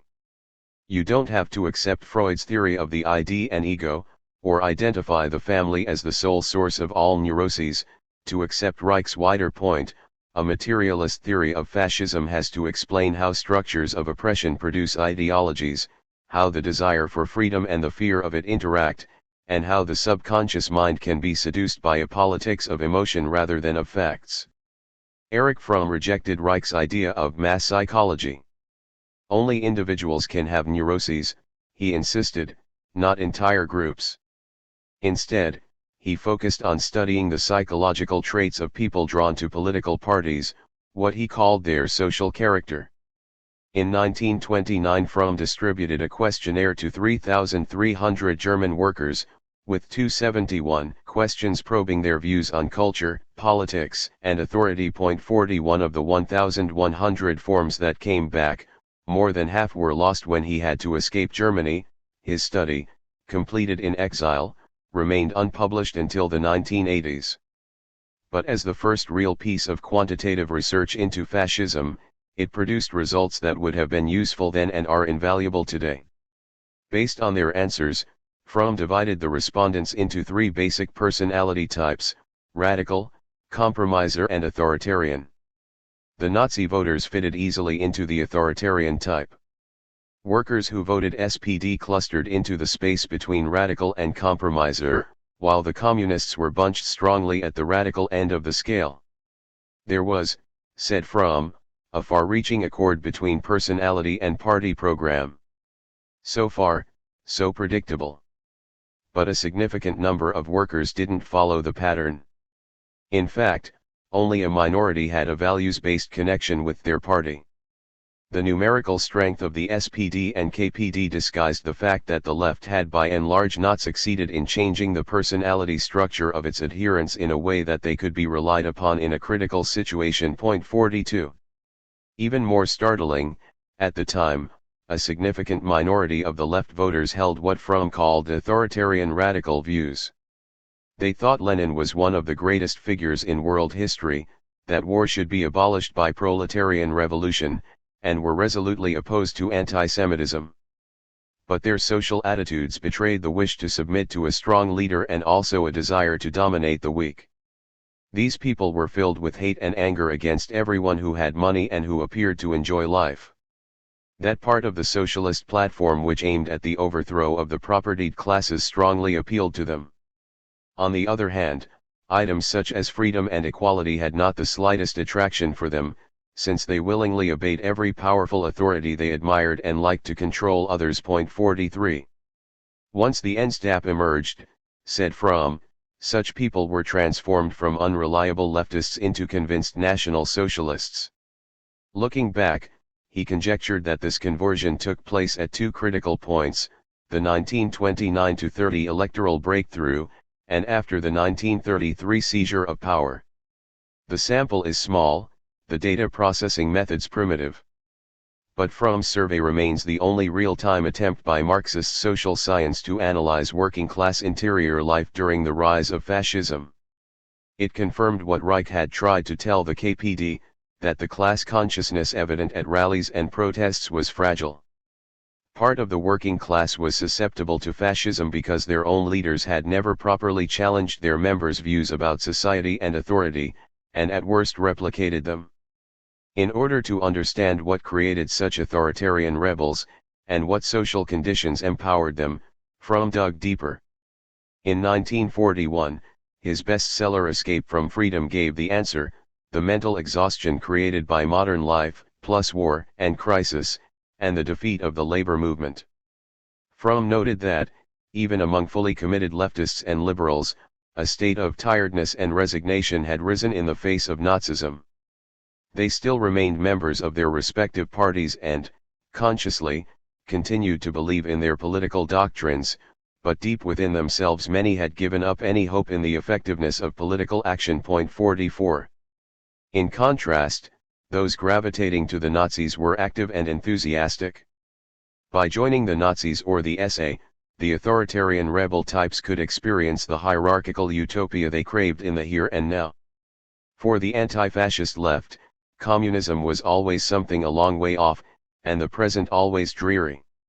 It was not, said Fromm, the economic and political crisis that had created authoritarian rebels, susceptible to switching from far left to far right.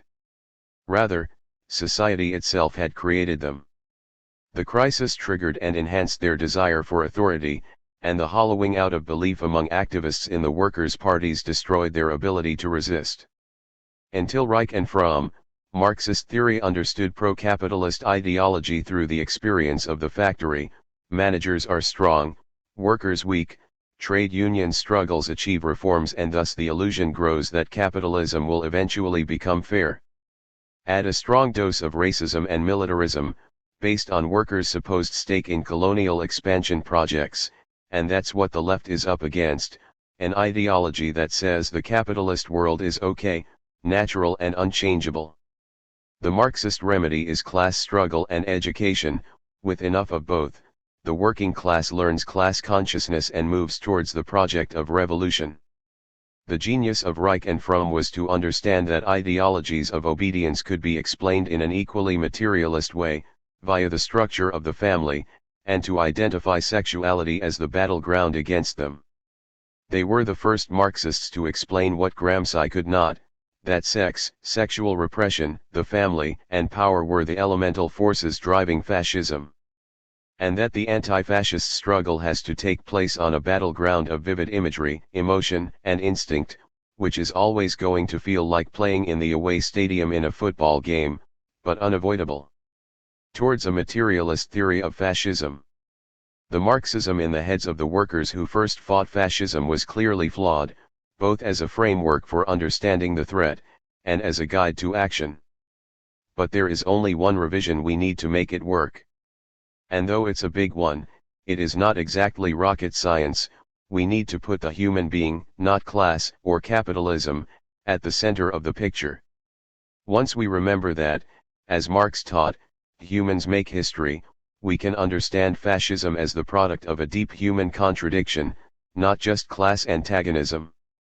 Before it is a theory of class, Marxism is after all a theory of human beings, and it is this materialist conception of history that best explains the cause of fascism and its specific relation to capitalism. It begins with the proposal that humans possess, purely by the accident of evolution, the capacity for imagination, language, technology, and teamwork. That's what makes us different from all other animals.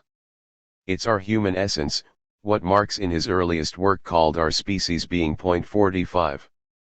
Throughout history we have used these capacities to create not just things, such as stone tools, printed books, and smartphones, but social relationships that allow those things to work. We are also, as far as we know, the only species on the planet that can look at our surroundings and draw them accurately. We began doing so around 50,000 years ago. It is in our DNA to be able to represent the world as well as live in it. As a result, we have a social history, society changes and human nature changes with it.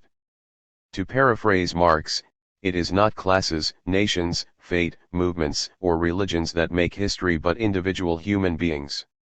We do so, however, in conditions that we cannot choose. Those conditions include the natural world, the technologies already invented, the behaviors drilled into us as children, the routines we follow and, above all, the belief systems that surround us. But our innate abilities, to imagine something different, collaborate in the attempt to realize it and communicate the vision, mean that we are always in the process of breaking out from the ideas and structures that surround us. Once a particular kind of class hierarchy has been formed and stabilized, The ideology that justifies it works passively and pervasively. It becomes invisible, as if everyone is viewing the world through a pair of tinted spectacles which they cannot see. One of the most useful things about the materialist approach to history is that it lets us see a Trump election rally, or a statement by Boris Johnson, in the same way as we might see the false reassurances of an Egyptian pharaoh that he will protect his subjects to the limits of eternity. We can see that, in our own era, commonly held ideas, cultural norms, laws, and political vocabulary serve to reflect and justify the existing power hierarchies and class divisions. But precisely because ideologies are passive and pervasive, every new development produced by human ingenuity poses a challenge to them. Some developments can be absorbed, others threaten the existing structure and challenge the ideology's internal logic. Change happens because our power to imagine, build, communicate, and cooperate never stops working. And change is neither a smooth nor constant process. Societies like ancient Egypt can exist for centuries without breaking down, but suddenly they do. Once the established mechanism for creating and distributing wealth no longer works, and the accompanying ideology no longer explains the world, change is rapid, violent, and unpredictable. Marx did not invent the class struggle. He simply formulated what 18th-century historians had observed, that it drives historical progress. The biggest changes take the form of struggles between different interest groups within the hierarchy, over who gets what. When the system no longer works, the ruling class usually gets overthrown by a new, rising class whose access to new technologies, forms of organization and ideas puts them in a better position to move forward. The takeoff of industrial capitalism made many people understand that human freedom was close. It was logical to assume, said Marx, that industrial capitalism would eventually produce a, enough for everybody and b, a crisis in which the working class would overthrow the capitalists. The working class could not be a ruling class, since they owned no technologies or property, they would have to abolish the class system altogether. But here's the problem, and it is highly relevant to the explanation of fascism. On the evidence of 250 years of industrial capitalism, Marx was wrong about the working class. The working class organized themselves into an influential force, but they rarely achieved political power. Nor were they really capable of holding onto it when they did.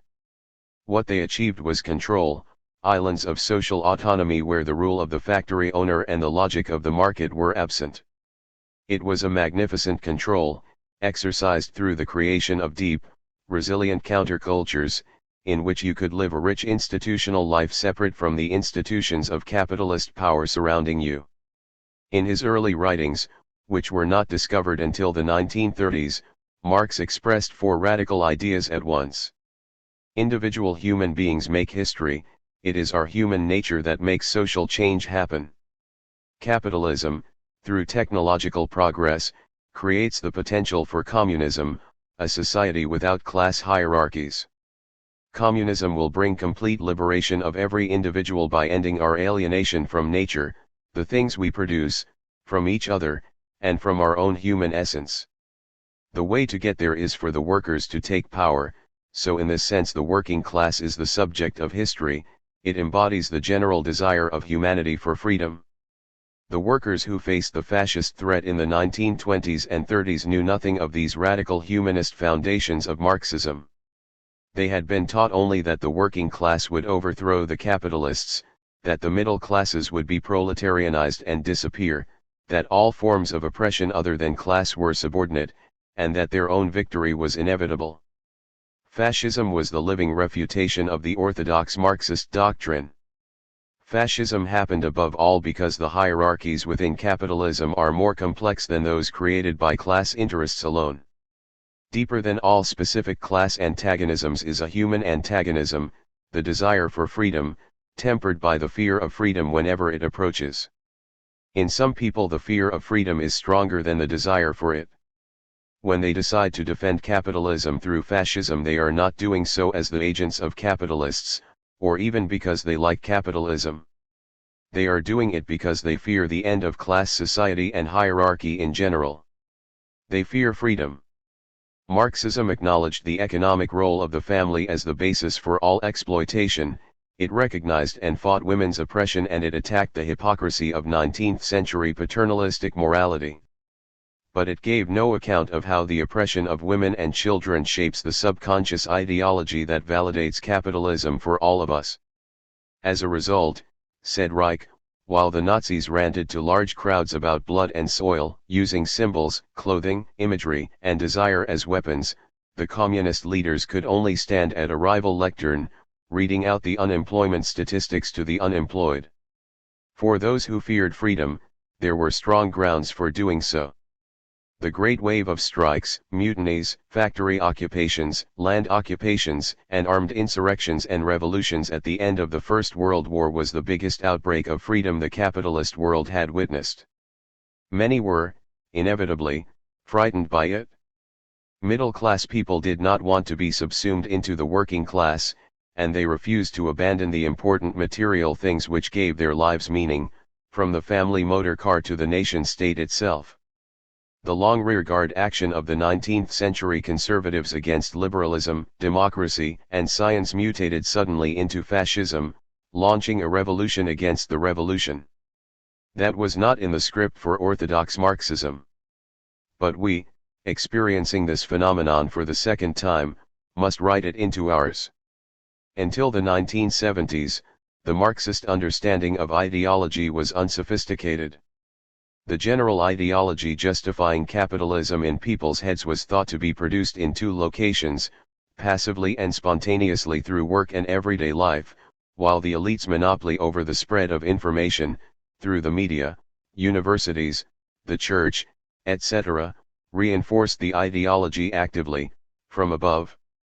When Karl Mannheim drew a distinction, in 1929, between passive, spontaneous ideologies and active, utopian ones like fascism, and suggested that Marxism itself had become an ideology for the German working class, dozens of critical articles in the socialist press attacked his viewpoint. 46 But his insight was correct. It is futile to try to trace the ideology of fascism to the economic position of the 20th century middle class, just as it would be impossible to trace the ideology of the Proud Boys or identitarian movement to the specifics of middle-class life in the 2020s.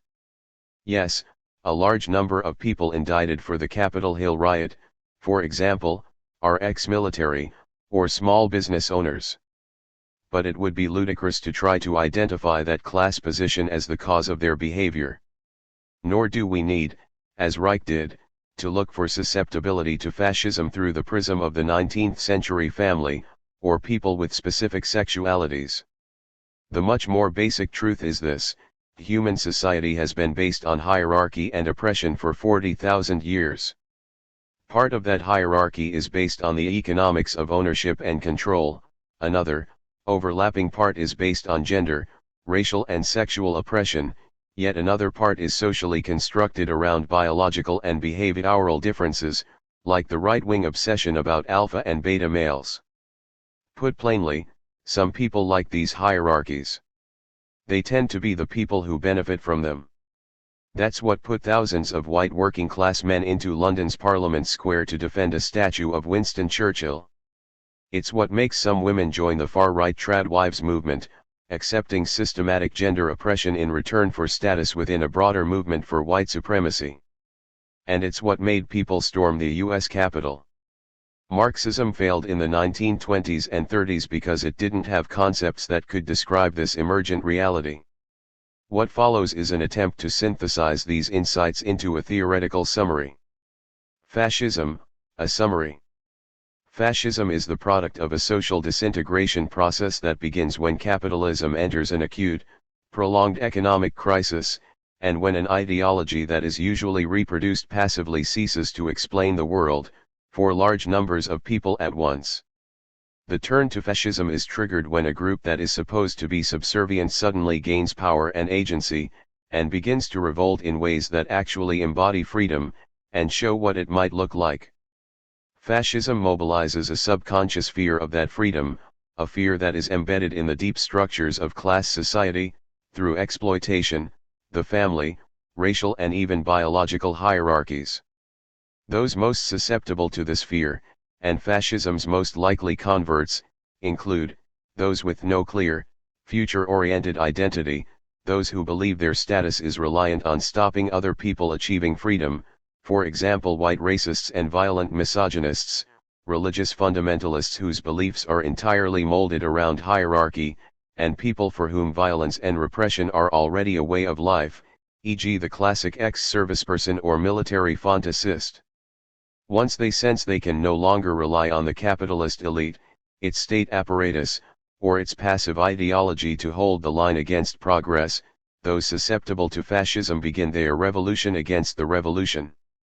Though its function is to defend capitalism, its ultimate intention, always explicit both in theory and ritual, is to go further, to end society's reliance on rational thought, stop progress, and reverse human history back to a pre-modern, pre-Enlightenment state. Fascists adopt methods designed to force a violent rupture, whether in pursuit of national rebirth, as in the 1920s, or the global ethnic civil war, as in the present. In preparation for this moment, their actions become violent, symbolic, and ritualized. To replace the passive ideology of capitalism, fascists actively co-create a new kind of active ideology based on racism, male dominance, dehumanization, and violence, with a strong internal logic but no necessary connection to the facts. This ideology operates both as a myth and an ethos, a code for what's right and wrong, which fascists can be rewarded for following even before they reach their goal. Because it is not anchored in facts, or in a single sociological class, fascism at the movement stage is unstable. It must react to all setbacks by bolting on new explanations, new conspiracy theories, targeting new enemies and regaining momentum. If it cannot, then on the basis of the failed fascisms of the 1930s, in Britain and the USA for example, it dissolves back towards its constituent parts, authoritarian conservatism, nationalism, religious radicalism, faux racism, and misogyny. Where it gains power, fascism inherits the capitalist economy in its existing form. There is no specifically fascist economic model. From the historical evidence, fascism then has to push whichever economic model it inherits towards a project of war and conquest. Because dehumanization is the centerpiece of its ideology, as fascism radicalizes and mobilizes for war, it begins to think about and prepare for genocide, if for no other reasons than those advocated by Carl Schmitt. It needs enemies and it cannot tolerate difference. Fascism is neither the direct agent of the bourgeoisie nor even its autonomous proxy. Fascism's defense of capitalism serves only to defend the bigger phenomenon of all-class society, all inequality, all hierarchy, and all forms of oppression against the prospect of human freedom. It is, in this sense, a movement against the potential for self-liberation. It is, as Ernst Junger's machine fantasies reveal, always radically anti-humanist. As a result, where it fails, it will attempt to destroy everything, including itself. At all stages, from Hitler's bunker to today's lone shooters, suicide, single or mass, forms part of the logical structure of fascism. I will explore this further in the final chapter. Fascism is compelled to attack all ideologies embraced by those fighting for freedom. Where Marxism becomes the dominant liberation theology, as in the early 20th century, fascism is anti-Marxism, nolte. Where it cannot find Marxism, it is obliged to invent it, as in today's paranoia over cultural Marxism. In both iterations it has identified and dehumanized specific social groups as carriers of Marxism, Jews in Germany, social justice warriors, LGBTQ+ people, feminists, etc. today. Fascism is, in summary, the fear of freedom triggered by a glimpse of freedom. Once it gains momentum, fascism can only be defeated by state action combined with a popular mobilization by groups likely to be victimized under a fascist regime. Though liberalism and the left cannot abandon their defense of rationality and democratic institutions, they can, within limits, construct a dramatized, symbolic politics of their own. Components of the fascist process. In the 5 stages of fascism, 1998, the historian Robert Paxton argued that rather than static, isolated definitions, academics need to study fascism in motion, paying more attention to processes than essences. 47 Instead of compiling a list of similarities, he said, we should focus on the differences between fascist movements, states, and ideologies. To facilitate this, Paxton identified the 5 stages fascism went through in the interwar period: the creation of movements, their entry into the party political system, the ascent to power, the regime, and finally the point at which they either radicalize while in power, towards war and genocide, or collapse in the direction of normal dictatorships. Paxton is alive to the problem of abstraction. If we write down a 5-stage process, there is a danger that it, too, becomes an ideal type, a model of fascism that never existed in reality. The way to avoid this, he said, is through a functional definition of fascism, that is, by summarizing what fascism does, rather than what it is. Fascism, Paxton wrote in 2004, may be defined as a form of political behavior marked by obsessive preoccupation with community decline, humiliation, or victimhood, and by compensatory cults of unity, energy and purity, in which a mass-based party of committed nationalist militants, working in uneasy but effective collaboration with traditional elites, abandons democratic liberties and pursues with redemptive violence and without ethical or legal restraints, goals of internal cleansing and external expansion. 48. It should be immediately obvious how irrelevant Paxton's definition is for those resisting fascism today, and how much more useful than all the others. Paxton's work stands head and shoulders above every other contribution to the definition wars for this reason. It aptly describes the panoply of groups active on the American far right, the identitarian movements in Europe, and, critically, how they collaborate with traditional elites. Paxton describes fascism not as a movement, or party, or religion, but as a kind of political behavior. People can take part in such behavior who are not fully signed up to the party, and don't wear a badge. He emphasizes the interplay between the party and its allies among the elites, rather than just the obvious conflicts. Finally, he restores something that had slipped away completely during the definition wars, the philosophy of violence. In a prophetic summary, written more than 20 years ago, Paxton listed the questions we should ask about far-right movements. Are they becoming rooted as political parties that represent major interests and feelings, and wield major influence on the political scene? Is the economic or constitutional system in a state of blockage apparently insoluble to the existing authorities? Is a rapid political mobilization threatening to escape the control of traditional elites, to the point where they would be tempted to look for tougher helpers to stay in charge? 49. In many countries, the answer to all of this is, oh shit, yes. But the emergence of network society poses a new question: are the fascists capable of wielding major influence without a party? And the collapse of globalization in the 2010s raises another one: is the elite itself split fundamentally over its geopolitical strategy? In the spirit of Paxton's 5 stages, this chapter concludes with a model of the fascist process, in which Paxton's first 3 stages are broken down into 10 smaller components. They don't need to happen in the order presented, but are dependent on each other, and suggest where the process might be stopped. 1. The big disruption. To start the process that propels fascists into power, something big has to happen that disrupts the ordinary world, which individuals, groups, and institutions have taken for granted. In Italy's case, it was the First World War. It transformed the peasantry, shattered the confidence of liberalism, empowered and radicalized the working class, and created a multilayered sense of loss. In Germany, it was the economic slump following the Wall Street crash. For us, the big disruption is the 2008 crisis and its aftermath, combined with the scale of the social transformation needed to mitigate climate change. 2. The big threat.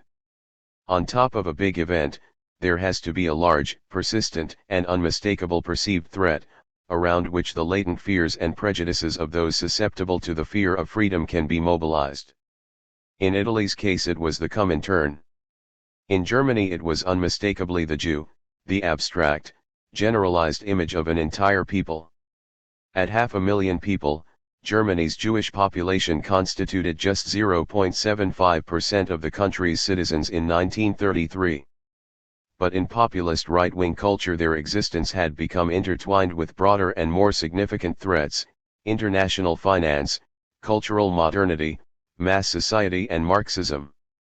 Hitler mobilized these fears with precision when, in Mein Kampf, he wrote, "Marxism is the pure essence of the Jews' attempts to eliminate the importance of character in every aspect of human life and replace it with the numerical power of the masses." 50. In our time the perceived big threats driving fascism are black civil rights, migration, Islam, and feminism. We will explore in the next chapter how that changes the way we need to resist. 3. An oppressed group rises. A third trigger for the fascist process, highly relevant for today, is that a segment of the population that is supposed to be passive has to become suddenly rebellious, overthrowing the deep-rooted hierarchies that underpin their expected behavior at local level. In Italy this was the peasantry. There is no exact parallel in Germany, but the emergence of a new, rebellious, and subversive culture among working-class youth, and its alignment with the KPD, worked on the anxieties of right-wing voters in a similar way. In our time the oppressed group rising includes black people, migrants, women, and young people. The #MeToo, #BlackLivesMatter, and Fridays for the Future movements represent a demand for freedom by people who, in the minds of everyone to the right of mainstream conservatism, are not supposed to be free, or to possess their current level of influence and voice. 4. The culture war. To the interwar left, the idea that disagreements over cultural values could divide the working class looked impossible. Working class culture was solid. Nevertheless, acute observers such as the anarchist Luigi Fabbri warned of the political cost of all the cultural hostility expressed by working class people towards the lower middle class.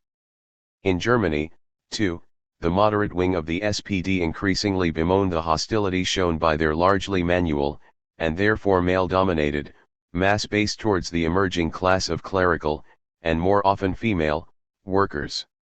Today, as I will explore in Chapter 9, the working class is much more heavily divided by cultural conflict. The conclusions we should draw from the Italian and German experience are obvious: if there is a social force that represents progress, deeply attached to its own conceptions of justice, solidarity, and fairness, it needs to build alliances with other social forces who do not share those conceptions, and to avoid needless cultural friction with them. 5. A single fascist party. To move from the periphery to power there must be an identifiable and legal fascist party, oriented to achieving political power, with some form of allied paramilitary group. Though this seems a no-brainer, it is a crucial point. If the German far-right had been as fractious and incoherent as the far-right militias, Proud Boys, and Boogaloos in the USA today, they could never have made the electoral breakthrough of September 1930. Keeping fascist movements divided, off-kilter and suppressed is a strategy that worked well in the countries where fascism failed, and should be pursued today.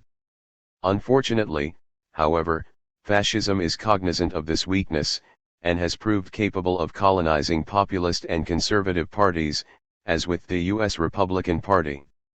6. Middle-class panic.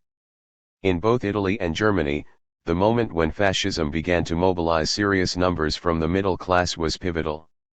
In both cases, panic about the big threat/big other energized middle-class people to embrace a radical antidote, casting aside all reticence at being associated with a movement based on organized violence.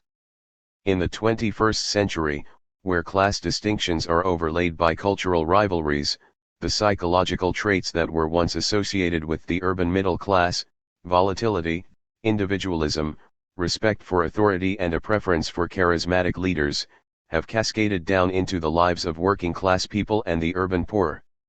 An episode of middle-class panic today, parallel to the one that drove Hitler's electoral breakthrough in 1930, would look more like a panic of the unorganized, and might resemble the anti-mask, anti-vax, and QAnon demos staged in 2020, though at a much more massive scale.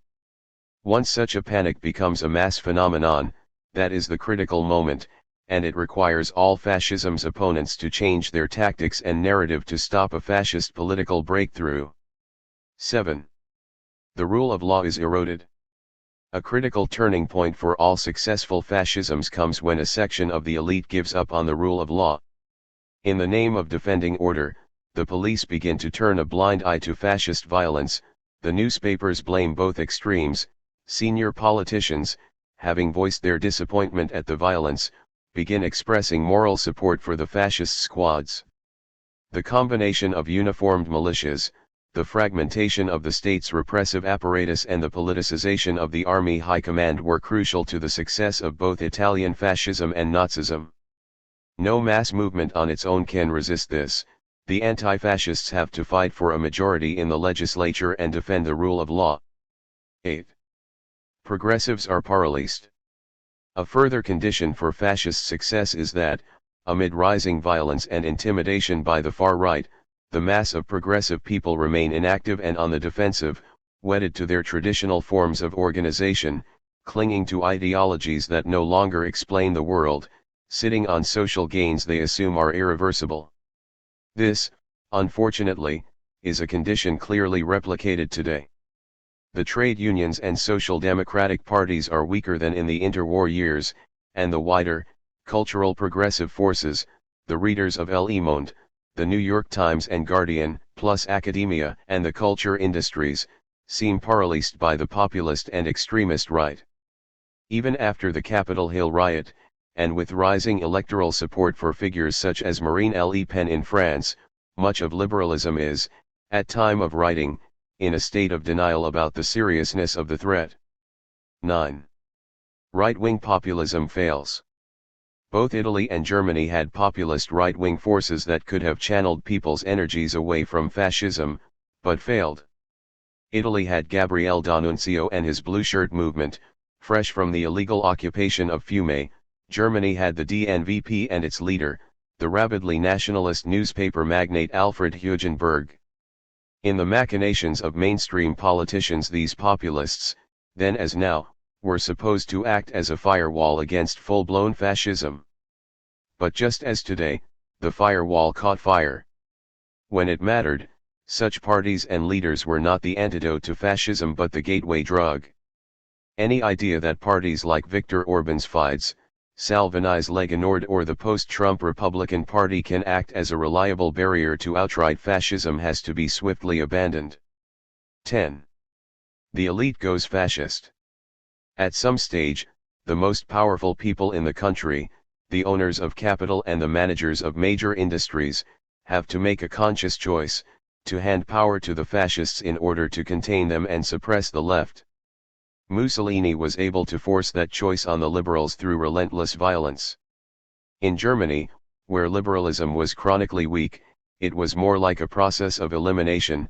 The business elite and their aristocratic allies worked their way through every possible alternative to Hitler before concluding that there was none. Today we are a long way from that.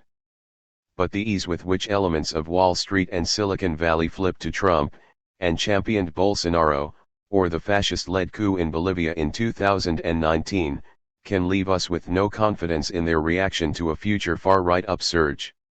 For all the MBAs they hold, and all their ostentatious giving to charity, the modern bourgeoisie contains just as many people who would put on an SS uniform, if given the chance, as the German elite did in 1933. Faced with the first three components of the fascist process, big disruption, big threat, and the rising of the oppressed, there is little that left or progressive parties can do other than stake out clear alternatives. Items 4, 5, and 6 are where strategy matters.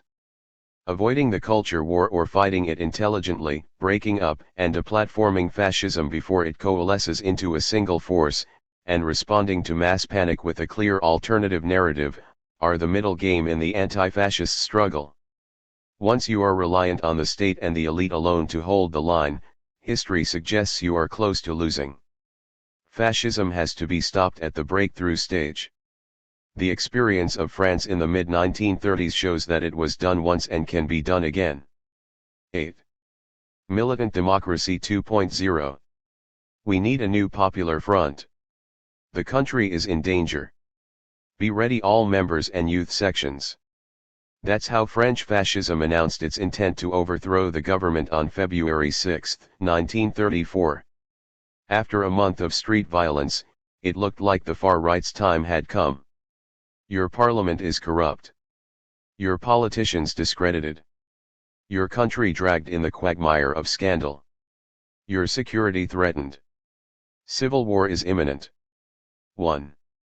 If it sounds like the alt-right bulletin boards in the run-up to the Capitol Hill attack, that's because the fascist assault on the French Parliament in 1934 is the closest parallel we have to what Trump's supporters were trying to do. In Paris, by early evening, thousands of right-wing paramilitaries, students, and war veterans were on the streets, determined to overthrow a center-left government. At the Place de la Concorde, a vast public square just over the river from the French Parliament, the crowd made concerted attempts to storm the bridge. Others already across the river tried to break into the chamber. The police, facing a barrage of cobblestones, lumps of asphalt and iron railings, panicked and opened fire, killing 14 protesters. 2. The French far right had been splintered into rival leagues and groupings, now they came together with a common cause. Solidarité Française, a fascist militia in blue shirts, led the storming of the bridge. Large numbers were mobilized by Croix de Feu, Cross of Fire, a veterans group that had morphed into a uniformed fascist movement, and a contingent from the official War Veterans Association also got drawn into the fighting. Though it failed in the attempt to storm Parliament, the demo and the rioting that spilled out across Paris that night succeeded in its primary aim. The government resigned the next day, to be replaced by a right-wing administration. For the first time in modern history, an elected French government was brought down by street violence. Parliamentary politics were temporarily stabilized, but this was a breakthrough moment for the far right. Croix de Feu grew from 35,000 members on the eve of the Trouble to 150,000 6 months later. 3. The background to the crisis was, as in Germany, the depression following the Wall Street crash. Since 1932 France had been run by the Radical Party, a left-leaning liberal party. Yet its government was committed to the same program of austerity that Brüning had inflicted on Germany, with similar results: 14% unemployment, falling prices, pension cuts, and a double-digit decline in real wages. 4. Like the German SPD, the Socialist Party, known by its initials SFIO, had adopted a policy of toleration for this austerity program, in order to keep the right out of power. The spark for the February 6 riot was not poverty, however, but corruption. Numerous radical politicians had been implicated in a financial scandal centering on the Jewish businessman Alexander Stavitsky, who committed suicide as police moved to arrest him. Amid cover UPS, sackings and rumors that Stavitsky had been shot to protect the powerful, the parliamentary right and the fascist right converged around the single slogan, "Down with the thieves."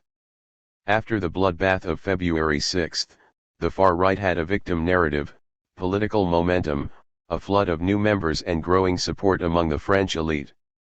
The two major parties of the left, the SFIO and the French Communist Party, PCF, were weak, and divided by the same issues that had split the German left.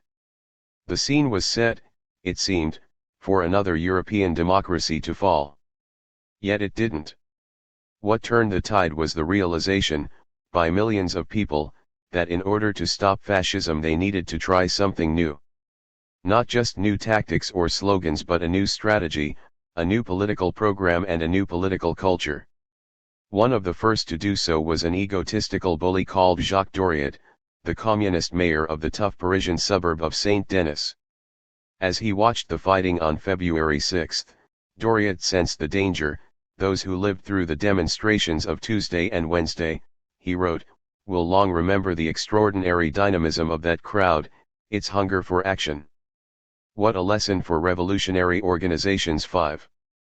Ironically, Doriot would, within 3 years, convert to fascism himself, and would later collaborate with the Nazi occupation of France. His character fitted precisely the stereotype Fromm had found in Germany, the authoritarian rebel. But in 1934 he was a dissident communist with a big mouth and a cult following. Physically imposing, Big Jacques had risen through the ranks of the PCF to become its most charismatic member of parliament in the mid-1920s. But after Stalin imposed the social fascism line in 1928, Doriot led a rebellion and was sidelined. Now he saw a chance to regain his place in the party hierarchy.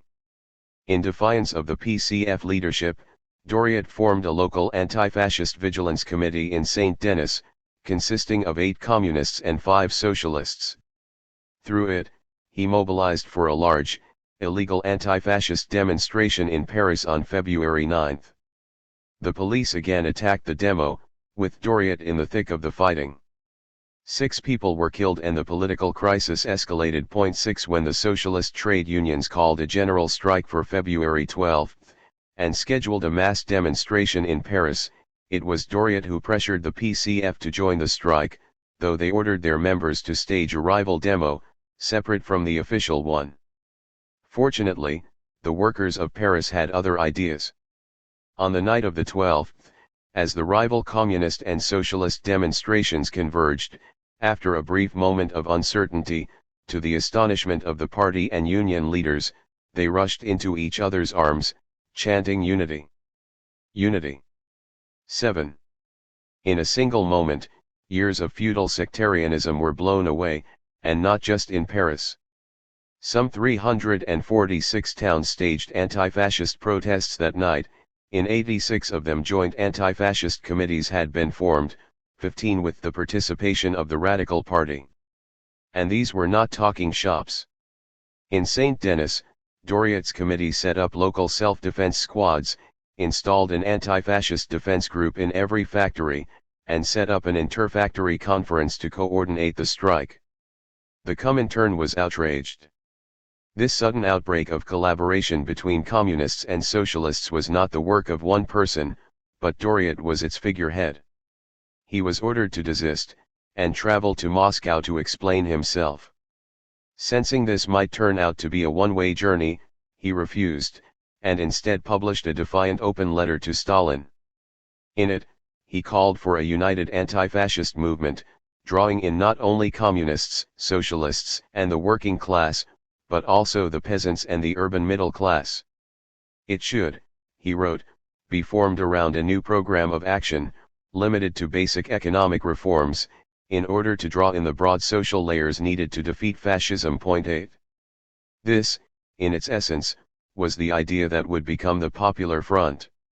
Doriot, a one-man chaos engine, put it on the agenda. The man who turned it into a global strategy was Georgy Dimitrov. A veteran Bulgarian communist, Dimitrov had been Stalin's representative in Berlin in the early 1930s. After Hitler's rise to power, Dimitrov was accused of starting the Reichstag fire, and was made the subject of the first Nazi show trial. He conducted a brilliant self-defense in court, making headlines around the world by ridiculing the senior Nazis he called as witnesses, and was acquitted. On February 27, 1934 the Nazis put him on a plane to Moscow. 9. In the weeks between Hitler's victory and the Reichstag fire, Dimitrov had been involved in the first, tentative negotiations towards a truce between the Comintern and the world's socialist parties, grouped in the Labour and Socialist International, LSI. They'd got as far as the offer of a non-aggression pact, but there was deep mistrust on either side. Yet by the time Dimitrov landed in Moscow, a year later, the world had changed. Not only was there a real and rising threat of fascism in France, in Austria the far-right government had declared a one-party state and launched a military crackdown against the socialists, triggering 4 days of armed conflict. In Spain, meanwhile, a political standoff was escalating between far-right parties and the left. It was now possible to look at a map of mainland Europe and imagine all of it under fascist or military rule. On April 4, 1934 Dimitrov told Stalin to his face that the social fascism line was nonsense, that it had failed in Germany and would, if pursued, hand the rest of Europe over to fascism. Communists, he argued, should form an anti-fascist alliance with other left-wing parties and aim to draw in the middle classes, to defend democracy. 10. It was a complete reversal of the strategy the Comintern had imposed in Germany. But, without offering a word of explanation or self-criticism, Stalin gave Dimitrov the green light. In May, the Soviet leadership told the French communist leader, Maurice Thorez, to request a formal electoral alliance with the SFIO and, once it was signed, ordered Thorez to begin negotiations with the Radical Party and its offshoots. In October 1934, on the eve of the Radicals' National Conference, Thorez made a historic speech inviting them to join a popular front for work, freedom, and peace, a comprehensive, cross-class alliance against fascism, involving a formal electoral pact between the communists, socialists, and radicals. Within a year the Popular Front would be a reality, within 2 it would govern France. Moscow's political handbrake turn was driven in part by self-preservation. A rearmed fascist Europe would inevitably be hostile to the Soviet Union, and partly by the emergence of Doriyat-style rebels in other communist parties. Yet it was still hesitant. Even on the eve of Thorez's appeal to the radicals, Stalin sent a high-level delegation to ask the French leader to delay. The delegation, remembered one of its members, was received in an icy manner. Thorez told them it was too late and ushered them out of the party HQ. 11. But the emergence of the Popular Front as a mass social and cultural movement was also the product of changes within socialism and liberalism. After Hitler's victory, and the Austrian crackdown, it was clear that social democracy had to adapt to survive. Exiled in Prague, the leadership of the German SPD were in no doubt as to the mood among their members who had stayed behind, organized in underground cells across Germany. One female activist wrote, "Here only one opinion prevails. Force can only be broken by force. And to topple the current regime in order to reinstate the democratic state of the past, for this absolutely no one can be found in Germany who would be willing to lift one finger." 12. There would have to be a revolution against Hitler, and for that to happen, there had to be unity. From one clandestine cell after another, the party received messages calling for a tactical alliance with the communists. Some even urged the creation of a united party as the melting pot for all forces combating Hitler's dictatorship. In Dortmund, activists from both parties circulated a common United Front leaflet in the factories and mines. 13. In response, the exiled SPD leadership issued a manifesto, committing the party to a revolution against Nazism and the destruction of the Nazi state. As a result, the SPD's concept of democracy also changed.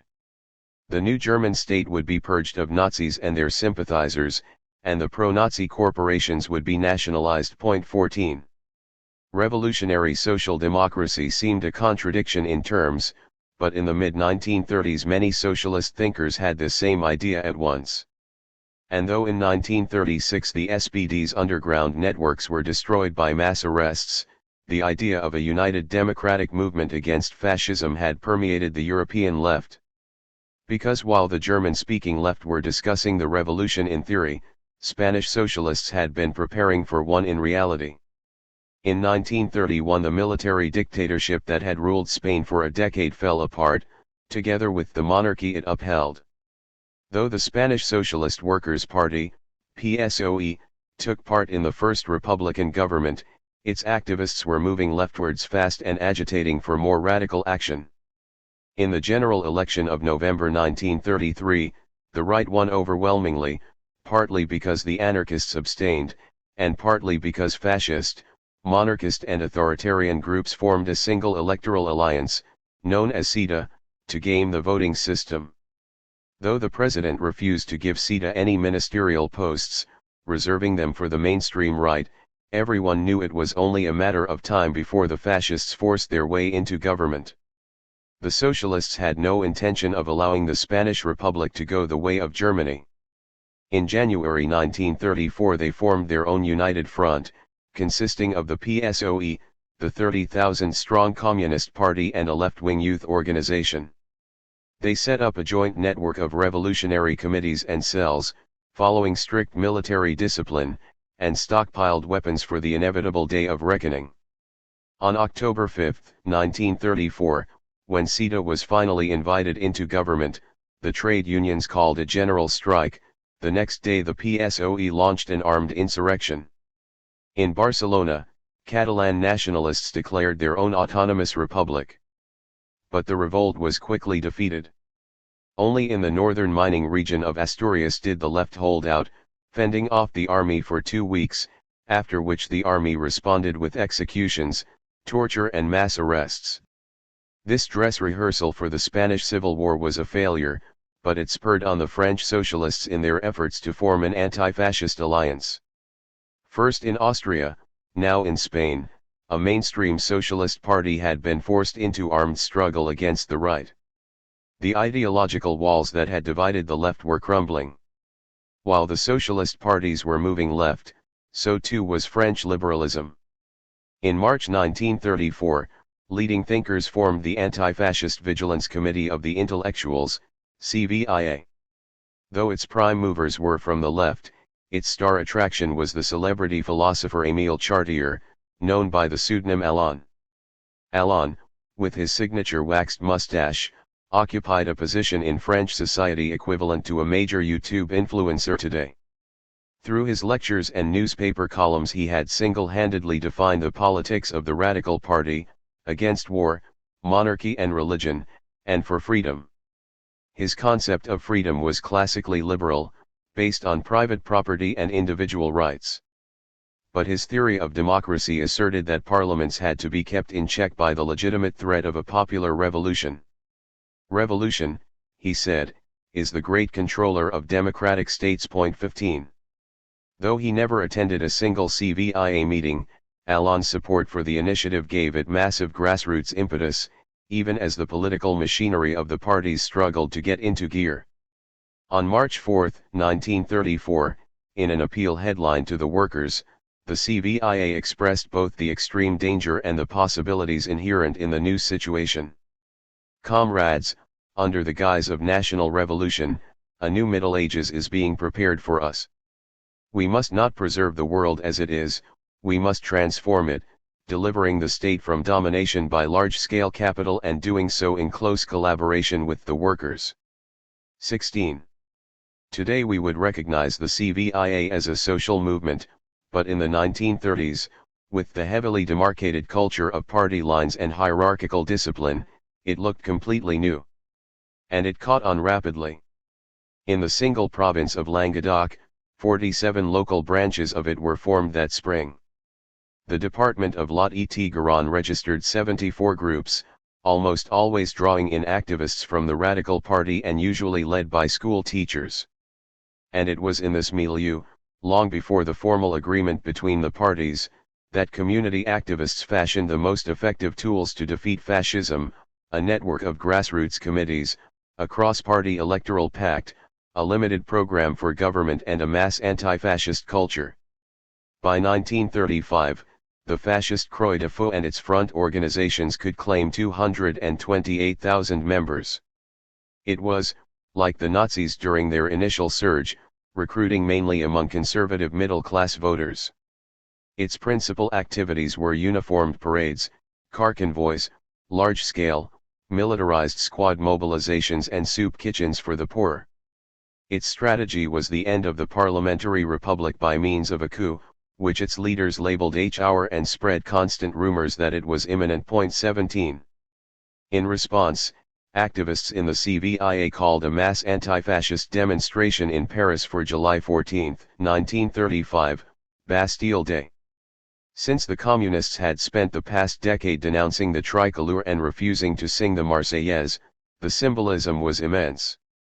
Under pressure from their members, the radicals joined the organizing committee, which by the time of the demo included 48 separate parties, unions, and cultural organizations. Between 250,000 people marched on that day. At a huge rally, the crowd took a collective oath to disarm and dissolve the fascist militias and to defend democracy.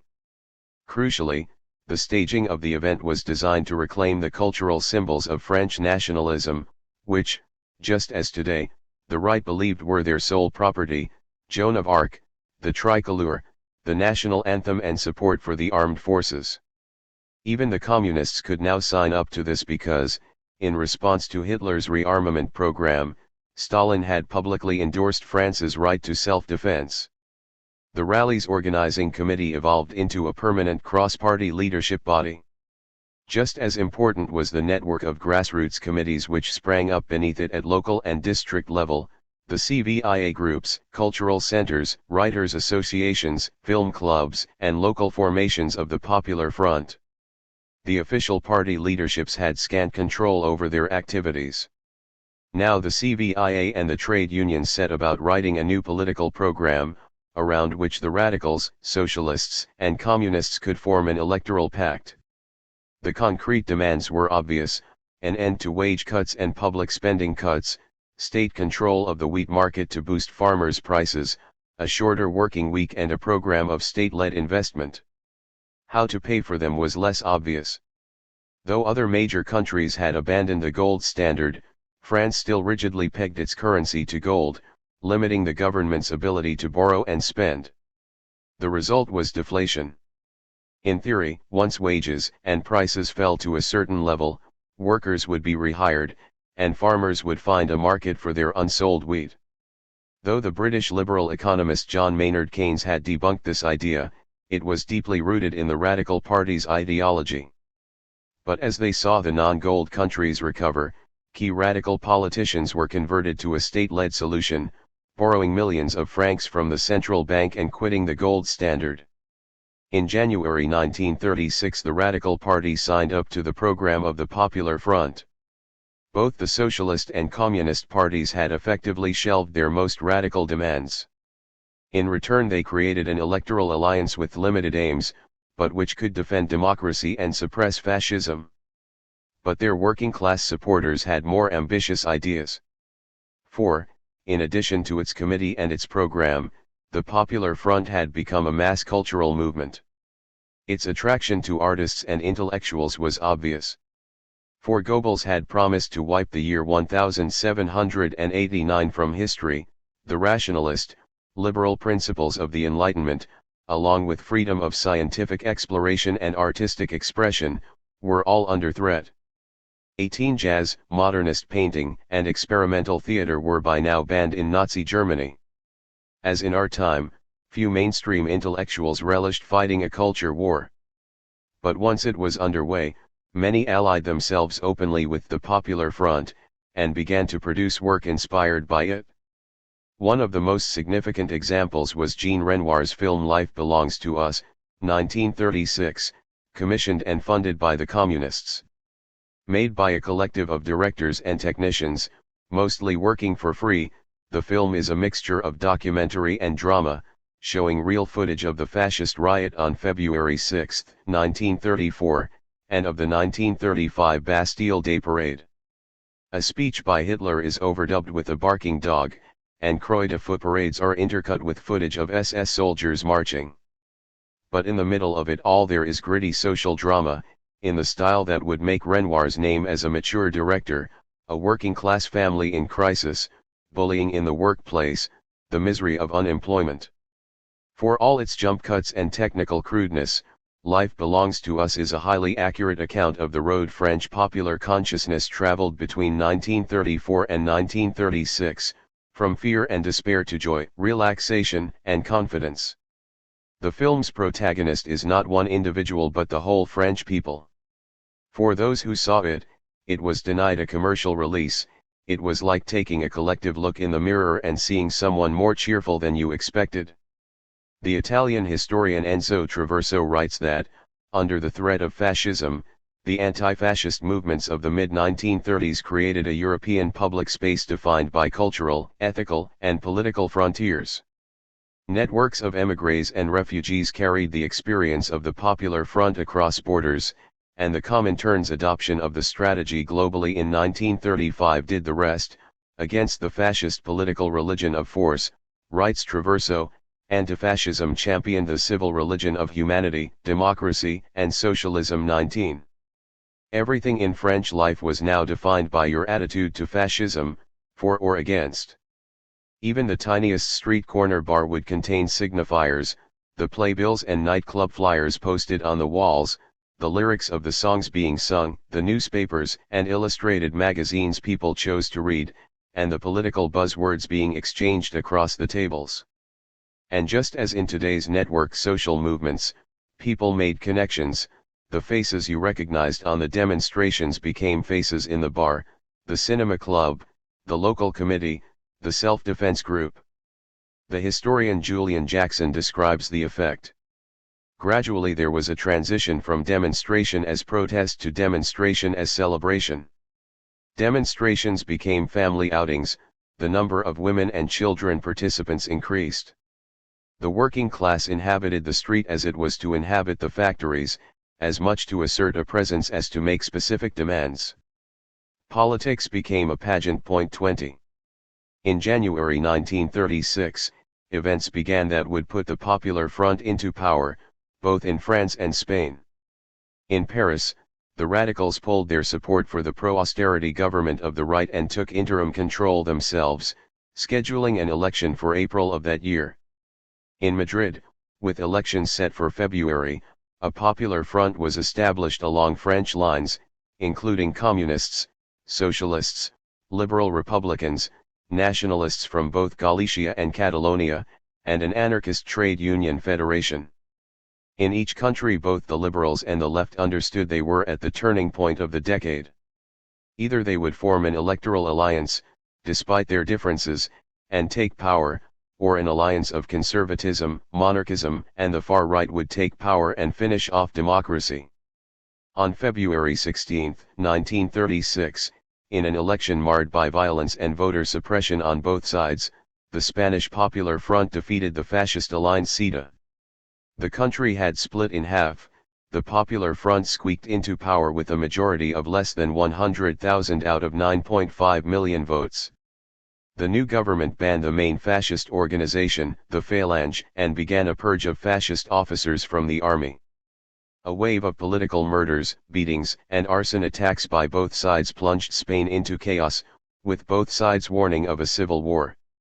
Less than 3 months later, on May 3, 1936, the Popular Front won a decisive victory in the French general election, gaining 57% of the vote, with the Communists making the biggest gains.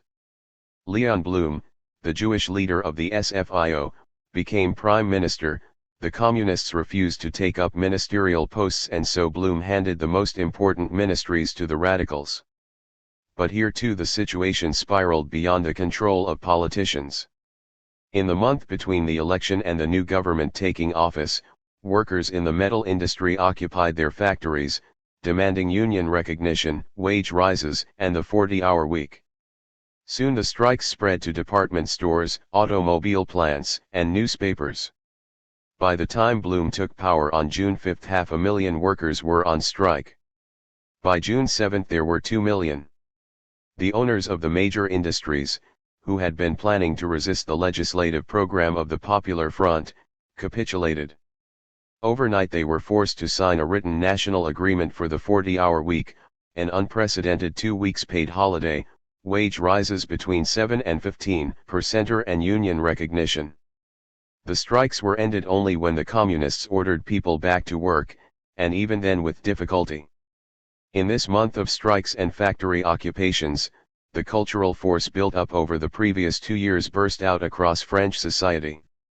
More than 600,000 people marched across Paris on July 14, 1936 to celebrate not just the election victory, but the real and tangible reforms that were cascading out of the French Parliament. The Croix de Feu, together with all other uniformed far-right leagues, was banned and dissolved. To mark the first paid holidays in French history, the government issued cheap railway tickets and organized special trains to the seaside for working-class families. In a novel depicting that ecstatic summer, the communist writer Ilya Ehrenberg describes the moment when reality hit. A young Parisian couple arrives in a Breton fishing village, their heads still full of the chants and slogans of the occupation movement. The ocean calms them down, they barely bother to read the papers. Then, on the radio, in the fourth item after the results of a bicycle race, the announcer reads, In Barcelona the Hotel Columbus was bombarded with cannon fire. In Madrid troops loyal to the government, together with the workers, have driven the rebels from the La Montana barracks. At Burgos, mass executions have begun. 21. On July 17 the Spanish army, led by General Franco, had launched an uprising against the Popular Front government. The Spanish Civil War had begun. It is fashionable on the modern left to condemn the Popular Front strategy as a failure. On almost every left website you can find articles claiming the Popular Front was a bad idea or didn't work or betrayed the masses. In almost every case the authors are obliged to ignore the obvious truth: without a Popular Front there would have been no left government in either France or Spain in 1936. In Spain, the Popular Front's victory provoked a civil war which the liberals were unprepared to fight, and in some places a social revolution, which the communists soon showed they were prepared to suppress. To keep the liberals happy, and to avoid upsetting Britain and France, Stalin ordered the Spanish communists to resist the demands of anarchist and far-left workers and peasants for radical social change, enforcing the decision through brutal purges carried out by his own secret police. In France, after its initial flurry of legislation, Blum's government announced a pause in February 1937, and a partial reversal of its radical measures. It had delivered rights for the workers but was struggling to deliver jobs and growth without a comprehensive economic plan. By June the tensions between the radicals' desire for moderation and the workers' desire for change was too great. Blum resigned, handing power to the radicals, and by January 1938 all remaining socialist ministers were sacked. Despite their ultimate failure, the Popular Fronts are the only historical example of democracies effectively defending themselves against a significant fascist threat.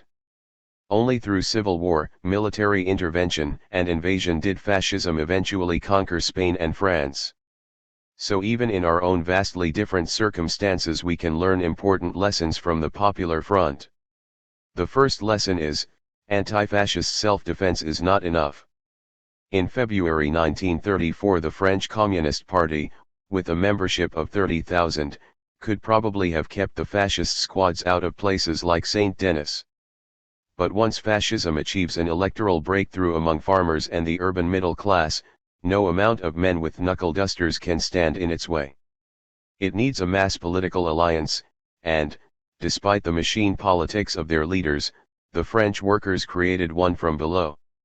The second lesson is, parties have to make formal agreements. From the mass demonstrations to the formation of a government, party activists forced their leaders to sit down in a room with their rivals, negotiate, and sign pieces of paper. They understood that, faced with a real and serious fascist threat, the petty rivalries and tribalism that are normal in a stable democracy should go out of the window. Third, and crucially, any formal alliance will involve trade-offs. The left postpones some of its more radical anti-capitalist policies and stops targeting liberals as enemy number one. The liberals have to give the labor and social movements a space to operate within, and to actually defend democracy rather than allowing a drift to authoritarian rule. As the French workers found out, it is easier to occupy a factory and force the boss to grant a 40-hour week if that demand is also in the government's manifesto. But compromise is painful. Both in France and Spain, the communists became utterly determined to prevent either the strikes, in France, or the war, in Spain, from spilling over into a social revolution which had been their stated aim for decades. It was the French communist leader, Thérèse, who brought an end to the occupation movement of June 1936. And as the price of unity, the PCF did more than sing the Marseillaise, they abandoned their long-standing support for colonial independence movements.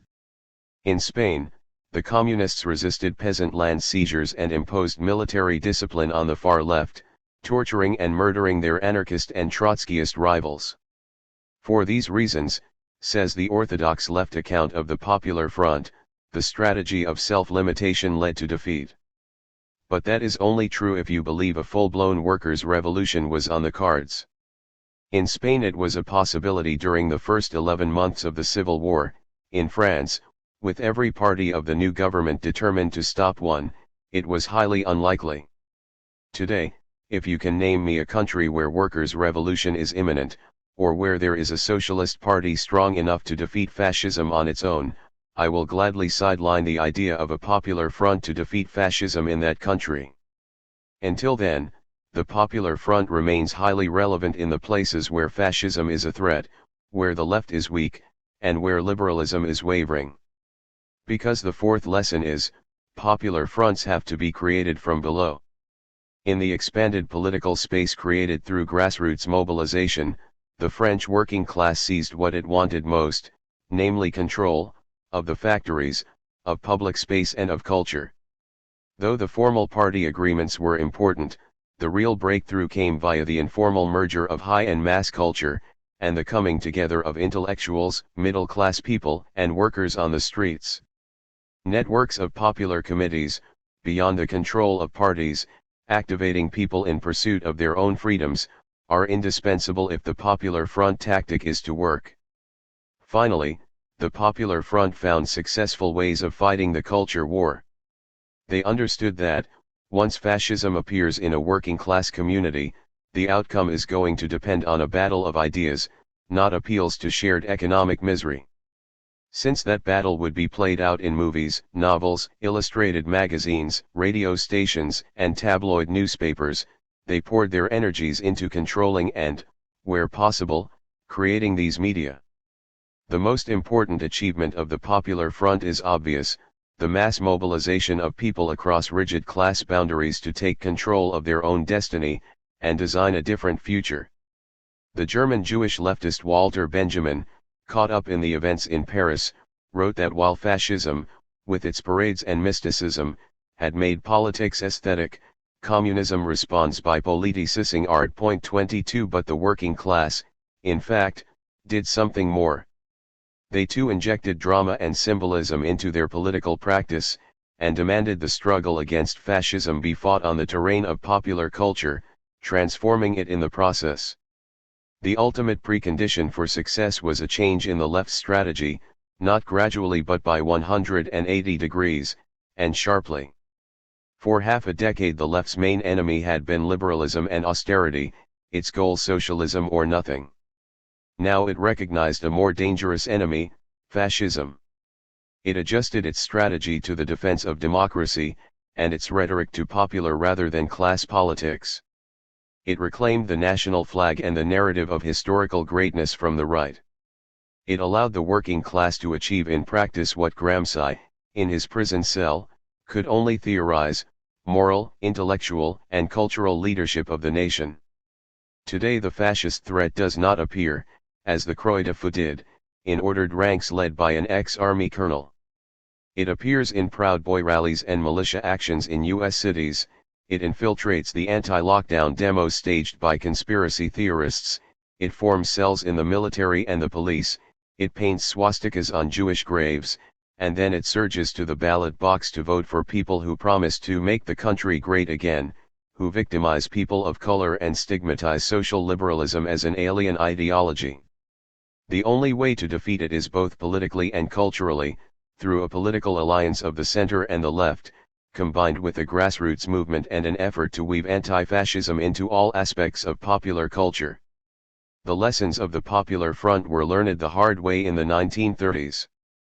But before we ourselves can apply them today, we need to explore the dramatically different class dynamics of the present.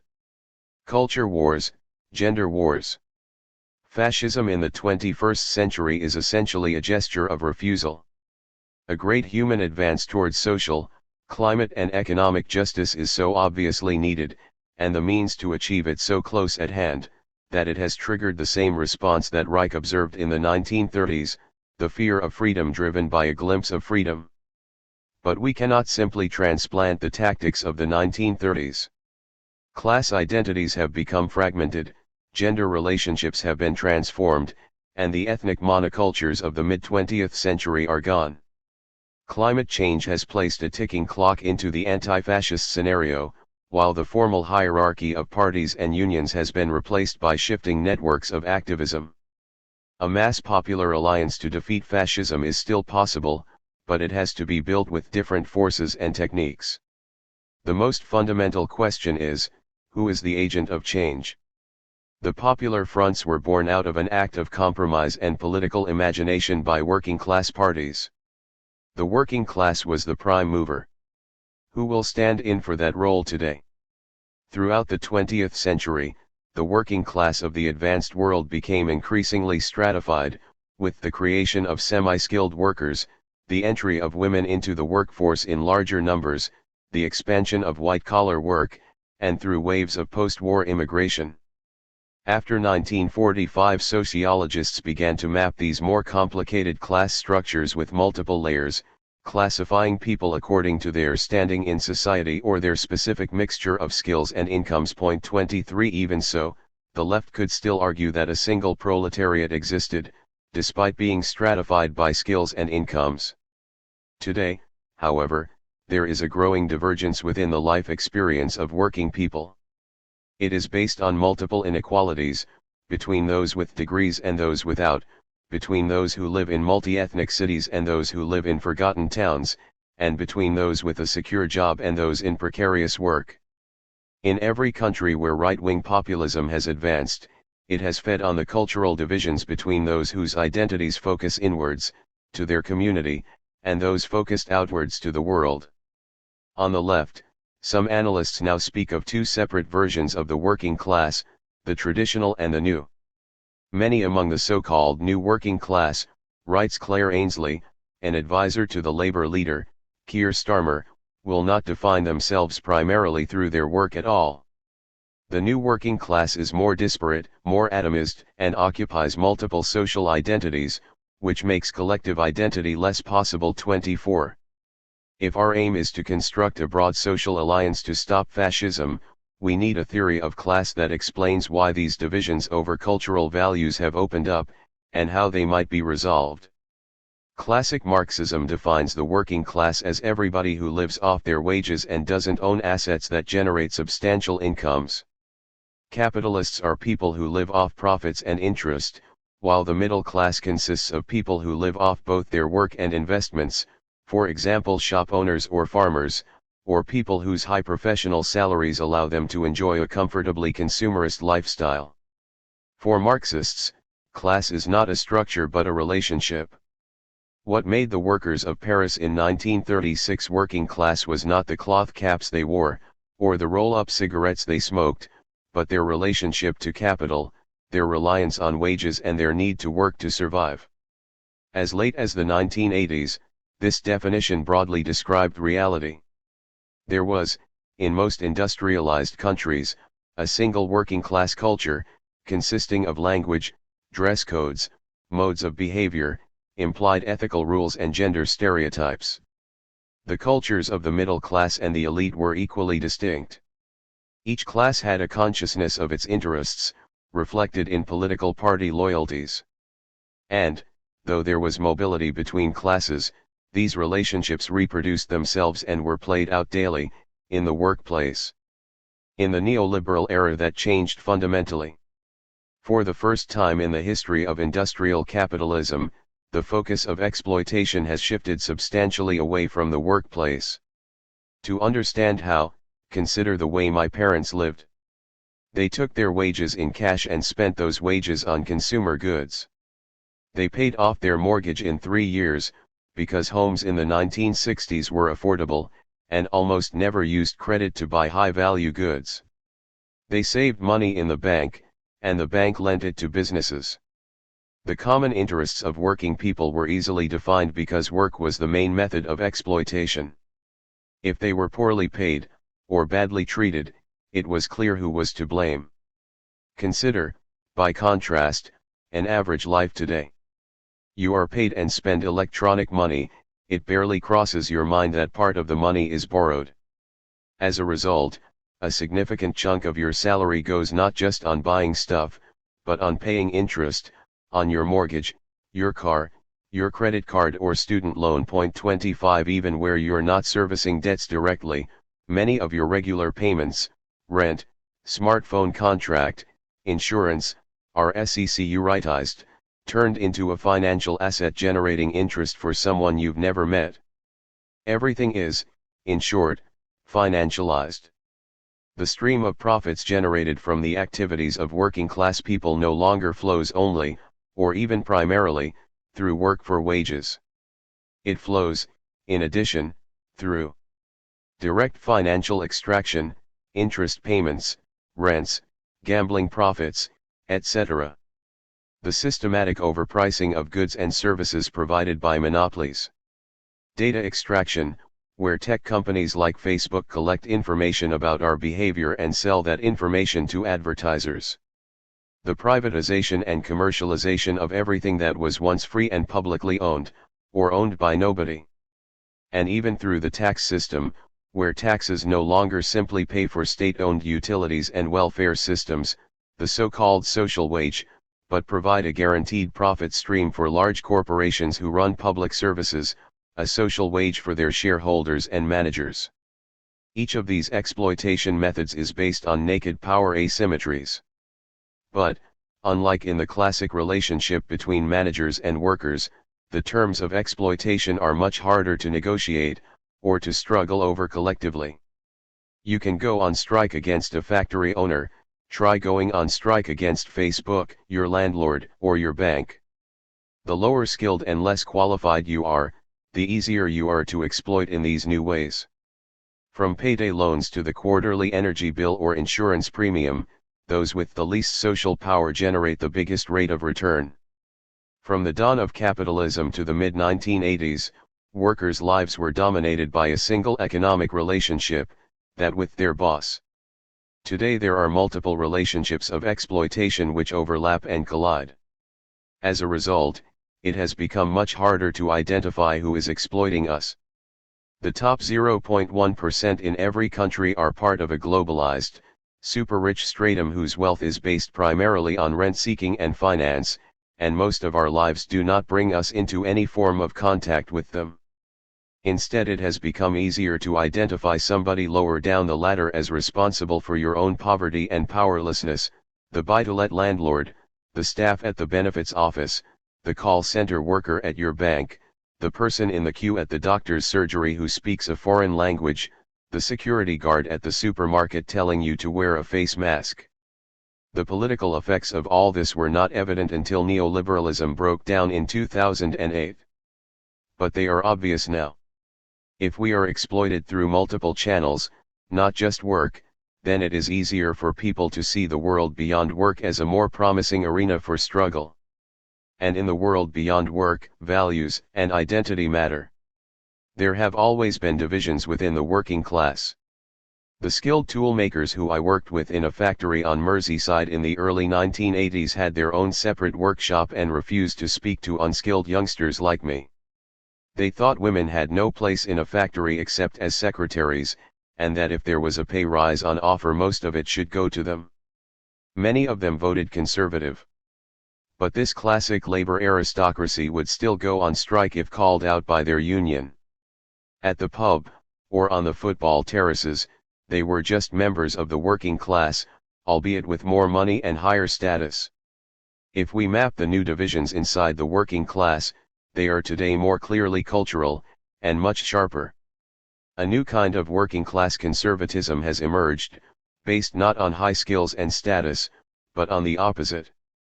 Thanks to the automation of manufacturing and the deliberate destruction of trade union power, people without skills or qualifications find themselves on permanently low wages, and in jobs without security.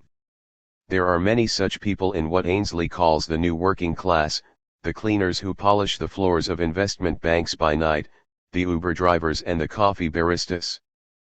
But if they live in a city, they are surrounded by diverse communities and increased opportunities, and they have been repeatedly drawn into progressive social movements. If they live in a small, ex-industrial town, where there is no university, no high-wage employer, inadequate public transport and an aging population, their life experience is totally different. The 2-hour train journey from Euston Station, in the London borough of Camden, to Wigan, where I grew up, illustrates the point. Camden is technically poorer than Wigan, but it is the northern town that feels poorer, more abandoned, facing all the problems of the modern world but few of its opportunities. It is logical for workers in such places to ask whether inward migration is a good idea. It is logical for them to ask who decided to strip their town of investment and leave it to rot. It is logical for them to ask why China has booming, modern industrial factories while they have a plaque commemorating where the industry used to be. But it is not logical for them to become fascists. The rise of far-right politics in these communities happened because neither liberalism nor social democracy could provide convincing answers to their questions. And because the left, now firmly rooted in the educated, city-dwelling and multi-ethnic workforce, either avoided the conversation or, in some cases, declared the conversation itself off-limits. We live with the results. The toolmakers I worked with in the 1980s grumbled about everything but rarely expressed hatred. Today, expressions of hate are everywhere. Over the past 10 years, a political culture has emerged in some working-class communities defined by xenophobia, white supremacy, anti-feminism, and Islamophobia. It is hostile, above all, to wokeness, political correctness, and what the Sun newspaper in Britain calls lovies, people who've received an education and can access culture. As a journalist who, like Lucy Varga, is determined to go out into the world and listen, I have heard this new, reactionary ethos spread through working-class communities across the planet. It is as strong in Lancashire as in Ohio. Its cultural symbols are recognizable from small-town Finland to small-town Australia. Working-class socialists, who exist in large numbers and try to hold the line for progressive politics in such communities, describe the experience as drowning in a sea of racism. So today, instead of a single, self-replicating class consciousness, we have a self-replicating cultural division inside the working class. This is a big, new problem.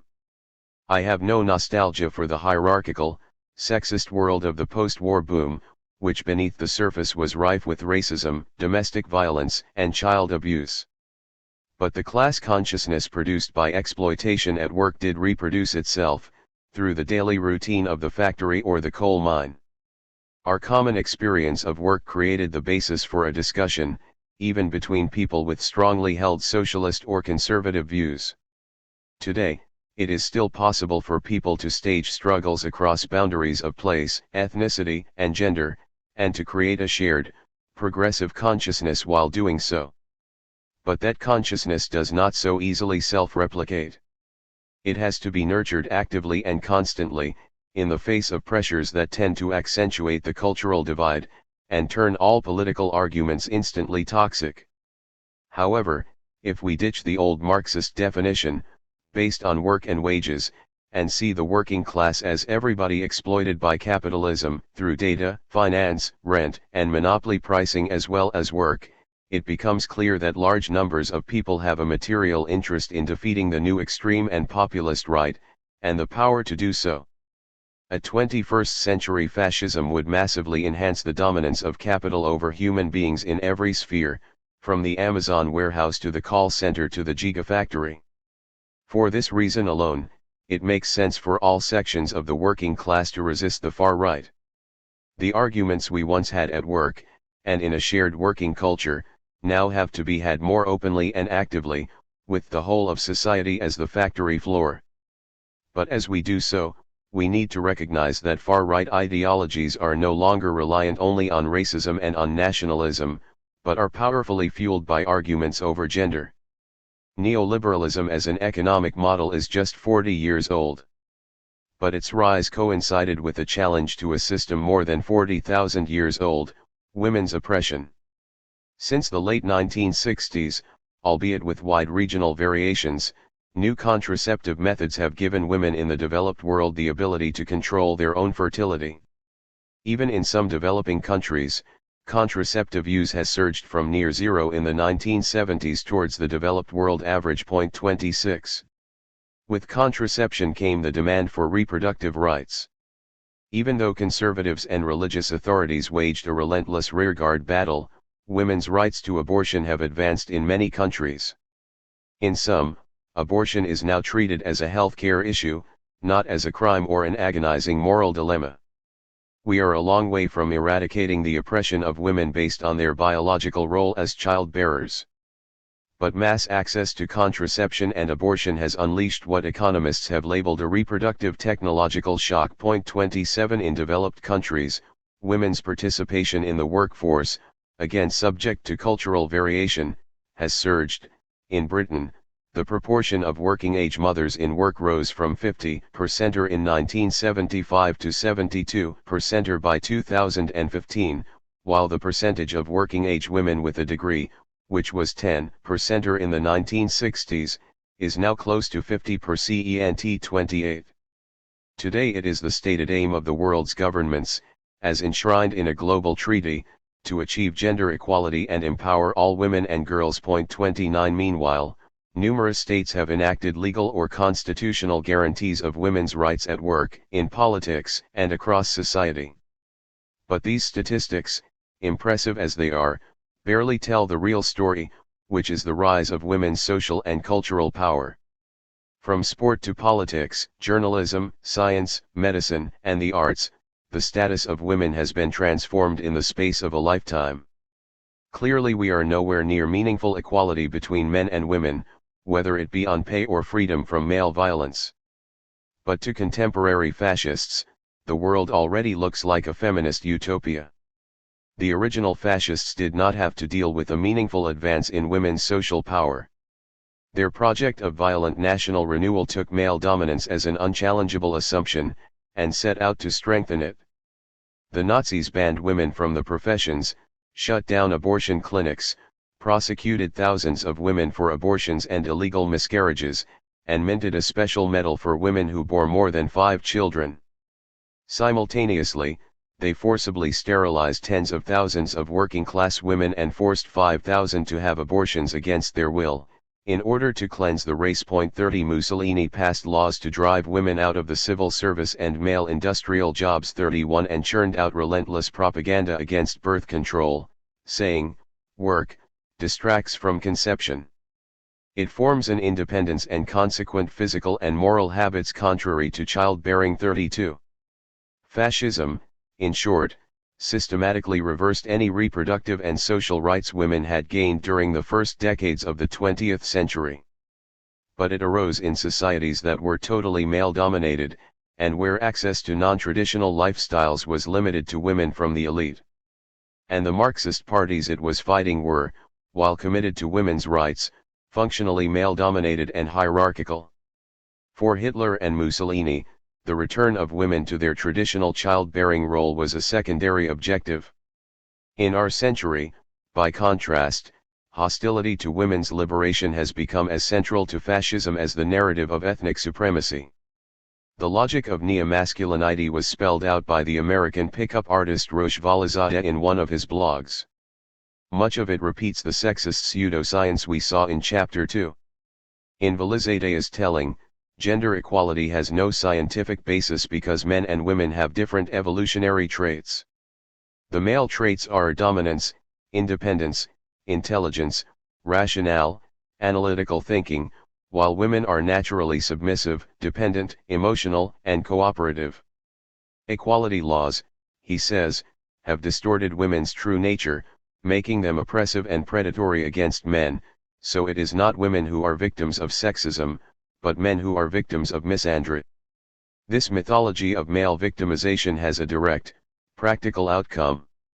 Valizadeh advocates that men game all sexual relationships, developing the manipulative skills of the pickup artist to restore the balance.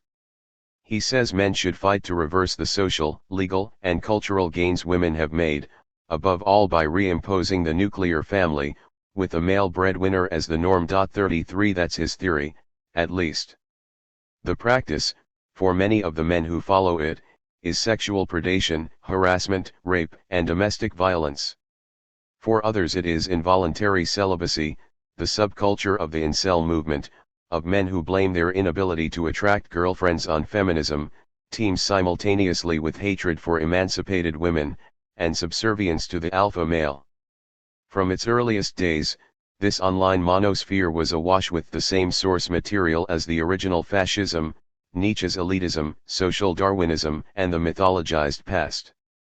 What merged it with the political far right was the ideological collapse of neoliberalism.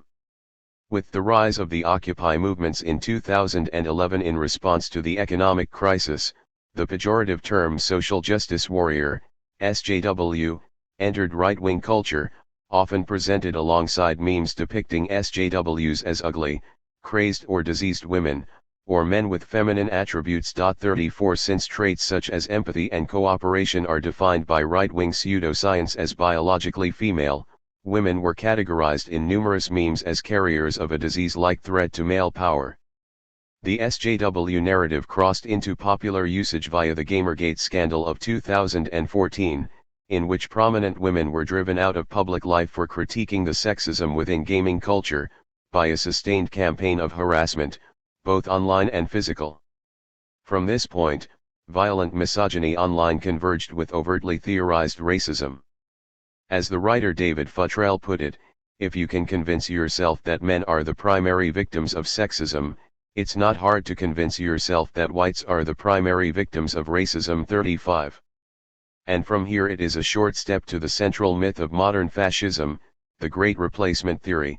As discussed in Chapter 2.36, it was only in 2010 that the reactionary French writer Renaud Camus gave it a name, but the logic of the theory was always there.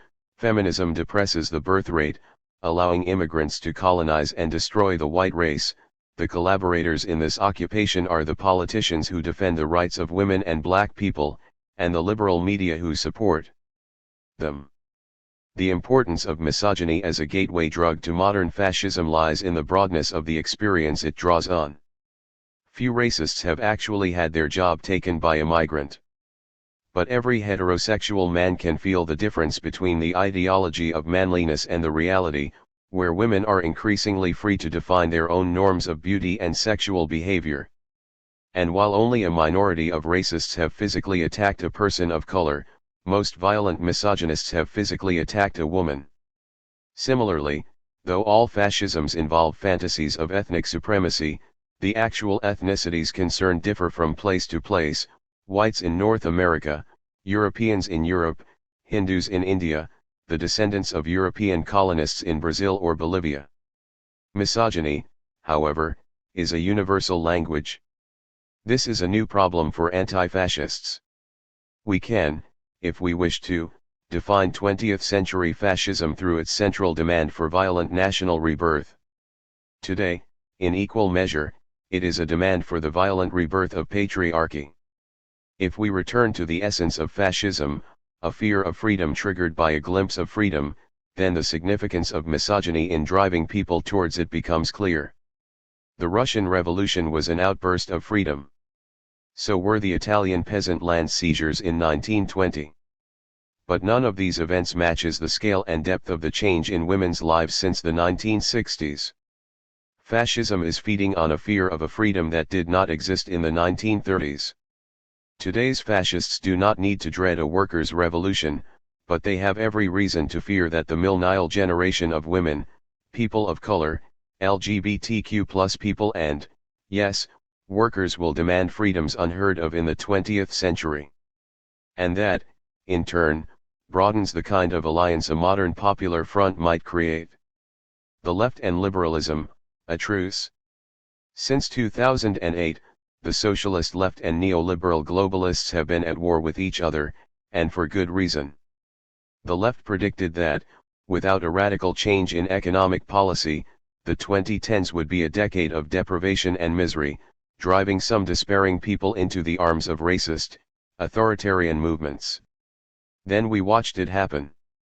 As the Eurozone treaties demanded wage cuts across southern Europe and mass unemployment ensued, we saw the rise of outright fascist parties like Golden Dawn in Greece, and radical right-wing parties like the National Front, now the National Rally, in France, the AfD in Germany and the Austrian Freedom Party. Yet the liberal center concentrated all its fire on the left. In the summer of 2015, I was in Greece to document the moment the European Commission and the IMF destroyed the radical left government there in order to impose yet more austerity. By then half of Greek people under 25 years old were out of work. In that 2-week standoff, when the banks were closed, I saw elderly people shake with fear, tough, adult men burst suddenly into tears, and extreme psychological insecurity ripple through society as people's cash ran out. I recognized these symptoms of trauma because I'd seen them before. In the war zone of Gaza, the Greek crisis was an economic siege. So yes, the bitterness between the left and liberalism runs deep. But after Greece, Brexit, and the election of Trump in 2016, we saw the beginnings of liberal self-criticism. The Eurozone realized it had come close to provoking a revolution. It pulled back from harsh austerity, rescheduled the debt payments of peripheral countries and expanded the money creation program of the European Central Bank. Faced with the rising tide of populism, liberal political scientists like Yaska Mounk advocated a controlled retreat from neoliberalism, with new house-building programs, a more generous welfare state, a more progressive tax system, and meaningful work, in short, the traditional program of social democracy that the neoliberals spent 2 decades attacking. 37. Though liberalism had for 20 years shown scant interest in these policies as ends in themselves, they were revived in pursuit of the political goal of saving democracy, and their political careers, from populism. Which is good, but not enough. Because the neoliberal model cannot deliver any of these reforms consistently and at speed. Politics in most countries is dominated by global finance, the privatization consultancies, big tech, and the fossil fuel lobby. The reason such interests decided to put Trump into the White House, Boris Johnson into Downing Street and Jair Bolsonaro into the Brazilian presidential palace was to stop redistribution and tighter regulation from happening. For a modern popular front to work, liberalism would have to do what the French Radical Party did in 1935-6, and what Roosevelt did at the start of the New Deal, switch to a new kind of economics that, at least in part, overlaps with the demands of radical social democracy. The left, meanwhile, would have to put about half its program, and many of its obsessions, into a box marked to be continued. Difficult and painful though these compromises might be, they are essential in a situation where the alliance of right-wing extremists, populists, and authoritarians threatens to create a permanent nightmare of racism, vote rigging and state violence. But 21st century liberalism is in crisis. Faced with the collapse of the free market model, and the rise of illiberal conservatism, liberalism seems bereft of purpose. Liberals know they need to resist the new far right. But they sense the fragility of the status quo they are trying to defend. When liberalism faced such a crossroads in the 1930s, there was a clear, functional alternative, the Keynesian system of state intervention, protectionism, borrowing and investment-led growth. Today, too, there is a clear alternative, summarized in the slogan of the Green New Deal and popularized by the draft bill proposed in 2019 by U.S. lawmaker Alexandria Ocasio-Cortez. 38 It means fighting for an urgent decarbonization program, putting the state in charge of it, creating high-paid jobs, borrowing billions of pounds, dollars, and euros to make it happen, and actively re-engineering the economy to move beyond carbon before the mid-century. Done right, it would inevitably boost the share of the economy going into workers' wages and depress the share going to corporate profits. But liberalism instinctively recoils from this. There are material and economic reasons, the massive borrowing needed, and the level of state ownership implied, look scary to economists of the mainstream. Plus, from Angela Merkel to Joe Biden and Justin Trudeau, there are always compromises to be made with the fossil fuel lobby. However, the philosophical source of liberal resistance goes deeper. In liberal political philosophy there is always progress, but it is never towards a goal. Just a calm and steady stream of improvements to human life that happen because of technological change and rising educational levels. Today, humanity has been presented with an unavoidable goal. If we do not reduce carbon emissions to net zero by mid-century, we will leave a legacy of chaos to the next generation, and if we do not defeat fascism, democracy as we know it will die. There are grounds for optimism. The COVID-19 crisis forced major states to do what they had refused to after 2008, incur serious debt simply to save jobs and companies, take control of the medical supply and healthcare industries, bail out entire sectors whose business models were destroyed, and overtly underwrite government borrowing with money newly created by central banks. As they fought the pandemic, some in the political center crossed a psychological barrier. They accepted that, if you can do these things for a public health emergency, you could also do them for a climate emergency and to suppress extreme inequality. That is the logic behind the World Economic Forum's plan for a Great Reset, whereby capitalism is reconfigured towards zero net carbon and meeting the UN Sustainable Development Goals, utilizing mild state intervention. 39 It lies also behind the IMF's October 2020 call for a new Bretton Woods Agreement, whereby the world's major countries create a new digital currency to underpin the money creation they have done to meet the COVID-19 crisis. 40 But the Great Reset and the new Bretton Woods are meaningless without struggle from below, to redistribute wealth and increase social justice.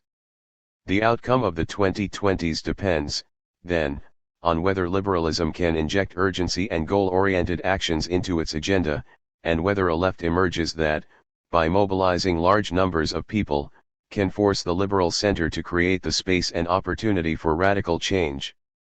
For both liberalism and the left, actually fighting, defeating and shattering the convergent forces of right-wing populism and fascism is an unavoidable short-term goal. But history shows this objective has to involve both struggles from below and coercive action by the state. Militant democracy redux.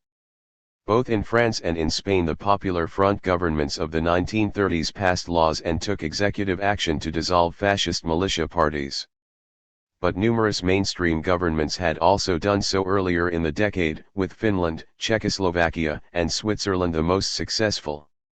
Inspired by this, in 1937, the lawyer Karl Lowenstein, a Jewish legal scholar who fled Germany for the USA, published an influential article entitled Militant Democracy. In it, he argued that fascism was beatable through a combination of mass movements and strict legal measures. Though the Popular Front had won breathing space, said Lowenstein, fascism had become adept at using democratic structures to undermine democracy. So Democrats had to fight back using the state's coercive power and the rule of law. Democracy, he said, must become militant. 41. Lowenstein listed a menu of legal changes that, though unpalatable to liberals both then and now, were needed to prevent fascist movements exploiting the loopholes in democratic constitutions. In addition to the regular laws against insurrection, he advocated banning uniformed groups, banning squads and militias, and banning political parties if they refused to recognize the Constitution or threatened violence. He called for strict control on firearms and changes to parliamentary rules to prevent the disruptive tactics used by some fascist parties, such as repeated resignations to trigger by-elections. In addition, Lowenstein urged governments to outlaw hate speech and incitement to violence, and to force political parties to publish financial accounts, in order to trace and intercept foreign funding from other fascist regimes. Finally, he recommended the depoliticization of the army and the police force, and the creation of separate constitutional police units to investigate and prevent anti-democratic subversion. 42. After 1945 Lowenstein returned to Germany to help in the denazification process, and the principles of his argument helped shape West Germany's Basic Law, which still guides the German government's attempts to suppress the extreme right, though, as we saw in Chapter 1, even there the legal restraints on fascism are fraying. Nonetheless, 2020 saw 3 milestones in the use of existing anti-fascist legislation. In March, the German intelligence services forced a 7,000-strong extremist faction inside the AfD party, known as Flügel, to disband, having identified its Holocaust revisionism and anti-constitutional rhetoric as a threat to the Constitution. 43 The AfD's youth wing was forced to amend parts of its political program to avoid the same treatment. In September 2020, after a 3-year court battle, the Finnish Supreme Court banned the Nordic Resistance Movement, an openly Nazi organization which had staged anti-Semitic events outside synagogues and uniformed, militarist parades across the Nordic countries.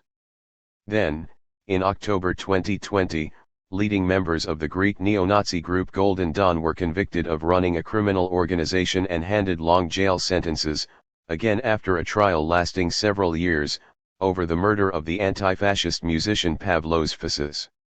These legal victories are, of course, Pyrrhic. The German Flügel faction claimed it had never really existed. The NRM has gone partially underground and started to operate in a more networked way.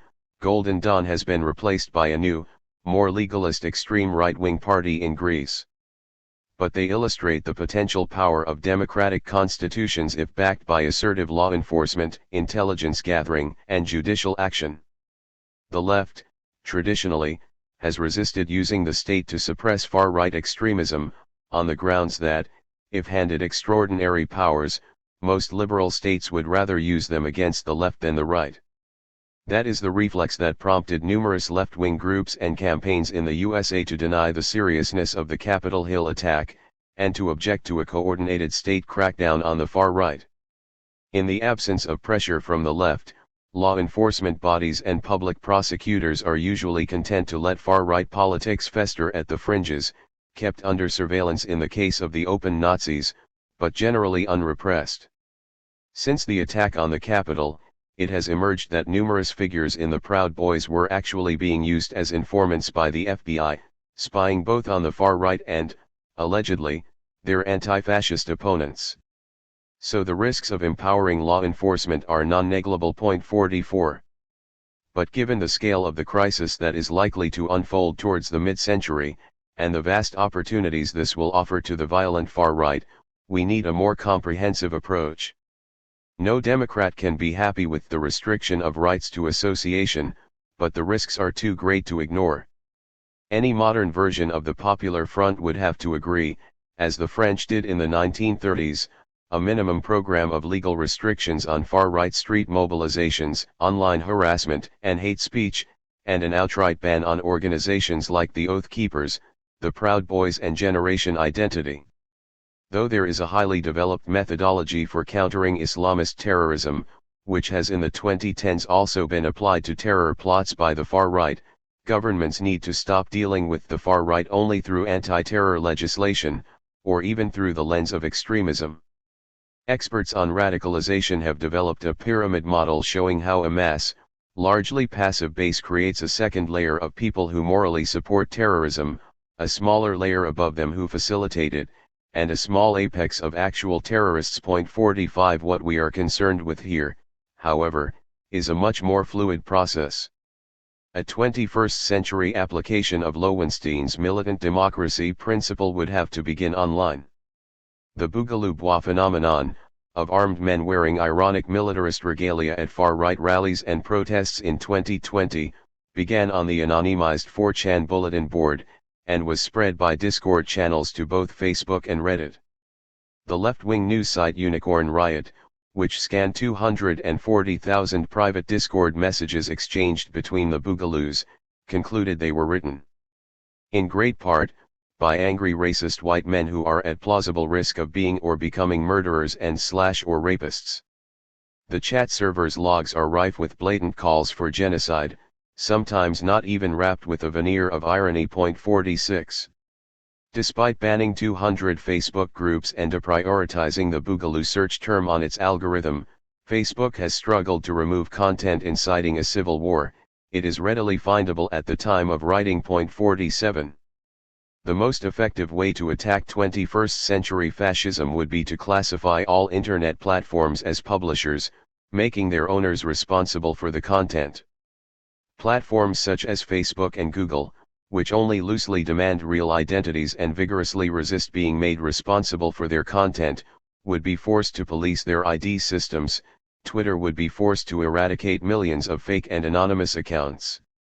And the fully anonymized bulletin boards would either go out of business or be locked out of the mainstream networks. In the wake of the Capitol Hill attack, when the tech industry took immediate action to deplatform the microblogging site Parler and shut down numerous fascist Telegram channels, initial studies showed that these actions made a difference. 48 They made it hard for anonymous people to create big, influential ecosystems of hate, and impossible for the algorithms of the big tech companies to guide people into those ecosystems. There are many good reasons for internet users to remain anonymous: freedom fighters in repressive states, gay people in homophobic communities, or women suffering from domestic violence, to name only a few. But since civil society has moved online, the effect of systematic untraceability is to create a two-tier demos: real people, who can be harassed, threatened, and doxxed, and anonymous users who can perpetrate harassment, hate speech, and incitement at will, without the victimized group even having the right to argue back. We rightly vote in secret, but we do not vote anonymously. The vote has to be cast by a real person with a traceable identity. So why should anyone be able to influence someone's vote anonymously? You cannot stage a physical attack without risk of identification, so why should you be able to advocate a physical attack without such risk? Given the nature of the internet, with its offshore servers and encrypted messaging systems, it is not possible to enforce identification everywhere. But if a traceable ID could be made obligatory on all publicly available social media, as it is on Facebook, and fictitious accounts abolished, that would shut down a significant percentage of online fascism overnight, and force the rest into underground, private channels with a smaller mass effect. Though this is constitutionally impossible in the USA, designating the platforms as publishers would force them to self-police. There is a right to freedom of expression, but nothing in the US Constitution that says Facebook is obliged to publish incitements to genocide. In the offline world, modern versions of the laws Lowenstein advocated still operate in Germany, and could be usefully copied elsewhere, banning organizations that advocate violence, obliging police to break up and disperse uniformed fascist parades, and creating clear rules of conduct for political organizations, signaling, as in Germany, where they become eligible for routine surveillance. The danger, of course, is that you empower an authoritarian state. But here again Lowenstein's argument remains valid. If you want to defend democracy against a pervasive and rising threat, you have to do something, better to do it openly, legally, and constitutionally. The aim of militant democracy 2.0 is to push the extremists back towards populism. They will still have the freedom to stand for elections and publish newspapers, just not to combine those activities with compiling death lists of anti-fascists. Unpalatable though these measures sound, the ultimate argument for them is the scale of the risk. The fascism we need to defeat today is just as genocidal as the one defeated in 1945. But the means for genocide are, as we will see in the next chapter, easier to obtain. The most important element in the success of the original popular fronts was the creation, by the masses themselves, of a powerful and rival ethos to that of fascism. It was not, and could never be, a mirror image of the Sorlean myths that the fascist movements thrived on. The anti-fascist ethos of the 1930s produced new kinds of art, new styles in cinema, and in the Spanish Civil War a new outburst of soldier poetry. It drew women into the struggle in a way fascism could never have done. Today, as in the 1930s, the impetus for the creation of anti-fascist resistance movements will come from the left, and from the minorities under attack. But that requires a big change of attitude on the left. Ultimately, the Popular Front's longest-lasting effect was to turn anti-fascism from a tactic into an ethos, and by the second half of the 1930s this ethos had become fully embedded in popular culture. Emulating that is, for me, more important than any electoral agreement or any street mobilization. Trump and his allies spent so much energy delegitimizing the word Antifa because a pervasive anti-fascist culture is precisely what they fear most. The task of the 2020s is to make it happen. 9. Everybody comes to Rick's. Anti-fascism as an ethos. Try to get a foreign girl for the part, says a note attached to the first draft of Casablanca, adding that if that was impossible, an American girl with big tits will do. 1 In March 1942 German U-boats were destroying American ships at will off the coast of New England. The U.S. Army had just been driven out of the Philippines and Hitler had made a speech promising the complete annihilation of the Jews. 2 But for Philip and Julius Epstein, The problem was how to make an anti-fascist movie funny. The Epstein twins, Jewish liberals from the Lower East Side and staff writers at Warner Brothers, had been handed the script of a stage play entitled Everybody Comes to Rick's. The story revolves around an American playboy living in Morocco, who helps an anti-fascist resistance leader escape the Nazis in order to win a bet. Their job was to turn it into a screenplay. But without wit and romance, they feared it would die a death. 4 months after the attack on Pearl Harbor, few Americans understood what was at stake. Support for the war was thin.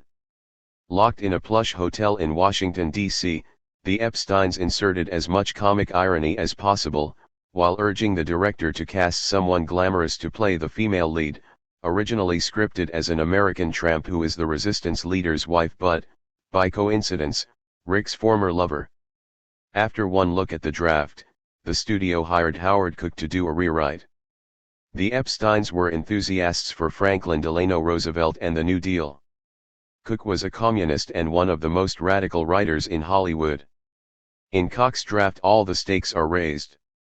Rick saves the resistance leader, but no longer for money or for kicks. In the play, he's a lush, expat lawyer. In the film, he becomes a hard-boiled veteran from the Spanish Civil War.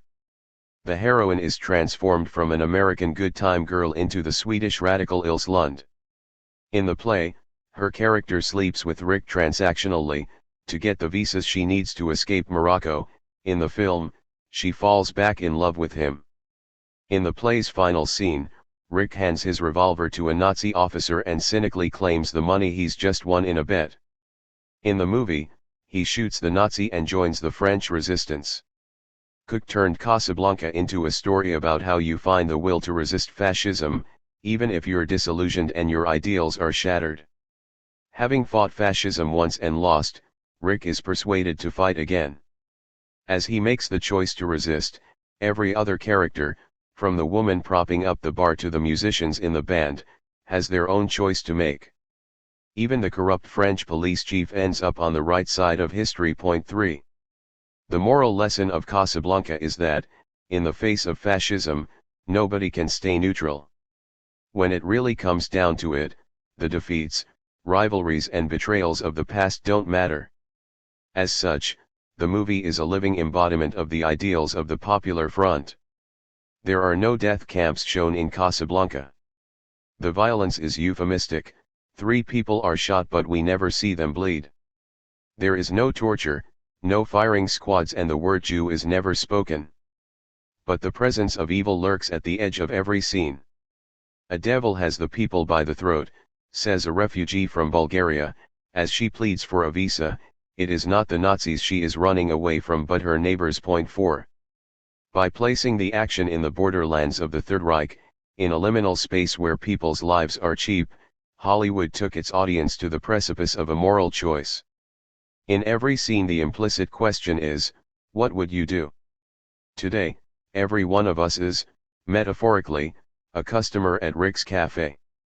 Faced with a global far-right threat, there are few places left to hide. The last day of filming for Casablanca was July 22, 1942. On the same day the Nazis began the deportation of Jews from the Warsaw Ghetto. Operation Reinhard was designed to exterminate the entire Jewish population of occupied southern Poland at 3 death camps, Treblinka, Sobibor, and Belzec, and a concentration camp at Majdanek, on the outskirts of Lublin. By the time Casablanca premiered, on January 23, 1943, the Nazis had murdered 1,274,166 people in these 4 camps alone, gassed, beaten to death, worked to death or shot. Point 5. When the Red Army liberated Majdanek in July 1944, they found the first proof that the Nazis were running an industrial-scale killing operation. The Allies had been skeptical about Soviet claims of mass murder, but here was the evidence: a vast encampment of pine huts, surrounded by barbed wire, containing meticulously sorted piles of shoes, spectacles, passports, Jewish prayer shawls and, most importantly, survivors. Russian writer Konstantin Simonov was the first journalist to file a report from the camp. Soviet journalism followed a formula in which all Russians were heroes, all Nazis evil and all facts certain, so his opening words are all the more poignant. What I am about to relate is on too huge a scale and too gruesome to be fully taken in. I myself am at present in possession of only a fraction of the facts. I have spoken to only 1/100th of the witnesses and have seen maybe only 1/10 of the traces. But a man who has seen what I have seen cannot hold his peace. He cannot wait to speak. 6. For all the mistakes he was about to make, Simonov had expressed a fundamental truth. Even today, when we confront the facts about the Holocaust, our rational minds struggle to understand what we are dealing with. Simonov massively overestimated the number killed in the camp. He wrongly claimed that Leon Blum, who had led the French Popular Front, had died there. Blum was in Buchenwald, and would survive.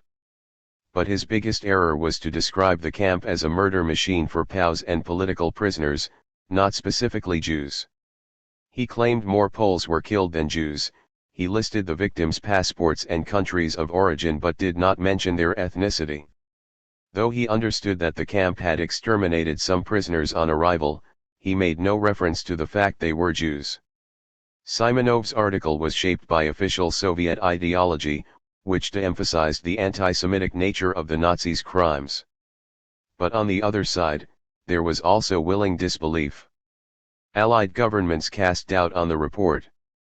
A New York Times journalist sent to check the facts noted that Jews, Poles, Russians, and in fact representatives of a total of 22 nationalities, had entered the showers on arrival. Sometimes, he wrote, they were put into the gas chamber, while other prisoners were kept for long periods. 7. Like Simonov, the Times reporter omitted the most crucial fact, the criterion for who was murdered. When the BBC journalist Alexander Worth filed a more accurate report from Majdanek that same month, the BBC refused to run it. They thought it was a Russian propaganda stunt. Worth later recalled. Point 8. Majdanek stands painstakingly preserved, the spectacles, shoes, luggage, huts, ovens, and a vast mound of ashes. The walls of one gas chamber are stained blue and green from the chemicals used to asphyxiate the victims. The watchtowers loom over the Polish countryside. We, today, know a lot more about what happened during Operation Reinhard, how most of the killing was done in the low concrete bunkers of the main death camps, which the Nazis managed to destroy before fleeing. We can read, if we can bear to, the methods of torture individual guards used as they killed people for fun at Majdanek. But there is still uncertainty as to who ordered what. By late October 1941 the SS had recruited gas specialists like Joseph Vallaster from their medical euthanasia program and begun building the Belzec camp. But detailed accounts show that the regional SS commander, Odilo Globoknik, was ahead of the game. According to one historian, Globoknik exhibited enormous activism in pursuit of genocidal racism long before Operation Reinhard. His driving obsession was to repopulate southern Poland with Germans and then to encircle the entire Polish population, gradually throttling them both economically and biologically. 9 Records show Globoknik sending requests up the chain of command to Hitler, asking to be allowed to send the Jews across the river. One colleague described him as fanatically obsessed with the task. His daredevil character often leads him to overstep the given limits and to forget the boundaries laid down within the SS order, although not for reasons of personal ambition but rather due to his obsession with the cause. 10. This mixture of orders from above and apparent improvisation from below has prompted a sharp debate between historians over function versus intention. Did Hitler have a preconceived master plan for genocide?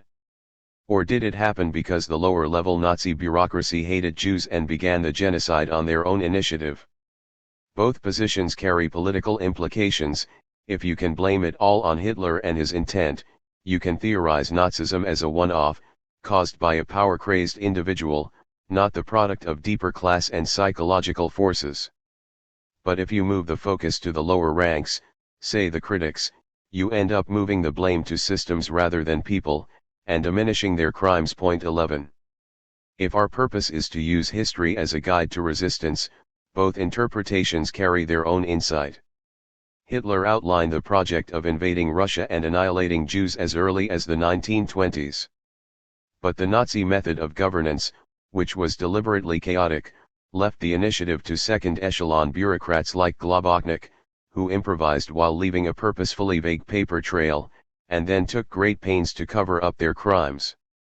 The Globoknik case reminds us that, as we resist fascism, we are not always dealing with an enemy with a plan. The thought architecture of fascism provides a template for action, which can vary in given circumstances. It was the failure of anti-fascists to take the ethos and mythology of Nazism seriously which led many in the mid-1930s to underestimate the possibility of genocide. Lowenstein, in 1937, argued that the legal suppression of fascism would be more effective than a mass, popular front-style resistance, because fascism is not an ideological movement but only a political technique under ideological pretenses. 12 Majdanek and the other preserved memorial sites are proof that he was wrong. Globoknik was both a fanatical Nazi and systematically corrupt.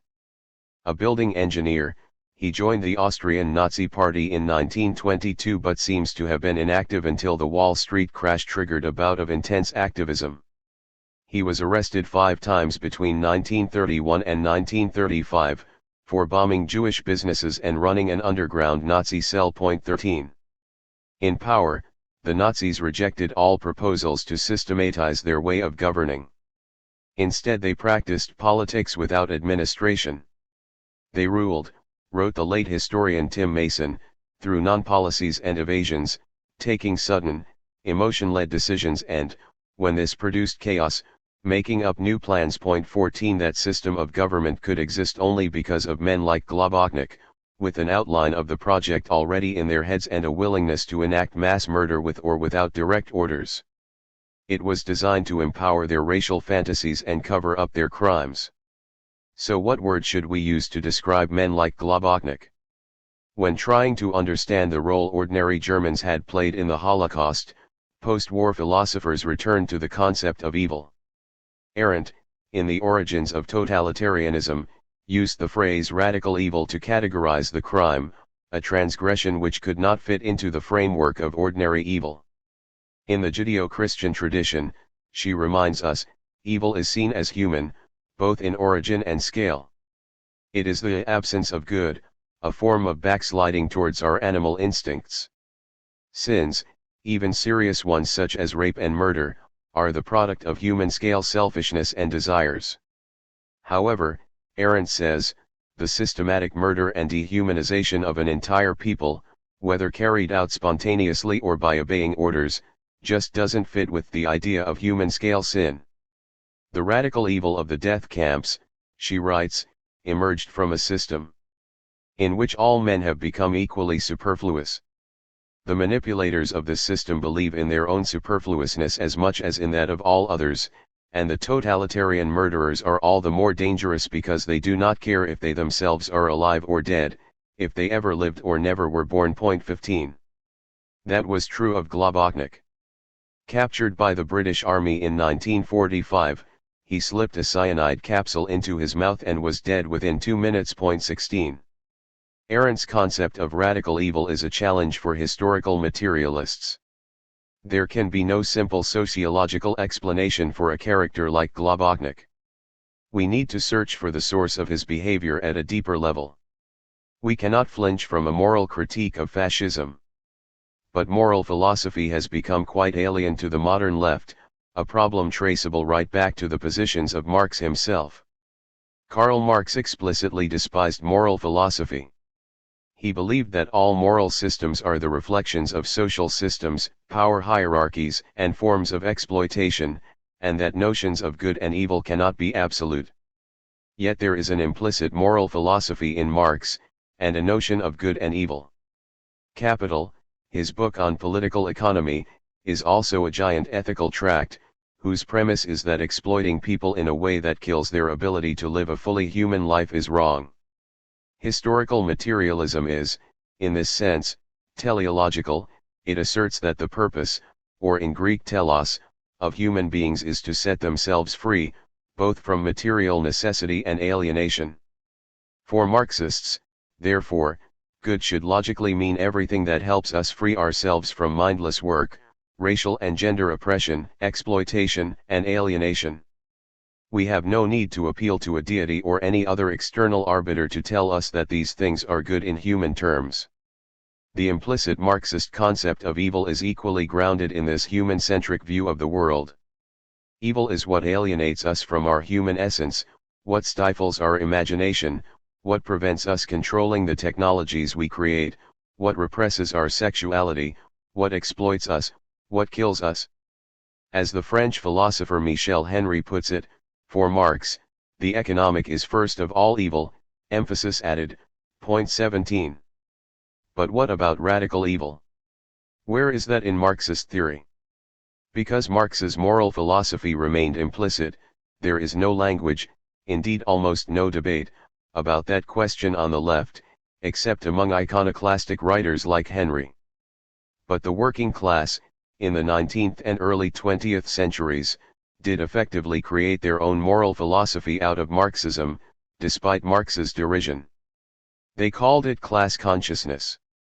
Drawing on the Judeo-Christian principles of selflessness, humility, and struggle for justice in this world, not just salvation in the next, they created an ethic based on the concept of virtue, with implicit commandments.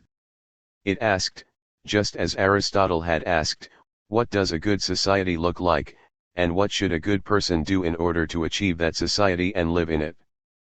But in the 1920s, the self-designed ethical systems of the proletariat collided with something of a different magnitude, the militant anti-humanism of men like Globoknik.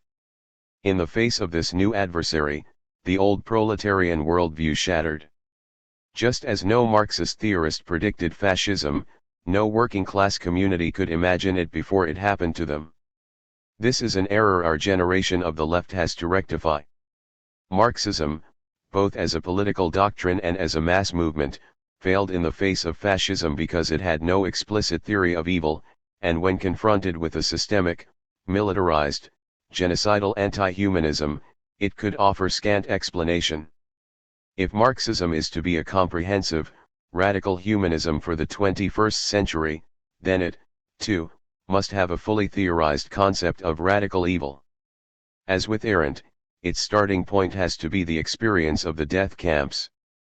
It is impossible to sense from looking at the wire and concrete how completely people were dehumanized in the death camps. Their purpose was not just to kill individuals but, as the philosopher Claudia Card tells us, to inflict social death. 18 When I met the Auschwitz survivor Marian Tursky, in Warsaw in 2018, he took great pains in his faltering English to connect the Nuremberg laws, which excluded Jews from places like parks and swimming pools, with the final outcome. You might think it's unpleasant. Okay, you are not allowed to swim here, so what? In Berlin there are hundreds of places to swim. You cannot sit on this bench, but there are others where you can sit. This is how both the victims, the perpetrators, and the bystanders are getting used to it. And finally you have the ghettos. Then expelling people. Then to the camps, then the extermination camps. What was the worst? He finished. Humiliation. That they treated you not even as an animal but as an insect, as a cockroach, a bedbug. And this is normal for everybody. What do you do with an insect? He clapped his hands and stamped, as if to crush something beneath his shoe.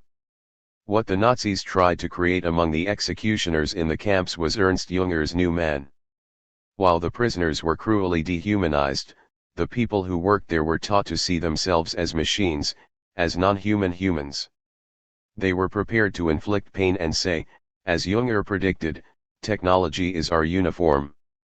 Junger believed the emergence of dehumanized and anti-human people in the 20th century was not a regression towards savagery, but the outcome of technological progress.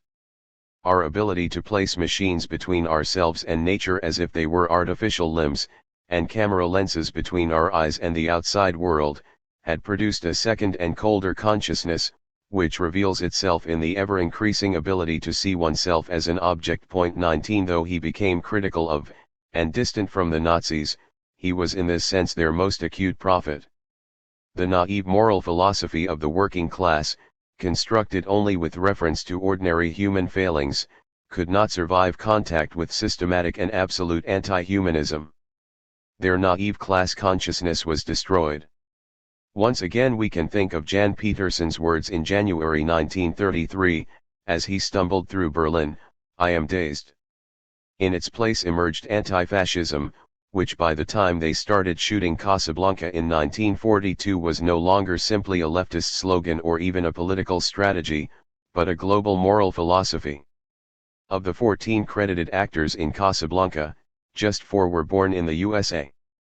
Of the 75 people who appear on screen, the majority were refugees from Europe. Paul Henriot, who plays the resistance leader Victor Laszlo, was declared an enemy of the Third Reich and had all his assets confiscated. Helmut Danton, who plays the young Bulgarian man searching for a visa, was the leader of an anti-fascist youth movement in Vienna, who'd led riots and spent time in a concentration camp.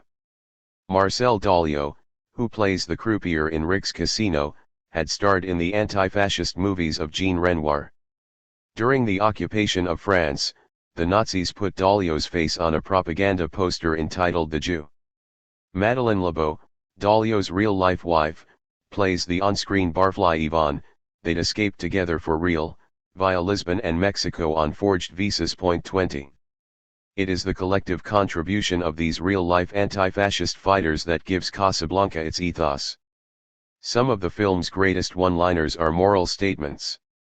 When Rick asks Laszlo, "Don't you sometimes wonder if it's worth all this? What you're fighting for?" Laszlo answers, "We might as well question why we breathe. If we stop breathing, we'll die. If we stop fighting our enemies, the world will die." 21. Somebody on that set, maybe Kook or Henriot or Bogart himself, who was prone to popping lines out of a whiskey bottle, had understood the profound nature of the fascist threat and encapsulated it in one sentence. Fascism is the organized refusal of human life. It is an anti-morality. Its first philosophical tenet, traceable right back to the words of Nietzsche, is that the elite of supermen are allowed to become exultant monsters, who perhaps go away having committed a hideous succession of murder, arson, rape, and torture, in a mood of bravado and spiritual equilibrium as though they had simply played a student's prank. 22. It is impossible to read that without thinking of Globoknik, and thousands like him, who learned this mood of bravado not from reading Nietzsche but in the SA taverns, at Hitler's rallies, and in off-duty moments of fun, today captured in preserved collections of their sickening personal photographs. No matter how thoroughly we trace the chain of command back to Hitler, fascism was not just a program for government, it was a collaborative project, which millions of people participated in, to subjugate their fellow humans and deny their own potential to be free. It was, as the black French Marxist Aimé Césaire wrote, colonialism done to Europe. 23. Fascism, to put it another way, is the organized denial of our human freedom, driven by the conviction that human beings should be simply machine-like objects who can learn indifference to pain, who have no business striving for freedom and who should be exterminated if they are superfluous to the needs of some self-defined elite. It cannot be defeated by appeals to reason alone, or even by collective struggle alone. It has to be morally defeated, forced into logical disarray, encouraged to retreat to the ordinary prejudices of racism, sexism, and nationalism which, though distasteful, can each be reasoned with and contained. Wherever it propagates the myth of a coming ethnic civil war, it must be forced into silence, because the continuous recitation of the fantasy is what prepares the perpetrators to follow through with it in reality. In 1940, Globoknik ordered a large number of Jews to be beaten to death in the marketplace of Tarnow, in southern Poland. The massacre complete, he marched the survivors to a cemetery, where they would be shot for the entertainment of visiting civilian Nazis from Berlin. His driver remembered, the visitors had gone pale, 2 had got sick in the marketplace and were hardly able to walk. 24. That's what happens when you are not dehumanized enough. Leah Silverstein, a Jewish woman who arrived in Tarnow after one of Globoknik's massacres, and would survive to join the Polish resistance, described the attitude of his men. They were not even hostile towards us. They were indifferent. You know, it was, an inhumane situation already existed there. Relations between people were not already normal, were not human relations anymore. Point 25. Genocidal thought can be seen all over the internet, once you know where to look. Just as Globoknik frequently used the phrase transferring the Jews across the river, today's genocide fantasists use ironic references to discuss their plans. One of these is in Minecraft, referring to the cult 3D computer game. On the bulletin board 8chan, now 8kun, a typical anonymous post reads: Do modern whites have the capacity to wage a war of independence against ZOG, the Zionist-occupied government? I'm talking about waging a war for our own interests and expelling all the poison from our society. If or if not we're capable of doing so, why? This is all in Minecraft, of course. Point 26. Elsewhere the phrase banned from Minecraft is synonymous with being murdered. For example, another anonymous user writes: What if we make a website of people to be banned from Minecraft? Just open it up for recommendations and voting. Let the good men do the work. A public list of Minecraft players and their bannable offenses does the trick. Point 27. When investigative journalists leaked a massive database of white supremacist Discord chats, the word genocide appeared 15,063 times. It was used most frequently to boost their victim narrative, asserting the myth that immigration leads to white genocide. Point 28. But there was great interest in all genocides: the German massacre of Hereros in Namibia, the Ukrainian Holodomor, the Armenian, Bosnian and Rwandan genocides, often illustrated with gruesome pictures. In far-right culture, genocide is an obsession. There is an overt desire to experience it, alongside the casual assertion that white people are already its victims. Unsurprisingly, if we recall Arendt's comment about the superfluity of all human beings, this obsession with mass death often goes hand in hand with talk of suicide. For in addition to the red pill, which is supposed to allow white men to realize the true nature of their oppression, there is also the black pill, which is internet slang for realizing that the cause of fascism is hopeless, and that you may have to kill yourself. Though it originated in the incel movement, among men who believe their physical appearance makes it impossible for them to achieve consensual sex, the black pill has become a metaphor for the idea that multiculturalism and feminism are too far advanced, and that the coming cataclysm will not lead to the desired rebirth of white racism, but its defeat. Point 29. This online community of white men, dedicating themselves to genocide and self-destruction, is global, and it is growing.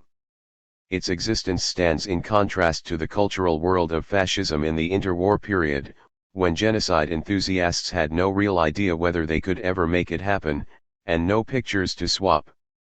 If the young men of Storm 33 in Charlottenburg could have joined Reddit or 4chan, there is little doubt that they would have sat around shitposting memes about Hitler and the Jews all day. But they did not have access to such media.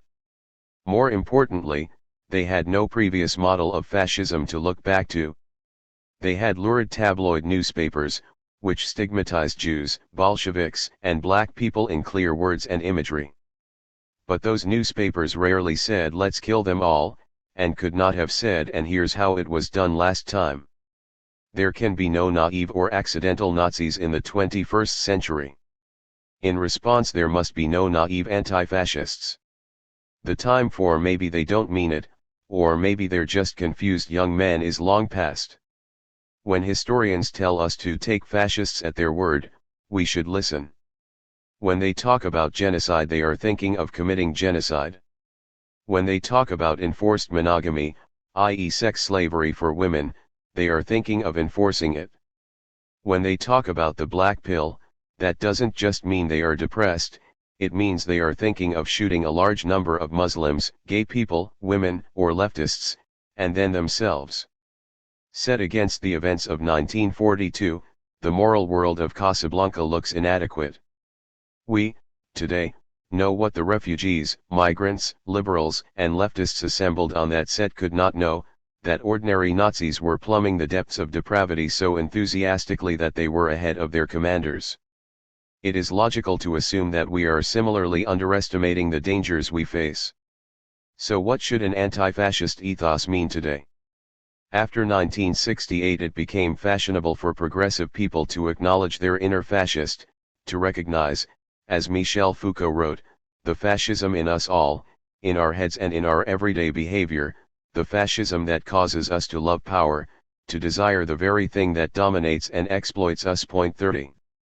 At one level this is only a sophisticated version of what Wilhelm Reich wrote in the 1930s, there is not a single individual who does not bear the elements of fascist feeling and thinking in his structure. 31 But it begs the question, what do we do as, once again, the inner fascist which may exist in all of us becomes an outer fascist in some of us? In Clear Bright Future, 2019, I called for people to live the anti-fascist life. It means living militantly for the ideals of democracy, social justice, and human liberation. Acting as if progress is real. Refusing to give in. Refusing to accept that because China, Turkey, and Russia have adopted algorithmic control and surveillance, it is unstoppable in mature democracies. I now think I underestimated the threat.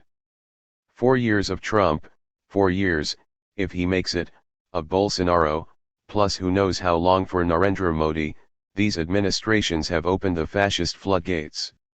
The effects have been cumulative and global. The thought architecture of fascism has to be deconstructed. Confronting people with the truth is still a rational opening gambit. Experts in de-radicalization say prevention is better than cure, that pre-bunking is more effective than debunking lies that are already embedded. Everybody in public life needs to go out of their way, unbidden and in advance, to say that white genocide, QAnon, the storm and all theories allied to them are bullshit. But once you've tried rationality, you have to be prepared for coercion. For those who refuse to stop spreading the mythology of fascism and inciting people to violence, the answer is to remove their platforms. As they reach out over the networks to find each other, we need to make it easier for them to lose each other. Or to find a route to de-radicalization. Or jail. We should flood the public conversations of the democratic world with preemptive propaganda against fascism. Don't wait for the latest pseudoscience to fight its way into your academic journal. Root it out of academia. Ridicule the monosphere. Wherever some think tank groupie references Carl Schmitt, remind them of the conference where their thoughtful hero called for Hitler to expel all Jews from the legal profession. Explain to students who think Nietzsche is cool that, as the late scholar Domenico Losurdo has proved, there is no innocent Nietzsche. By all means study his rambling aphorisms, but understand that they contain the first systematic justification of elite violence against the working class. 32. Get out in front. Do not let the right lead the conversation. In politics, above all, do not assume that electoral support for right-wing populism is just discontented conservatism that can be appeased, its racism and misogyny ignored. As for the left, it has a choice to make. What the left might do to win power and achieve social transformation is beyond the scope of this book. But the success or failure of the left's anti-fascist strategy over the next decade is the hinge on which history will turn. The culture war within working-class communities cannot be avoided. In 2020 we heard from Democratic Congress candidates in the USA that Black Lives Matter cost us votes. Today, we hear from Labour politicians in Britain that trashing the statues of slave traders, or opposition to forced deportations, or active resistance to racist policing, might prevent them winning back the ex-industrial areas lost to conservatism during the 2010s. All that, unfortunately, may be true. The left deploys no mass media, enjoys the backing of no billionaires. We cannot change the conversation from above, only from below. But as we go, face to face, into the communities that have become battlegrounds between fascism, liberalism, and the left, we should remember the words of Daniel Guérin, the French anarchist who toured Weimar Germany in its last days of democracy: only a flesh and blood alternative can defeat fascism. That means both an alternative vision and an alternative practice. It cannot mean a sympathetic there, designed to soften the anger of racists, misogynists, and conspiracy theorists. A flesh and blood alternative to fascism can be offered only by people who reject fascism, not by people who share its mindset. If the common experience of working class communities on both sides of the cultural divide is powerlessness, then the common framework around which their struggles can be unified is justice and empowerment. Despite its liberal associations, social justice has become one of the most instinctively powerful principles around which people can unite across the values divide. Yes, in its formulation by the U.S. philosopher John Rawls, social justice was a form of political bean counting, asking, how do we inflict neoliberalism in the least damaging way? But the concept has deeper roots in Enlightenment philosophy and Catholic social teaching, and is explicitly embodied in the principles of both the UN and the International Labour Organization. I once watched Glenn Beck, the right-wing populist celebrity, mesmerize a Tea Party meeting in Indiana with a prolonged sermon about the evils of social justice. Social justice, said Beck, is just communism with another name. If your church starts talking about social, ecological, or economic justice, he advised the faithful, you should run from it. 33. It's an admirably clear and logical position for the far right to take. Capitalism has reached the point where even to speak of justice is to challenge the entire social setup, where even to speak of environmental sustainability is to call into question the property rights and political power of large corporations. It explains why social, economic, climate and racial justice can be the framework around which the mutually hostile offshoots from the Enlightenment, liberalism, and Marxism can at least for now mount a joint defense operation against fascism. There has been rising hope, during the back half of the 2010s, that liberalism and the left might find common cause around Green New Deal-style programs. But as we do so, the militant defense of democracy has to have equal status. Because it is through an attack on democracy that the right will attempt to stop the progressive project. Active anti-fascism cannot be left any longer to the monitoring groups and Antifa activists, heroic as many of them are. Either we now create the modern equivalent of the mass, cultural movement that appeared in France between 1934 and 1937, or we can kiss both democracy and the Green New Deal goodbye. To visit Majdanek you arrive by rail at Lublin station. When I got there in 2018, I found half a yard of anti-Semitic and far-right newspapers on sale at the kiosk on the platform, with the Warszawska Gazeta newspaper in prime position. History according to the Jews read its headline, there was a strapline accusing the Polish president of being Israel's mouthpiece. Inside there was a reprint of a Wikipedia page about the Rothschild family, plus a story implying that the Israeli elite might be amassing property empires in Eastern Europe, because of a genetic tendency to abandon their own people. Then there was another feature on the Rothschilds, again lifted mainly from Wikipedia, and so it continued. In the magazine Polskie Niepodległe, historians documenting the role of Polish Christians in the so-called Jew hunt towards the end of the Holocaust were labeled fantasists. The Polish researcher who helped me, who was Jewish himself, spread the whole disgusting panoply of innuendos and hook-nosed cartoons in front of me on the table. Under the right-wing populist government of law and justice, anti-Semitic and far-right narratives are blatant, right here in 21st century Europe. For my whole life, possibly influenced by the reaction of my mother to the Belsen TV program, I'd never bothered visiting a death camp memorial. I'd covered mass rape and genital mutilation in Kenya.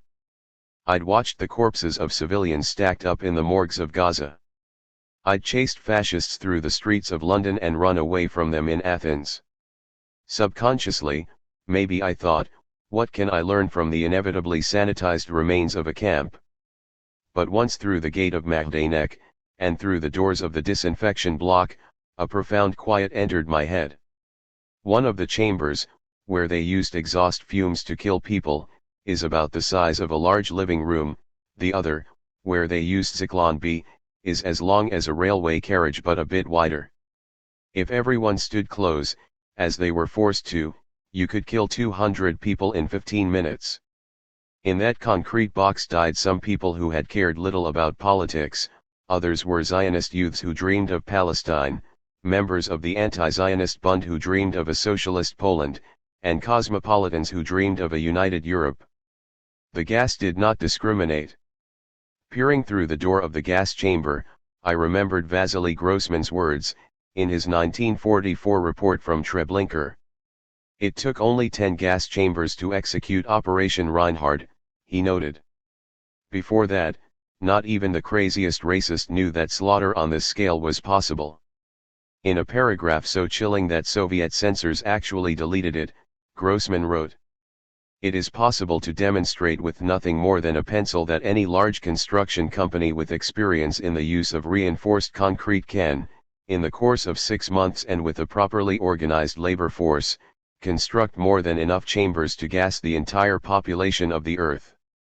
This must be unflinchingly borne in mind by everyone who truly values honor, freedom, and the life of all nations, the life of humanity." 34.